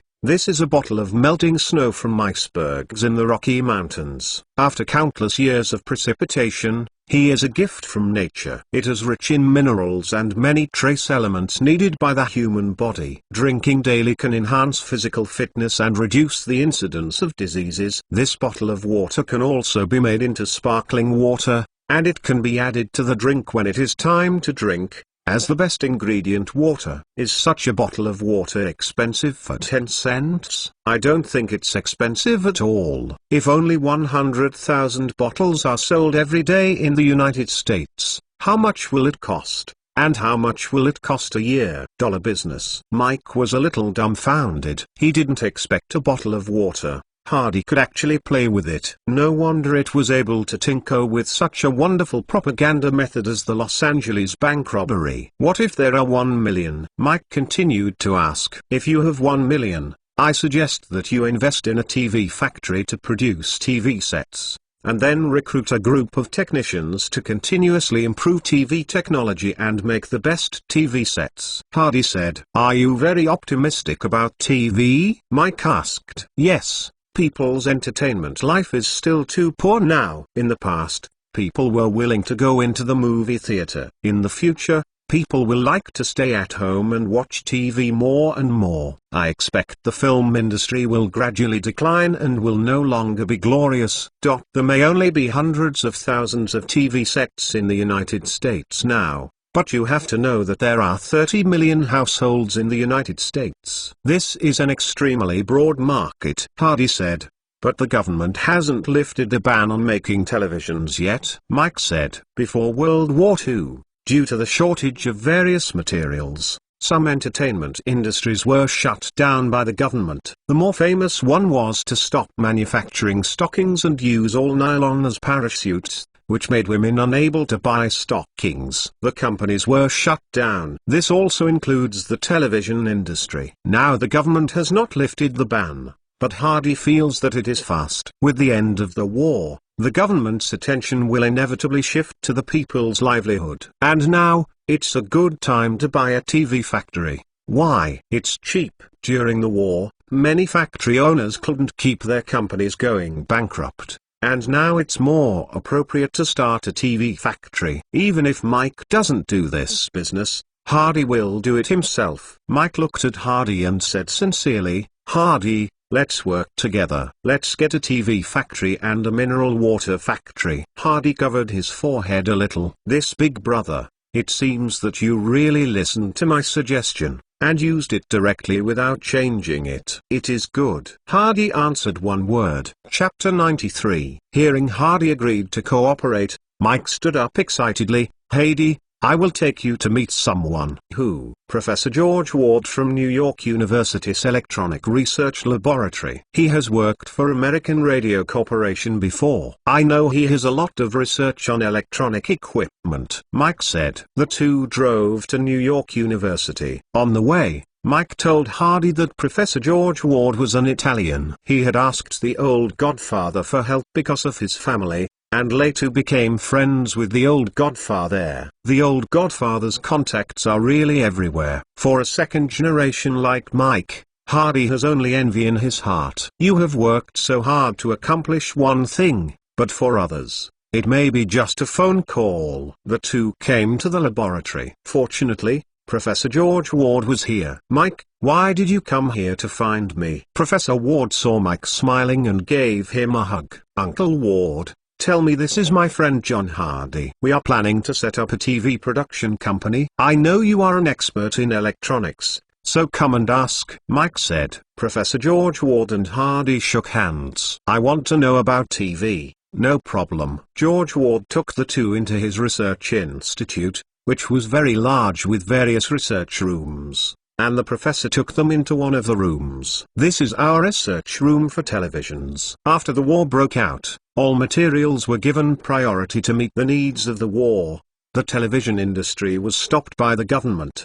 The mainstream televisions on the market now are basically about 12 inches. In the past few years, we have not interrupted our research, and we have produced a flatter screen of the picture tube. The size can be 14 inches, 17 inches or even 21 inches. We are now mainly studying color TV sets. The BBC has already made color TV sets. I have obtained some information and found that there are still many areas for improvement. Professor Ward said to Mike and said, you just said that you want to set up a TV company. It takes a lot of time to build your own from scratch. I will give you a suggestion to Mike to acquire a TV manufacturer called Baird. Why did you let me buy that TV company? Is there anything special about him? Mike asked. Professor George Ward smiled. That company was established in 1939.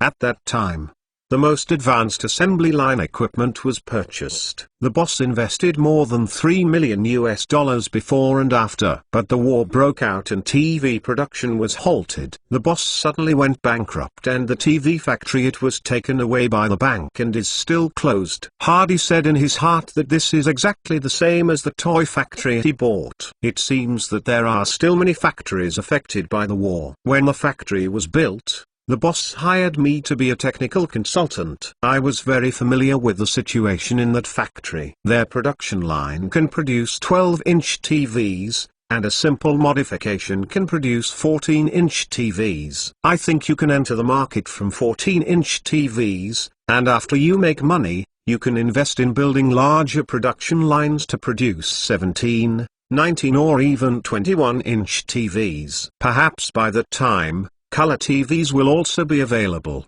and you can directly start the color TV production line. By the way, the various qualifications of their factory are complete, including the TV production patent agreement, so you will save a lot of trouble. Mike was overjoyed. Thank you, Uncle Ward. At this moment, Hardy suddenly said, Professor Ward, in addition to buying your technology, we also want to hire you to be the company's technical consultant and head of the research room. I wonder what you think? Mike glanced at Hardy in surprise, then understood what he meant. Professor Ward is a professional researcher. Only with such a person can the TV company develop in the future. What do you think about the 10% dividend of technology stocks? Hardy directly set out the conditions. To be honest, the conditions are already very good. Ward thought for a while, and then shrugged. My research laboratory is always short of funds, and your conditions really make me feel a little moved. That's all.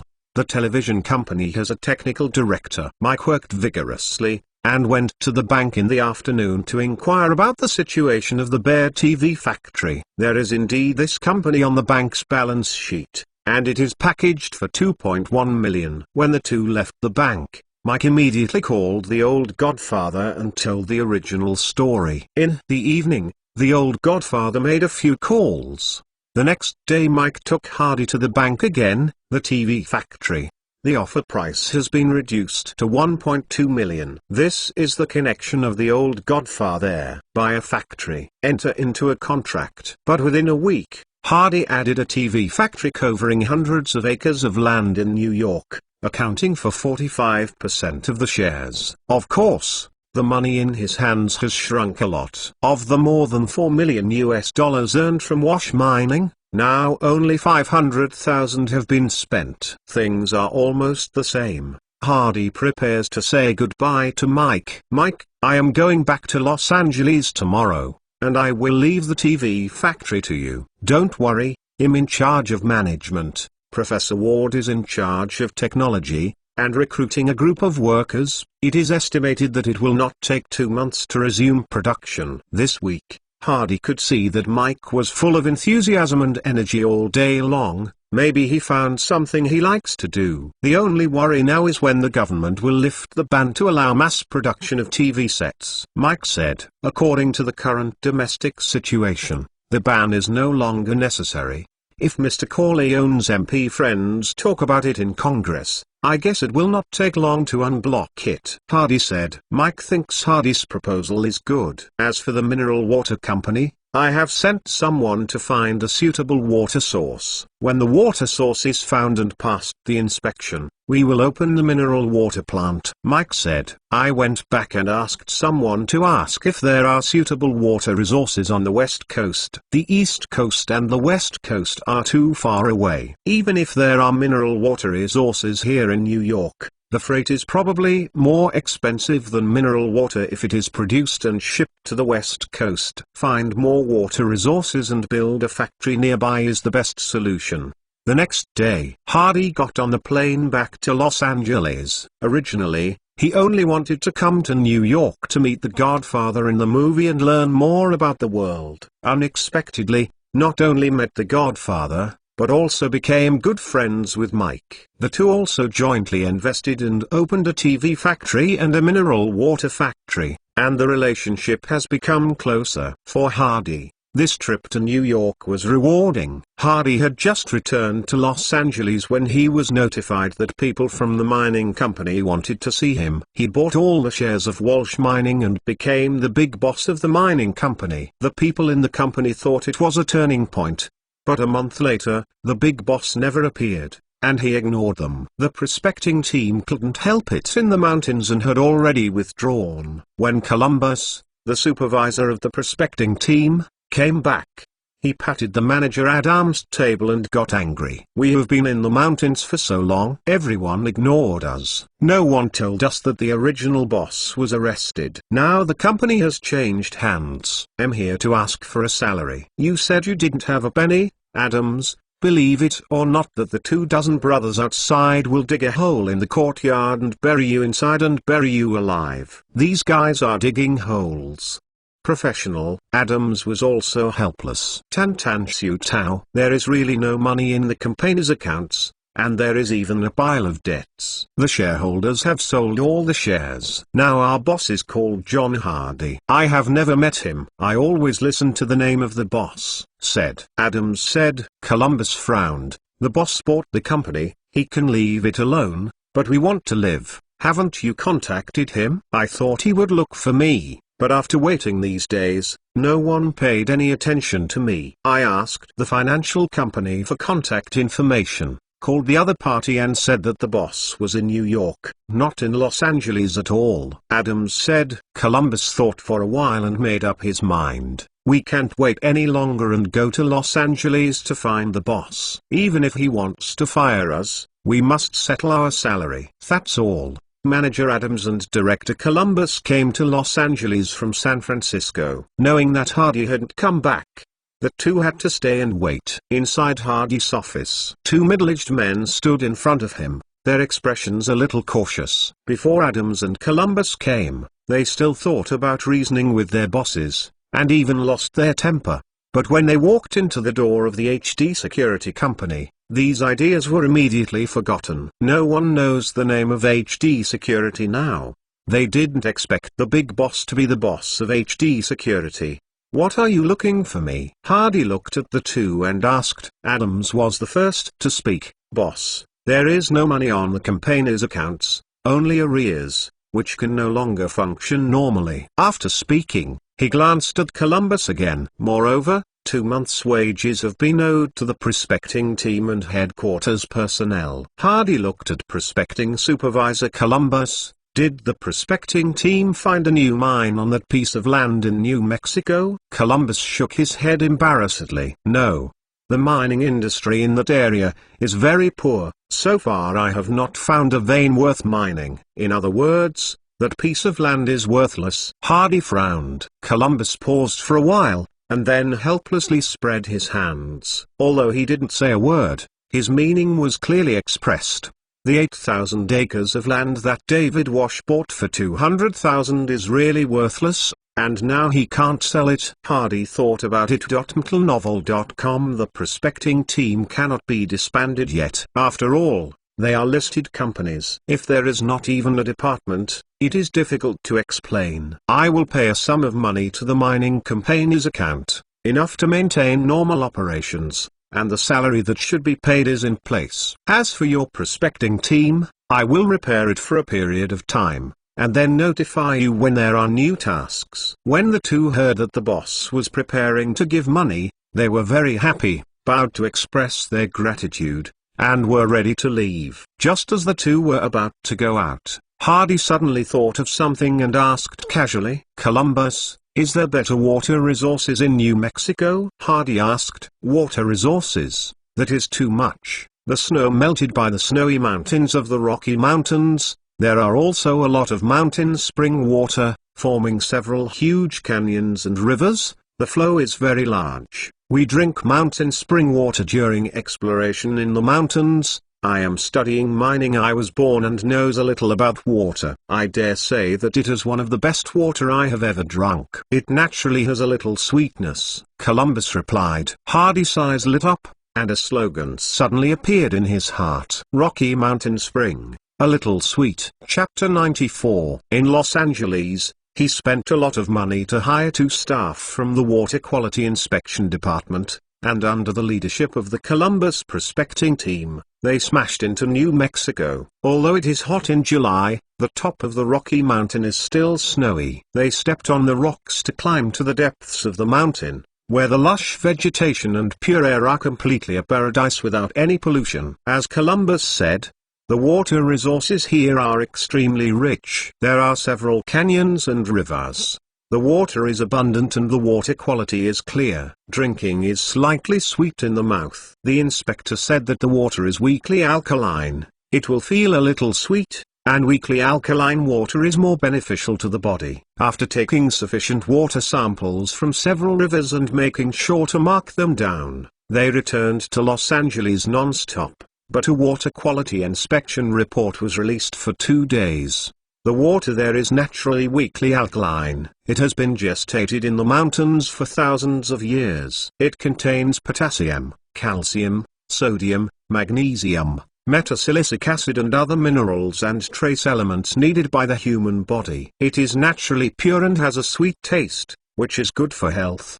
The top mineral water suitable for long-term drinking by the human body. Hardy smiled after reading the report. I originally thought it was a wasteland of no value, but now I know that there is real treasure hidden there. With these mineral water, it is no less than digging a gold mine, and it's inexhaustible. Hardy picked up the phone to call New York, and Mike answered the call not long after. Hardy told Mike the whole process. Mike was also pleasantly surprised. It's really great, Hardy. I also have good news to tell you that there has been news from Congress that the ban on TV production will be lifted in the near future. Mike said, "This is good news again. It seems that the old Godfather has used it." He remembered a plot in the movie Godfather. There was a group of prisoners captured from Sicily, and the government wanted to send them back to Italy. These people begged the Godfather, and the Godfather asked the senator to propose changes in national laws and regulations so that these prisoners would become Americans. From this we can see the power of the Godfather. Mike, let's cheer up together,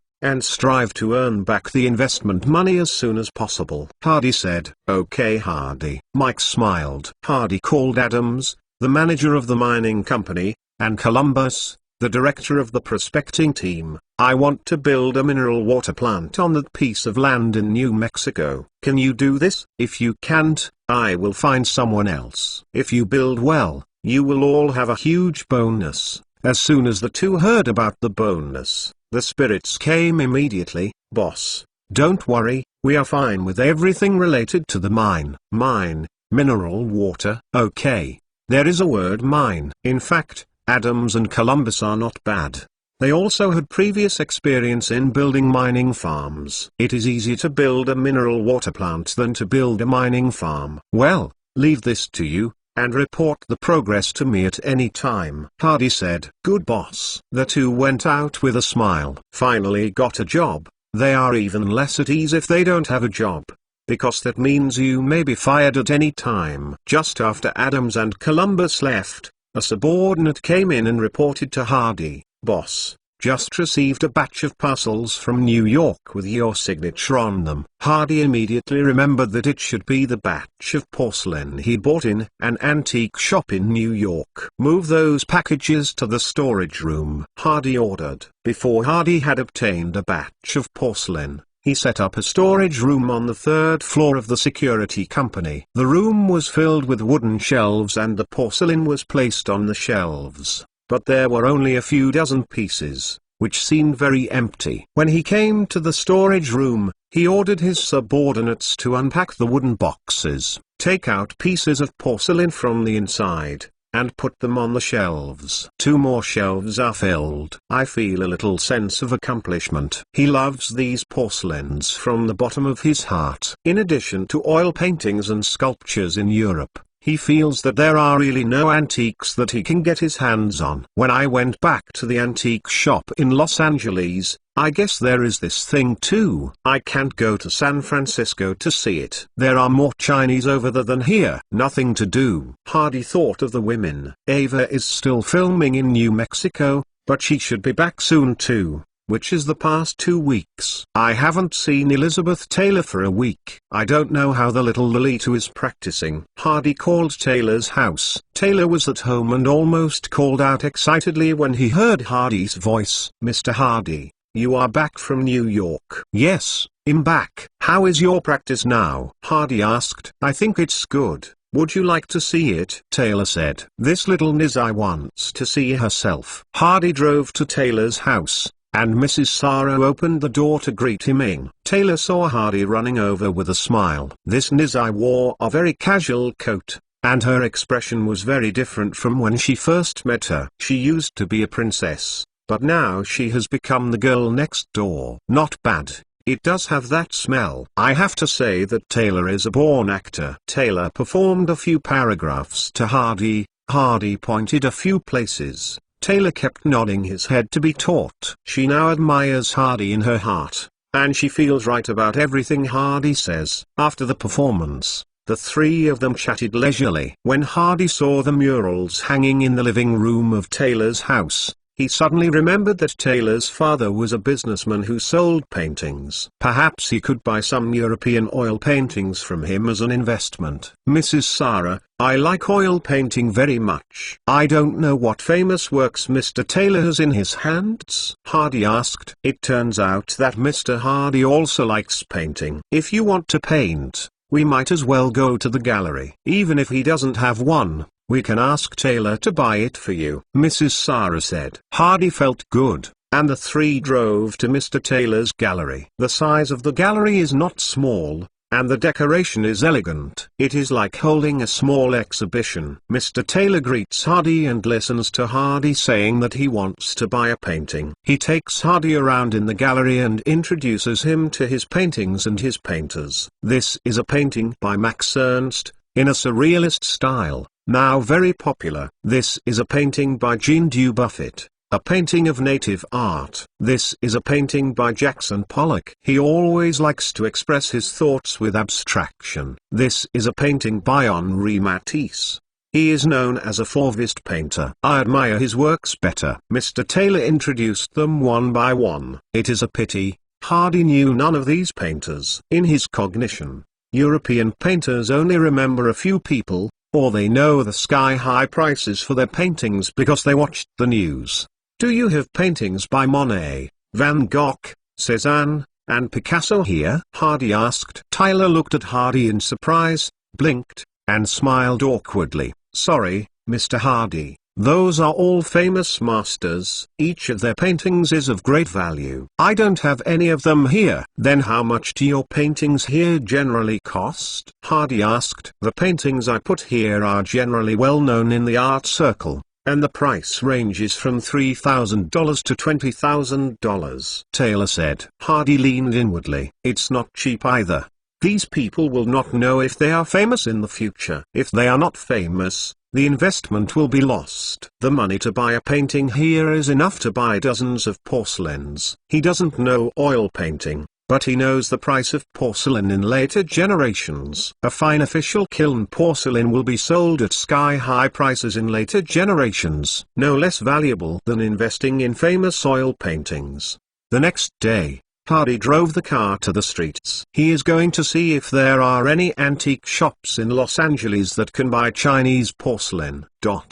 Hollywood Studios. In addition to filming on weekdays, it is also open to the public. Many people travel to Hollywood and regard it as one of the attractions. Two girls got off the bus. "Wow, Yejin, look. It's a poster of Gone with the Wind." A beautiful girl with brown hair pointed to a huge poster about 10 meters in height and shouted. This girl named Yejin has an Asian face, delicate and beautiful appearance, white and delicate skin, big eyes shining brightly, wearing a white dress, naturally exuding the unique temperament of a shareholder's beauty. "Well, I like Scarlett very much." The girl named Yejin nodded. "I like Rat better." The brown-haired girl smiled. The two spent $2 to walk into the set. There is a crew filming here, and there are many tourists in the distance. Today is the weekend, and there are more people than usual. Letting tourists enter the set to watch the filming of the crew is the biggest feature of the studios, especially for some big companies, such as Universal, MGM, Warner Brothers, capitalists will not let go of every place that can make money. Unfortunately, there are no stars in this crew. I can't get the autographs of favorite stars. The brown-haired girl said with some pity. It's all for fun, said the girl named Yi Jin. The two watched the film crew on this set for a while, then ran to another set, and finally in the third crew, the brown-haired girl saw a male celebrity, a handsome young third-line actor.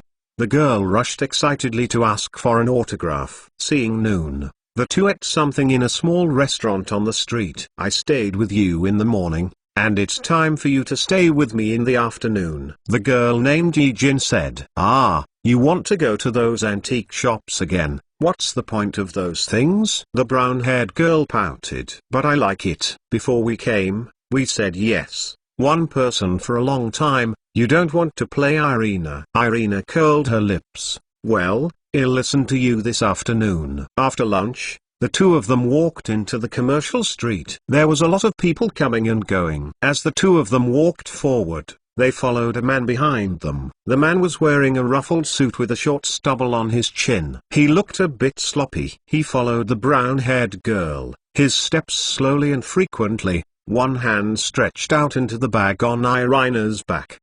Irina seemed to feel something, and when she looked back, she found that a sloppy man was reaching into her bag. Ah! Irina couldn't help but screamed. As soon as the man saw that his behavior was exposed, he no longer had any scruples. He stretched out his hand and snatched Irina's handbag. Irina subconsciously grasped tightly, and the two of them pulled together in the street. Smelly bitch! Let go, or I will stab you to death. With a fierce look in his eyes, the man reached into his arms and took out a dagger, stabbing Irina regardless.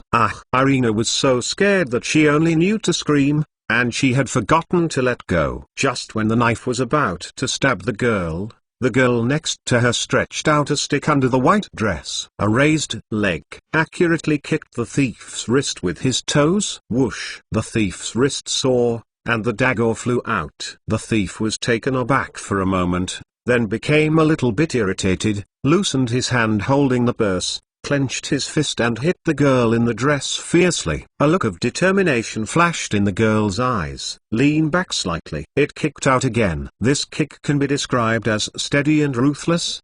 He kicked the thief's chin with his heel, and the thief flew out with a swish, and fell heavily to the ground. The faces of the people around who saw this scene were full of shocked expressions. Unexpectedly, a girl who looked weak could explode with such a strong fighting power and kick an adult man into the air. They don't understand what it means to take advantage of strength. The thief got up from the ground, glared at the girl fiercely while clutching his painful chin, then turned and ran into the alley and disappeared quickly. The thief disappeared, and Jelena turned her head to look at her female companion in surprise. Han Yezin, you are so amazing. I lived in the same dormitory with you for 2 years, and I didn't know anything. The girl adjusted the whole dress. Novel.com and regained her gentle appearance, and smiled at Irina. You haven't provoked me, why should I show my kung fu? Irina was taken aback, her mouth opened wide. Then if I provoke you,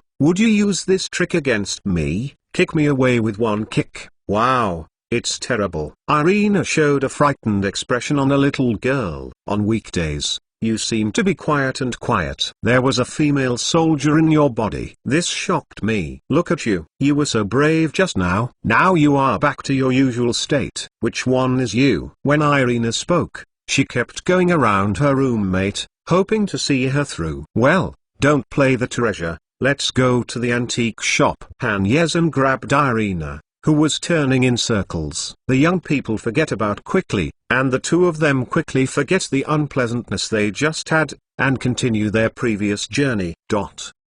Chapter 95. Walking into an antique shop in the commercial street, the owner is a middle-aged man in his 40s, and he nodded politely when he saw Hardy coming in. Hardy turned around by himself in the shop. There are European furniture, silver jewelry, and various cultural relics. Hardy saw a few pieces of porcelain in one corner. There are 2 large plates, 3 small bowls and 2 vases. On the large plate is painted a birthday star, and the other is a picture of an ancient man riding a unicorn. Hardy didn't know who this ancient man was. The three small bowls are exquisite, with pictures of flowers, birds, fish and insects and figures traveling on them. The bottles are a pair of jade pot spring bottles with a pair of golden pheasants painted on them. Guests like these porcelains from the East. The boss walked over and asked, seeing Hardy standing in front of the porcelain for a long time. "What's the price of these porcelains?" Hardy asked. "These two plates are $120 each,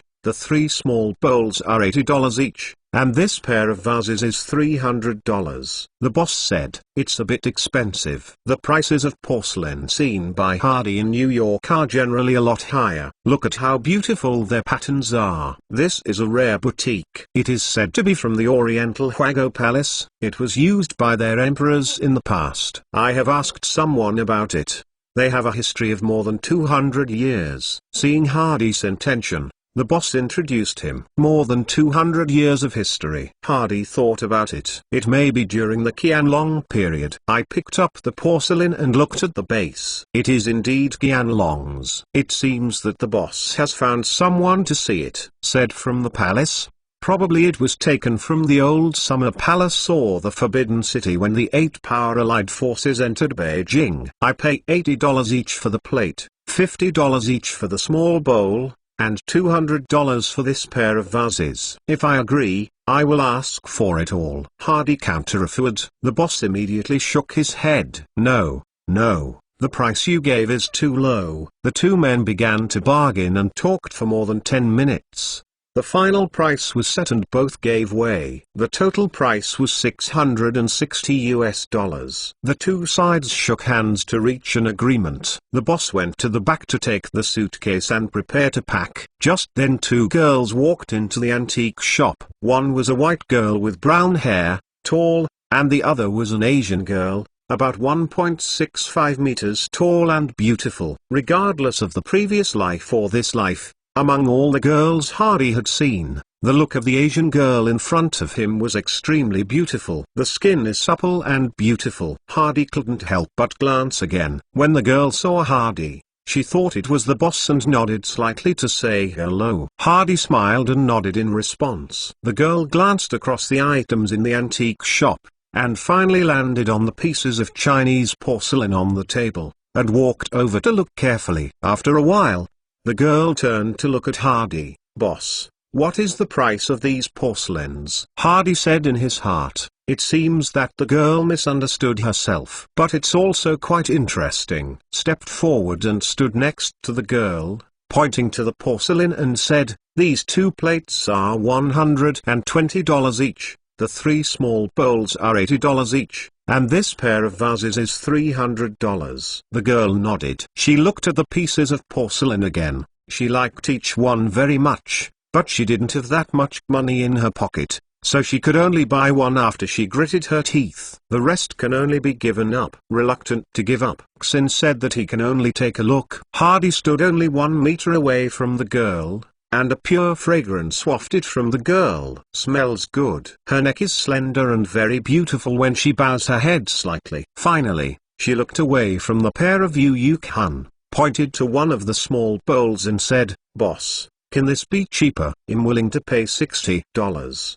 The girl looked up at Hardy. Hardy immediately looked away from the girl's neck. It was found to be very impolite. "You like this little bowl? Do you know its origin?" Hardy asked. The girl thought for a while and said, "This should be the porcelain from the Chinese palace, the yellow glazed peony pattern, these dragon patterns, and the base, which is enough to explain his origin." "What is a dragon pattern?" Hardy looked at the small bowl in surprise. The girl stretched out her slender fingers to point out the patterns on the small bowl to Hardy, and Hardy leaned over to look. The two were closer and could almost breathe. Just then the middle-aged boss came back, holding 2 boxes in his hand, and saw the girl said to Hardy, "The box is found, I will pack it for you, then go get those porcelain." Han Yezhen was taken aback, then turned to look at Hardy. "Are you not the boss?" Hardy smiled. "I bought antiques." The girl watched the boss install porcelain,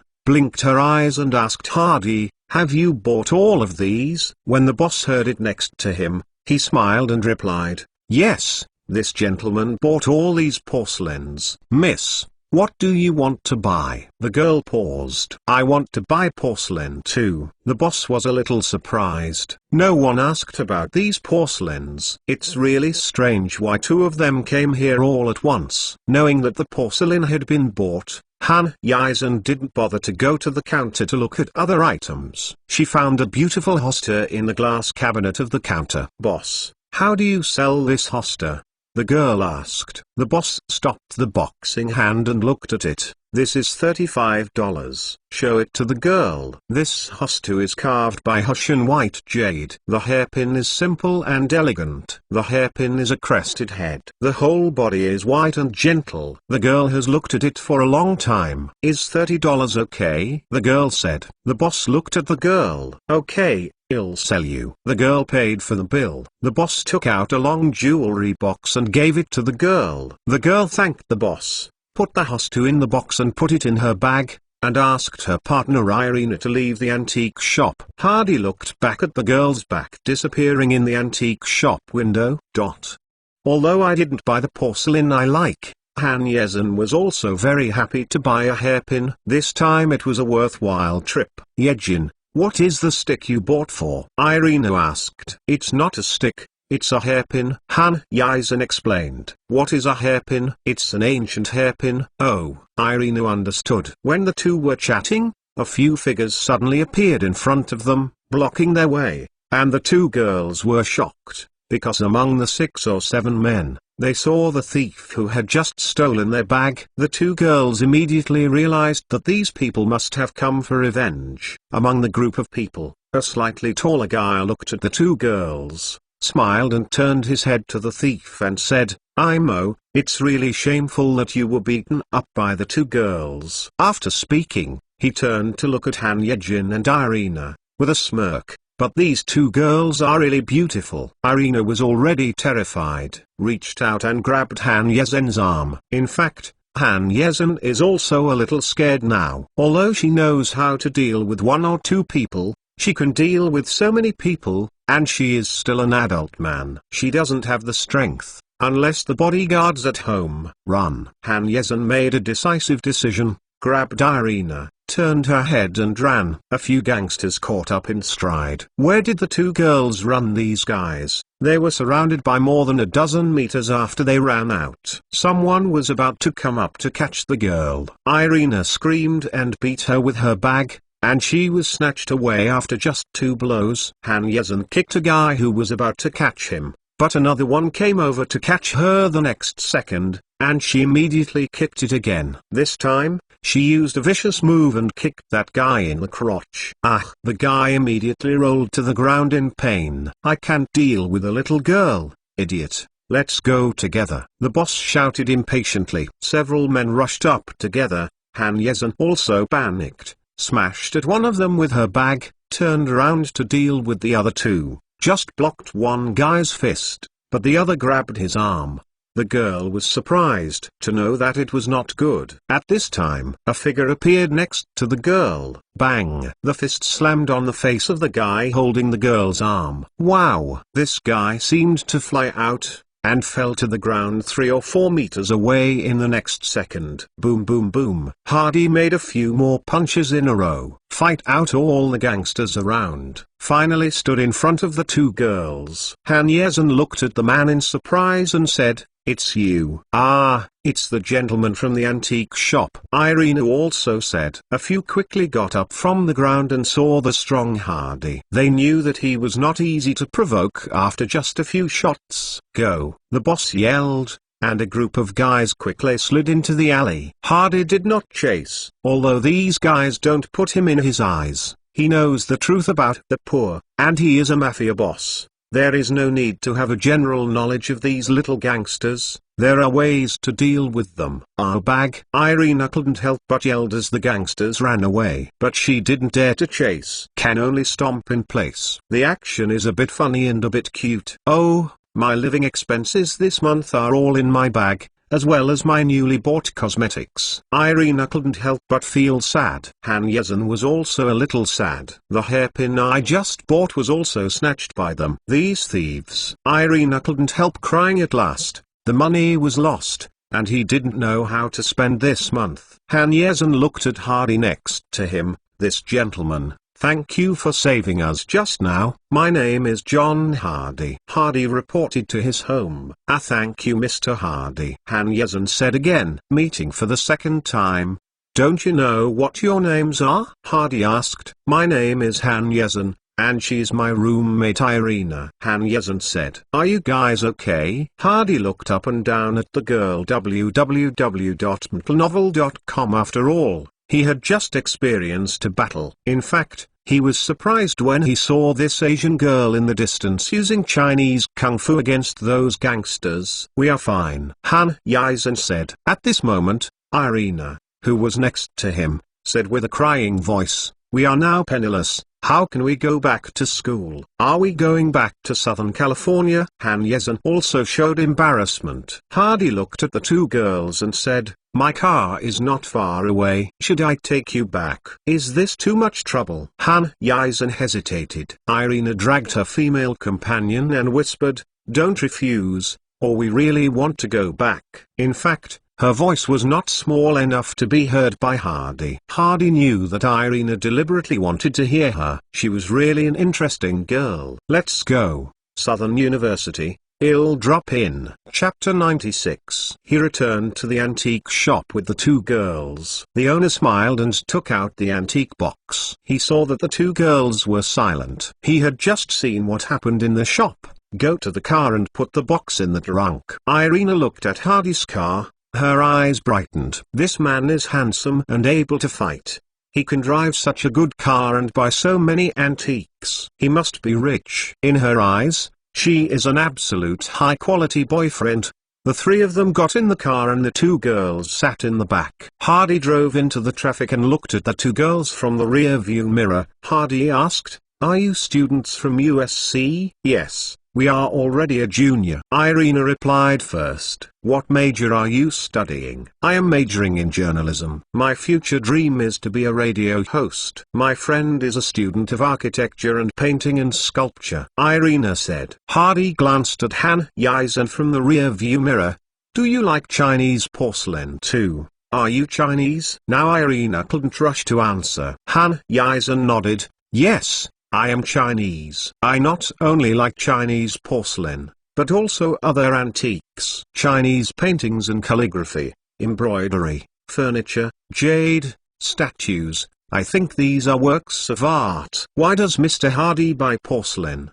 Do you like it or simply invest? The girl asked rhetorically. Yes, like you, I also like Chinese antiques, but I don't understand other things. So I can only buy porcelain. Hardy said. The three chatted, and the car soon arrived at Southern California. Southern California is called the University of Southern California, the University of Southern California, and the oldest top private research university on the West Coast. The film school and journalism school of this school are all ranked first in the United States. The two girls got out of the car. Thank you, Mr. Hardy. You saved us and sent us back.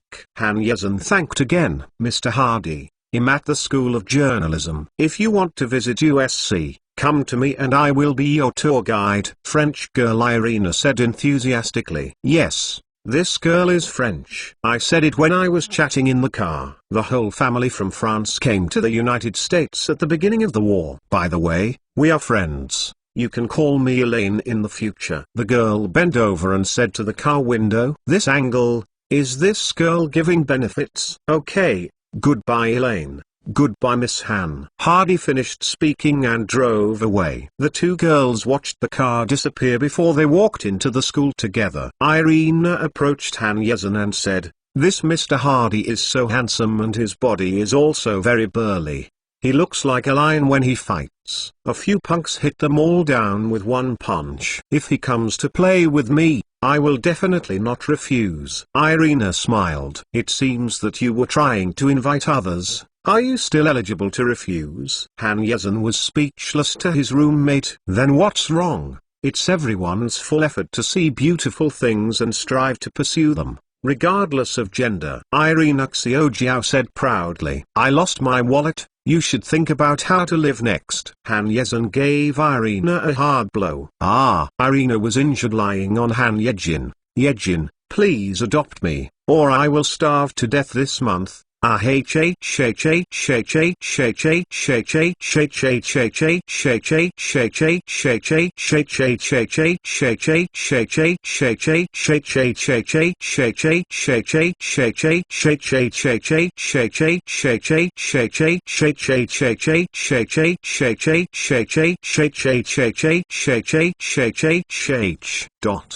Hardy returned to the security company and asked his subordinates to move the boxes to the storage room and return to the office by himself. Think of those little bastards. What are their origins? Is it a junior member of the Bills gang? Still some idle thieves who don't join the gang. Picking up the phone, Hardy called the big Ivan, and the call was quickly connected. Ivan, this is Hardy. Oh boss. What do you want? Ivan asked respectfully. Just an hour ago, there was a fight and robbery in the Hollywood Commercial Street. 2 girls were robbed of their handbags by a group of gangsters. You can investigate the origins of those gangsters, find them, catch them, and get their things back. Then Hardy described the 6 or 7 gangsters again. Boss, don't worry, I will send someone to find them. Even if I rummage through Los Angeles, I will help you find them. Big Ivan promised, patting his chest.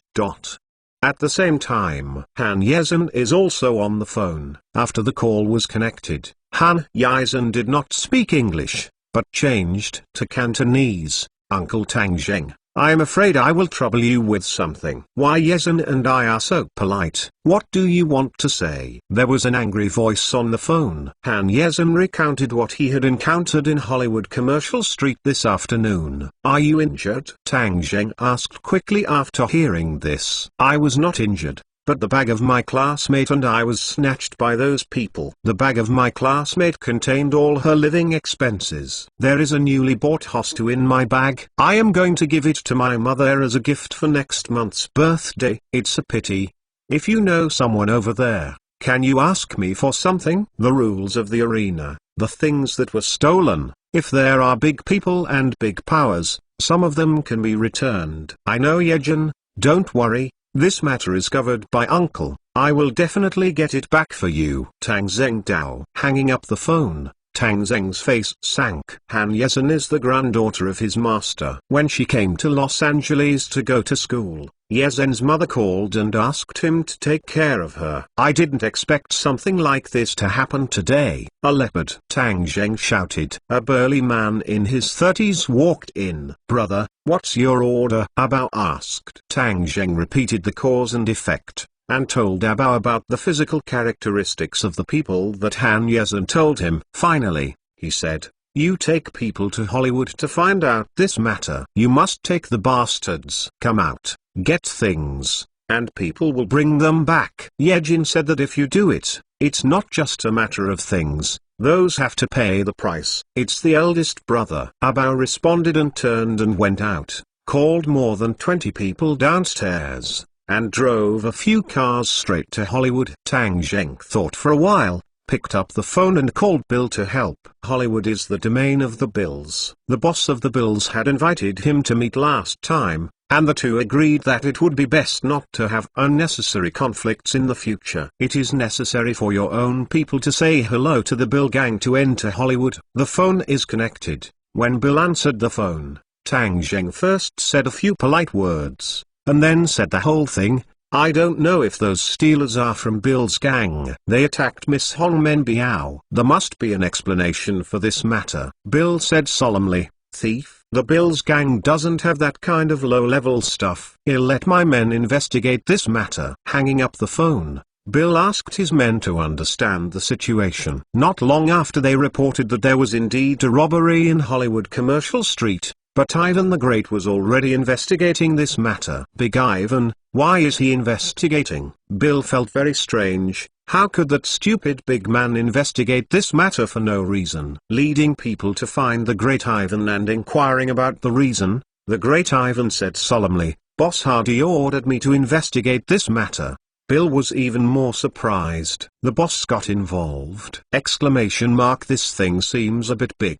Who did the thieves provoke? Bill hurriedly contacted Hardy. Boss, what is happening in Hollywood Commercial Street? The boss of the Chinese gang is looking for those people. You should also look for those people. What do they provoke? Who shouldn't provoke? Hardy said softly. Bill was taken aback. Boss, what do you mean? They dare to provoke you? I was in the Commercial Street. A thief wanted to steal a girl's wallet and was beaten away. The thief found someone to avenge the two girls. I shot those away, but those guys took away the girls' purses. I asked Big Ivan to get it back. Hardy said. Hardy's words were too simple, and Bill made up for it himself. Today, Hardy was shopping with two girls, and the thieves clashed. Hardy's boss beat the away, but the bag was snatched away. Hades' boss was naturally annoyed by the group of when she asked girls to go shopping. As for the two girls, they were most likely the boss's women. Resolutely can't let it go. They must be killed. Boss, don't worry, I will take care of this myself. Hanging up, Bill hurriedly summoned everyone. Find someone. Even if you turn over the entire Los Angeles, you have to pick out those bastards. Those little gangsters don't know yet. Now half of the underworld forces in Los Angeles are looking for them. In fact, their whereabouts are not a secret. They caught a group of thieves nearby and asked them casually. After a short time, the identities of those guys were determined. A group of thieves gathered in a slum. Nothing on the countertop at all. At the same time, Abao of the Tang People's gang also got the news and hurried to Xiaching, but when they came to the den of the group of thieves that the informant said, they found hundreds of people from the Bill's gang gathered at the door. Brother, what's the situation? Someone asked Abao in a low voice. Abao frowned and looked at the crowd in front of him. It's a bit weird. Let's check the situation first. Not long. A tall figure came out of the old house first, and Abao immediately recognized that this person was the former boss of the Russian gang, and now he has joined the Bill gang as a leader, but his strength is much stronger than before. Behind the Big Ivan, a group of people escorted several guys into Zongtsai. These guys looked terrified, as if being taken to the execution ground to be shot. When the Great Iwan came out, someone reported to him that the people from the Tang dynasty had come. Big Ivan thought for a while and wanted to walk towards Abao. You are reading www.youdkahsu.com. Are you from the Tang dynasty? Big Ivan asked. Yes. Leopard admitted simply. Are you the ones who came for the robbery in the Hollywood High Street? Leopard paused. Yes. What? Big Ivan smiled and pointed to the guys who were tied into rice dumplings and said, you are late. We have caught people. Boss Bill asked me to tell you.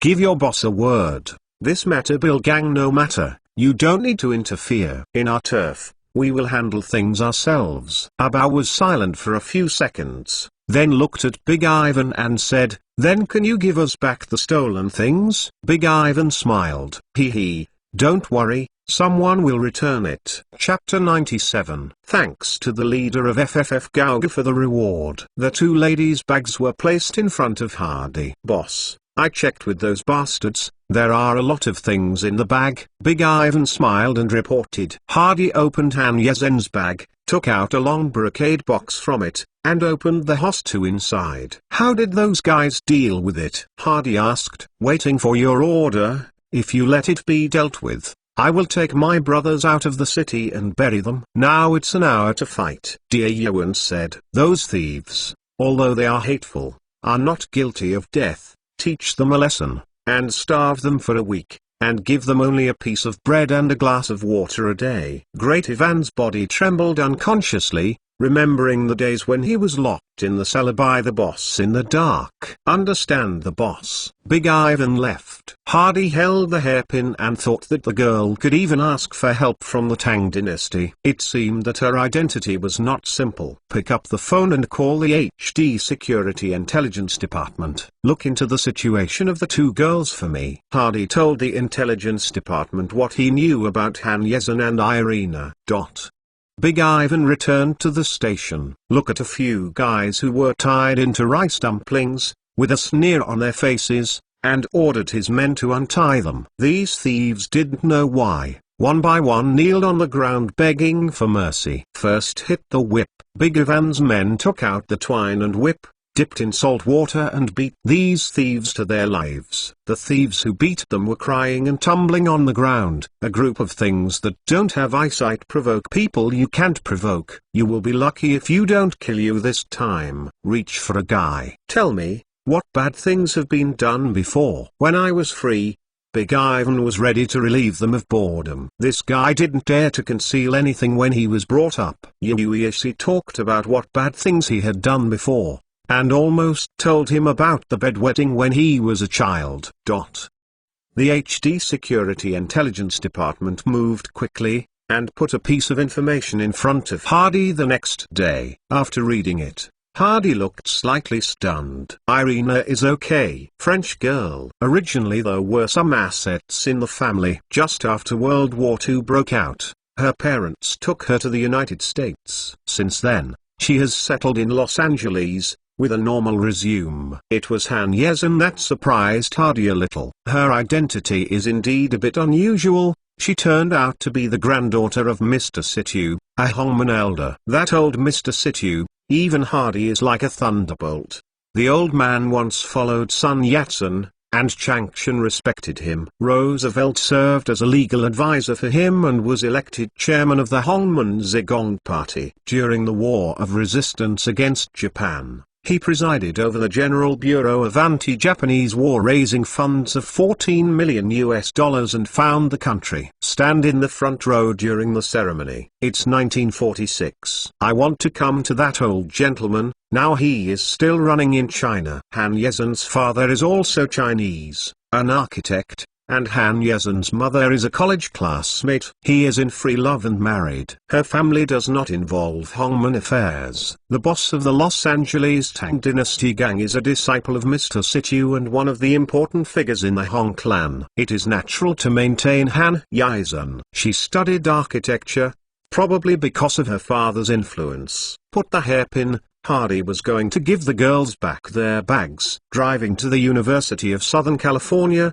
driving all the way to the teacher parking lot, walking on the campus, watching the students walking by in twos and threes, the young people sitting or lying in the shade of the lawn. Life is really leisurely. Just when Hardy walked downstairs to the teaching building of the Department of Architecture, he happened to see Han Yezin walking downstairs, holding two books in her hands, and behind her was a young white guy who was talking endlessly. "Miss Han!" Hardy shouted while standing in front of the two. Han Yezin suddenly looked up and saw Hardy, which was a little surprise to me. The man beside her also looked at Hardy with a slight hostility in his eyes. "Mr. Hardy, why are you here?" Han Yezin rolled her eyes after speaking and said to her classmates next to her, "Andrew, my friend is here. There is no time today. Goodbye, Mr. Hardy, let's go." After speaking, they stood beside Hardy and left together. Andrew glared at Hardy's back with a bit of bitterness. If this guy doesn't come, chances are he will be able to invite the girl to watch a movie with him today. "Your suit, sir?" The two were walking on the boulevard. Hardy asked. "It's just a classmate." "Why did Mr. Hardy come?" Han Yezin said.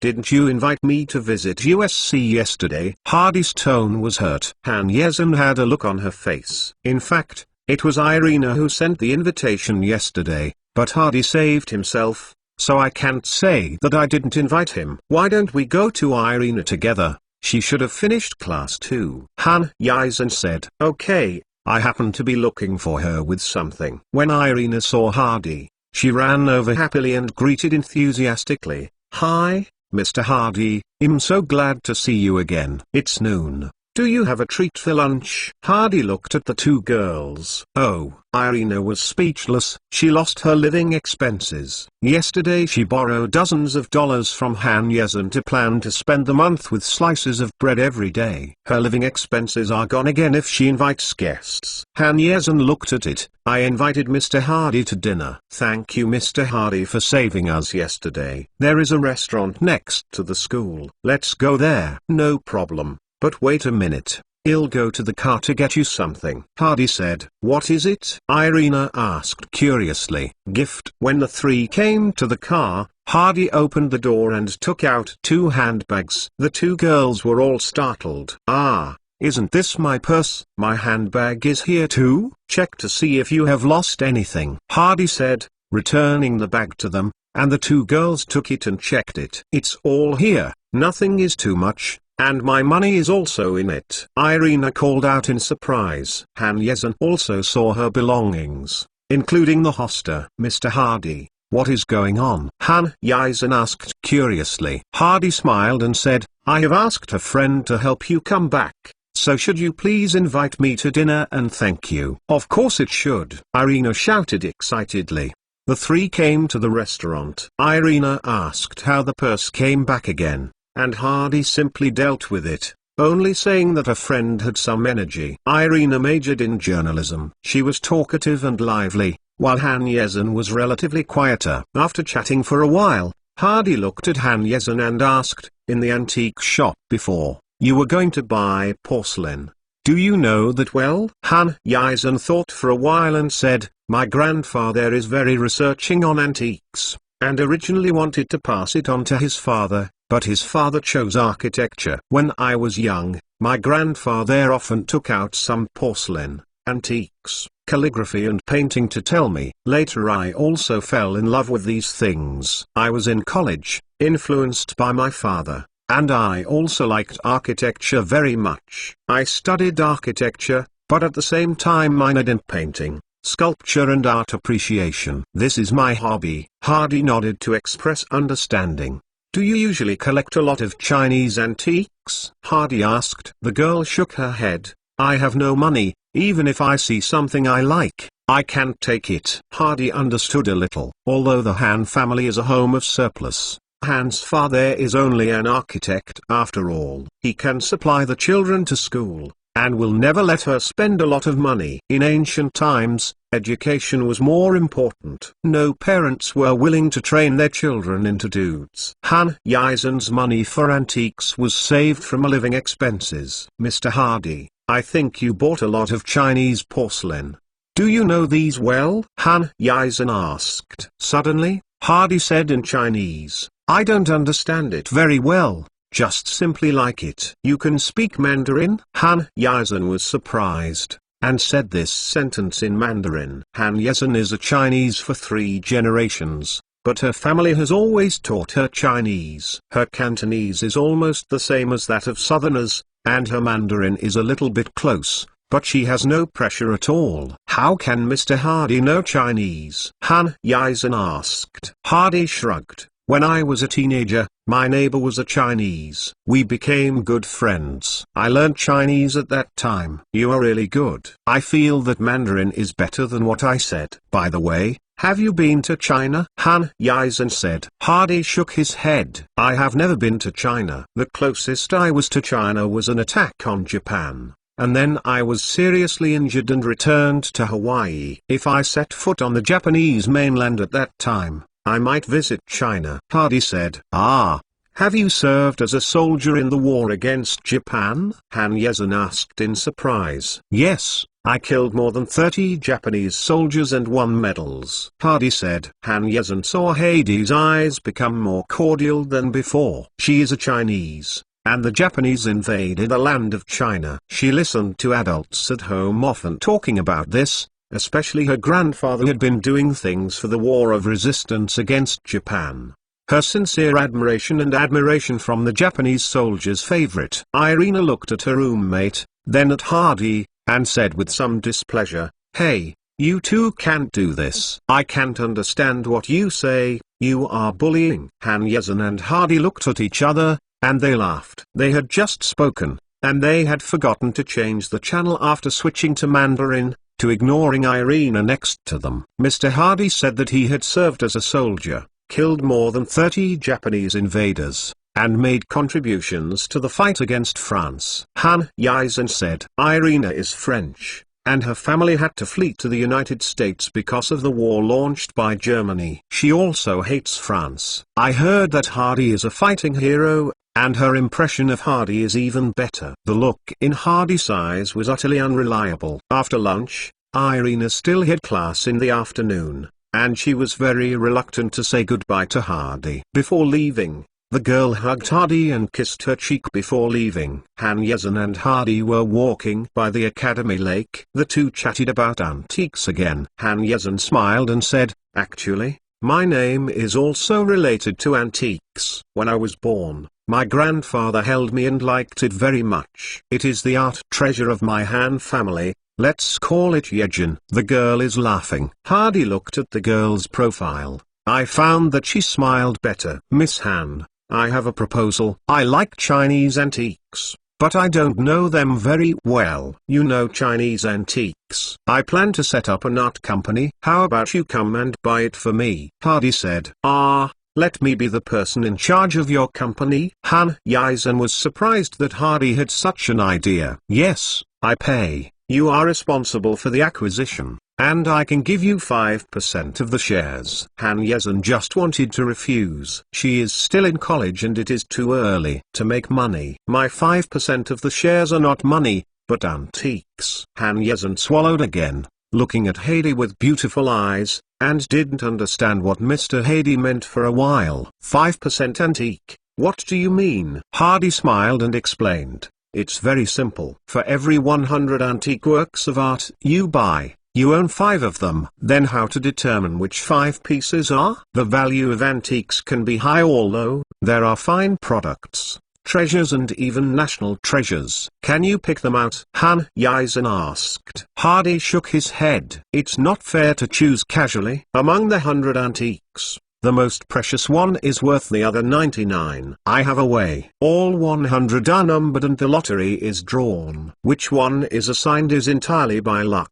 Hardy smiled. The girl thought this proposal was really interesting. It aroused the young genes in her body, especially the antique rewards, which attracted her greatly. "I don't want to delay my studies. I still have a year or so to complete the courses," Han Yizhen said. Hardy smiled. www.mtlnovel.com. This tone is basically agreed. The old godfather said, "Give him a condition that cannot be refused." "The size of the cost, it depends on your own choice." Hardy looked at the girl and said, "This kind of thing can't be rushed. Let's take it slowly." After setting up the company, you can recruit a group of staff and appraisers, starting from Los Angeles, then California, slowly to the United States, and finally Europe and even Asia. "Very abundant," Hardy said. Han Yezhen looked at Hardy and asked, "Mr. Hardy, your goal is really big, so it costs a lot of money?" Hardy smiled. "Rest assured,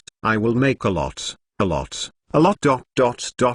of money." Chapter 98. I have already bought a batch of antiques. Are you interested in going to see it now? Hardy asked Han Yezhen. Okay. Han Yezhen agreed. Hardy drove Han Yezhen to the HD Security Company. When he walked in, Han Yezhen was a little surprised. HD Security, I've heard the name. What shall we do with the security company? Hardy smiled. This security company is owned by me. The porcelain is kept in the security company. It is safer here. Han Yezhen looked at Hardy in surprise. The famous HD Security is your company. Some time ago, last month, she was dragged by Irina to watch the Los Angeles bank robbery documentary. Yes. What about HD Film Company? It's mine too. Han Yezhen carefully looked at Hardy again. He already owned 2 companies at a young age. He must be very capable. No wonder he just boasted that he would make a lot of money in Haiku. The two came to the storage room. Han Yezhen saw the porcelain on the shelf and was immediately attracted to her. This is a Ruai bottle. This turquoise green color is really beautiful. It was made in Jie King of the Qing dynasty. It is an official kiln fine product. This is an alum black tea bowl, made by Qianlong in the Qing dynasty, with imperial inscriptions on it, which is even more precious. This Cloison longevity ear bottle is definitely a fine product. The shape is noble and beautiful, the pattern is graceful and gorgeous, the golden color is brilliant. The colors are gorgeous and rich. Han Yezhen opened her mouth and said a lot. Even if Hardy is the soul of a Chinese, he still doesn't understand some things. There is no way for a low level of education. Hardy said, we set up an art purchase company, the warehouse is set here, here is the security company's resident, safety is completely guaranteed. Han Yezhen smiled. This is really a good place. The bank vaults are protected by you. If this is not safe, there is no safe place. If you register a company, I suggest you register an auction company. The auction company involves a wider range of businesses, including acquisition, identification, sales, and transactions. It doesn't matter if you only want to collect, you just don't do other businesses. Hardy thinks what Han Yezhen said makes sense. Then set up an auction company. Just do it. Hardy took Han Yezhen to find a special agency to help people register, bought a shell company, changed the facade, and added another auction company under Hardy's name. We also need to have an office location. Han Yezhen said, from now on, you will be responsible for this company. I think you can rent an office building near USC,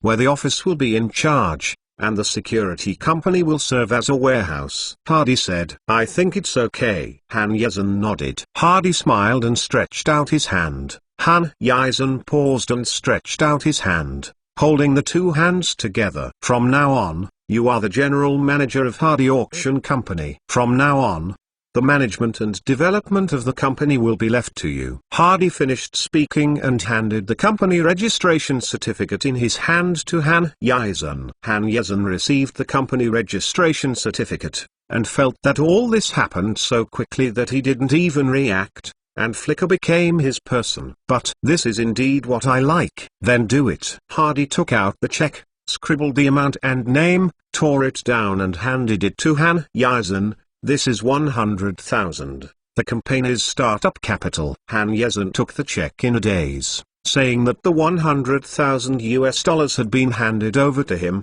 not afraid that he would take it and not admit it. The rest of the auction company is up to you. Hardy smiled. At this time, it was more than 7 o'clock in the evening, and Hardy took Han Yezhen to a French restaurant, and the two had dinner together. When Han Yezhen was eating, she always had a strange feeling in her heart, but she couldn't figure out what was wrong. Hardy looked at the delicate girl before him. I feel a sense of accomplishment. He wouldn't be like other men, giving flowers, eating, and watching movies.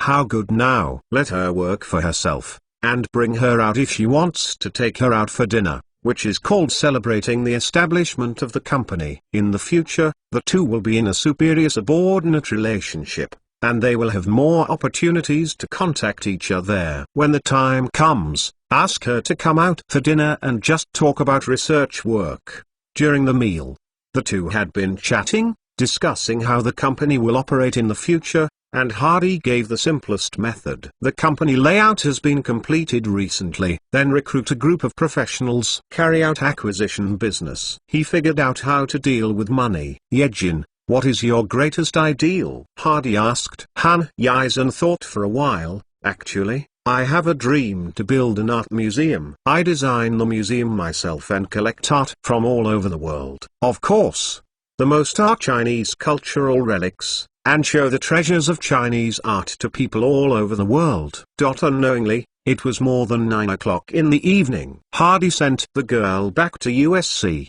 and the car stopped downstairs in the dormitory. Han Yezhen got off the car and waved goodbye to Hardy. When she opened the door of the dormitory, she found roommate Irina pouting on the sofa in the living room, her eyes slanted at her.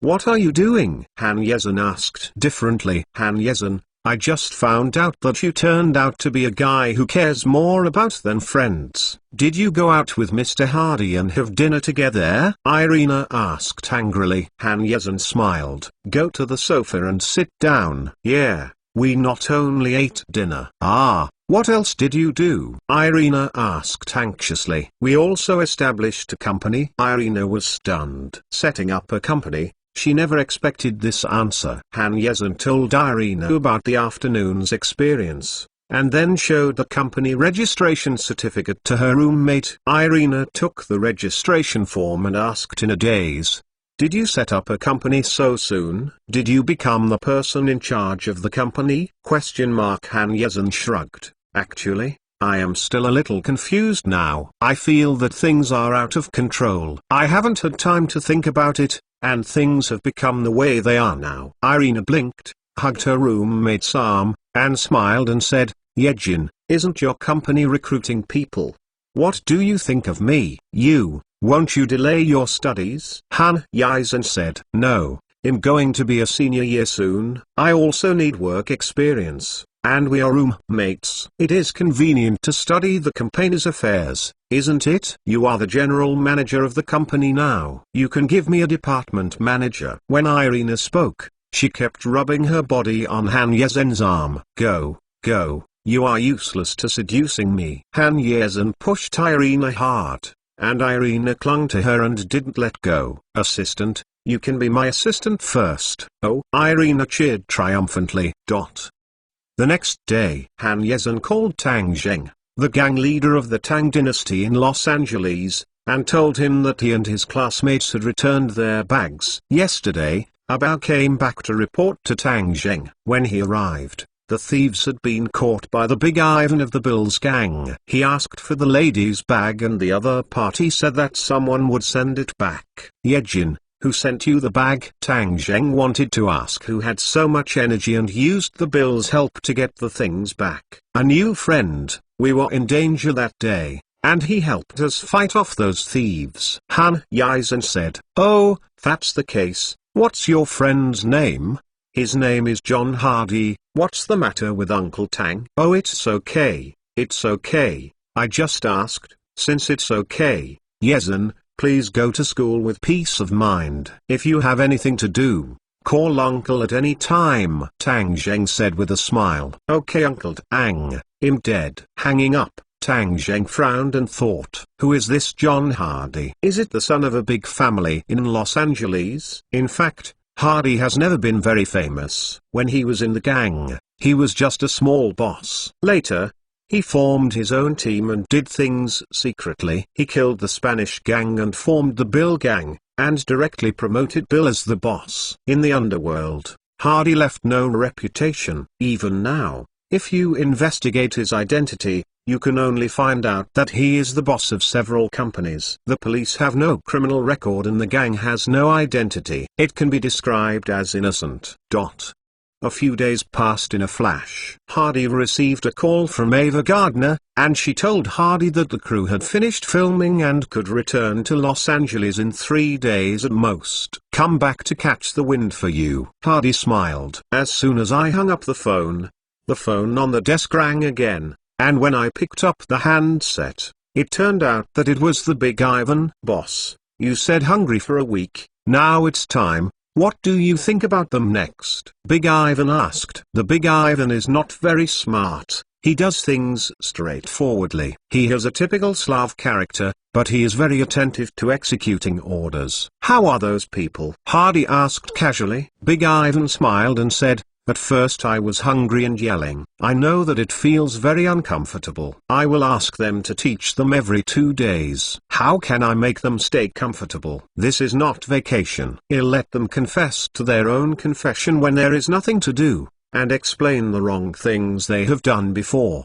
Ha ha ha, these guys have said all the bad things they have done before. Theft, robbery, racketeering, fraud, quarrels. These guys have done it all. One guy confessed that once he burgled a house, he happened to see a couple of men and women there. He was listening while stealing things, and later found 2 people. It turned out to be cheating. When he accidentally made a movement when he took something, the man came out. This guy simply shot the man and killed the woman screaming on the bed. Later, because of this incident, the woman's husband was designated as a murderer. MTLnovel.com. I heard that he was still a banker and a vice president of a bank. At that time, many reports in the newspapers were a sensation. Hardy was just a joke at first. But listening, he felt something was wrong. The plot is a bit familiar. The thief broke into the house. Cheating men and women were killed. The banker went to jail for injustice. Isn't this the plot of Shawshank Redemption? Ivan, what is the thief's name? Hardy asked in a deep voice. I haven't asked him what his name is. How could Big Ivan care about the name of a bastard? Don't let any of those people, I'll go to you now, Hardy ordered. Good boss. Chapter 99. Dark Cellar. This group of thieves have been imprisoned for a whole week. This is the most difficult week of their lives. A slice of bread and a glass of water. Every day is spent in hunger, and every 2 or 3 days, he would be taken out and slipped out, beaten and tortured by those gangsters. Here is below. It is simply better to die than life. Click. The iron door opened. Everyone looked at the door, with longing and fear in their eyes, craving food, fear of being pulled out and beaten up. A strong man walked in and glanced over a crowd of thieves. The thieves didn't take the bread and knew that they were asking a lesson. They all bowed their heads and huddled in the corner for fear of being picked out. You, come out. The brawny pointed at a guy. The face of the person who was spotted was ashamed. Even keep shrinking back. The strong man came over and grabbed him by the collar, lifted him out. The iron door closed, and everyone else breathed a sigh of relief. The man walked into the room vainly, with horror in his eyes. There were 4 or 5 men standing in the room, some of whom he knew, and had tortured him in the past few days. Among these people stood a man in a suit. His clothes looked very high quality, and he was looking at him at the moment.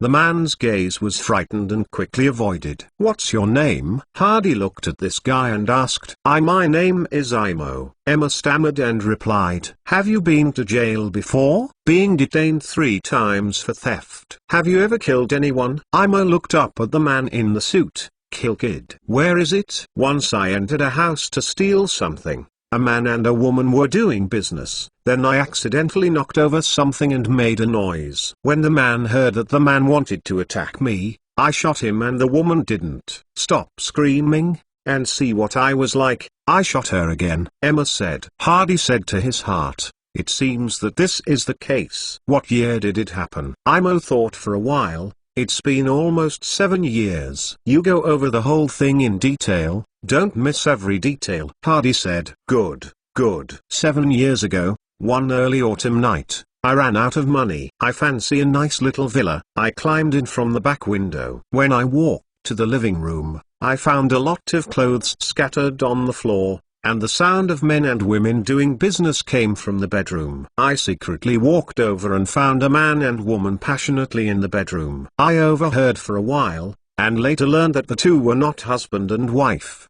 The man was a baseball coach and the woman was a married woman. I ignored them. I rummaged in other rooms. I accidentally bumped into a trophy. The cry of the woman in the room stopped, and I hurriedly took out my gun in fright. Not long after that, the man came out with a baseball bat. When he saw me, he would attack me. I shot him as soon as I gritted my teeth. The man didn't die immediately after being shot. He ran to the room and the woman saw the man was covered in blood and screamed in fright. I chased the room and fired 2 shots at the man. Both shots hit the back. The man died. The woman sat naked on the bed and watched me screaming. I didn't want to kill the woman at first, but when she sees me, I can't help but kill her. I shot the woman twice in the chest. The woman stopped screaming. I found a few valuable things and left quickly. After a few days I read the newspaper and it said that the police arrested the woman's husband. It was suspected that he had killed his wife and the lover because of hatred. The newspaper also said that the man was the vice president of a bank. I just thought it was pretty good at the time.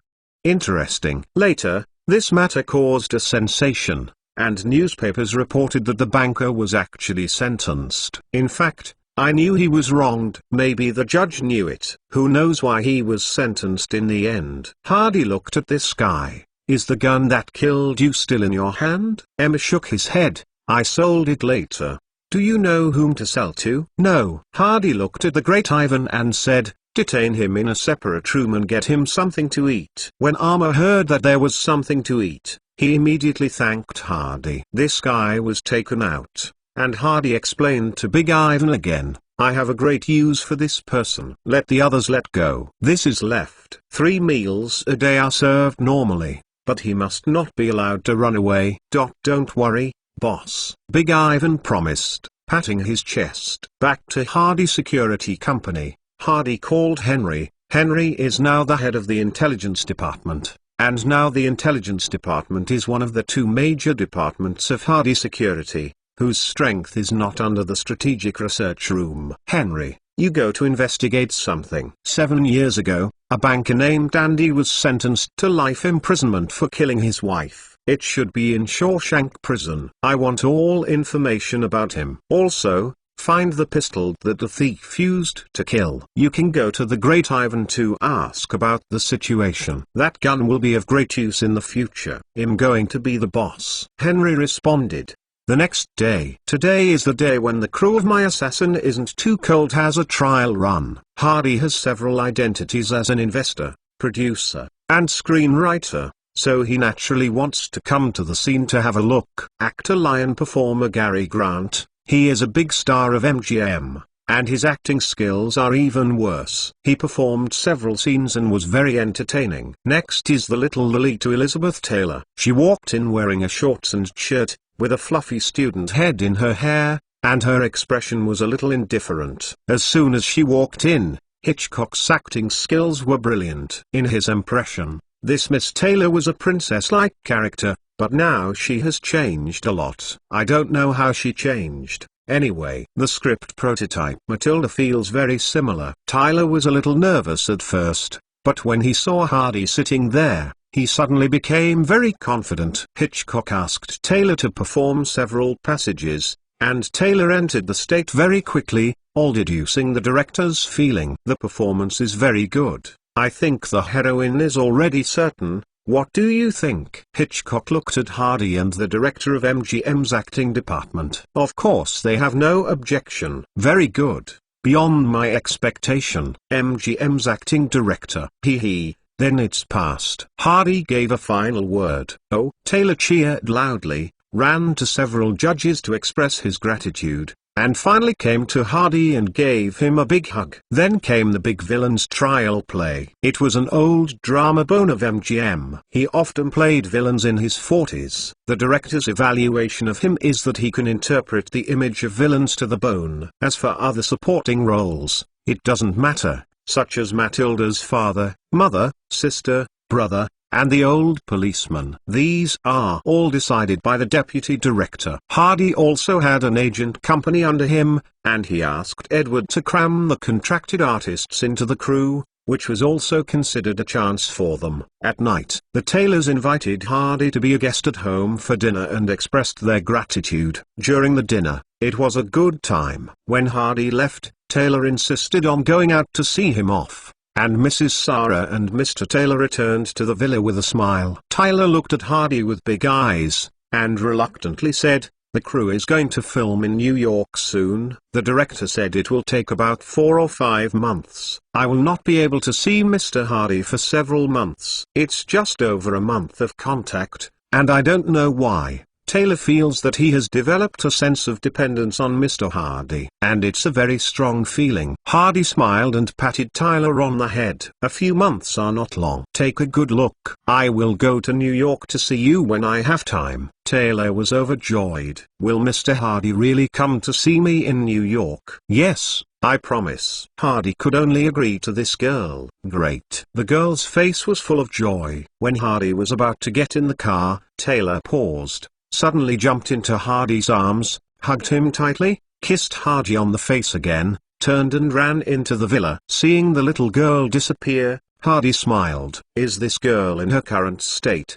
The next day, Hardy came to Noah Film Company to welcome the return of the Red Dead Redemption crew. Ava Gardner got out of the car and saw Hardy and gave him a hug. "Hardy, I feel separated from you for a long time," Ava said. "Me too." The two separated, and Hardy again greeted the director and other actors, and walked into the reception room together. Hardy asked Nolan, "How long will it take for the next production?" "It can be completed in about 2 months, and then the film will be watched and announced, and it will be released in about October." Director Nolan said, "Then you can step up production and strive for an early release." Everyone chatted until the evening, and Hardy brought hundreds of people from the entire crew to the booked hotel to celebrate the completion of the film. Now Hollywood has no rules for a final banquet. The boss, Hardy, paid his own money to invite everyone to dinner. Everyone was very happy. The dinner was very lively. Hardy drank a lot of wine and was already a little dizzy when he returned home. When going upstairs,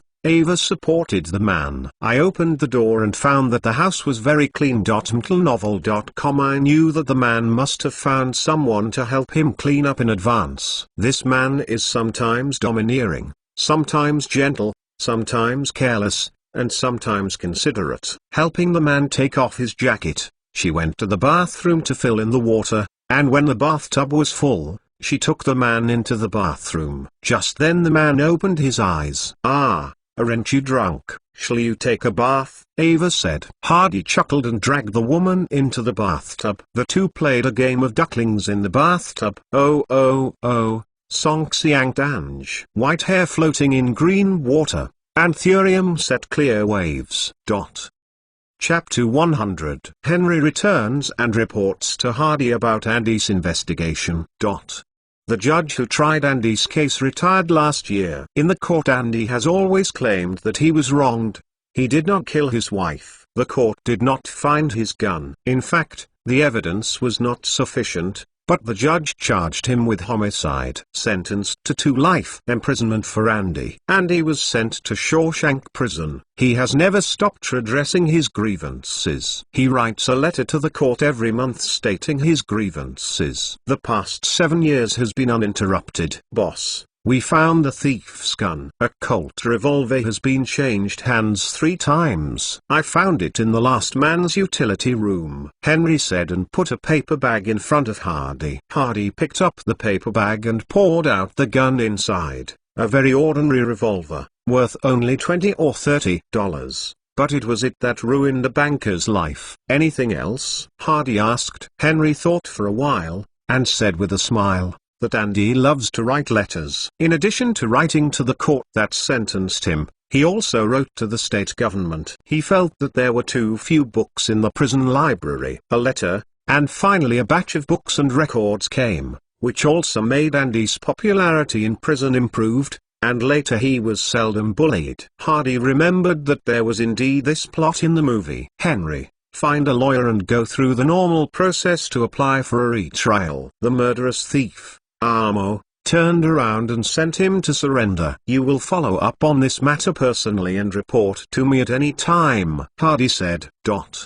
Shawshank Prison. A car parked at the gate of the prison. Attorney Henry and Bob get out of the car. Attorney Bob is in his 40s this year. He has worked in the lawyer industry for more than 20 years. He has rich experience. When Henry found him and asked him to reverse Andy's case, he hesitated. The banker's wife murder case was a sensation back then. He naturally knew. At first he hesitated, because it was far more difficult to overturn a court decision than to win a lawsuit. But in the end he was moved by the lawyer's fees from Henry. Attorney Bob took out the meeting sheet and handed it to the guard at the door. The guard saw the 2 people let them in. After several checks, the 2 came to the interview room. When the prison guard informed Andy that a lawyer wanted to see him, Andy was surprised. Entering the interview room with doubts. You are? Andy asked in surprise. Lawyer Bob smiled. I'm a lawyer Bob, this is Mr. Henry, and we came because of Mr. Andy's case. Andy became excited when he heard it. You were sent by the state court. His first thought was that the appeal letter he wrote to the court every month worked, and the court sent people to prepare for a retrial of his case. Bob shook his head. I was commissioned by Mr. Hardy. Mr. Hardy? Andy murmured, trying to search his memory, but in the end he didn't figure out who John Hardy was. Mr. Hardy is my boss, Henry said. I don't seem to know Mr. Hardy. Andy was puzzled. Henry smiled. When you walk out of the prison, you will know who Mr. Hardy is. Now let's talk about you first. Oh, good. Bob took out his lawyer's card and a power of attorney. Mr. Andy, this is a power of attorney. Would you like to let me represent your case and apply to the court for a new trial? Andy picked up the lawyer's card and power of attorney, his hands trembling slightly. Looking forward to a few years. Seems to finally see the light, although he doesn't know who that Mr. Hardy is.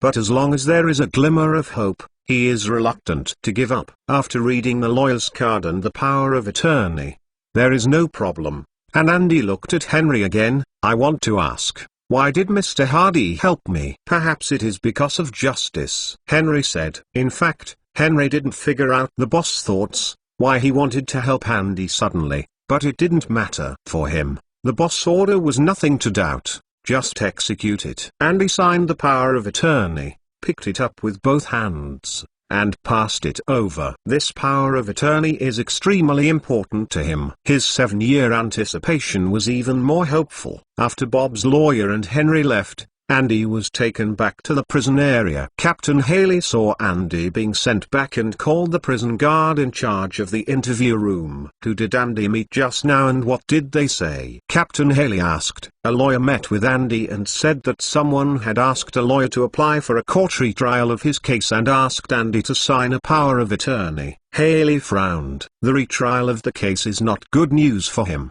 Haley asked his men to stare, and went to the warden's office. Warden Sam Norton was playing with an antique music box. Collecting music boxes is his hobby. Captain Haley closed the door and lowered his voice slightly. The warden, a lawyer, just approached Andy and said that someone would help him file a complaint with the state court and retry his case. The warden stopped fiddling with the music box.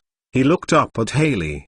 Do you know who helped him? I don't know. A lawyer and an assistant came. Captain Haley said. The warden's face darkened. Before Andy was a banker who was proficient in finance and accounting affairs. Sam Norton asked him to help himself with fraudulent accounts, money laundering, and tax evasion. After knowing his abilities, Andy's sentence is 2 life imprisonment. Under normal circumstances, he doesn't want to get out of the prison alive. It can be said that it is safe to use him to do the billing for himself. But now there is a sudden situation that makes him a little unprepared. If he is really freed from prison, then he will be over. The first thought in his mind was to kill Andy, eliminate all future troubles. But it's not there yet. That Andy may not be exonerated. It is not so easy to overturn the state court's judgment, and 1,000 cases may not be successful. Andy is very capable. He does not want to lose such a good helper. Haley,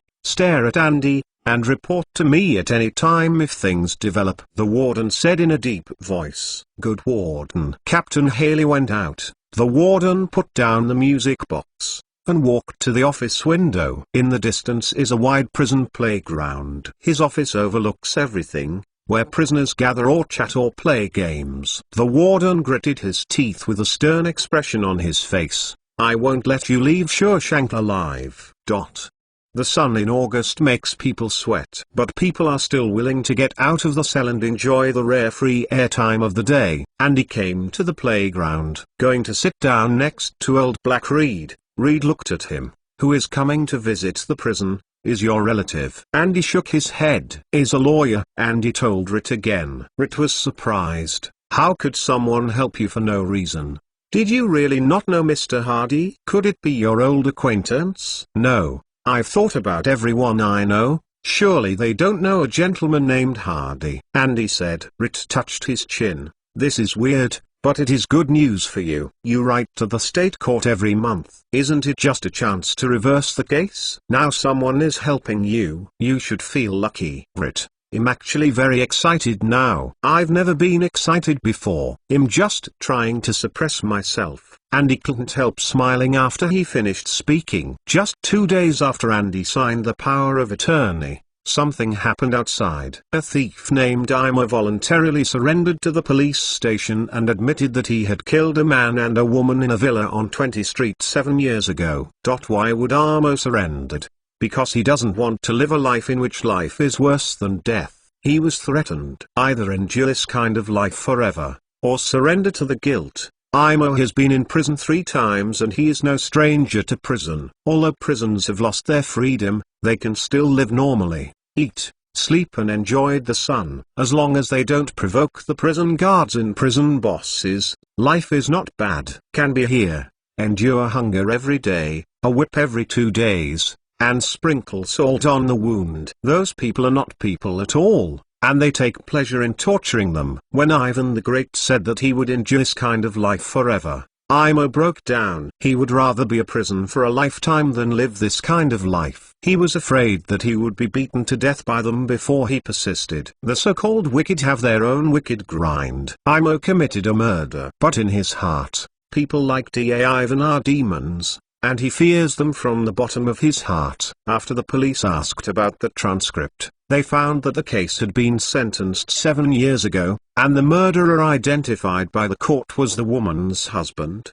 a banker. Report the matter to the chief of police, who is also very cautious. In that case, I knew that the banker never admitted that he murdered. I didn't expect that the real murderer would come to himself 7 years later. Reported to the court. They should know about this. The case was reported to the state court. After the current state court officer learned of the matter, he immediately asked people to retrieve the case file and found that the facts of the thief's account were completely consistent with the facts of the case that year, especially in some places that were unclear back then. After reading the thief's confession, the answers were also found. The judge who tried this case back then was hoppo.mtlnovel.com. He has retired. At the time of the trial, there was some controversy in this case. The banker has never admitted to killing his wife. He has given money every month for so many years. The court wrote to appeal without interruption. Now that the real murderer has appeared, it turns out that the trial that year was really wrong. A judge looked at the police officer and asked, "What do you think?" The official was silent for a while.